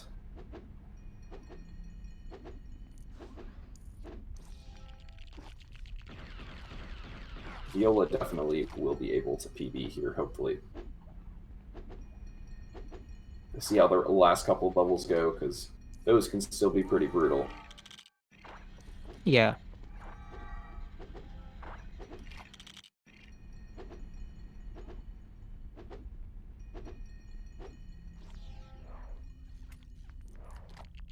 This is pretty good timing because that means that Viola and EJP are both going to be able to get another run started. Yeah, if they want to, they can totally do that. Yeah. Evan, Frostbite, Brico, they're stuck to theirs, although I don't think any of them would be particularly upset with their current state. Yeah, they all seem to be in pretty decent spots. Yeah, so one of the interesting things is Brico right now, he just went through the hallway that you have to shoot the doors open for. And one common mistake is if you leave exploding blaster bolts on, that hallway is both very easy to get yourself killed in, with exploding blaster bolts, and also it will sometimes do these animations because if I remember correctly from the casual game, if you shoot some of the pillars in that hallway, and if you shoot enough of them, you can get a mini kit. Yeah. So you want to make sure not to have exploding blaster bolts on there, otherwise you're just going to be lose a ton of time. Yeah, one of the rare places where exploding blaster bolts is actively bad to have on, since you cannot avoid accidentally destroying those pillars, and those cutscenes do take a couple seconds, which is longer than it takes to turn exploding blaster bolts off. Yeah. And especially nowadays that you do Falconless as opposed to the end room, you don't need to be able to kill stuff very fast. Right. Yeah, because back in the day we would turn it back on to clear the end room faster, but we don't need to do that anymore, since the next level after that is Rebel Attack, which exploding blaster bolts doesn't work in vehicle levels, and after that we restart the game, which means all the extras get turned off anyway, so it doesn't matter. We have to turn them back on regardless of whether or not we turn it off. That was an unfortunate deflect for EJP Man. I guess it didn't end up mattering, but he accidentally killed Leia with the deflect off of Han there. Yeah. Viola getting into this this first section of Asteroid. One interesting thing about Asteroid Field is there's a skip that you can do, and I believe you can do it in story. Yeah, you can. In this upcoming section, Yeah. in the Big Boulder, where you can clip yourself out of bounds and just skip it entirely. Mm-hmm. It's not fast enough. It's very much not fast enough, and it's very hard to do. Yeah. But in free play, it's much easier because in free play, you do the combination of, I want to say, I forget exactly which one it is, but I know it's the Pod Racer, and I forget what the name of it is in the other Star ship is Wars. called the Arc Fighter, I believe. The Arc Fighter, yeah, the Arc Fighter, because their sizes are so different, it's really easy to clip out of bounds. Mm-hmm. In story, because you can skip this barrier in the next one that Viola are doing, but because this room is so wide, going out of bounds around with the slow vehicle doesn't actually save time. Though, if you did not have infinite torpedoes, it would be faster, and in categories that don't have infinite torpedoes here, you do that, because it ends up saving a lot of time over having to actually manually collect all the torpedoes, since you need 8 to get past that, and you can only hold 6, so you'd have to backtrack. But fortunately, we don't have to worry about that, since infinite torpedoes negates all that anyway. And that's actually one of the big questions that show up in the community, is why is there no story category? Because there's a prequels category. And part of the confusion is that part of the thing is it would just really not be fun. Because having to do a lot of the story levels without exploding blaster bolts and without infinite torpedoes just kind of sucks. Yeah. And there's also some, how do you start? Because do you start like you play negotiations? Do you start after negotiations? With the way the game is laid out, it's very hard to do structure in an original trilogy category that actually makes sense for a leaderboard, which is why one does not exist. Of course, people are welcome to run whatever version of that category they like. It's just kind of strange rule sets, and you can't really start on the original trilogy, which makes it hard to have something like that. Yeah, and that's why prequels works fine, because prequels, if you look at a prequels run and any percent run, they're really not that different, other than the fact that just skip some levels, and the ordering of Darth Maul is at the end. But other than that, they're basically the same run. Yeah, prequels is kind of an interesting category. It's nice because it's actually just recently it's almost sub-hour with loads. It recently went sub-hour loadless, which is a pretty cool thing. That shows what percentage of this category is OT. It's quite a bit more than the percentage that is prequels. Yeah. Looking like so far this boulder has been okay for EJP, but this last target, never mind. I was going to say it's getting stuck on the back, but it looks like he just barely got that. That's actually a pretty good Falcon flight. And Viola's also on PB pace here. We'll see if he's able to keep that pace into the last couple levels. I don't believe he's going to go for a deg of a button skip here, but we'll see if he ends up surprising me. Yeah, and as we're reaching the 35 minutes remaining, a reminder that if we can get $500 by the end of this hour, it goes one more hour of time to start new runs, which means that some of these players might even be able to finish this run and do another. Yeah, so and all that money gets donated to Urban Arts. If anyone was planning on donating and have not yet done so, would highly recommend doing that soon.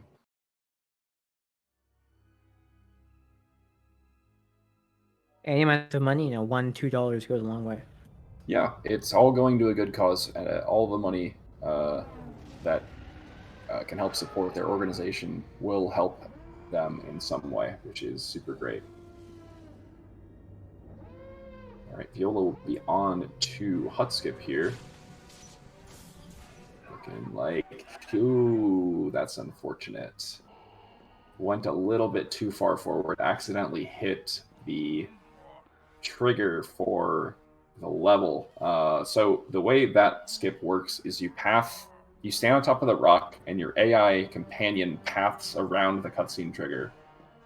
But if you accidentally hit the cutscene trigger, it plays a 40-second cutscene and then teleports you to another room that you then have to beat, which loses well over a minute, unfortunately. So this is probably going to be a decent chunk of time loss for Viola.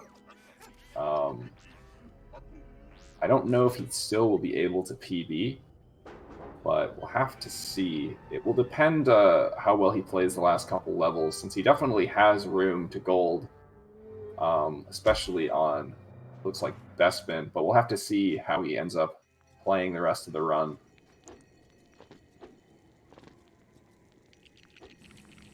So this is a rare opportunity to get to see the Jedi training room, a room that's usually not shown in any percent.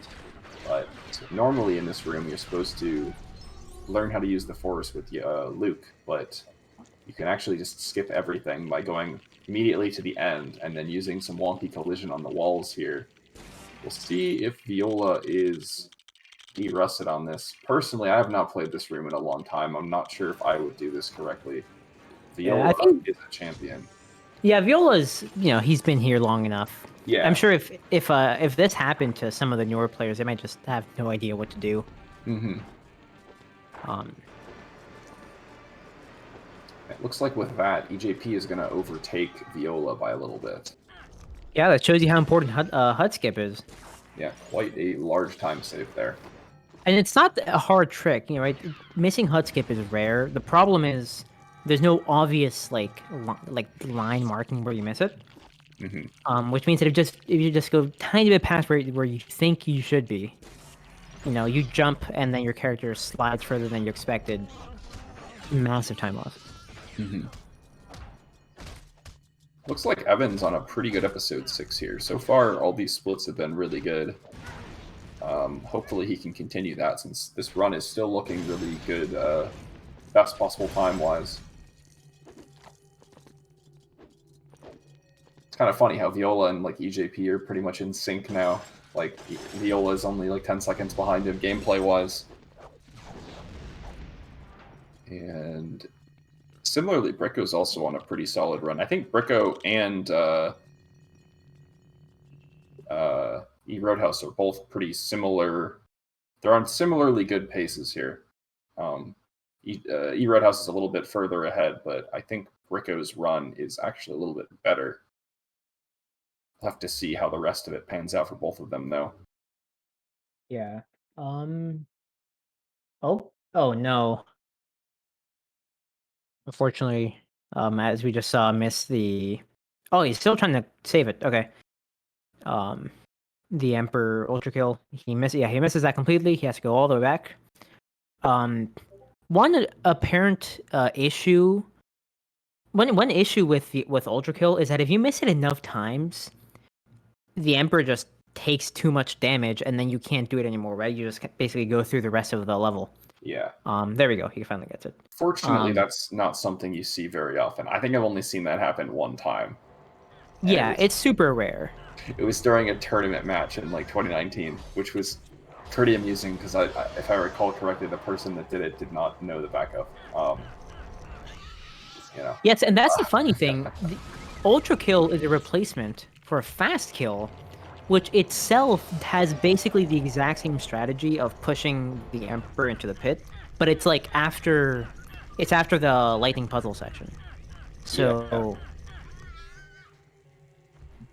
it loses. It's about a minute slower than Ultra Kill, but it still ends up saving a lot of time. Yeah. Because Ultra Kill saves almost 2 minutes out of the hole, so that's still 45 seconds faster than a casual strat. Also, it looks like Frostbite is a minute and a half ahead out of Jawas. He's also on pretty hefty PB pace. Once these 2 runs up top finish, we have 3 runs to look at here on the bottom row that are all definitely either looking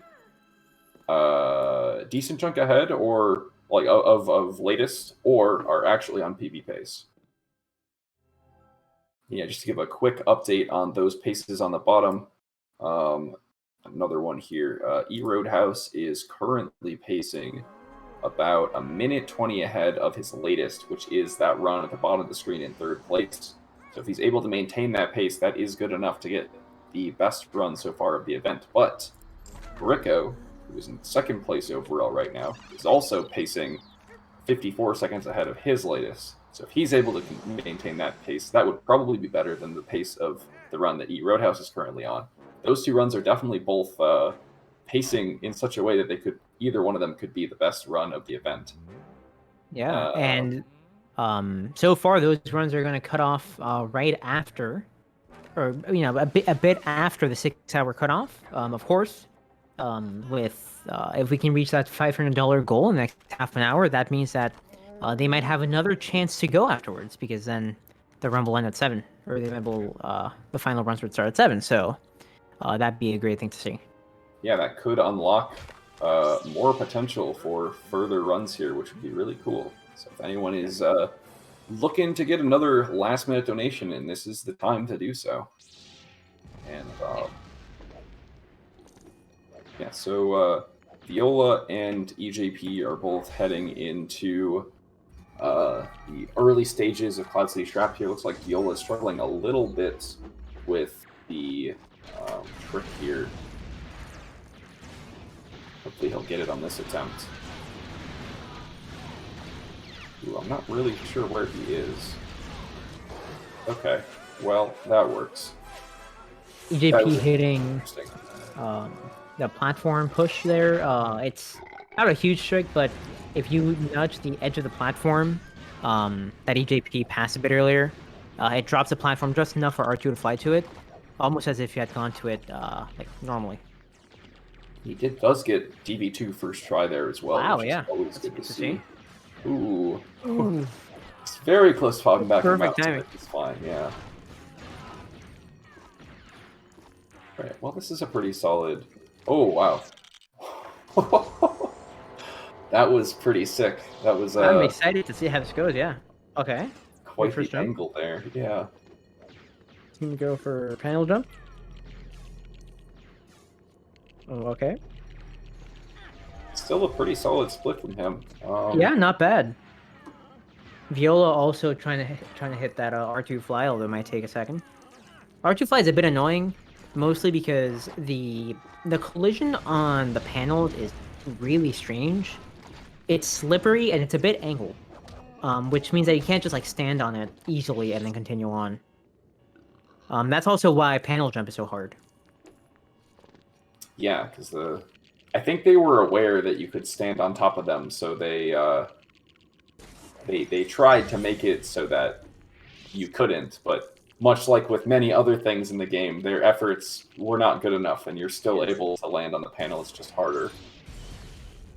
And it looks like this is a gold from EJP on that split, which is It great. is. Yeah. Congratulations for EJP.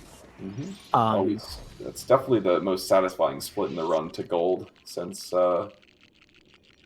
usually golding it means that you're performing it pretty well. Yeah, and one of the reasons that R2 fly is very hard as well is because it's not simply get on the panel and then go right. If you look at the geometry in Brickbench, there is what's called an R2 kill plane, which basically means that if R2 flies on top, or any character flies on top, they instantly get dragged down. Which means I have to avoid it. It's not visible, obviously, but if you avoid it too far, then you don't have enough flight range. That's what makes it a kind of a hard trick. But otherwise, it would be almost free. Yeah, if that wasn't there, that would be a much easier trick. Just gliding straight across, basically. Be a lot more lenient, but to give the developers credit, they definitely realized that was a thing that you could do. And they noticed that one. Tried to fix it. That's really the part of the problem with those sorts of jumps. Like, the distances where you're supposed to not be able to jump across it, but once you complete enough of a puzzle, then you're able to jump across. You really have to balance it, because this is a game for children, and the jump is not supposed to be hard once it's intended.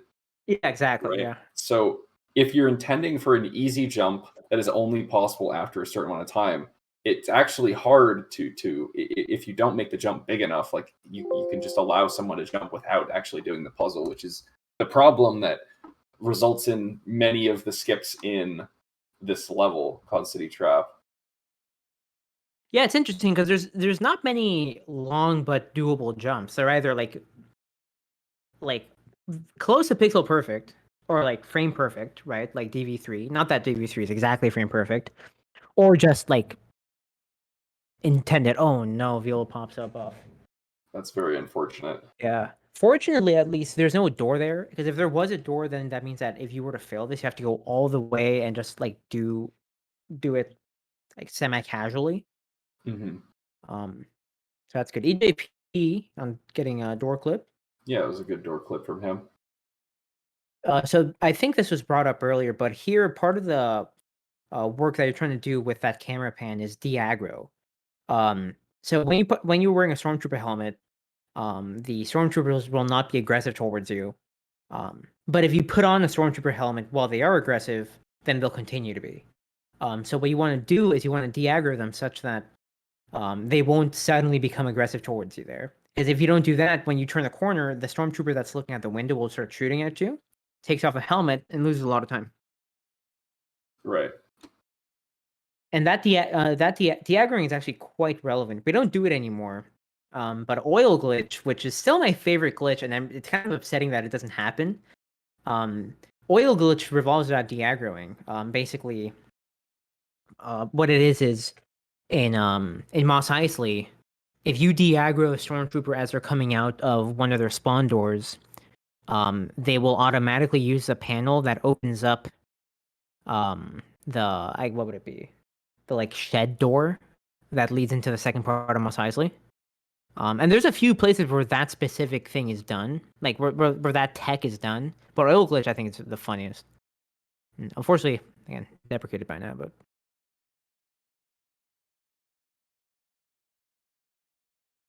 Oh, doing the Chewy move here.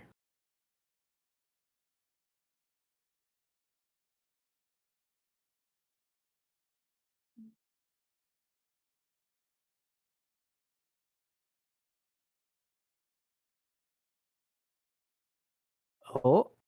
Oh no. Oh no. Missed the jump. Yeah, this is a pretty interesting strat that he's going for, where basically you can do this movement with Chewbacca, who is faster than R2, and it saves a bit of time if you're able to do that. But you have to do this pretty tricky blind jump here, where you go from this collision and then jump all the way to the other collision. The downside is if you miss the jump, you respawn all the way back. But yeah, he did get it there. And it is a bit faster if you get it first try, but if you get it second try, it's a lot slower because of not being able to, or having to do all that movement twice. It's a ton of movement. Yeah, fortunately, I mean, he wasn't going to PB in this, so I think he wanted to just have a bit of fun, show off some cool strats. I personally have not seen that very often at all. So. Yeah, that was an EJP man strat that he found. Very proud of it. Yeah. I mean, yeah, that makes sense. Looks like Frostbite is on quite the gold streak right now. Oh, he is. Wow. Yeah, once these in a row. Once this EJP man and Viola run finish up, we'll definitely get E-Roadhouse and Frostbite up top. Yeah. 20 minutes left, by the way, for the event, or for until 6 p.m. for the last runs to start. So if anyone has any other lingering donations they'd like to pass in, if we all work together, we might be able to get an extra hour for the event. So I think that'll be exciting. Otherwise, this will be likely one of the last sets of runs. So EJP is going to finish up. Viola is going to finish up. Frostbite and Evan are likely, or Frostbite and Roadhouse are likely going to finish past 6, or they're definitely going to finish past 6, which means that this would be their last run, unless they decide to reset.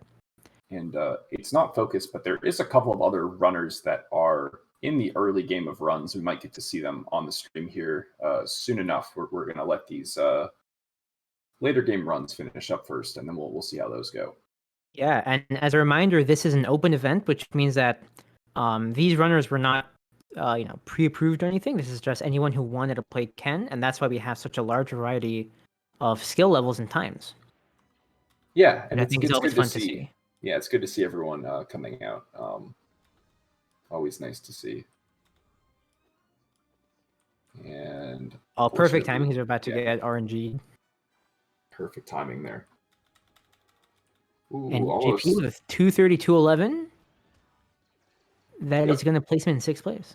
Yeah, good enough for 6th place there on the leaderboard. I believe that's his first completed run of the day.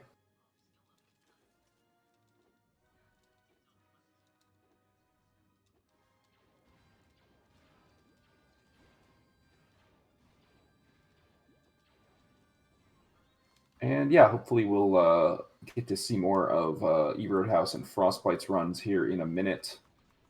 Both of them are, I believe, on PB pace. Unfortunately, the Bricko run died in Carcoon, so he was not able to finish up that run. But he still has a time to start a new run if he so chooses. We'll see if he decides to do that.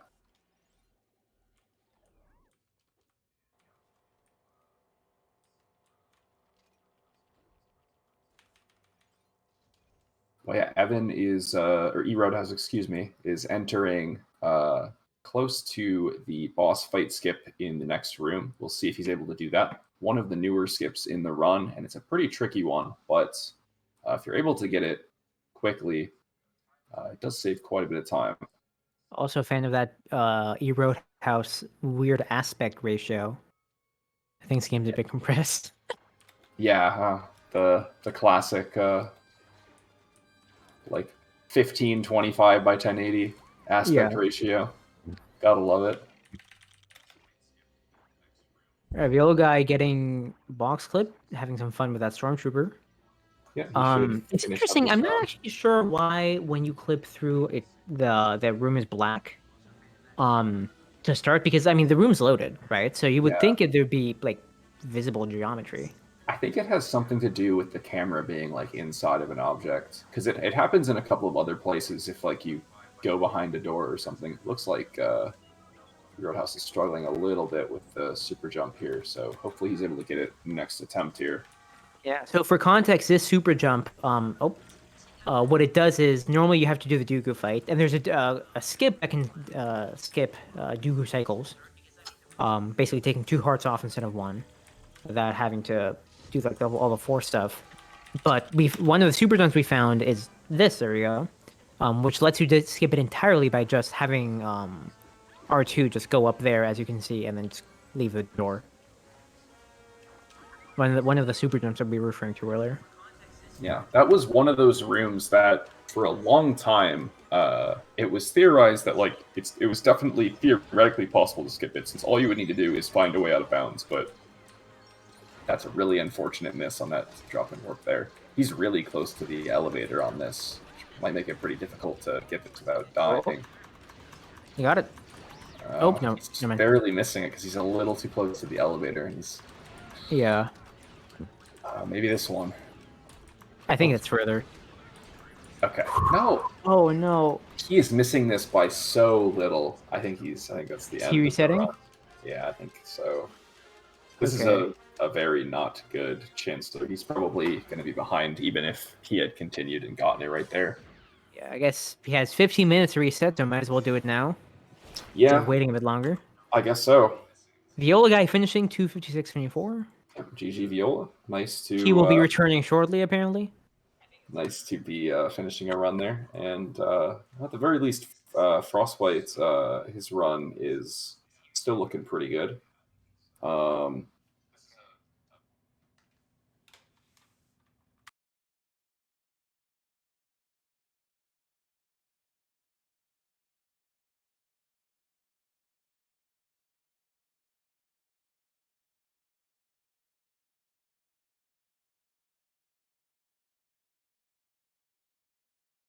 At 15 minutes left for new runs to start.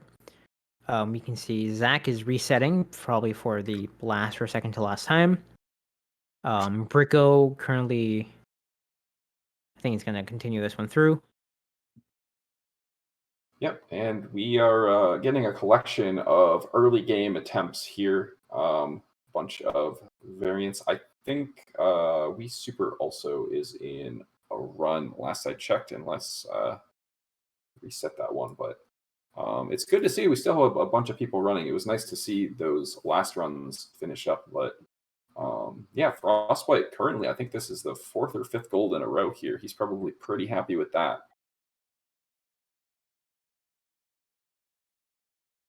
And it's also nice to see so many runs below 230.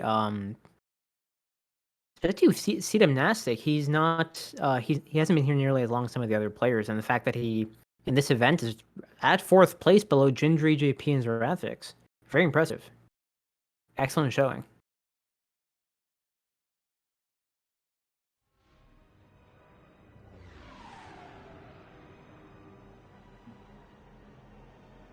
Yeah, for sure. Yeah, we are coming in less than 15 minutes left. If anyone has any plans of getting another donation in, a couple of large donations could get us to our goal to get another hour in out of this event. So if you have any intention of doing so, would highly recommend you do that here in a minute. We really appreciate all the support to Urban Arts that we've been getting, and hopefully we can see a bit more. Thanks everybody for all the donations, and we'll see where this goes. Looking like a pretty solid ultra kill there from Frostbite.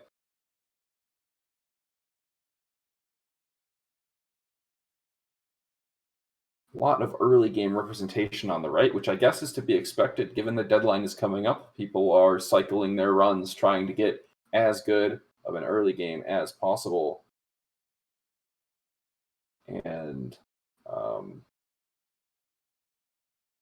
hopefully they will find a way to convert these into full runs.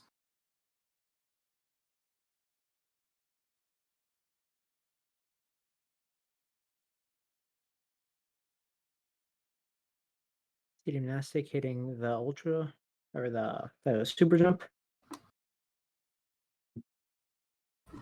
Yep, pretty tricky skip there. Definitely one that takes some practice to get down.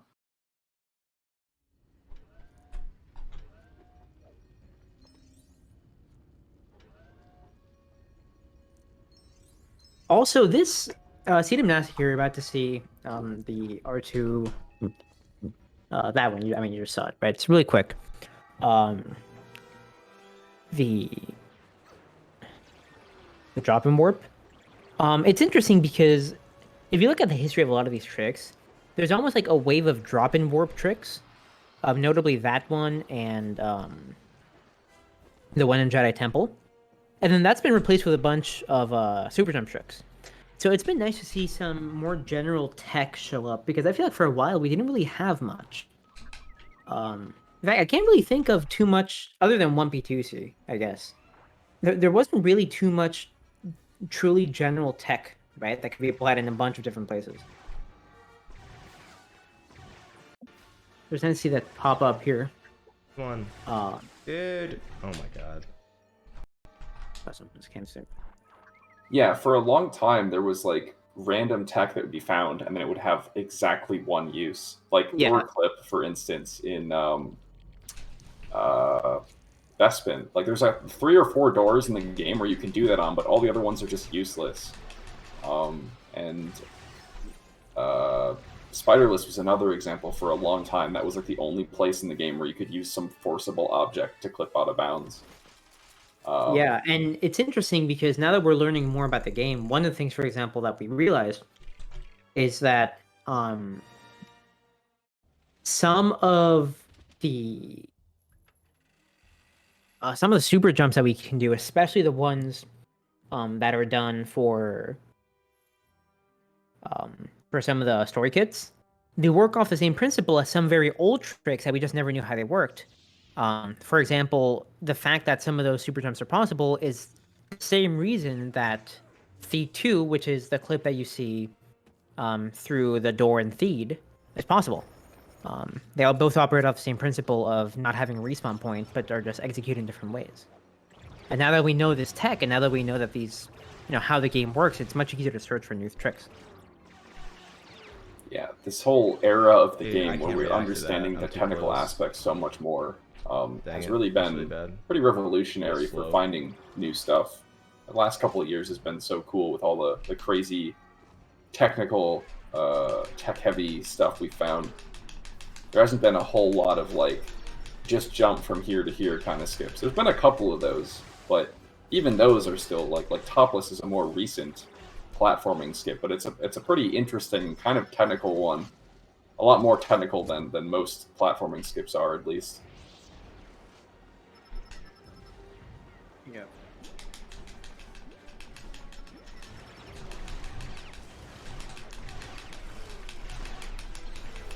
Right, and looks like Frostbite is having a pretty decent into the Death Star compared to his gold. I think swap. this is goldable for him. We'll see how the rest of it goes. I don't know what seed I'm gonna be on. Okay, looks like I am on some sort of good seed. V Super is maintaining a really solid early game lead. there. He is comparing to his actual PB, the run that he set earlier today, and he's already 40 seconds ahead of it. Much stronger early game than he did have last time. And as we just heard coming through his mic, the seeds that because he's using known seeds, it very much helps out. Because for example, if you see a lot of these runs that have been happening, a lot of them have a very similar pattern, of where the droids spawn, and the reason is, as we brought up, the RNG manipulation. And even if you don't do it intentionally, right? If you're just consistent, you're naturally gonna get good and bad RNG, and that's why, in the past, there were always people who got good RNG and people who got bad RNG, and that's because they just ran the game in different ways. So naturally, they ended up falling into these buckets. So doing some of this RNG manipulation work has really helped out figure this stuff out as well, and also helps us know where we can do RNG manipulation. For example, the boulder uses a different RNG seed that is really not suitable for getting manipulated nearly as much as this one is. Because as I mentioned, normally these top runners will do RNG seed 340, which means that the RNG was used 340 times before they get to this level, which isn't really that much considering the fact that they get to this level 35 minutes in, right? Oh well. But that just doesn't work with other seeds where it's like 5,000, and you just can't manipulate that.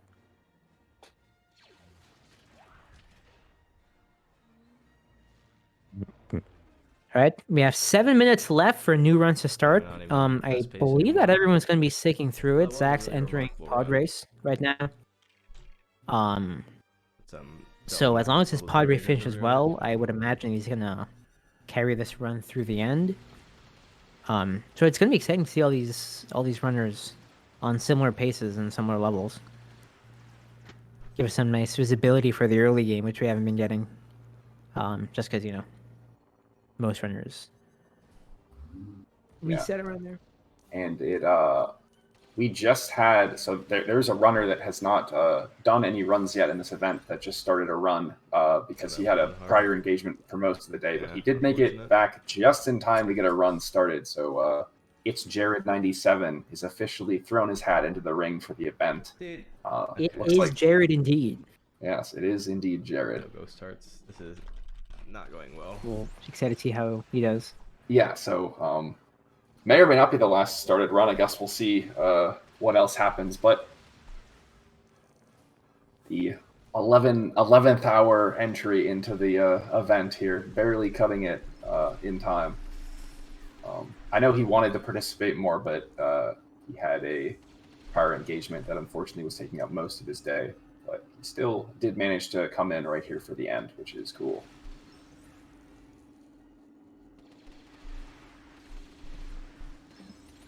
With 5 minutes left, if anybody wants to bring in any last-minute donations, it helps an excellent cause. Again, as someone who works in tech as well, and I know how opportunities can be for this stuff. So having an organization like Urban Arts help out young students to enter the field, it's great to see. For sure. Love to see it. All right, looks like We Super bled a little bit of time in those last two splits, but he's still on a pretty good pace, and Frostbite is still way ahead. And we didn't see it last run, but he actually has a lot of time to save here. It looks like he took an unfortunate death in his PB in this level, which did lose him a lot of time. So hopefully he should be able to gain that time back, which would put him quite a bit ahead of I'm really low here. his PB for Good. sure. Definitely could be seeing his first sub 240 during this event if he's able to. That'd be maintain exciting. his Final pace. run Yeah, for him, yeah. Nice slash. would be bro. awesome. I'm sure he'd be thrilled about that. Right towards Dooku. Good to see. Good to see.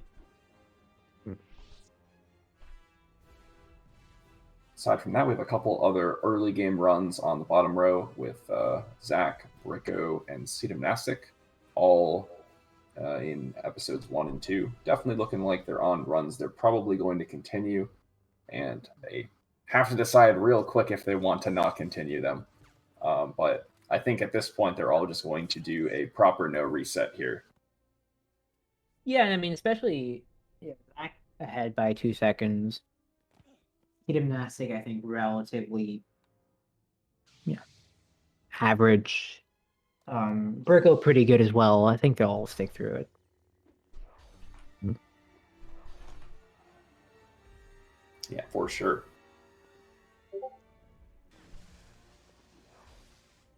Whatever. So, we see that Man, We my Super ankle did off. indeed This is land just the everything you guys going. Dooku skip with no problem. He is comparing against a gold here, that really solid gold he got earlier, but he should be able to pace relatively close to it. 5 Probably will over be here. losing a couple seconds, but that's Ouch. not really a concern right now. He's going to power through that and on to episode 4. At this point, yeah, we have 3 minutes, and I do think my best bet is to just keep continuing this. I mean, I think it's still my second best And it episode looks too. like It's hilarious. Cedomnastic is doing the first wave of seriously. droids here. Even Kind of though our an time loss, odd literally grouping. 3 seconds off I'm my not best sure episode too too. thrilled about this seed here.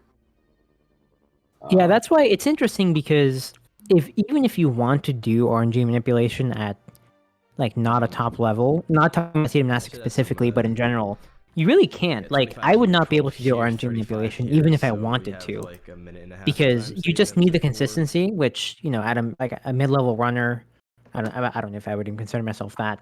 I just don't have. So it's only at the very top level where you can even try that. Yeah, it's very interesting to see what parts of the game affected. Like, for instance, the first room of Invasion of Naboo, the second level of the run, every like 0.4 seconds or so, the RNG value shifts because droids are randomly being spawned in. So if you can't play that room consistently enough, your seeds will automatically vary by a ton, which that's probably the biggest aspect of it, is that you need to be able to play that room consistently. And naturally, that room is pretty complicated. It has the out of bounds trick, and being able to do that fast is really important. Yeah, being able to doing tree skip consistently is difficult. The final minute here before the deadline for starting runs. If anyone would like to make a large last-minute donation, now is the time to support Urban Arts. Though, even if you don't want, or if you can't support it just now, we will still be accepting donations for the rest of the event, even if it doesn't affect the runtime. Obviously, we still want to support Urban Arts as much as possible. So if you have any other donations you'd like to get in, don't let the lack of the incentive stop you. Officially locked into this run, so whatever Unfortunately, happens, Zach's happens. stream kind of stuck right now, but I would imagine he's going to continue through. And that's good, because it is now 6 p.m. So let's just make sure there's no stragglers doing a last minute reset. I don't think there are. Yeah, there might be a couple of other people not on the stream that are in like negotiations or invasion, but no one else can restart now. This is the final runs that we're in, and while we take a moment to collect and see who all is on their last runs. We're going to take a quick break and hear a word from Urban Arts, and we'll be right back. Yeah, and that will also be it for me and Chimkin. That's right. Yeah, this will be the end of our commentary block. So you'll see from P53 and Anonymous here in a couple minutes. And solid combo right there. Yes, very fun combo. So yeah, thank you. Thank you. No, it's just a goal. I don't do the strats to get CG in that level. Impossible for me. I did get CG custody trap in my PB. Urban Arts helped prepare me for college by giving me a lot of experiences working both independently and collaboratively with other people to make really cool games, and taught me how to put my all into creative projects, and that helped me put together a very strong portfolio for college. The best part about being in the urban arts community is the people that you meet. A lot of the people here have the same interests as me, so in the future, making friends here will benefit me and them and everyone around, because we all benefit from each other by gaining skills that other people had that I may need.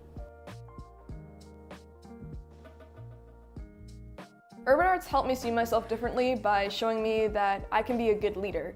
In the studio program, I was assigned the role as project manager, and fulfilling that role for the first time actually helped me realize that I have good leadership skills, and it really helped me to develop them.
like I started moving it. Like I just kind of gave up. All right, and I we thought are for sure that was back gonna fail. in the final hours of this LTA. We have Oh, I have to keep playing. runners in their final run.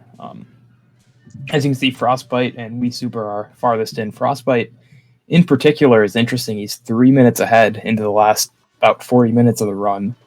So that's going to be the big one to watch. We have a lot of runners just trying to get stuff going. So it should be a good finish. Yeah, quite a lot of runners here joining us at the final stretch. We do actually have a new runner we haven't seen today.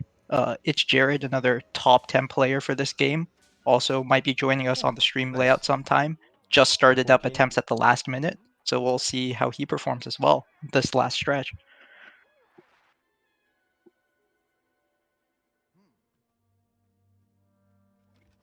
Yeah.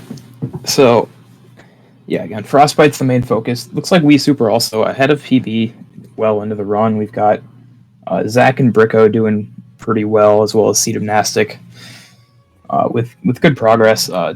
Frostbite here coming into the end of Kashyyyk. I haven't been seeing how this has been. Looks like he's comparing to a gold. He's probably going to lose a bit, but he should hold the pace mostly. By 15 seconds. Yeah, I'm very curious to see how Zach will be performing in this final stretch here. So far, Zach, though he is a world record holder, hasn't actually gone a full run on the leaderboard yet due to a rather unfortunate crash earlier on in the day. So I'm very curious to see how he'll use this final run of his potentially. Yeah, he's someone we all obviously have high expectations for as the record holder. And also among the top runners, he's been one of the most active recently compared to like Roadhouse, who has been doing some other stuff lately. So there's a lot of expectations on him, a lot of pressure to perform, and at this point, he's only got this one chance to do it. Yeah, also another update from GSA. Currently, as it stands, these are the last runs that these runners can perform. But if the donation goal is met within the next hour, so by 7 o'clock Eastern, then the runners actually still have another chance to reset, provided that that goal is reached. So if anyone still has donations to support a great cause, urban arts, they can also do that within the next hour.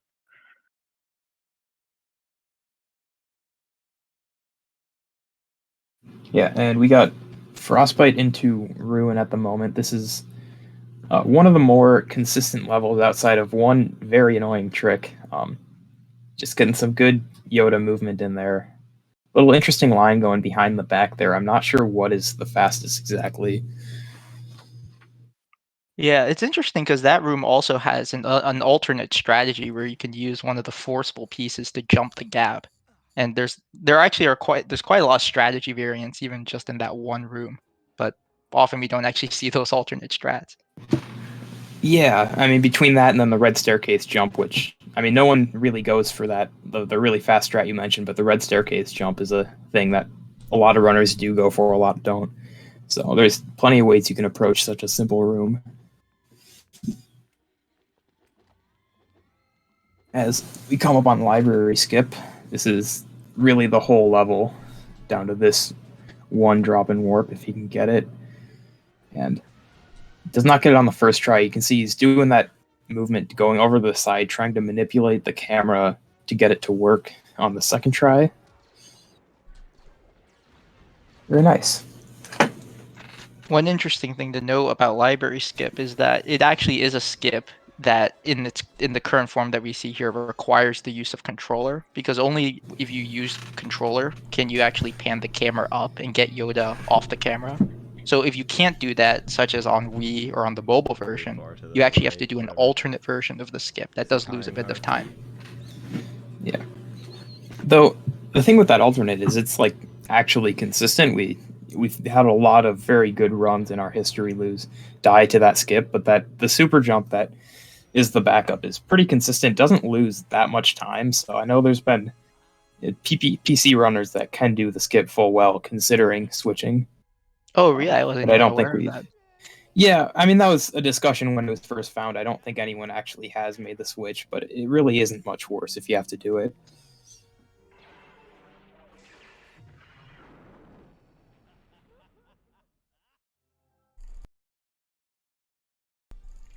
Here, Frostbite doing is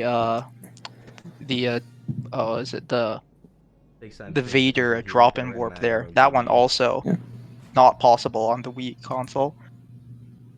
Yeah, that's another one that is we've vaguely known about it for a long time, but it's just recently someone, I believe Flaming Laser was the one who figured out the current setup and like figured out how to actually get it consistent. And so now we're able to, very small time save, but another thing that's good to have when the game's this optimized. Yeah, one thing actually for that trick is sometimes runners have to be very careful because there is a phenomenon in this game where when you drop out a character, you can actually get re-dropped in. And if you get re-dropped in on that room, you could potentially die and then have to retry the whole thing all over again. So I think Zach and definitely some other runners do a strategic dropout like before that level to avoid that drop in there, so they don't end up failing the trick.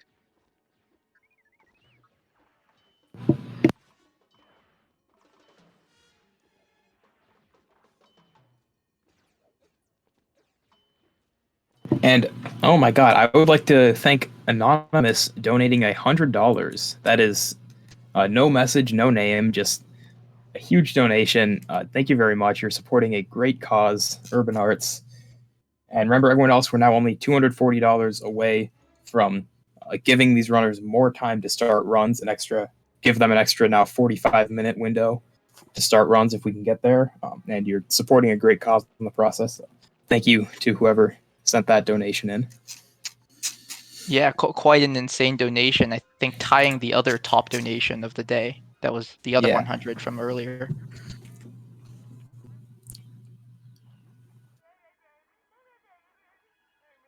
All right, we see Jared coming up on the screen there. Looks like he's in feed. Can't quite see his pace, but I assume it's fairly solid start. Yeah, it looks like he's single digits behind, which is pretty standard and like nothing you're gonna be mad with in a no reset context. Yeah, and just as a general event thing, we now are down to just 7 runners that are playing. Obviously, the deadline is passed, so the 7 runners you see on screen are all you're gonna get, barring some donations to extend the deadline. So yeah, everything's in front of you right now.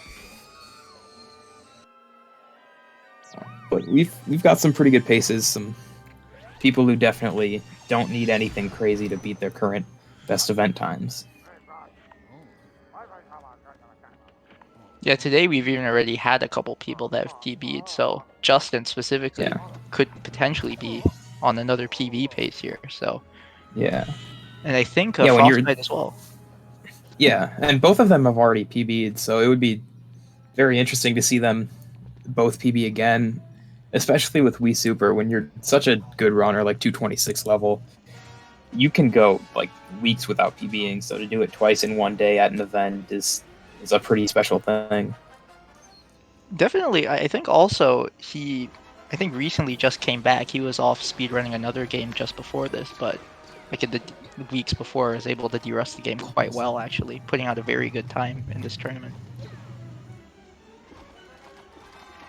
Yeah. And that's something we've seen. We've had other events where he's been like running something else and like comes back. We don't really expect him to do well, but he just like de-rusts immediately and he's fine. Yeah, notably, I think for the second BTR event, I believe that was done just like a couple days after Wii Super did a full 100% run of the Skywalker Saga, which, if people aren't aware, that run is a very, very long run, like over 24 hours. I think he got a 26-hour run there. Yeah, so definitely he's very good at de-rusting things quite quickly. He ended up PBing quite a lot in that event as well.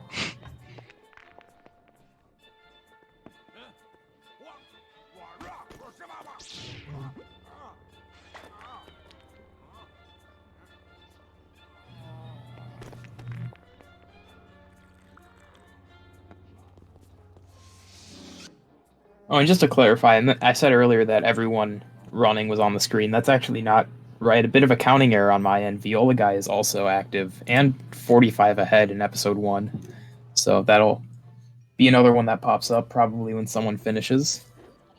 And he's someone who got that PB today, or It wasn't a PB, but he could have PB'd after being like 4.5 minutes behind in the early game. So, ton of PB potential for him. Possibly a sub 250 as well.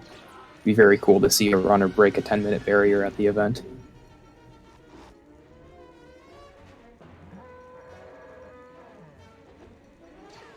Alright, looks like Bricko is also finishing up Jedi Battle. We'll see if he got a good manip there. And looks like most people, we have about like 4 runners like either about to enter episode 2 or in episode 2, with the other half like roughly in the mid game in episode 4. So we have a pretty good spread of runs to watch as the event potentially concludes. Yeah. And Frostbite in the Hoth Arena, this is another RNG section. Definitely not quite as big as some of the other, like the Boulder and the 6-6 opening, but it is, you know, considered up there as one of the big RNG levels. Had a good first wave. Yeah, we'll see. Yeah, definitely. Even though you have the vehicle smart bomb ability, wow, that was actually, I think, a pretty good wave there. Yeah. Like, yeah, even though you have the vehicle smart bomb ability, which should theoretically just let you press a button to blow up all the enemies on screen, like very often you just miss some just by pure chance, and then you have to keep going around again, losing quite a bit of time. Yeah, and they spawn in all kinds of random positions. All you can do is go around a circle with your 2 players alternating, and you just gotta hope that they are in the right places to make it fast. And then this AT-AT wave also can give you an extra, like, almost a full lap around if he, like, right now you had to go more than half a lap around just to find the other one. The first one he towed was right at the entrance. There's always one there. But then this other one can be anywhere, and you just gotta find him.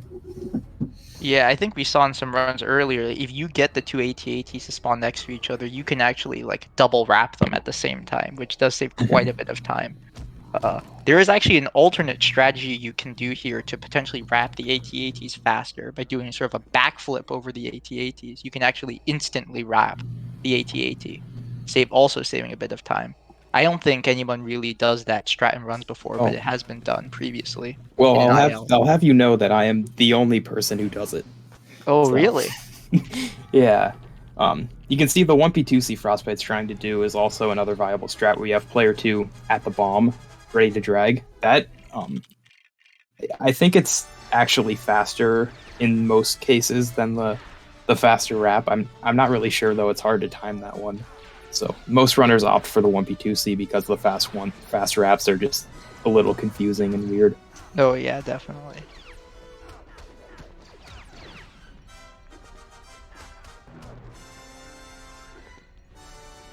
Looks like Zach's stream is a little frozen in the middle of Droid Factory. We'll see if we can get him back in a bit. And Jared looks like he is exiting episode 1. I'll take a look quickly just to see what his pace is. Yeah.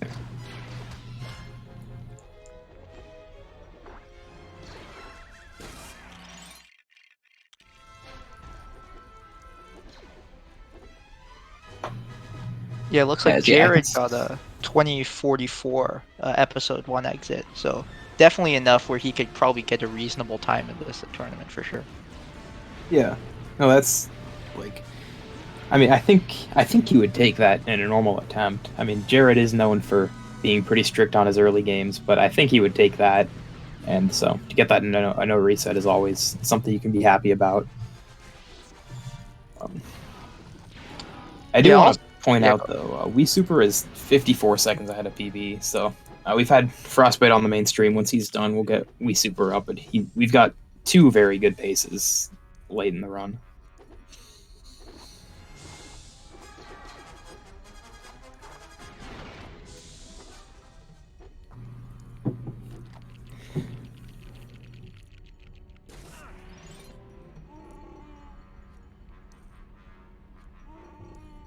Yeah, I think also with Jared, he just came back from doing something earlier today, so I don't even think he has that much time to warm up or anything with his run. So this might just be like his literal first run, like of the day, just coming back. Yeah, I believe he did no warm-up, started attempts like 5 minutes before the deadline, reset twice and 1-1, and then now he's on this.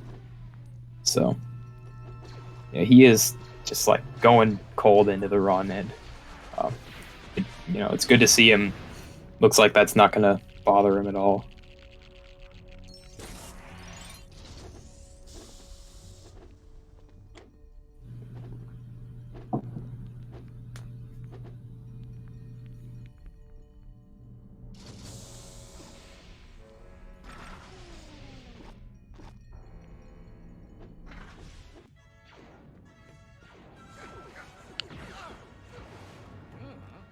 I guess for an update on runners that aren't on the stream right now, Viola actually I think is about a minute ahead out of over his PB out of episode 1.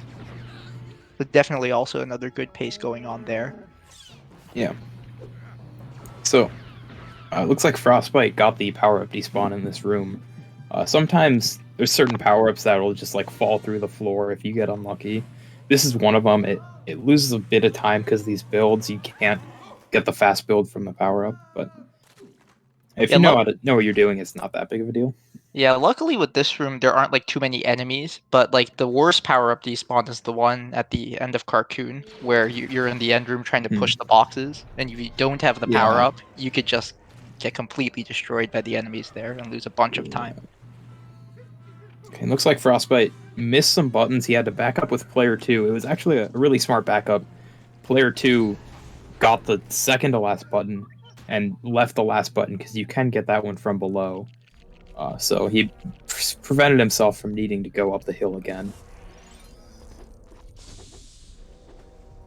I think Seed might be going for Trash Skip here, so we'll see if he gets it.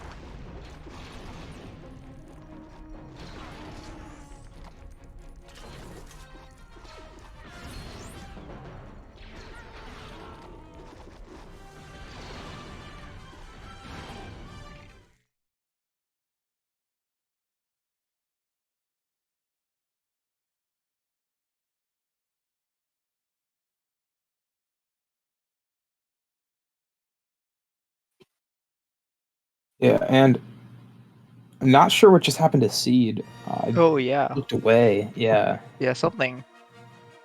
Yeah, but that Might is a have reset. Might have lost his helmet in the. Yeah, I think that's what happened. Yeah, that's.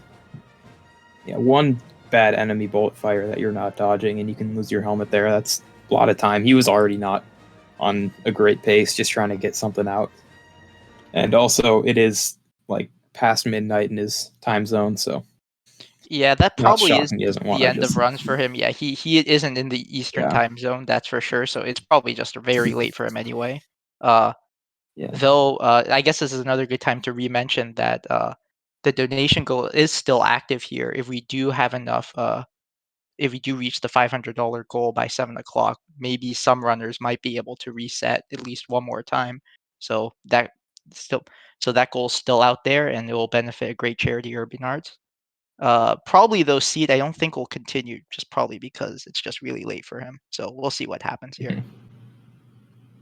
So yeah, it does make room though for Viola guy on the layout, and now everyone who's running will be on the layout. So yeah, that's and yeah, still, I mean, 4 of these runners are quite a bit ahead. I mean, and Jared's pretty close. And I mean, Zach and Bricko are both over a minute behind, but over a minute behind is still like enough for them to take at least the event best. So everyone's worth watching right now. Yeah, do you know what Zach is comparing to actually on this split? I think because he's not comparing to his world record. I think he's comparing to like a 224 or something. His splits are comparing to average, but Oh, I see. I'm looking, yeah. But I can't tell you that he's exactly a minute behind PB. Yeah. Also, meanwhile, Justin, we super entering episode 6 about a minute ahead of his PB here. So definitely, we see we're in a very good position to PB, though he does have a very difficult end game to compare with, having golded CCT. Yeah. Earlier in the run, so we'll see how that ends up playing out. But definitely, all this early time save is very promising for him. Yeah, that really is a trademark for him, getting the crazy CCT with fast EV1. He's the only one to go for it, so he can get these times that no one else is quite capable of. and it can make for a pretty rough comparison, but it's always fun in the moment. Definitely. I believe his gold, like without the first room strat, like it was still CG for like quite a while. Like it never got beaten, even when other runners had like a much easier time save that they could use over a CG. As Frostbite's up on the boulder now, this thing's looking pretty nasty. Just some weird spin. Didn't have any targets on the front for. Yeah, a bit. definitely missed those first two there. Kind of unfortunate. Yeah, and it's just as soon as that shows, it turns around. Not great, but if he can clean up these last few, it'll be a perfectly fine boulder. I think what is he comparing to? Like a 349. So he does have a little bit of time here, but yeah, definitely. Oh, and it hit. Okay. Oh.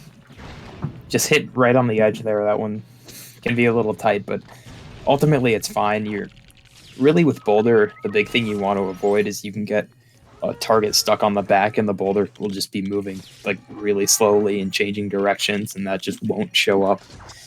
So the finish is much more important than the start, and he had a good finish. Looks like he's going to be about even here, which is good to see. Mm-hmm.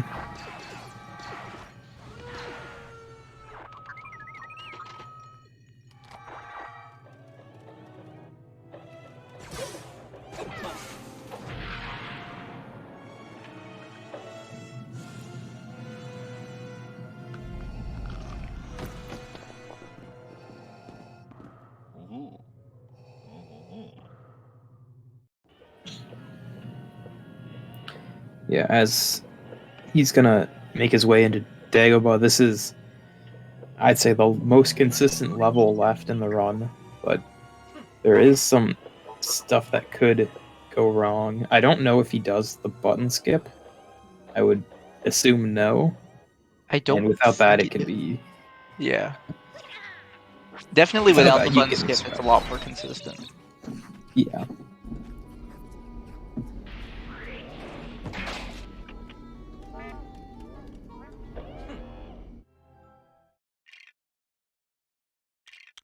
We super up on Spiderless here.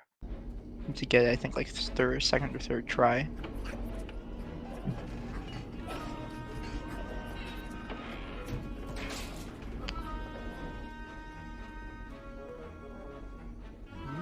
Let's see if he hits the transition. Looks good. What's sort of weird about that transition is that there's really no way that you can hit it normally in game. Normally, to sort of get to the next room, you sort of, I think you use the panel and then it plays a cutscene that gets you to the next room. But it's sort of interesting that developers actually left the door there, because a lot of other similar kinds of doors are sort of placed much further out of bounds where you can't really access them. So we sort of got lucky there. The theory is that you fall through it in the cutscene and that triggers it, right? Well, I don't think it actually. I think the script just transitions directly. Okay. Yeah, so there's no reason for it. Okay, that's nice of them to leave it. Yeah. Frostbite looks like his hut skip is good. Yep. I guess that is, when you're looking at this good of a pace, the hut skip is one of the few real disaster points you have to worry about that could bring it all the way down. Yeah, so though it's good to be through. Yeah, though I think he still has a pretty good window here, so he probably could, I guess, even if he did fail hut skip, still be ahead after the split. But definitely good that he was able to nail the trick right there. Yeah. Now he doesn't need to do anything special in the last two levels. I don't know, though. 2 mushroom skips would be quite a sight in this event. Yeah. We love mushroom skip here.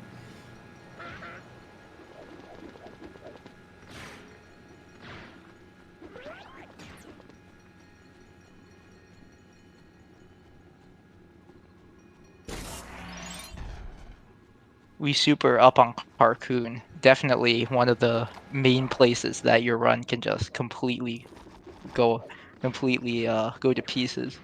So we'll see how his disco. I think his disco consistency has been pretty good today, if I remember correctly.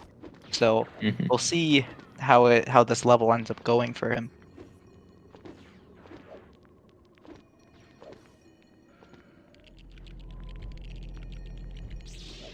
Anybody else? I think, did Zach gold secret plans? No, it was a Dooku he golded. Oh, that was Dooku. Okay. Yeah. Community gold, I think by quite a lot, which is like a full second, which is interesting with just such a like seemingly boring and consistent, like straightforward level. Interesting to see a big community gold there. But there is some weird stuff going on in the Dooku fight you can do to manipulate it, as Frostbite having a moment on the bridge.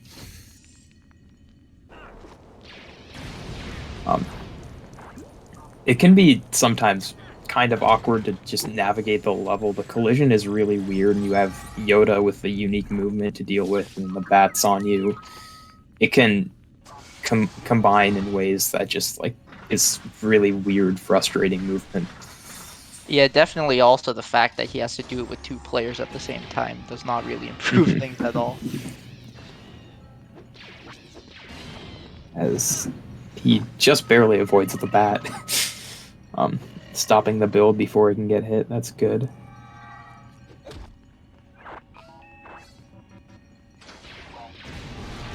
So he's gonna lose just a few seconds. He might have been on gold pace into the last room, but he doesn't need a gold, doesn't need anything special. This is just good enough to get him what he's going for. And he still seems, I think, to have a reasonable chance of time save in CCT also. So definitely a very strong pace here. Yeah. It's like, meanwhile, we super missing topless, I think, first try. We'll see if he gets it on this attempt. Looks good right there. And we have both Bricko and Zach in Junlin. So their paces they're roughly the same, though Bricko is at the end of Junlin.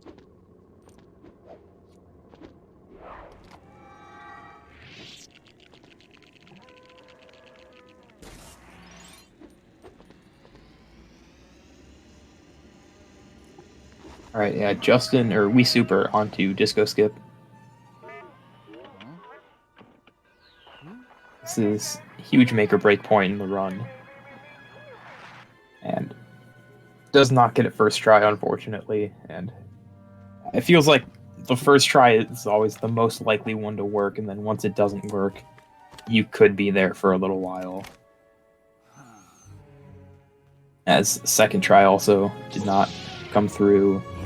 Gets a third try though, so that's just fine. Yeah, probably losing quite a bit on this split, but I think he'll probably still be ahead, maybe, out of this split. Yeah.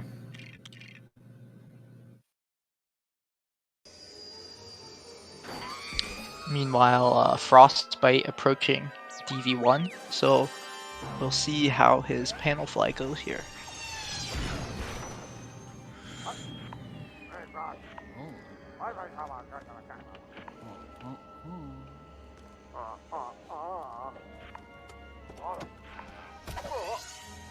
And he's gonna back up there. I think he just didn't do the movement right approaching Vader, and you really don't want him to hit you even once, so he just like got out of there to keep his helmet safe. Yeah, you do have to be careful with Vader there. The old strat, I think, was you would slash him twice, so Vader would never have a chance of hitting you while you're doing panel fly. But I think the more modern setup that the other runners use is they sort of keep Luke sort of further back, so Vader can't quite get to them. But you do have to be careful, because at any time Vader could come up and slash your helmet off, and you'll end up losing quite a bit of time. And yeah, with that strat, you have to do you have to do the fly with player 2 called in, so that makes it the angle a bit weirder.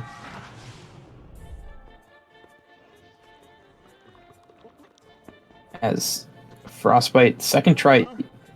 Oh yeah, he didn't bring R2 with him, and I'm so like used to people going for DV2 skip. I got like really confused, but yeah, it does not need to bring R2. I forgot how much did DV2 actually save in this case. I think it's around 50. Yeah, I believe so. Yeah. Still has a lot of time save, even considering that. So. Yeah. This section is also sort of interesting because there is also another alternate strat where you don't have to go and use the panels. If you actually Yeah. are able to jump up there, Vader will just jump down as if you sort of activated the freezing sequence. Yeah. So with the ramp that R2 is going up right now, when you're forcing it, one of the flaps, the top one, will like be a little higher for a brief moment, and you can use that as higher collision to jump off of to get up. This is a strat that it was around for a while before DV2 skip. No one really went for it because it's just like really hard. And you have to do it every time to get back up there. So you go up, do it twice, jump down. Yeah, another thing you had to be careful of was if you force the platform too far, it could lock, and then you just can't force it again. So yeah, but it's interesting to see the room played in that way now. It sort of shows sort of like the strat diversity for all the different runners at different levels. You definitely don't need to come in like doing all the strats out the gate. Yeah, for sure. And yeah, I think it's a lot more important to just get good at movement in 1P2C. Having a bit of trouble with DV3 as well. This isn't bad yet if he can just get it. So he is actually going to be playing pretty close to his goal. Forcing the platform there. I believe that jump doesn't save too much if you fail it too much, so definitely forcing the platform can be a reasonable play in this circumstance. Yeah, when you miss it once, by the time you have to wait to get your iframes back before you can jump, like, it doesn't even save time over forcing the platform. So, one miss and you should just give up. Yeah, so an update on Wii Super. It did look like he lost about 30 seconds in Carcoon, but he's still about 24, 25 ahead, so definitely still a big chance here.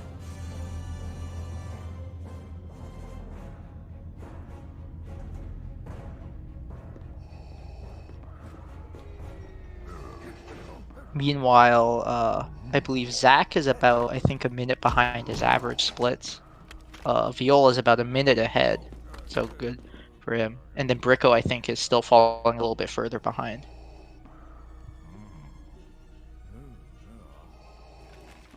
Yeah.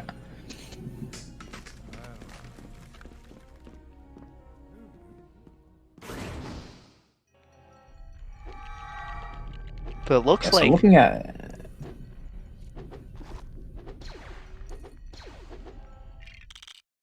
Yeah, so... Looking at Frostbite's pace, he, looks like it's like borderline if he can get a 37. That's sort of the goal. He has 8 seconds to his goal to still get it. Yeah, so I don't think that would... Yeah, that doesn't advance anywhere on the leaderboard, but still a very big PB for him. And 2 big PBs in a day. Definitely a really good day for him running this game. Yeah, and I think he's been a little bit stuck on that sub 240 barrier, so to completely break through and, you know, destroy it by 2 minutes would be, I think, a really satisfying moment for him.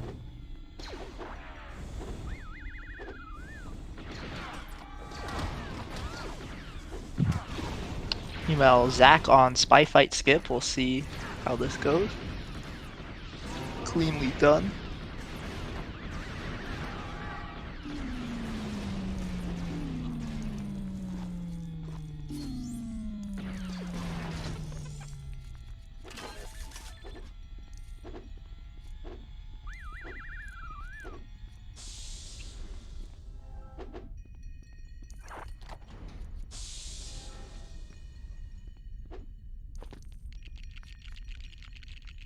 And we also, I think, have Jared exiting episode 2 here. I can't quite see his pace either, but let me see.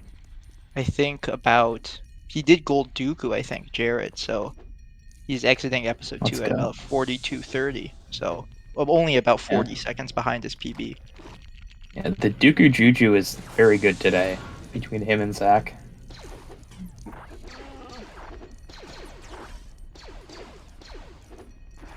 As yet.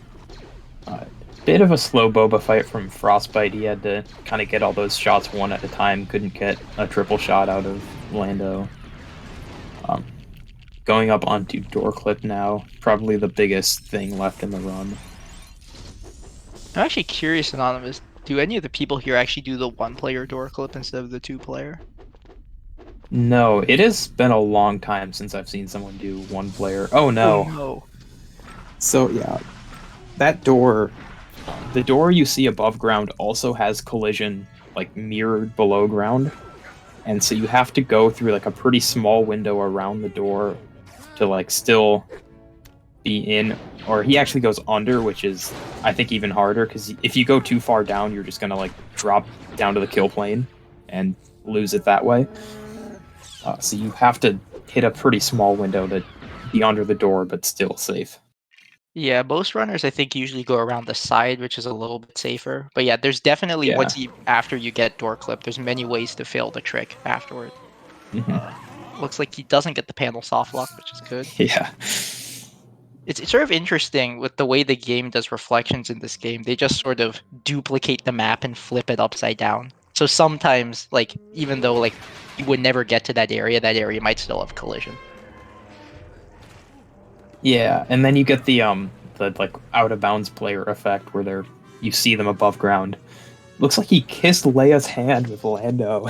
Yeah, going for some That's a swag strats. Yeah. fun interaction where specifically only those two characters, it has to be Lando and Leia. You can do a special animation, and it takes like many seconds. It is actually really annoying if you accidentally do it.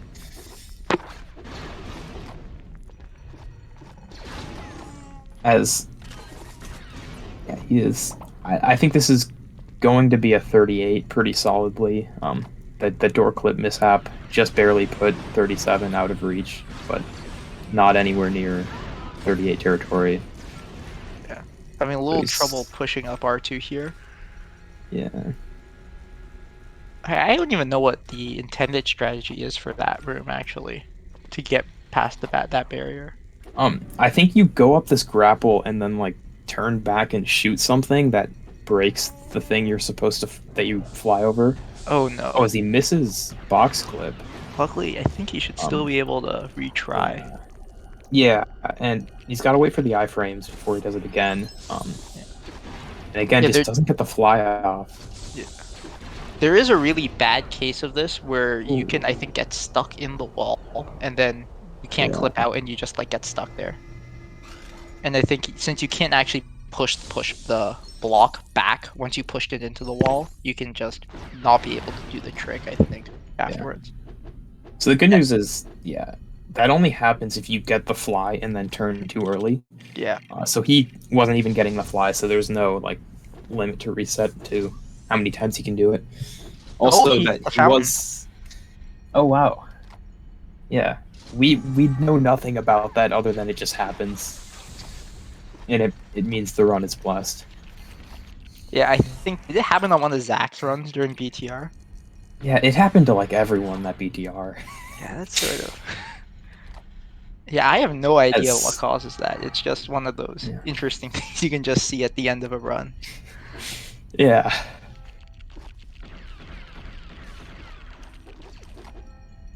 And yeah. So between door clip and box clip, definitely not a great best spin, but he should still have a pretty easy tap in for 38. So I mean that's a sub 240, and by over a minute, you gotta like it. As he has died with player 2, and he was not in a spot where player 1 could get in. I lost him a bit of time. And now he's gotta be careful not to die on the bridge with Leia. He has not stepped on respawnable ground, and now you see you don't respawn on the bridge, so he's got to go all the way back to the start. This is not the end platform you want. Yeah, he just like can't. Oh yeah, this is. This is a very improvised end platform for sure. Mm-hmm. What's sort of interesting is that with the end platform, you actually do have sort of a choice of what characters you choose to sort of shoot with on the end platform. Yeah. Wait, there's still a guy. I guess that's from the other room, and looks like that did actually cost him the 38, just barely.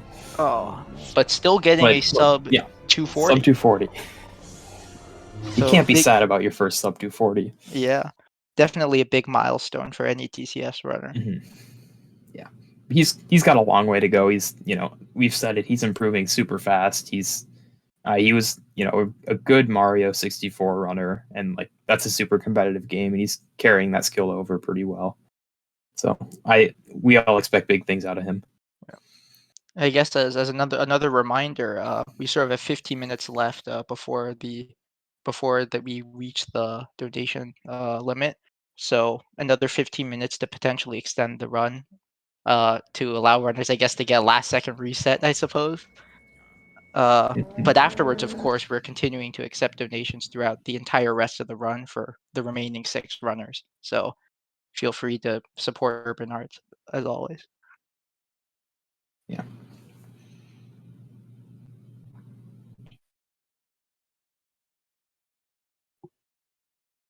All right, I guess we should check in on the other runners now. Let me see what Justin's pace is.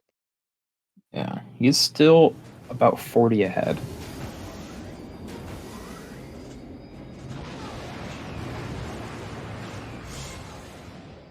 Yeah, it looks like he's actually saved a bit of time. So we'll see. I forgot, do you know how much time save he had in episode 3? I don't remember off the top of my head.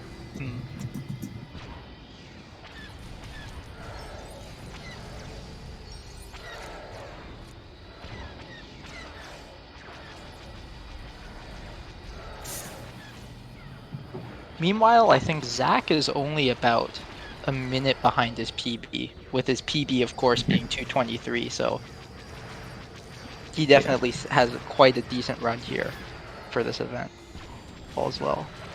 Yeah, Zach and Bricko are both in the camp where they're not on this current run. Like it's not super fast. They're not going to PB, but they can play well off PB and still beat the event time, which right now is a 2:26:34 again by Wii Super. His PB, and he is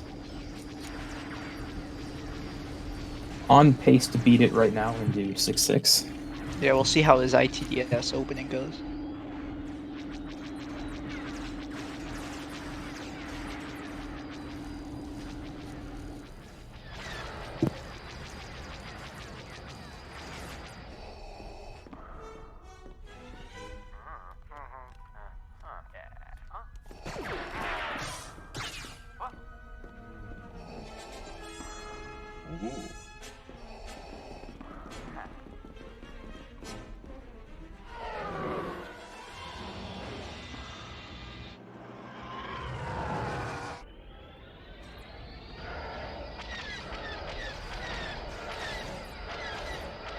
Alright, now we've got Wii Super on the main screen here.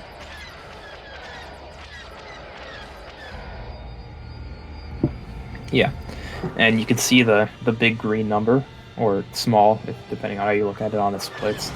Very good run out of him.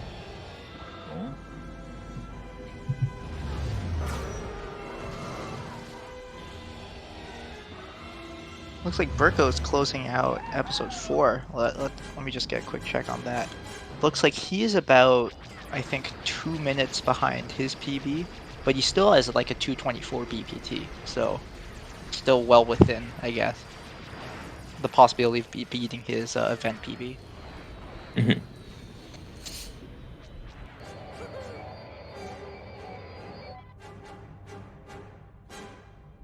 One thing with And ITDS... then, yeah. Oh, yes, go ahead. No, I was just gonna point out a couple of the other runners.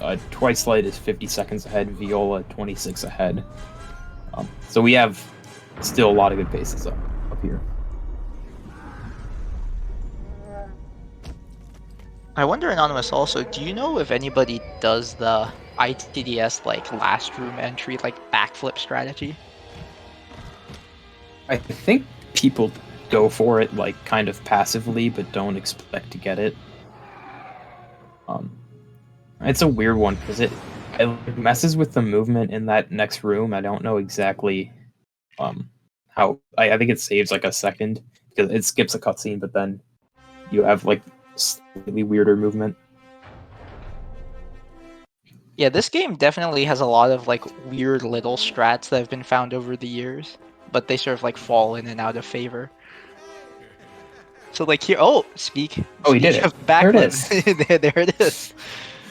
Yeah. And I think that 1P2C he did is the innovation that makes it actually fast and why it has recently entered the meta. Now Justin he blanked a couple torpedoes. He's gonna have to get one from the core. That was pretty fast though. The Yeah, that core was will very just, like, lucky for randomly, Justin. yeah, Also, it'll I see- randomly spit them out, and he's Yeah. lucky to get one. Also, wait, did Bricko watch the episode 4 end cutscene?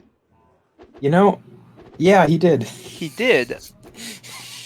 Yeah, normally we reset on that. I'm not sure, like, if something must have happened there. He must have forgot to, or he must have accidentally save canceled.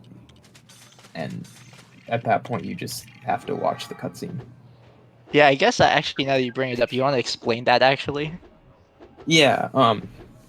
So after every episode, there are these long finished story cutscenes that play. And importantly, the game saves before they even start. So if the cutscene is long enough, it's faster to reset the game and close it and open it back up, so that you skip the cutscene and the game will already have saved. But in the meantime, it also is faster on the menuing. If you have not saved your game at all, it'll ask you if you want to save, and if you say no, that's faster than letting it save automatically. So it's kind of a trade-off where if you don't reset, then you get to do those save cancels, and that's faster through the first half of the game. But then that 4-6 finished story cutscene is long enough that it's better to reset the game. But he just forgot to save, so he can't close his game, otherwise he'll lose all of his progress. Yeah, so with that, I think that's Justin done with episode 6.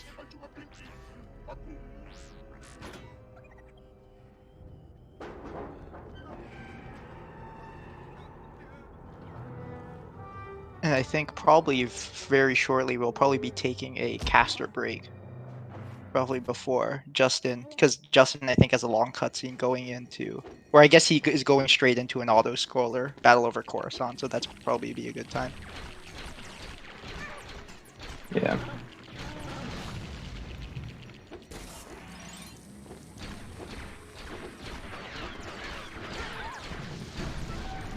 Yeah. And I think we're going to take that break right now. When we come back, Justin's going to have some of the more important levels of episode 3 left. Still a pretty solid run out of him, so we'll see you then.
And we are back as We Super is continuing through this PB paced run.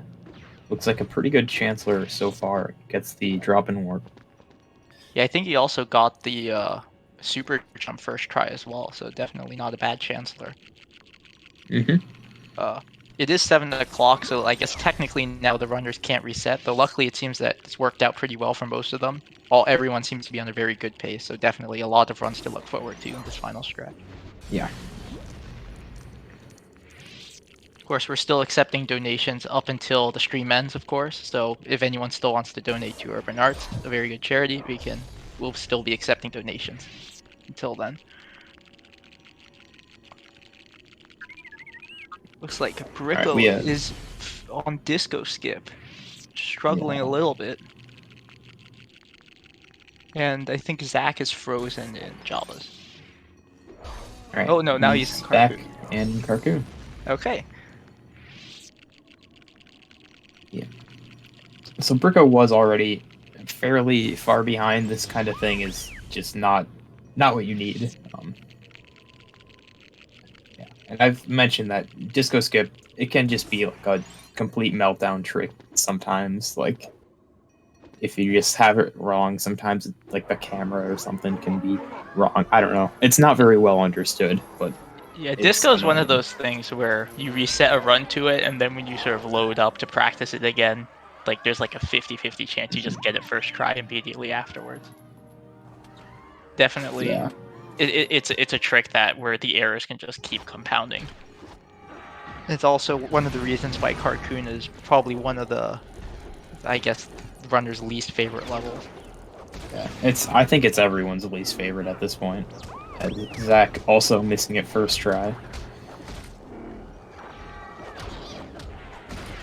And yeah, we could be seeing one of the many disco skip moments in the game's history, but he gets out fine third try. Yeah.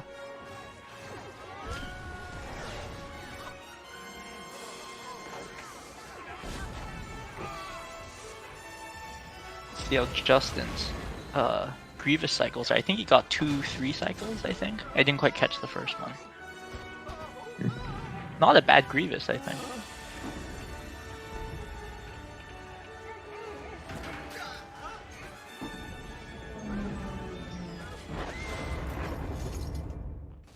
Meanwhile, Jared in Ritmore, I think he missed the drop-in warp. Not the drop-in warp, the drop-in at the top, so he has to wait for the elevator cycle here. Losing a little bit of time to that.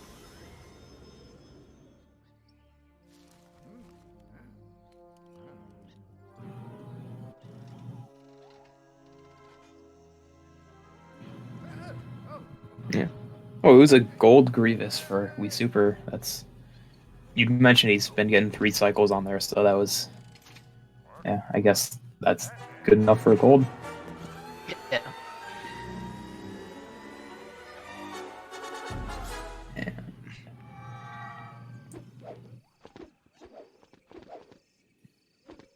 Bricko nailing that flower jump there, definitely the toughest trick in the game. Yeah, well, we'll see how Zach does when he gets there. Anyway, Viola's doing this out of bounds with Han, and he gets it first try. Let's go.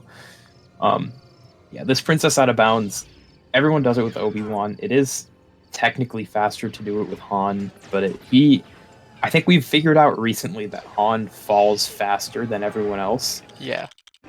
So it like makes the trick harder. So it's cool to see Viola do it though, and losing the helmet doing this is not the normal character management. Losing the helmet on this tractor beam get and also just missing it twice isn't great. You worry now that Obi-Wan might not be there. So hopefully he's got the pause buffers ready, because I think that's the only way he's getting Obi-Wan unstuck. I'm not sure though. Yeah, what's a little unfortunate also is that even if you fail it once, you could potentially get a good respawn at the top out of bounds. but here he seems to be getting a little unlucky with where he's jumping to. He might get the respawn And there. I think part of his problem is usually you're doing this with Luke, who has a jump roll, but he's doing it with Chewie, who only has a single jump, and I think he's just not getting to the platform because of it.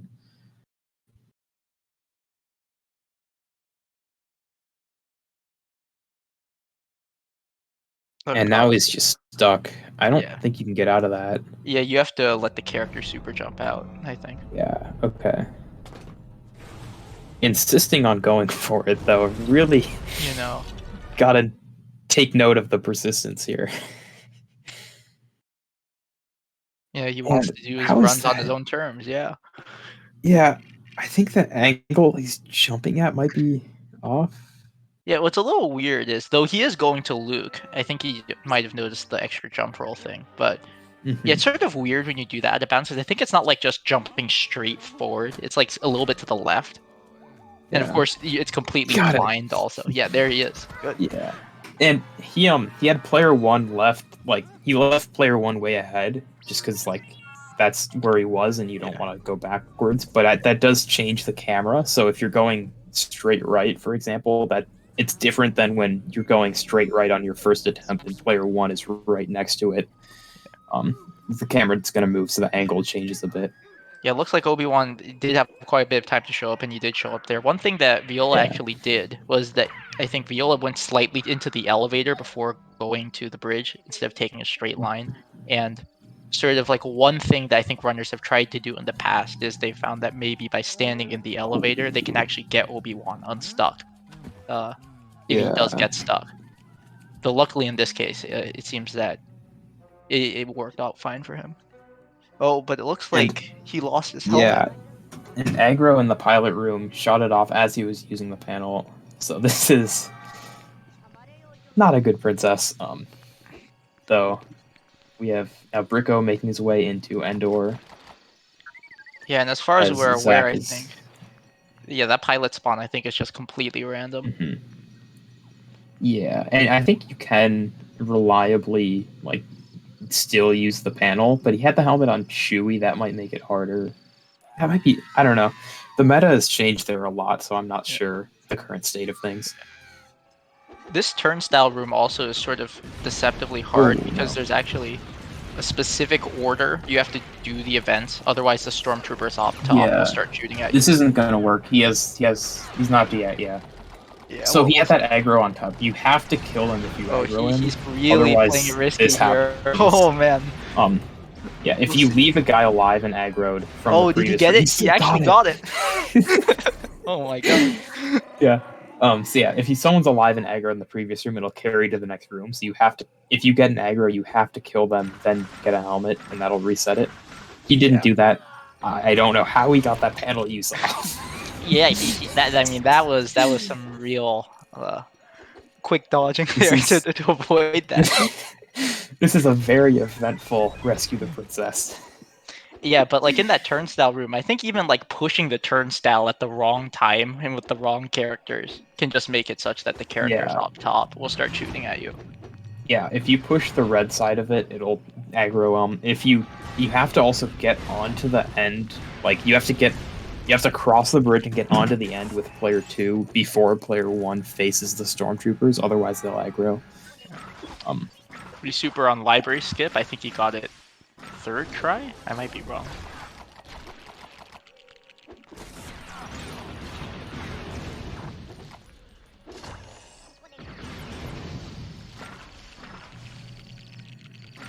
Yeah, definitely losing quite a bit of time there on that princess, but that's sort of the things that can start happening once you lose your helmet in that level. Yeah. Sort of interesting that sort of the two main helmet levels are just right back to back, and both of them have really nasty, like, time losses if you lose the helmet.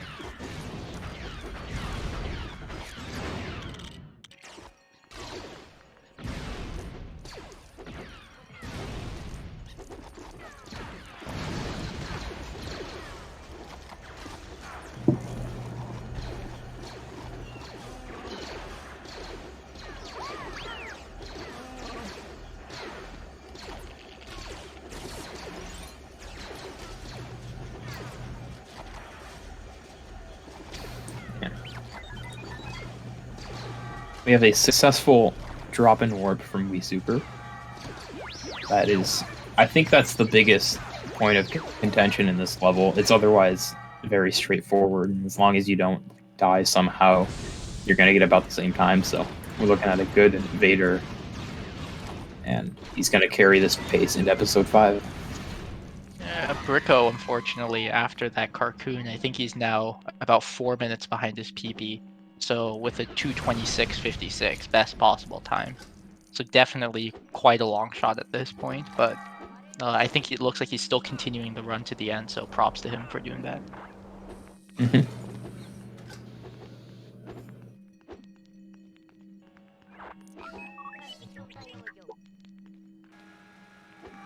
I think Zach now about a minute 20 behind his PB, but with still a 2:22 best possible time.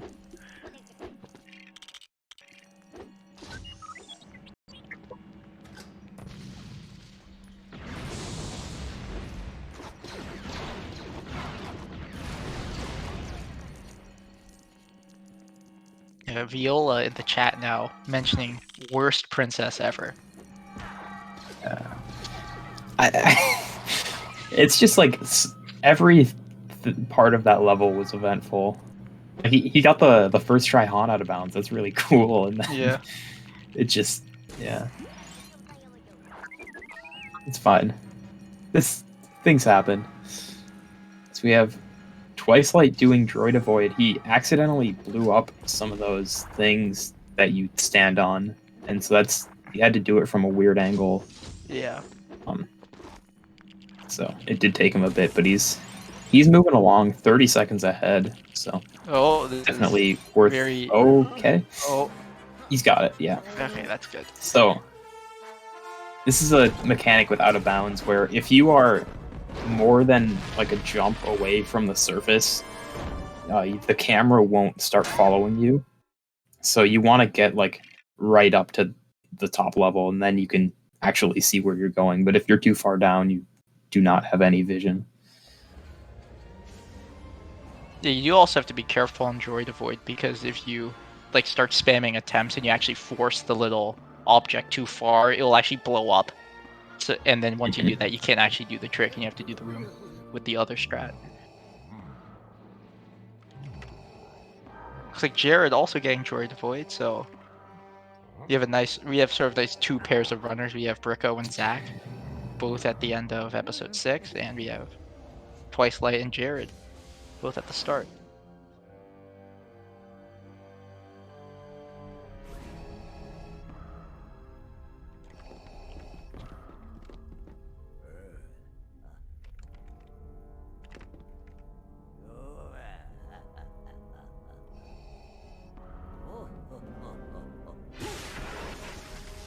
We'll see how Jedi Destiny goes for both Bricko and Zach.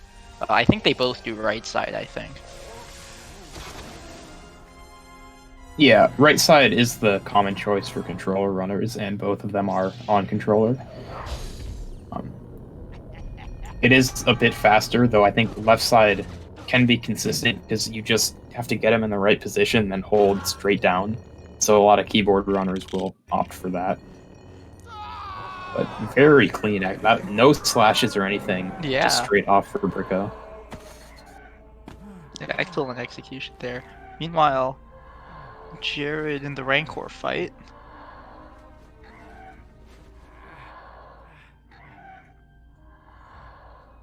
Oh wait, I thought the damage was about to miss there on the Rancor.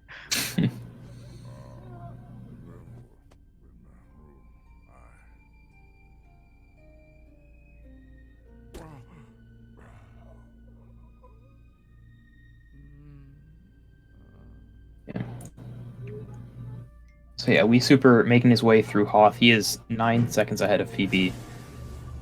So his pace has come down a little bit, but still in the green, on pace for both a PD and an event best. Yeah, I think he is comparing to a first try Dagobah button skip, I think, and of course a very good CCT. But does he have time to save Falcon Flight, I think? Well, let me take a look. Oh yeah, he's got you could save about 20 in Falcon Flight. And also a bit of time save on this level, though he probably will not get it after that first barrier skip. I think he also golded Echo Base on his other run, so. Yeah.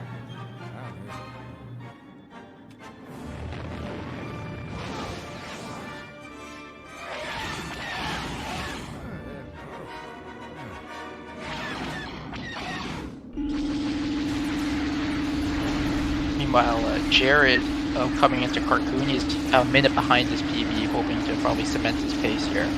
I think his Carcoon from his PB is actually pretty close to his gold, so definitely an uphill battle on this one, but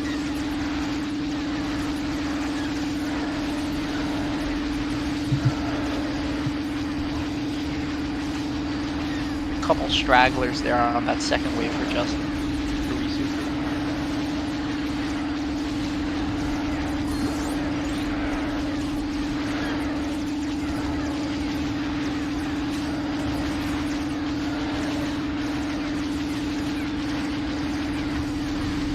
And we can see here, we mentioned before, this is what happens if you get both of these ATHs next to each other. You can wrap both of them at the same time.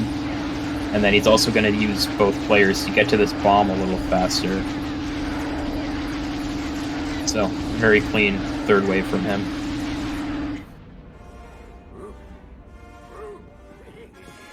Looks like Zach is frozen there in the opening of ITDS. Hopefully we can get him back soon. It looks like Jared has an already a Boba fight. Both of them coming up to the topless. Oh, actually, that Jedi Destiny from Bricko was actually quite good. It's in fact his gold. Yeah. Yeah, I mean, there's like no way you can play it faster than that. Like we saw him just get a perfect push. Yeah, it's definitely one of those levels where like a lot of the times are really, really close together because really the level only has like 30 seconds of gameplay. Yeah, and it's also one where we've seen runners that like aren't top runners holding CG for a really long time because it's just like, I don't want to say luck, but it's just like a very specific thing, and it's if you're good at this one specific thing that's not related to the rest of the gameplay, then you can get that. Yeah, I wonder actually, you know, what is the level where there's the least variance between runners? I mean, there's obviously like Coruscant. Yeah, but like I guess like if you omit Coruscant. Yeah, and then there's Escape from Naboo is another one that's just like a few seconds. I think Escape is the level that has where CG has gone down the least over the last like few years. Unfortunately, it looks like both Jared and Twice Light are getting. Seems like Disco has been cursed for this last couple of runs here. Twice Light getting it there, but Jared still trying to get it. Definitely a very unfortunate day in Cartoon. This is this is the Cartoon experience on screen right now.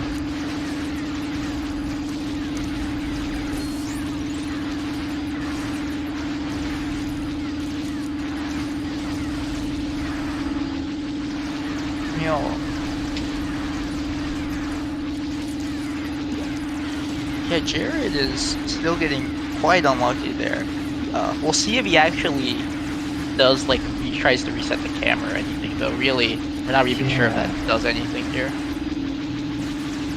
Yeah, I don't know, like, what it would be, because when you do this trick, you're holding the same inputs. Like, he's holding, like, up right on Chewie, and he just presses build, and he's holding up left on Luke.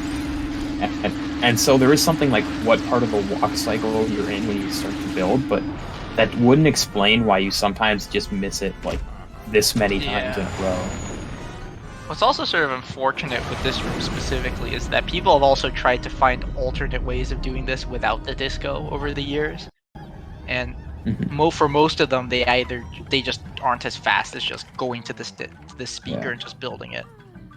Yeah, we do have 2 other skips that have been found semi-recently. That like would be faster than doing the room normally, but they're just still way slower than that. And Jared, he finally gets it. He lost like multiple minutes. Yeah. Yeah. And I think Twice Light accidentally reset. He's on the title screen. yeah. I thought that was on purpose because of how many disco attempts he missed. Yeah, But he might he just just be said done for the day. he said in the chat that he didn't mean to do that. I don't know if he just Oh. is referring to accidentally quitting the level. Oh no. But yeah, it looks like he has That's- reset his timer, so I think that might be it for Yeah. Twice Light there. And that's something that happens if you're trying to drop out. You can scroll down too far, and you like scroll down an extra time, and you press enter to drop out. But then, if your brain realizes that you scrolled down too far before you realize like that you press enter, you just go up, and that goes up to confirm exit the level, and then you drop out. Like it's I'm not explaining it well, but like you can just like forget you pressed into that menu and then like try to go up to drop out and accidentally be going up to confirm exit the level. Yeah, sometimes also I don't know, like in a no reset environment, which this technically isn't, but like usually they continue the runs out. Like sometimes like you wouldn't normally continue the run, so you would just reset. So you might just look muscle memory. Oh, I've lost a lot of time. I should have reset.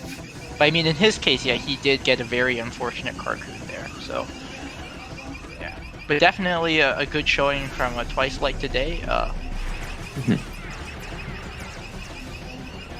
Yeah, and he's someone who he did run the game before like the Summoning Salt video, but he didn't have an especially good time. But he's come back and he's been improving pretty fast since then. He's started to take the game more seriously, so it's exciting to see someone like him get to show off on a bigger stage, and we're excited for what he's going to do. I think a lot of PBs in the near future for him. Luckily, at least with the disco situation, there's only one more runner that has to go through the disco gauntlet. Yeah. So. Oh, just you wait. Yeah. Yeah. We have a very exciting combination right now, though, of the opening of Falcon Flight and 2 Coruscants. Yeah.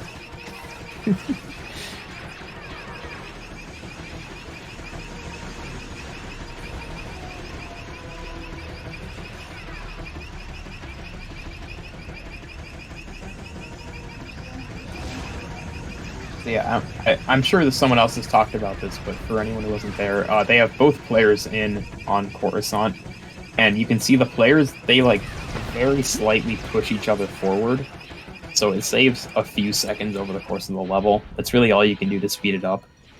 But it's just like a funny little strat. It was found by complete accident. There were a couple runners, I think it was maybe Zach and Wii Super, who were doing co-op challenge ILs. And they just like got to that one and like, what even is there to do? And they just kind of messed around and realized that like by pushing each other, they beat record by several seconds. And so now we've, done further research into it, and yeah, this is the fastest way to play.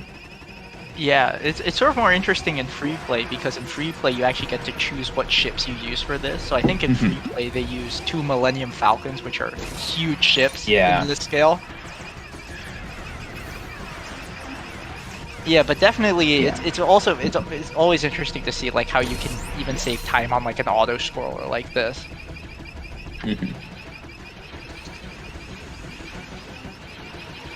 Do you know if using the 2 Millennium Falcons is actually faster than push here?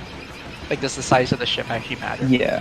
Yeah. Well, free play, the 1P2C does save a lot more time than any percent. Like, I think it's almost 10 seconds over playing casually in that category versus, like, 4 in any percent. Alright, so it does save time. Yeah. Here's Wii Super up on Boulder. He got 2 initially. Might get this 3rd one and this 4th one. Oh. Yeah, he let one he actually target got get away from him. Yeah, and hopefully he can get that top I could. Oh, yeah. yeah. Okay.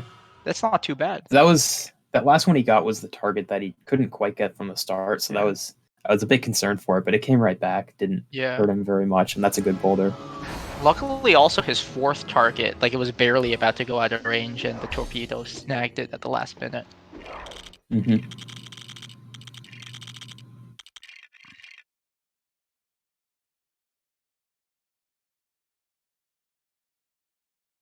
Bricko in Chancellor. I think the stream is frozen there, but probably we'll get it back before the Dooku skip. Yeah, and we super saving a nice bit of time there. Definitely needed that time save to give him some insurance into these last 3 levels. Yeah, for sure. He is. Let's see. His best possible time is a 26:12. That is 22 seconds faster than his PB, which means he can only lose 22 seconds to his golds on each of those levels to still PB. That's not a lot of room when you've got, especially CCT, just such a hard level, and his gold is very good. But if that Falcon flight had gone any worse, then it would be very hard to PB. But now he does have a chance. Yeah, definitely he's getting the RNG he needs right now. So hopefully we'll see how the end game goes. Meanwhile, Jared and Endor.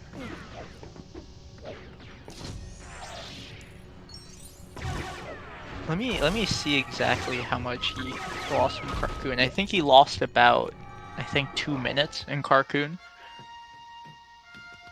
Still has I think a 2:27 best possible time. So obviously he doesn't have something on the leaderboard, so no matter what he would get an event PB. But could probably still get like 5th or 6th, like fairly reasonably. Well, no, he has 2nd place right now with the 26. Yeah. Oh yeah. Yeah. Yeah. So he isn't gonna beat that, but he does. I've seen recently he just likes to finish runs. It's good practice, and so he's been one that's grinding really hard right now. He's just got up to 3rd place with a very big PB, and I think he definitely has what it takes to get record within the not too distant future if he keeps it up.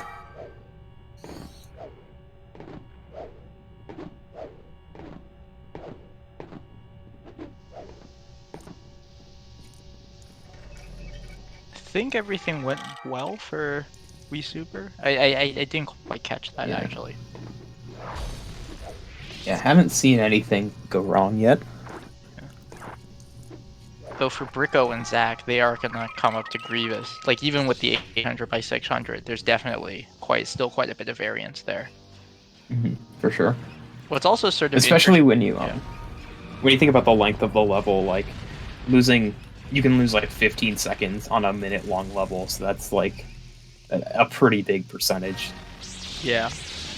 What's also sort of interesting with that level, it's not just the 800 by 600. I believe Zach also does a specific set of arrangement of programs like being in the VC, like screen sharing, that sort of a thing, to try to also improve his chances. It's definitely one of the most hardware dependent tricks, I think, in the game. Yeah. It's really weird because it's not like if you have a good computer it works well, or if you have a bad computer it works well. It's just sometimes it works, and sometimes you need to be streaming, sometimes you need to be local recording and streaming, sometimes screen sharing in Discord. It's not the same for anyone. Yeah, there's been it's just really strange.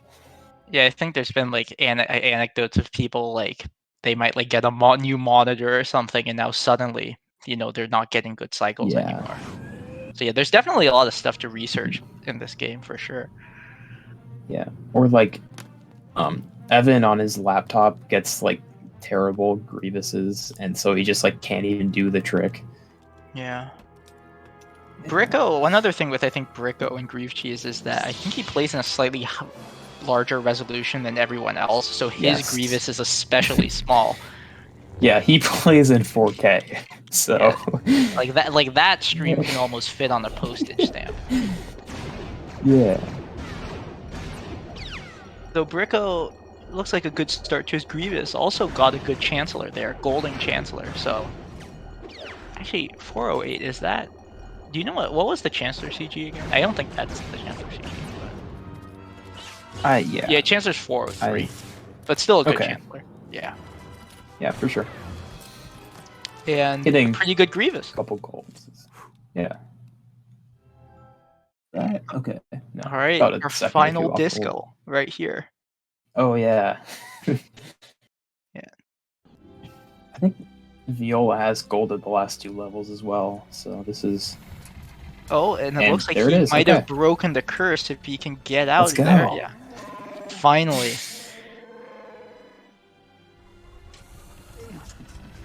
Definitely, you know, this is the sort of thing he needs after sort of Princess. Yeah. And honestly, this run is like not out of the question to PB after that, which is, you know, good job bringing it back. Just immediately golding the next 2 levels, and It looks like Justin lost, We Super lost a bit of time in Dagobah, so now only about 11 seconds ahead going into CCT. This will definitely be a really close one.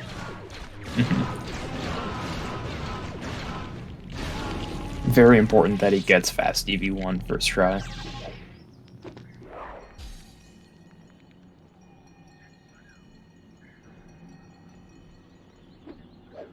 I believe he could miss DV1 once and be like best possible time even with PB, but if he wants any leeway at all, he's got to get it. But also like even after that, he has DV3, he has DV2, and like any of those could cost him time. Exactly.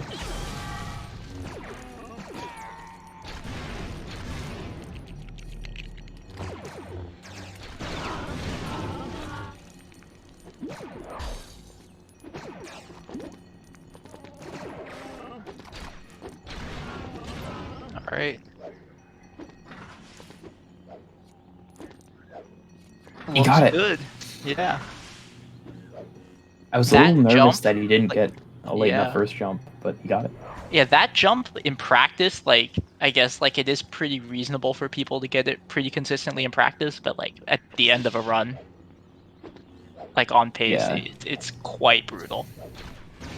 Yeah, because in practice, you can sit there and do it, you know, 20 times in a row and, like, actually get the rhythm down, but you're, like, going in off of nothing there. Looks like a DV2 miss there. I think he still, if he gets it this time, he still might be able to get it, but... Yeah. Definitely going to be a really close pace. Ooh.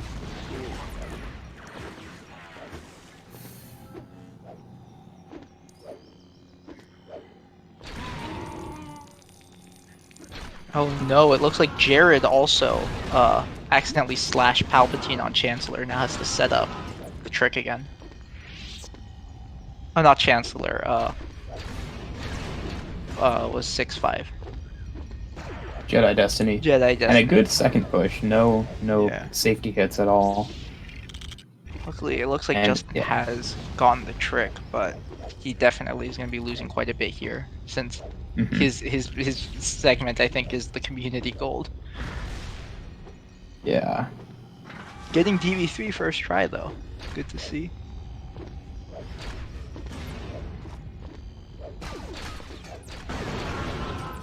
So, yeah, he's, you know, not going to PB this run, I believe, but he's tapping in a pretty solid finish run.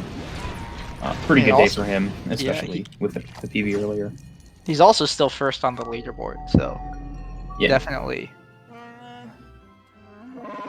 And yeah, we do want to remind everyone this is an event for charity benefiting urban arts. It's a very great cause, and if you would like to donate, the link will be in the chat. Yeah, I highly encourage you to check it out. It's a great cause, and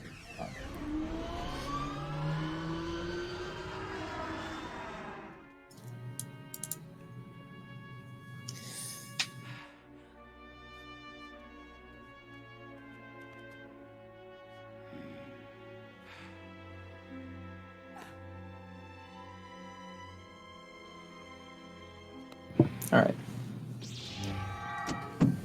Alright, it looks like Rico and Zach are probably going to be coming up on library skip soon.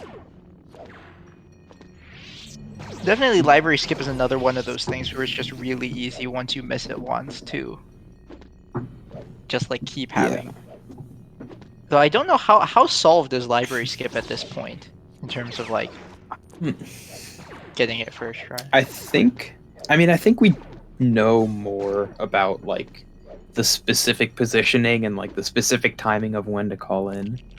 Like I think at this point it is well understood.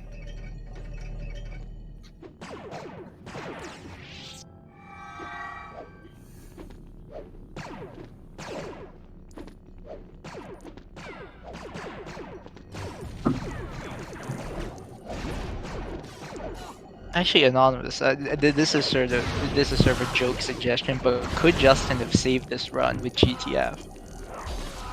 Well, still time. I think it's still too much time. I think. So, do we know how much it saves? His I'm guessing best like possible 20. time is because his best possible time is. It looks. Wait, let me see for sure. I think his His BPT best right now is possible is a 26:59. Yeah, so that would need to save 25 seconds. Or he would need to gold by 25, though I guess his gold is a few seconds off CG. So like maybe like BTT quality best spin with GTF, he could get it. I guess yeah. For But those. yeah, Yeah. You go ahead. Yeah, I guess for people who don't know what GTF is, just like in Death Star Escape with Falconless, where you can jump into the trigger early, you can actually do a similar version on the last level of this game. And instead of going into the level room to open the bridge to get to the Falcon platform, you can actually go into the Falcon early without fighting any of the troopers or doing any of that. The issue here is that in order to actually go backwards and backtrack, you have to do a really difficult out of bounds. And even after you do that, you have to sort of get across to the end platform without using the bridge. And on PC, you have to do this really annoying set of like flying with R2 and then shooting him midair to try to like push him across the gap. So it's definitely a strat that has been theoretical for quite a while, but it's pretty unlikely that anyone's ever going to implement it in the near future. Yeah, and that it's just a super precise controller angle you have to hold to get the bridge skip, and then you have to time the damage boost shots.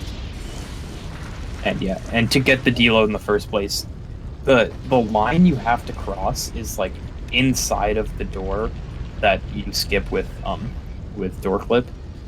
So like if it was any farther up, you could do it, you could deload it without needing to do that out of bounds, and it would be more viable.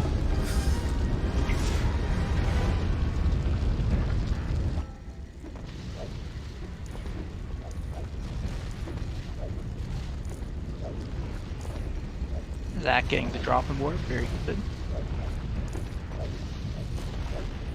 And Bricko in this end section of Vader, like, even though, I guess even casually, this end section, you can definitely mess up the platforming here. And there have been, I guess, some runs where that has unfortunately happened, but here, luckily, I think the runners have the platforming pretty down. Yeah.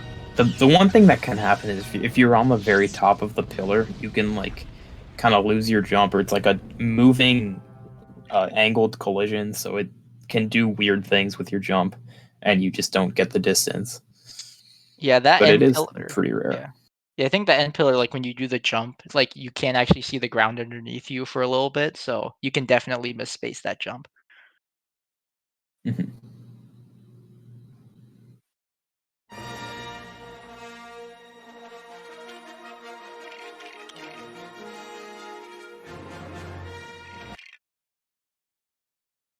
Alright, it looks like we super on the end platform here. I think still a solid like 227 pace, so another pretty good run for him. 2 pretty good runs for this day's efforts.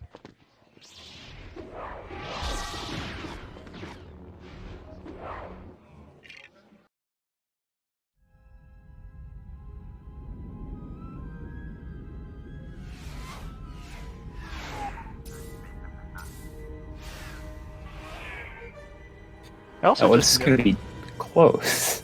Wait. Yeah. Oh, he got it. He actually got got the 226 with a gold Let's best. go. weapon. Yeah. Yeah, that's Who a good knows? way to end a Yeah. run. Yeah. So that's a congratulations to Wii Super putting two 226s today. A very impressive performance indeed. And again, he remains in first place with his 226.34, and now only 4 chances for that to get beaten. Yeah. And I think really Zach is the one that realistically could. Yeah, Zach Bricko, is I think, is a still 227. a minute behind his PB. Yeah. Yeah, Zach a minute behind his PB, so if he paces PB from here to the end, it's a 24. So he has some leeway to work with and still get first.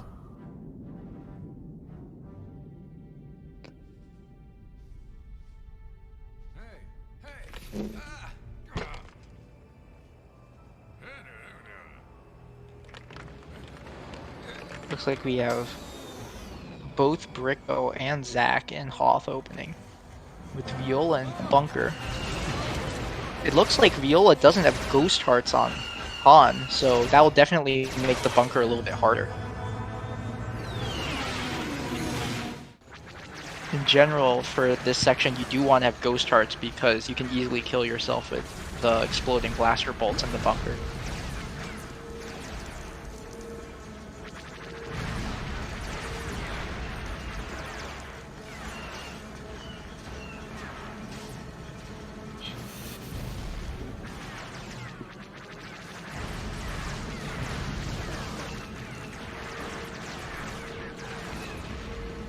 Yeah, an update on Viola, though. He is now only 30 seconds behind. He was just like 6 levels ago, I believe. He was 218 behind. That was right after Princess.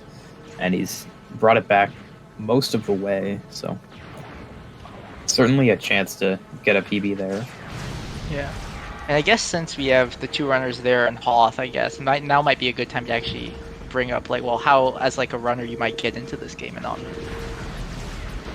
Yeah, well, we have a Discord server. That is definitely the best way. It is, if you go through the speedrun.com leaderboards, you can find the link there. And yeah, there's also a tutorial that we have like a video for every level in the tutorial that can walk through everything you need to know, and then also some other tutorials for the newer skips that aren't involved there. But yeah, I would just, biggest thing is, like, if you want to run the game, just join the Discord, check out the tutorial. We are always happy to help new runners if anyone is interested. If you ask a question, I can guarantee it'll be answered like pretty quickly.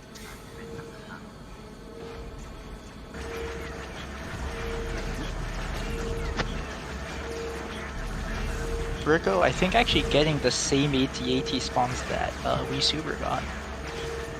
Pretty close spawns there.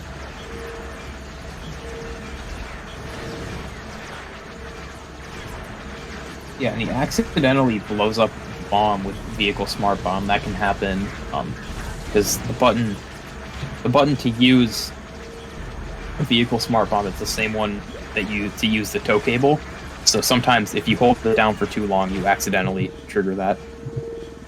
Yeah, and it looks like actually Wii Super has raided us. Party of 50, so thank you, Wii Super, for raiding us, and congrats on your performance today. And with that, I'd like to mention that I guess even though the goal is closed now, we're still accepting donations to benefit urban arts, benefiting underprivileged, sort of getting people into game development. So definitely a good charity to check out, and the donation link should be in the chat.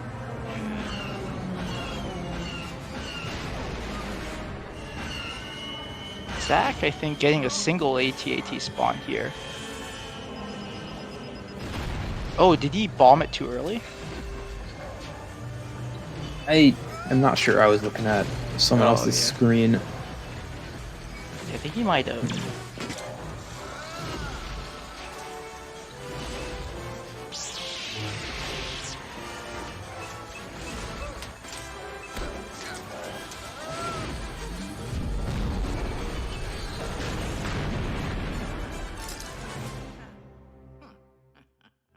Yeah, so I think with Viola's run, I think we have about I'd say like another hour or so in this stream, I suppose. So hopefully by the end of this hour, we're still looking to hit our $500 goal. So yeah, definitely donations are still open, and we'll be continuing to be watching all this gameplay for at least another hour or so. Yeah. And yeah, on Viola's run with that Endor now only 2 seconds behind. So we have at that we could very easily be ending this run with the event with a PB run. So currently we have Zach with I think he's going to be losing a bit of time to his gold in this level, but he still has that 23 best possible time. So you would think I tend to estimate that they're going to lose a minute to their sum of best. Like if I'm looking at a top runner, I would think a minute to their sum of best in episode 5 is reasonable, and he can play within there and still just barely get a 24. So that's, I think, what we're looking at on the high end of what he can get with this run.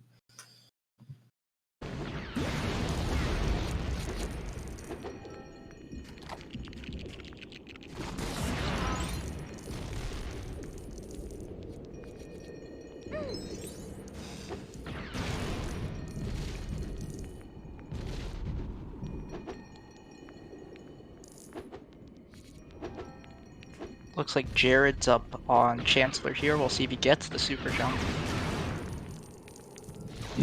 Yeah, so for this super jump, actually, you might have seen like runners either choosing to do the left side or the right side.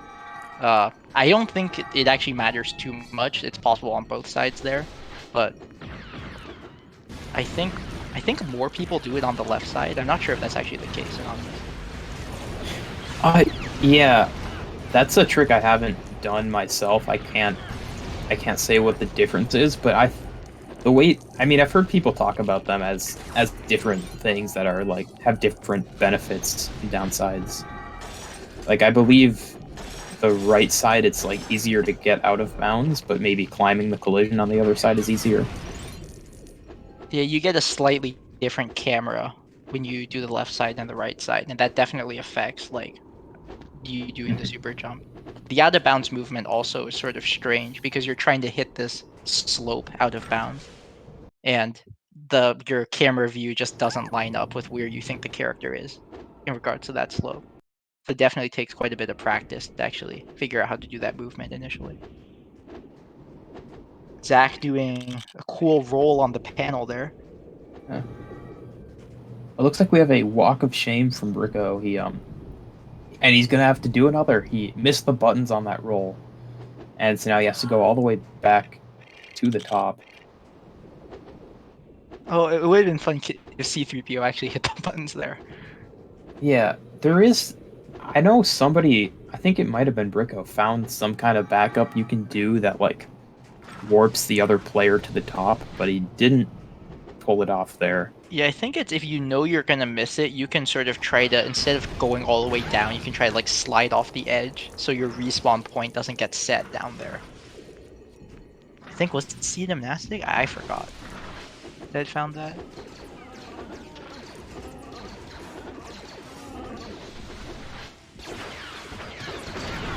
It actually looks like Zach. Zach actually getting the early entrance there. Yeah, if you are mid-jump roll as the cutscene starts playing, Han is going to keep moving and finish the jump roll, and you can enter the door basically right as it's starting and skip the cutscene.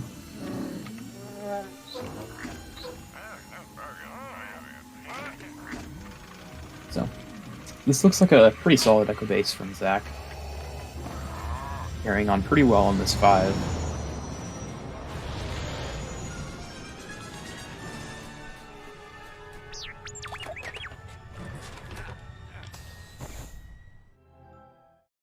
And with that, we're going to go on a quick break, the final one of the run of the event. And when we come back, we'll have the ending.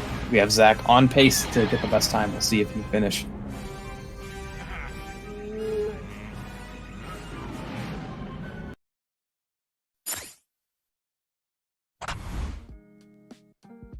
Urban arts helped prepare me for college by giving me a lot of experiences working both independently and collaboratively with other people to make really cool games, and taught me how to put my all into creative projects, and that helped me put together a very strong portfolio for college.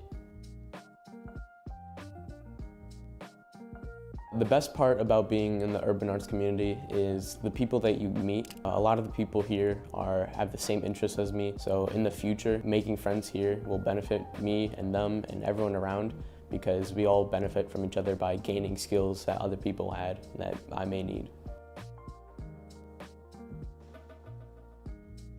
Urban arts helped me see myself differently by showing me that I can be a good leader.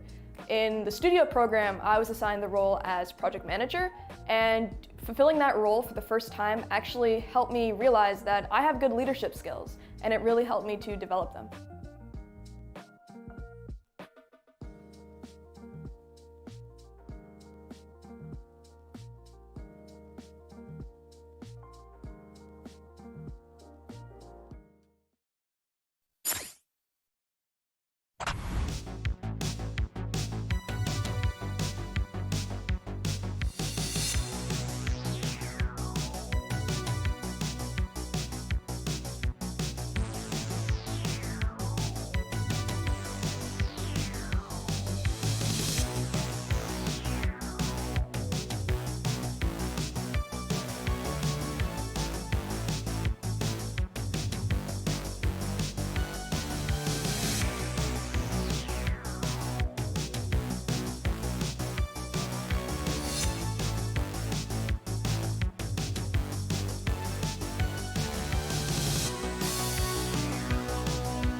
Alright, and we are back with the final runs of this LTA event for LEGO Star Wars The Complete Saga. We have Zach and Bricko both late in the run here. Jared also just entering episode, or just about to enter episode 5, last level of 3. And then we have Viola down there in 3-1. Now his timer's at 0. That is because of some issues. He accidentally loaded into the wrong file, and when he went to exit out, the auto splitter auto reset. So, bit of a situation there. We will have to try our best to time that manually. But he is still on the run, could PB with it and everything. Yeah, meanwhile, I think Zach actually had a pretty decent folder, didn't lose too much there, so definitely well within reach, I think, of a 224. Yeah, 338 is solid. And about to pass Bricko, potentially. I mean, they're very close now.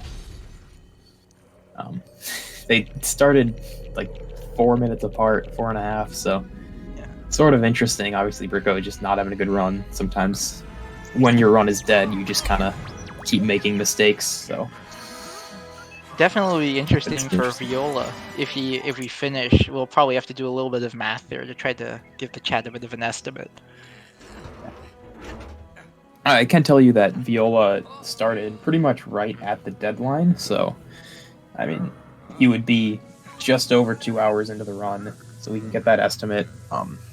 Yeah. Yeah.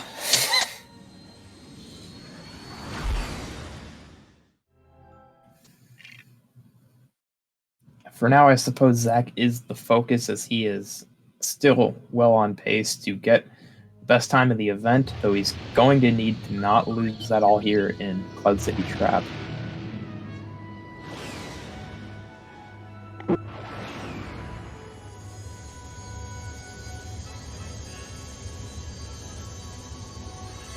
Though he does have quite a bit of leeway if he just wants to get first. He could, I think, miss a couple of the tricks several times and still be fine here, but...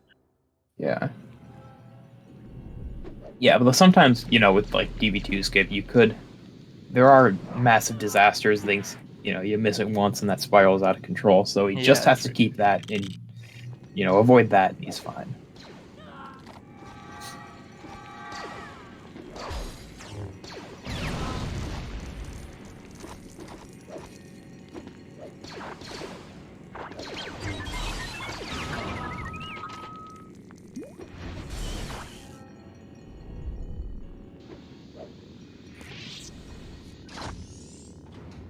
Actually, did Bricko get the power-up in that first room of CCT? He might not have. He's been looking into not doing it. You can still get the deflection without the power-up, but it's just like risk of dying. So, obviously, optimally it's faster because you don't have to go out of your way for it. So that's pretty interesting. Bricko gets... I don't know what Zach is quite up to here, and it looked like is going for DV1, he got it. Might have... Vader was chasing him on up there, so it was a little weird. Oh, it looks like Viola doing the old cycle skips here.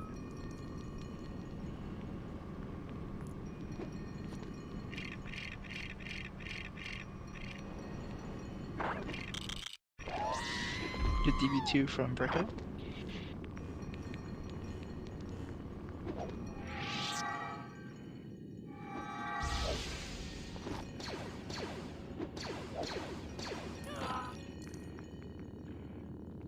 And first try from Zach, if he can stay in. And there he is. So when you see that, there is a death plane there that's like very close to the top. So you have a pretty small window where you can be, where you where you can actually survive, and sometimes you can be in a spot where you would die if you go forward, you would pop and bounce if you jumped. So getting the precise height is pretty hard. Obviously, he had it just fine there, and he's going to get a good Cloud City trap. Yeah, definitely better than even needs to get a good event placement here. Yeah. Viola also had a very interesting elevator room for Chancellor, getting re-dropped in on that drop-in warp. He still managed to get it though.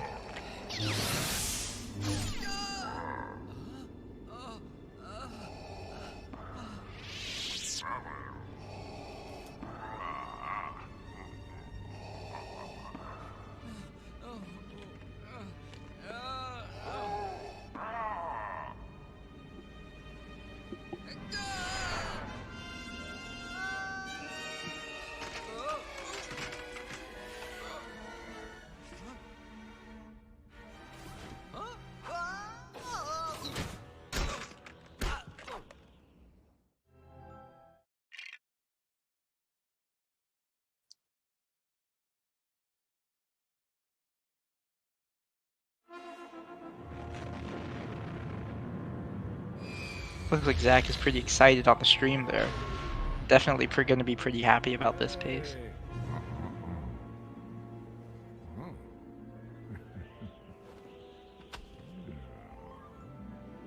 And it looks like Zach has also mentioned that he did Dagobah on 60 Hz. Which, I think he got button skip, right? I believe so. Like, it was a good Dagobah, so I don't think he missed it. Yeah, yeah. I guess for reference, in order to do the last part of the button skip, where R2-D2 climbs, I guess, from the water up the ledge, usually everybody does it on 50 Hz. But supposedly, at least according to Zach, he might have just done it on 60, which is much, much more difficult.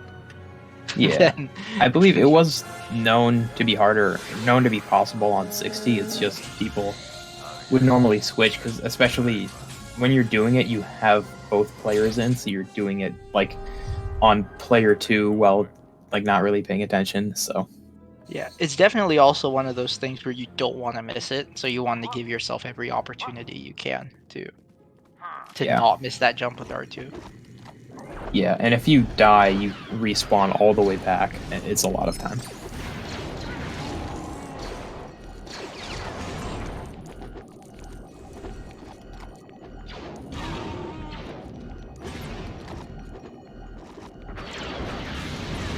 Very good Boba fight, though.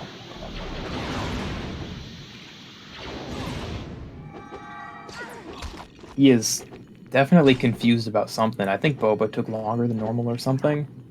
I don't know, Zach. Very expressive on that face cam. Yeah.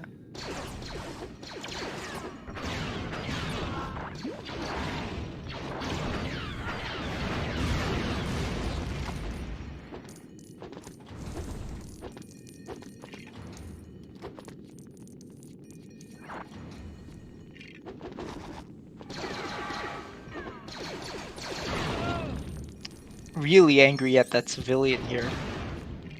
Yeah, the headphones have been thrown to the ground.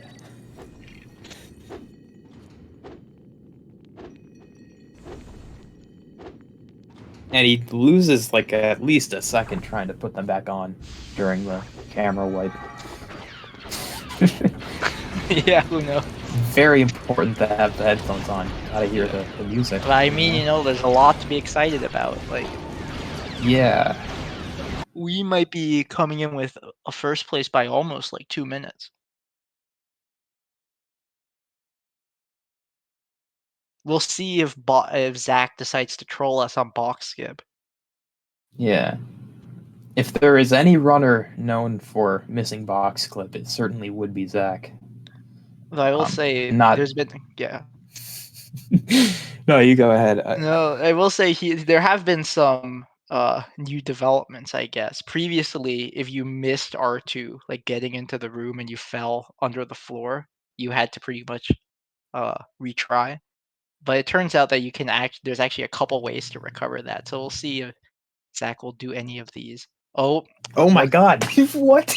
Yeah, it looks like Zach might be doing one of these backups right now. Yeah. Literally throwing for content. But you can see this is similar to the 3-2 skip. You just climb on this little collision. Yeah. Zach, either through his own decision or through the encouragement of us, has decided to do the the not at all advisable backup to the box clip there. Yeah. And he has fallen behind Bricko in the fake race, unfortunately. So, was a costly mistake. I mean, it's not completely out of the question that you can just miss box clip like that. It definitely does happen. Yeah. It's just like too perfect if that was something That was he the did on yeah. accident. See, We'll it have to looks like find out. looks like Bricko might have the edge. He has the fountain, but Zach doesn't. Oh, they entered at like the same time. Yeah, Okay, let's go. Oh, Zach, no, he dies at the end of the bridge. no, Zach getting Didn't the get a bad respawn. respawn there. Huge advantage, Bricko.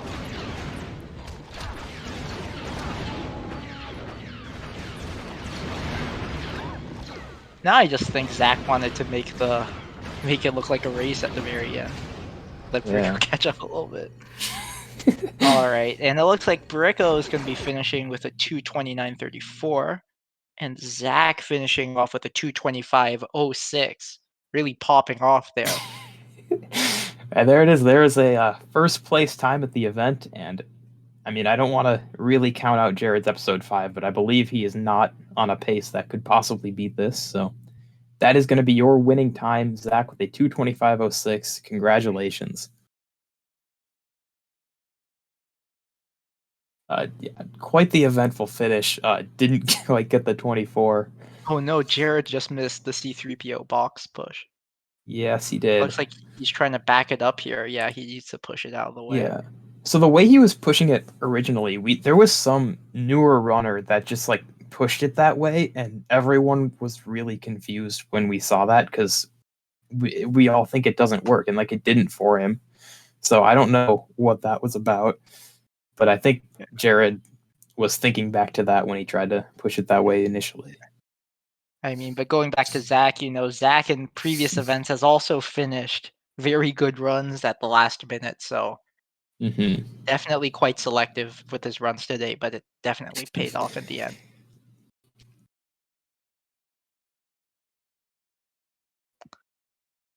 All right, and with that, we are left with two runners here, Jared and Viola.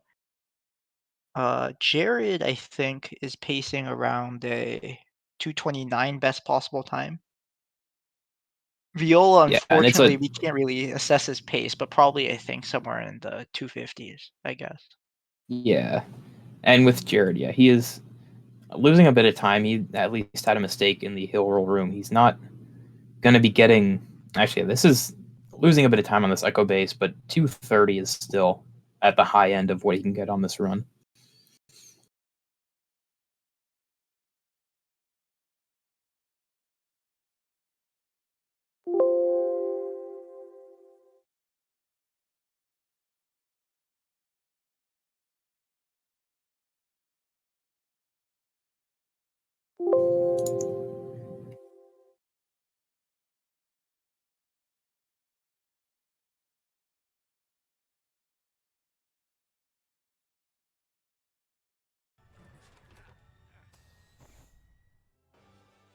We'll see how Viola... I think Viola does do library skip, so we'll see how that ends up going for him.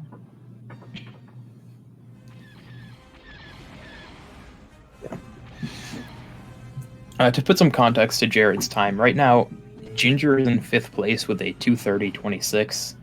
That seems just out of reach for him to be able to pass, but he can get 6th place over EJP Man if he gets a better than a 232.11, which that is quite a big gap, and he can definitely fit in there without too much difficulty.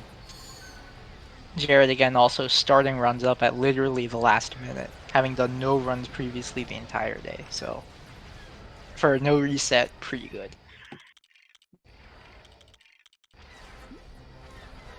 Looks like Zach is actually now in Lego City. Might be. Oh, this is Newtown. Oh, is it Newtown? Yeah. So The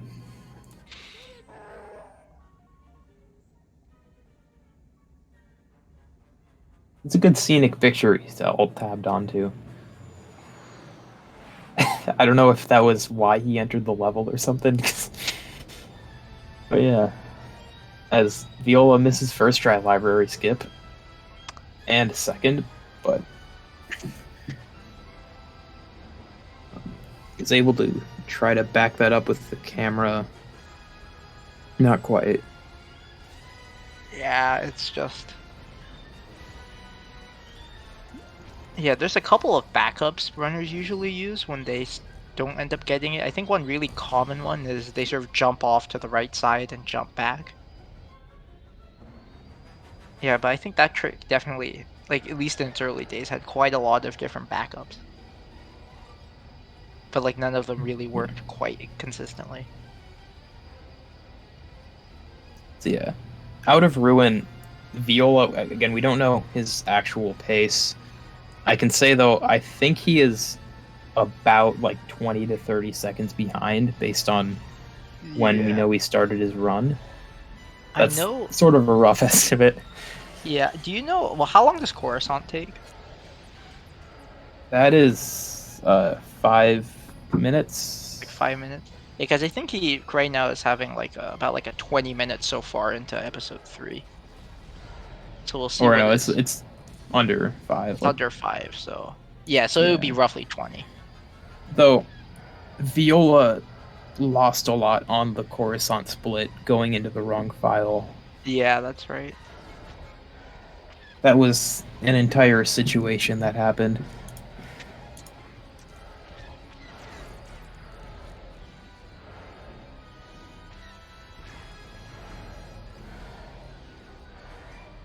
Jared's boulder has been fine so far if he can hit this, which it's coming the right way. Yep. Looks good. Yeah, it was a bit stubborn, that last target, but overall this isn't something you can be mad at.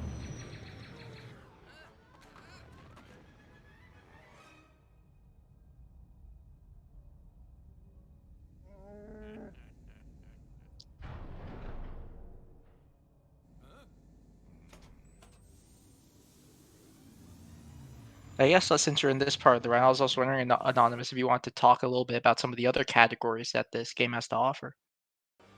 Oh, I would love to. Yeah. So, obviously the most popular and the category you're seeing now is any percent, which is all in the story mode. But when you go into free play mode, first of all, there's no cutscenes in that game mode. Also, you have access to any character, and you can switch on the fly. With the shoulder buttons on the controller will just switch you, like you have a wheel of characters you can roll around through. And so for categories that involve free play, that creates a lot of very interesting tech where you can switch. If, for example, if you switch from a Jedi, you can do a triple jump where if you do a double jump slam, you get a bit of height and you can switch off and get like even more height and go somewhere. You can also switch like from Yoda to Droideka. Their hitboxes are so different that you just clip through stuff. So there's a lot of categories that use free play mode. And it's just like way more broken than even any percent is, and a lot faster paced. So there's a good variety of stuff, and then you have like getting like the mini kits and the challenge kits and stuff. And at the top, there's 100%, which does just about everything, goes into every level like 4 times and is a 10-hour run. Yeah. Jared not quite getting the bush shots here, but you can back it up by just going to the side and flying over with R2.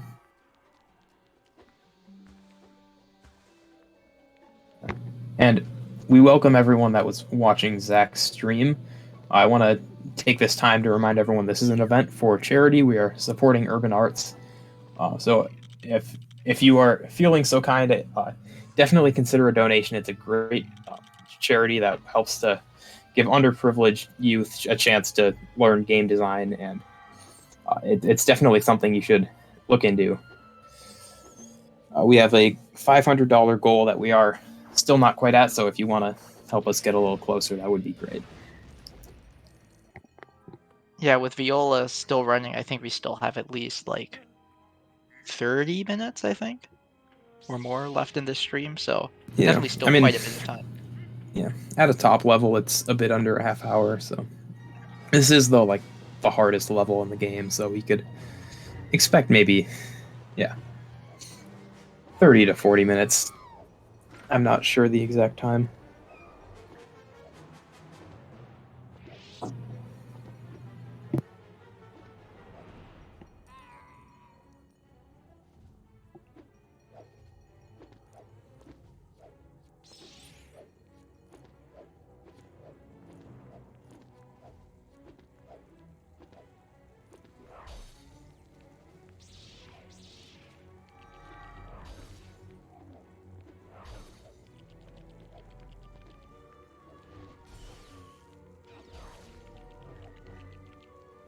Like Jared's getting a pretty solid Vader fight right now.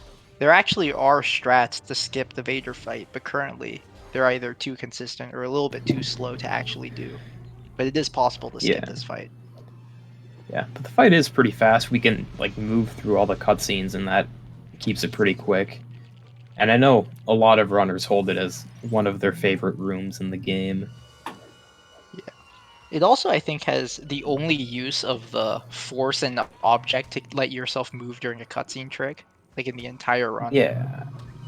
I think there's other spots where that's worked. I know there's been talk of using force pushing R2 in spots to do it during a cutscene, but I don't think it's actually implemented anywhere else. Yeah.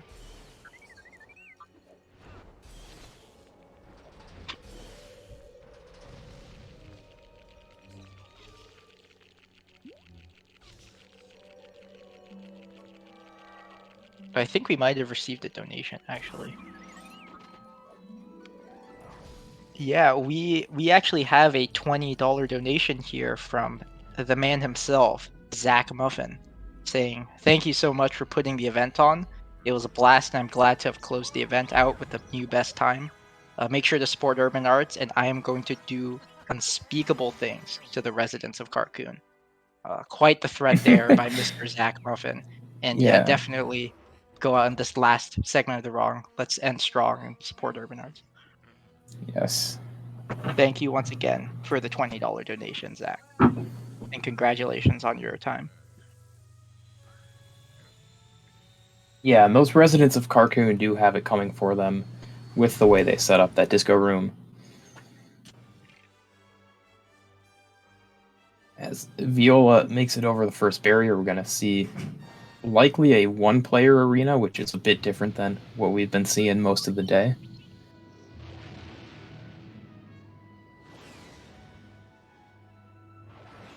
Meanwhile, Jared getting into Cloud City Trap. I think he is still pacing, I think like a 230.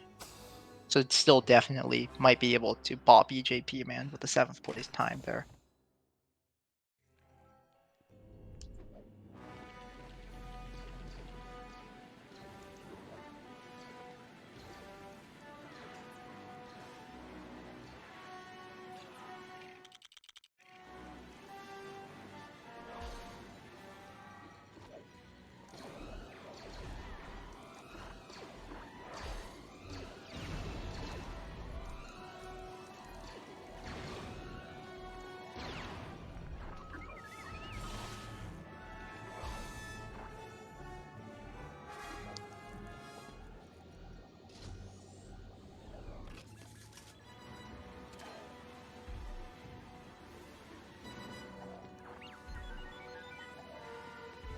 See how he does on Panel Fly. Pretty solid. Nice. Yeah.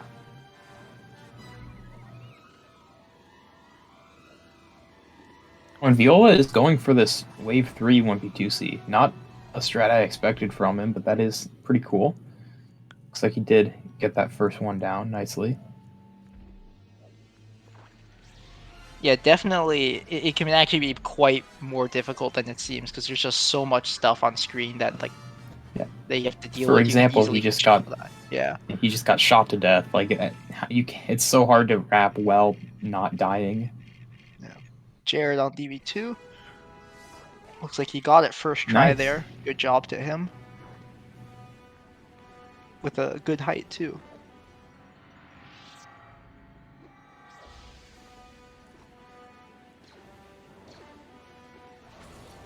getting DV3 there, that almost looked like a bit of an early jump, but looks like he's probably going to be closing this with a very solid CCT.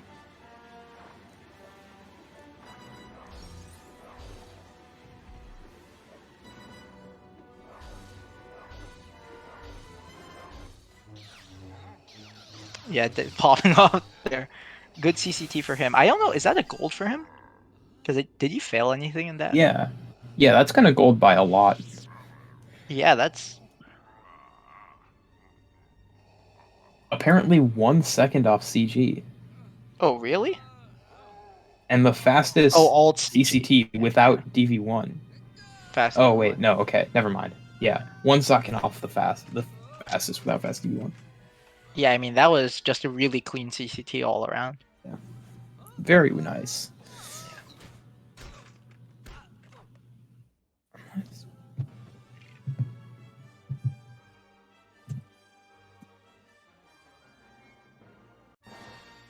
Oh no, wait, that was the fastest without... Yeah, no, that was actually the fastest without fast DV1 by 3 seconds. So that's really cool to see from Jared. That's the kind of thing, when you're continuing a run that's not particularly good, you want to like just get a cool gold, and that's a very cool gold. Honestly, today, it seems CCT is working out much better than Carcoon for a lot of these runners. Yeah.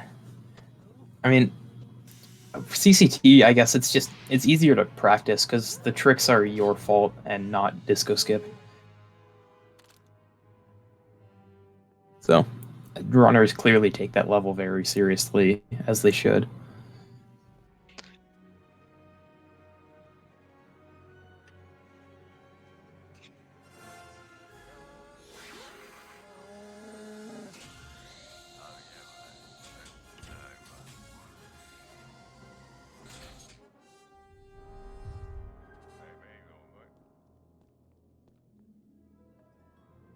Yeah, so it's looking like probably a 230, 231 for Jared here. Yeah, because his BPT is currently at 230.39 right now. And I think he still has like about 20 he can save in best spin.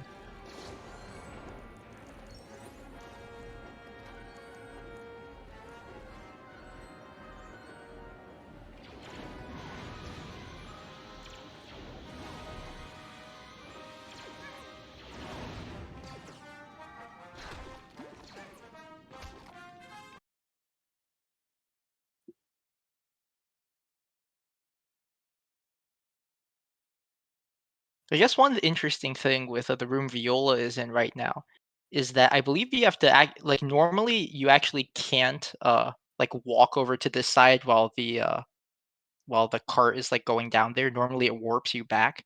I think you actually have to leave like specifically one trooper alive for some reason for it to not like put Yeah. in the original room. Yeah, I think it's something like the game considers you to be fighting if there's an active trooper near you, so it won't like warp you in the middle of that fight. That's my understanding of why it works like that, but yeah, it's an interesting little quirk that we have to just like live with that guy for a bit. Hopefully we'll see what happens to Jared after his commercial break.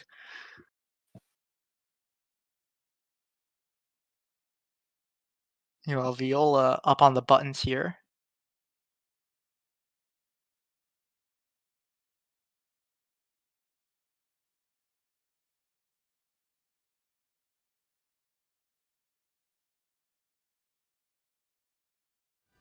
Looks like he might be missing one button here. Let's see, but you can't go for the backup here. Let's see if he gets it.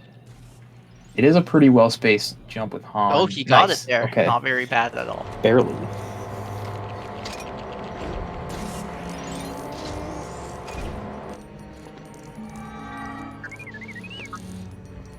And by the looks of it, Jared not having the best spin, but still fine.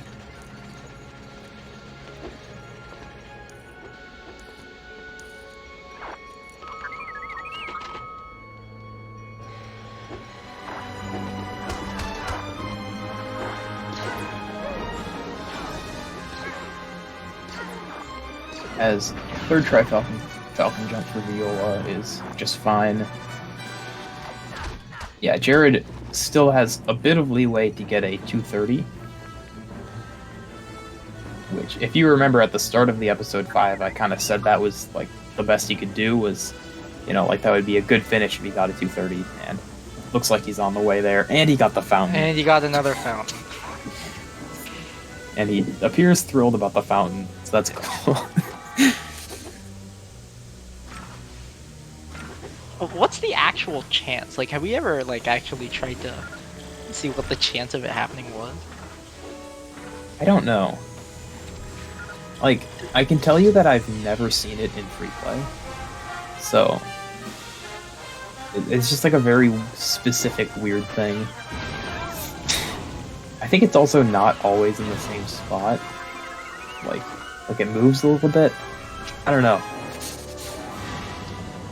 Alright, but here we're coming up to the end platform. Jared, let's see a couple early deaths there. Got a big pack there if he can stay alive. Yep. And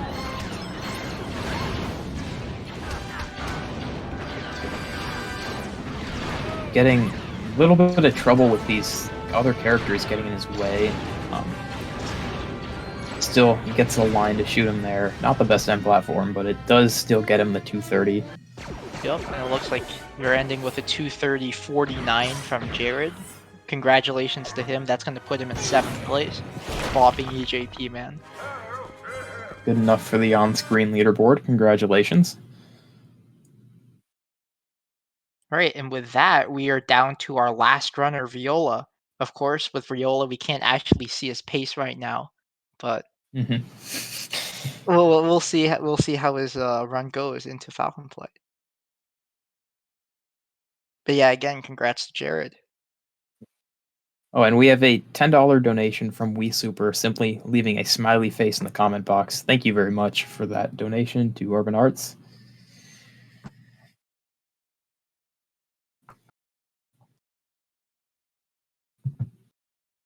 Yeah, we have about, I'd say 20 minutes left in the stream. So yeah, make sure to get in any of your last minute donations here.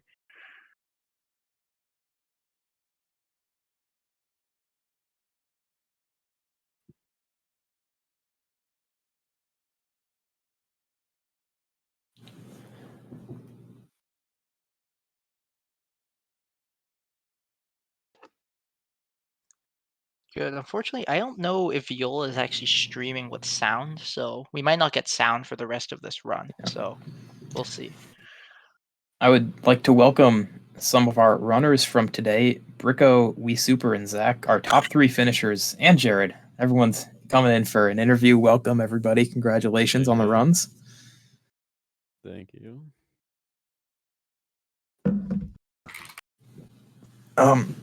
Zach, we'll start with you. What are your thoughts on the people of Carcoon?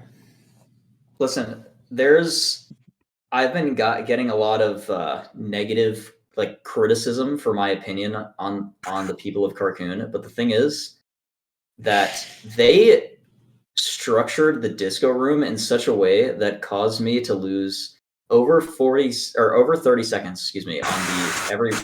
Jared, you should probably mute your mic. Anyway, let's just get to the point here. Without Disco Skip, I can reasonably say that I would have enjoyed that run. And I think that's a net positive. Disco was brutal today for everyone. Yeah. One of those days. Yeah. Yeah, I lost 2 minutes on Disco. Yeah, so so in the end, it evened out for everyone. It was basically an even playing field, except that Evan golded Carcoon. But we'll just move on. And Viola got it first try. In this round. Yes. Yeah, it looks like Viola stole your luck for Carcoon. It would appear that way. GG's to everyone. It's kind of exhausting doing a long one-day event because you kind of just have to go the whole time. I did not think I was even going to finish a run, if I'm being honest. But I would guess just being in VC and not really caring at the end helps me just kind of go through it all. I hope that I debated someone in chat with the Bespin thing. I'm sure I did. Yeah. Yeah, we were I was commentating only, when you were gonna do it. I did lose 24 to it, but I think it was worth it. Yeah. So No, well, you lost 24 to the end platform death. Let's be clear. Well, yeah, I guess that's correct.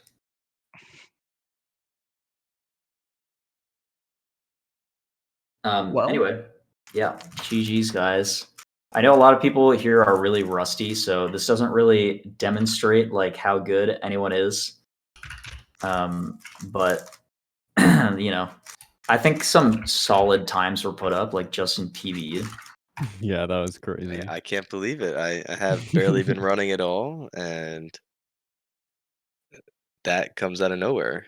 So it actually has a very, very, very weak early game, and then one of like the strongest final 3 episodes I've ever done.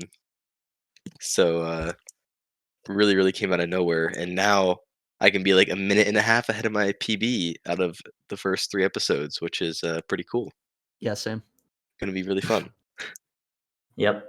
But Yeah. I mean, good runs from everyone. I think did everyone finish a run? Maybe T Fresh didn't, but Yeah, I think T Fresh Yeah, might. he didn't. I don't think Twice Light did. Oh, did he not? I thought he did. Well, he did have that unfortunate exit to Yeah. Cantina. Yeah. he have, Oh, it like, looks like a- Viola might have.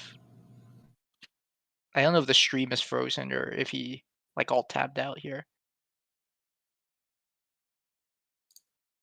All right. Real quick, we got a $5 donation from Hofster saying congrats to all the runners and here's to Urban Arts. So thank you, Hofster, for that donation. We're almost at 300. Pog, pog, One pog. more What? $5 dono, and we can get to 300. Yeah.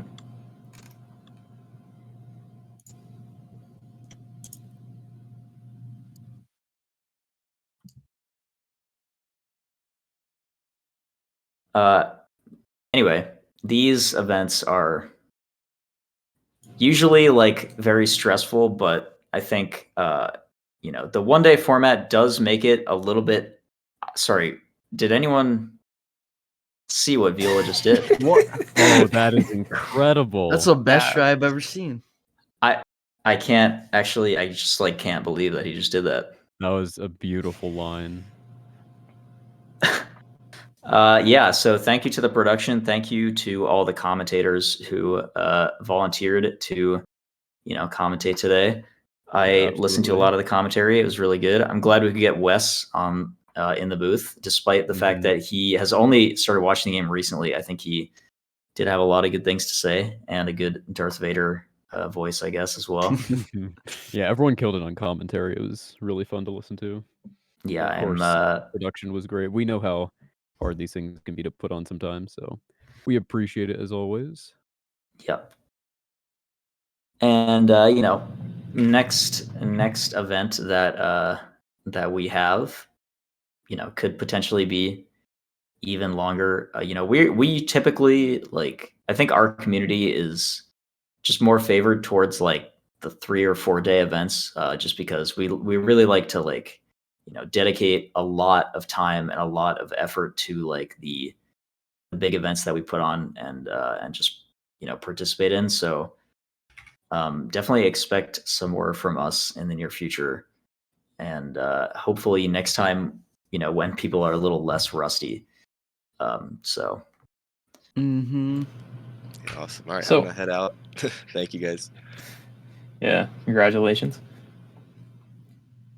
So I am looking at the VOD, and if I'm not mistaken, this is ahead of PB right now. Yeah, That he is missed HUD skip, I'm pretty sure. right. Wait, did he well, PB that run? Or at least in his last run. Well, when No, when he did didn't start? PB that run. He started at like 59, like last minute. Oh, that's right. So he is going to be exiting this at like what, 240 or something. Yeah. 239. Yeah, his PP exits at 241.39. So he's 2 minutes ahead. Or well, Roughly, actually, yeah. he's well over 2 minutes ahead because we have stream delay. It's also true. Yeah. So obviously this that's will have to cool. be retimed, but definitely could see PB to close the event out. After the stream.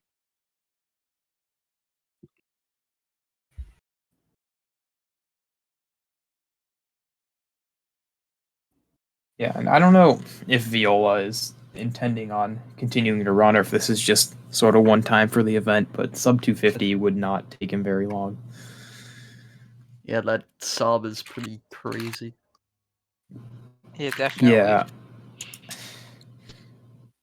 Like this run, I think if you just take out the princess time loss, this is easy sub 250. So Wait, what? How much time did he lose on Princess? I didn't even see. Oh, you missed a lot. I was in a run, I guess. Yeah. Yeah, he really he shouldn't have done that. lost a lot of time trying to get tractor Yeah. beam, and then he didn't. Yeah. It was a 637. Yeah. It's not very good. He did have a couple insane sorry. clutches though. Oh, what? Oh. 6? Oh my 637. god. Yeah, he What? couple Wait, what? insane. He dropped out the wrong player. Yeah, I think he also got a bad super jump. No. Wait, I Yeah. thought he was in the other room. Yeah, I think I did he for a second too. Yeah. It looked like he was, I don't know. honestly. No, Okay, that I should think work. he had a bad line with the super jump, so it didn't go to the transition. Yeah.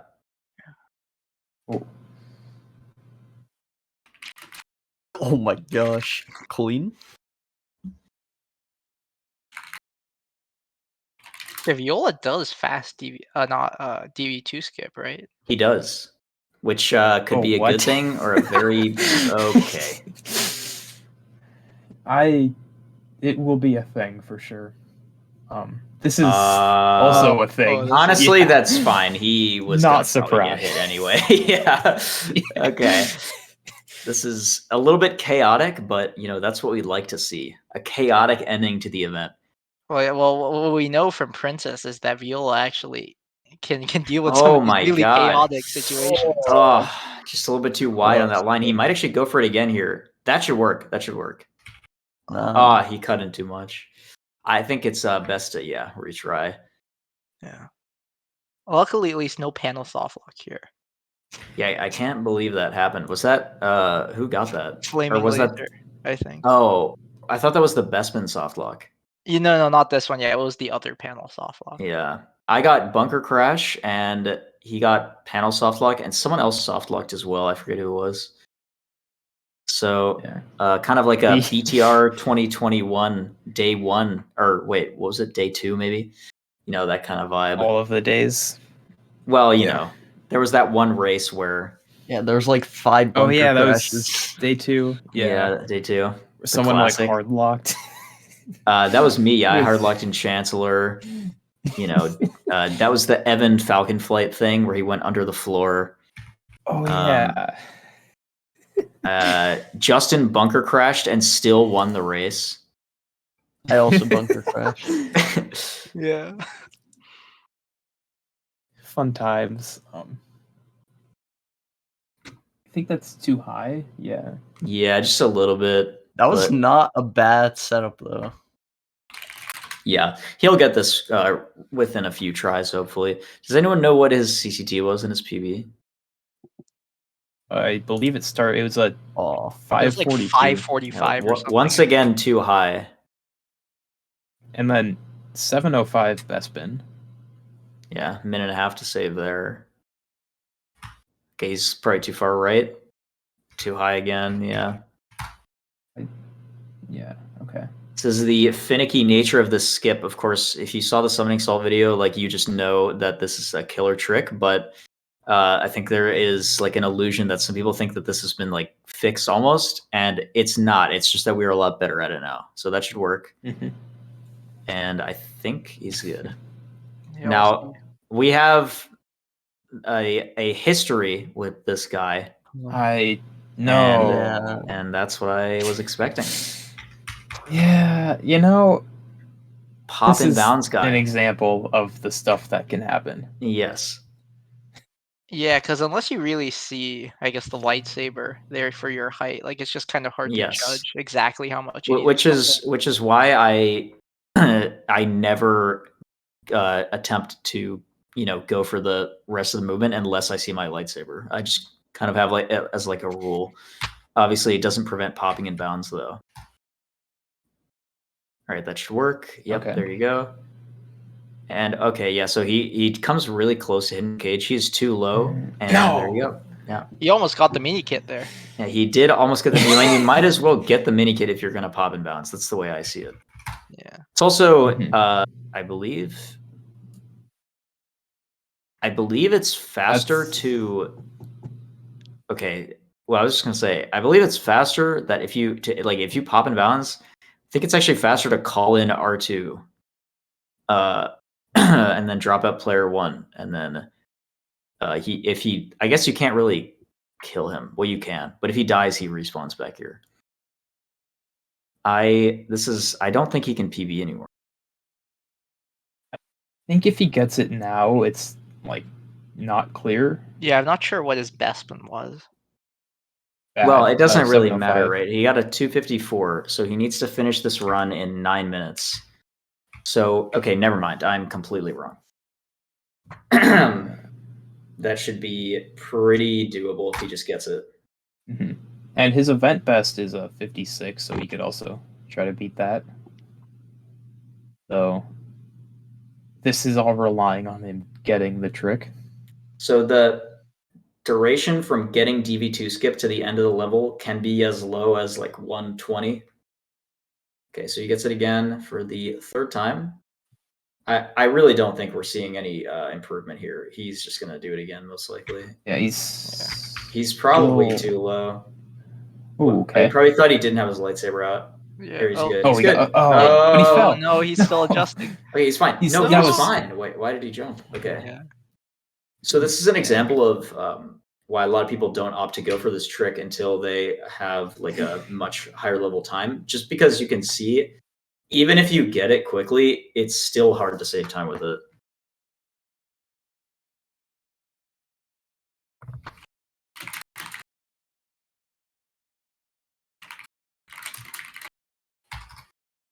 I do have to ask you, Zach, what exactly happened on Dagobah during your run? I know you said you were on 60, So but I switched to 50, or I queued 50, and I guess I just like forgot to alt tab. By the way, Viola, Okay. getting looks like you got it. Beautiful. Yeah, so I switched to 50, and I just like forgot to alt tab and Falcon Flight, which I don't even know how, because I don't know. So I noticed like, okay, so I thought I was on 50 at first because I got up the thing in room 1 really fast, like faster than I ever have. So I was like, oh, okay, well, I wasn't even thinking about it.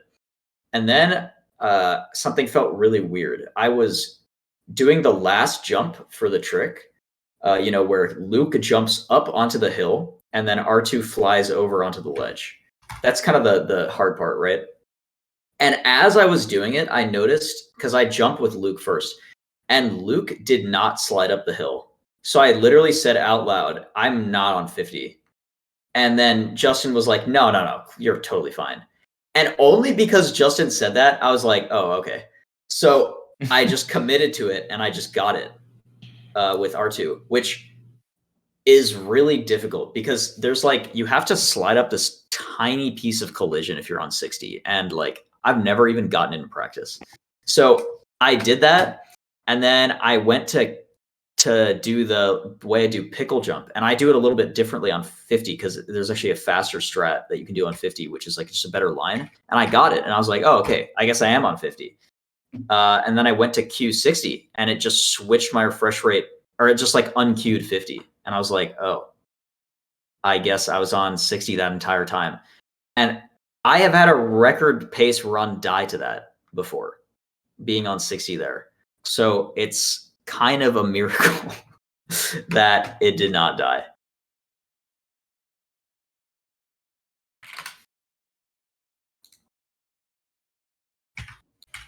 Yeah, because we saw that like during that period, you were really, I guess, emoting on stream, I suppose. Well, there were some shenanigans, So, and of some course, shenanigans. Bespin was just truly a crazy experience. Yeah. I was just so happy with my time at the end that I couldn't help but let out like a roar, like a roar. yelp of celebration. My headphones fell off, so I had to put them back on as I entered the elevator. That lost me a couple seconds, but I'm not going to play without my headphones. You know what I mean? Mhm.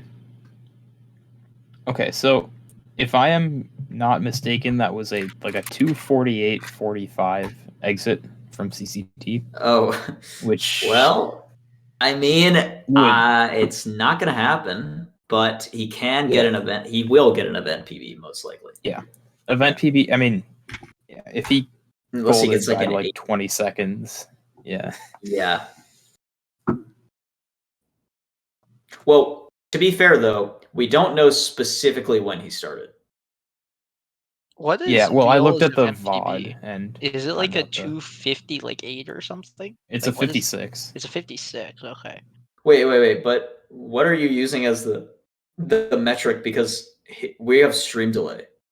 Or are you looking at his VOD? I looked at the start of the VOD to the end of the VOD, or like the start of the run on the VOD to the end of CCT on the VOD, and subtracted the time. Okay. So.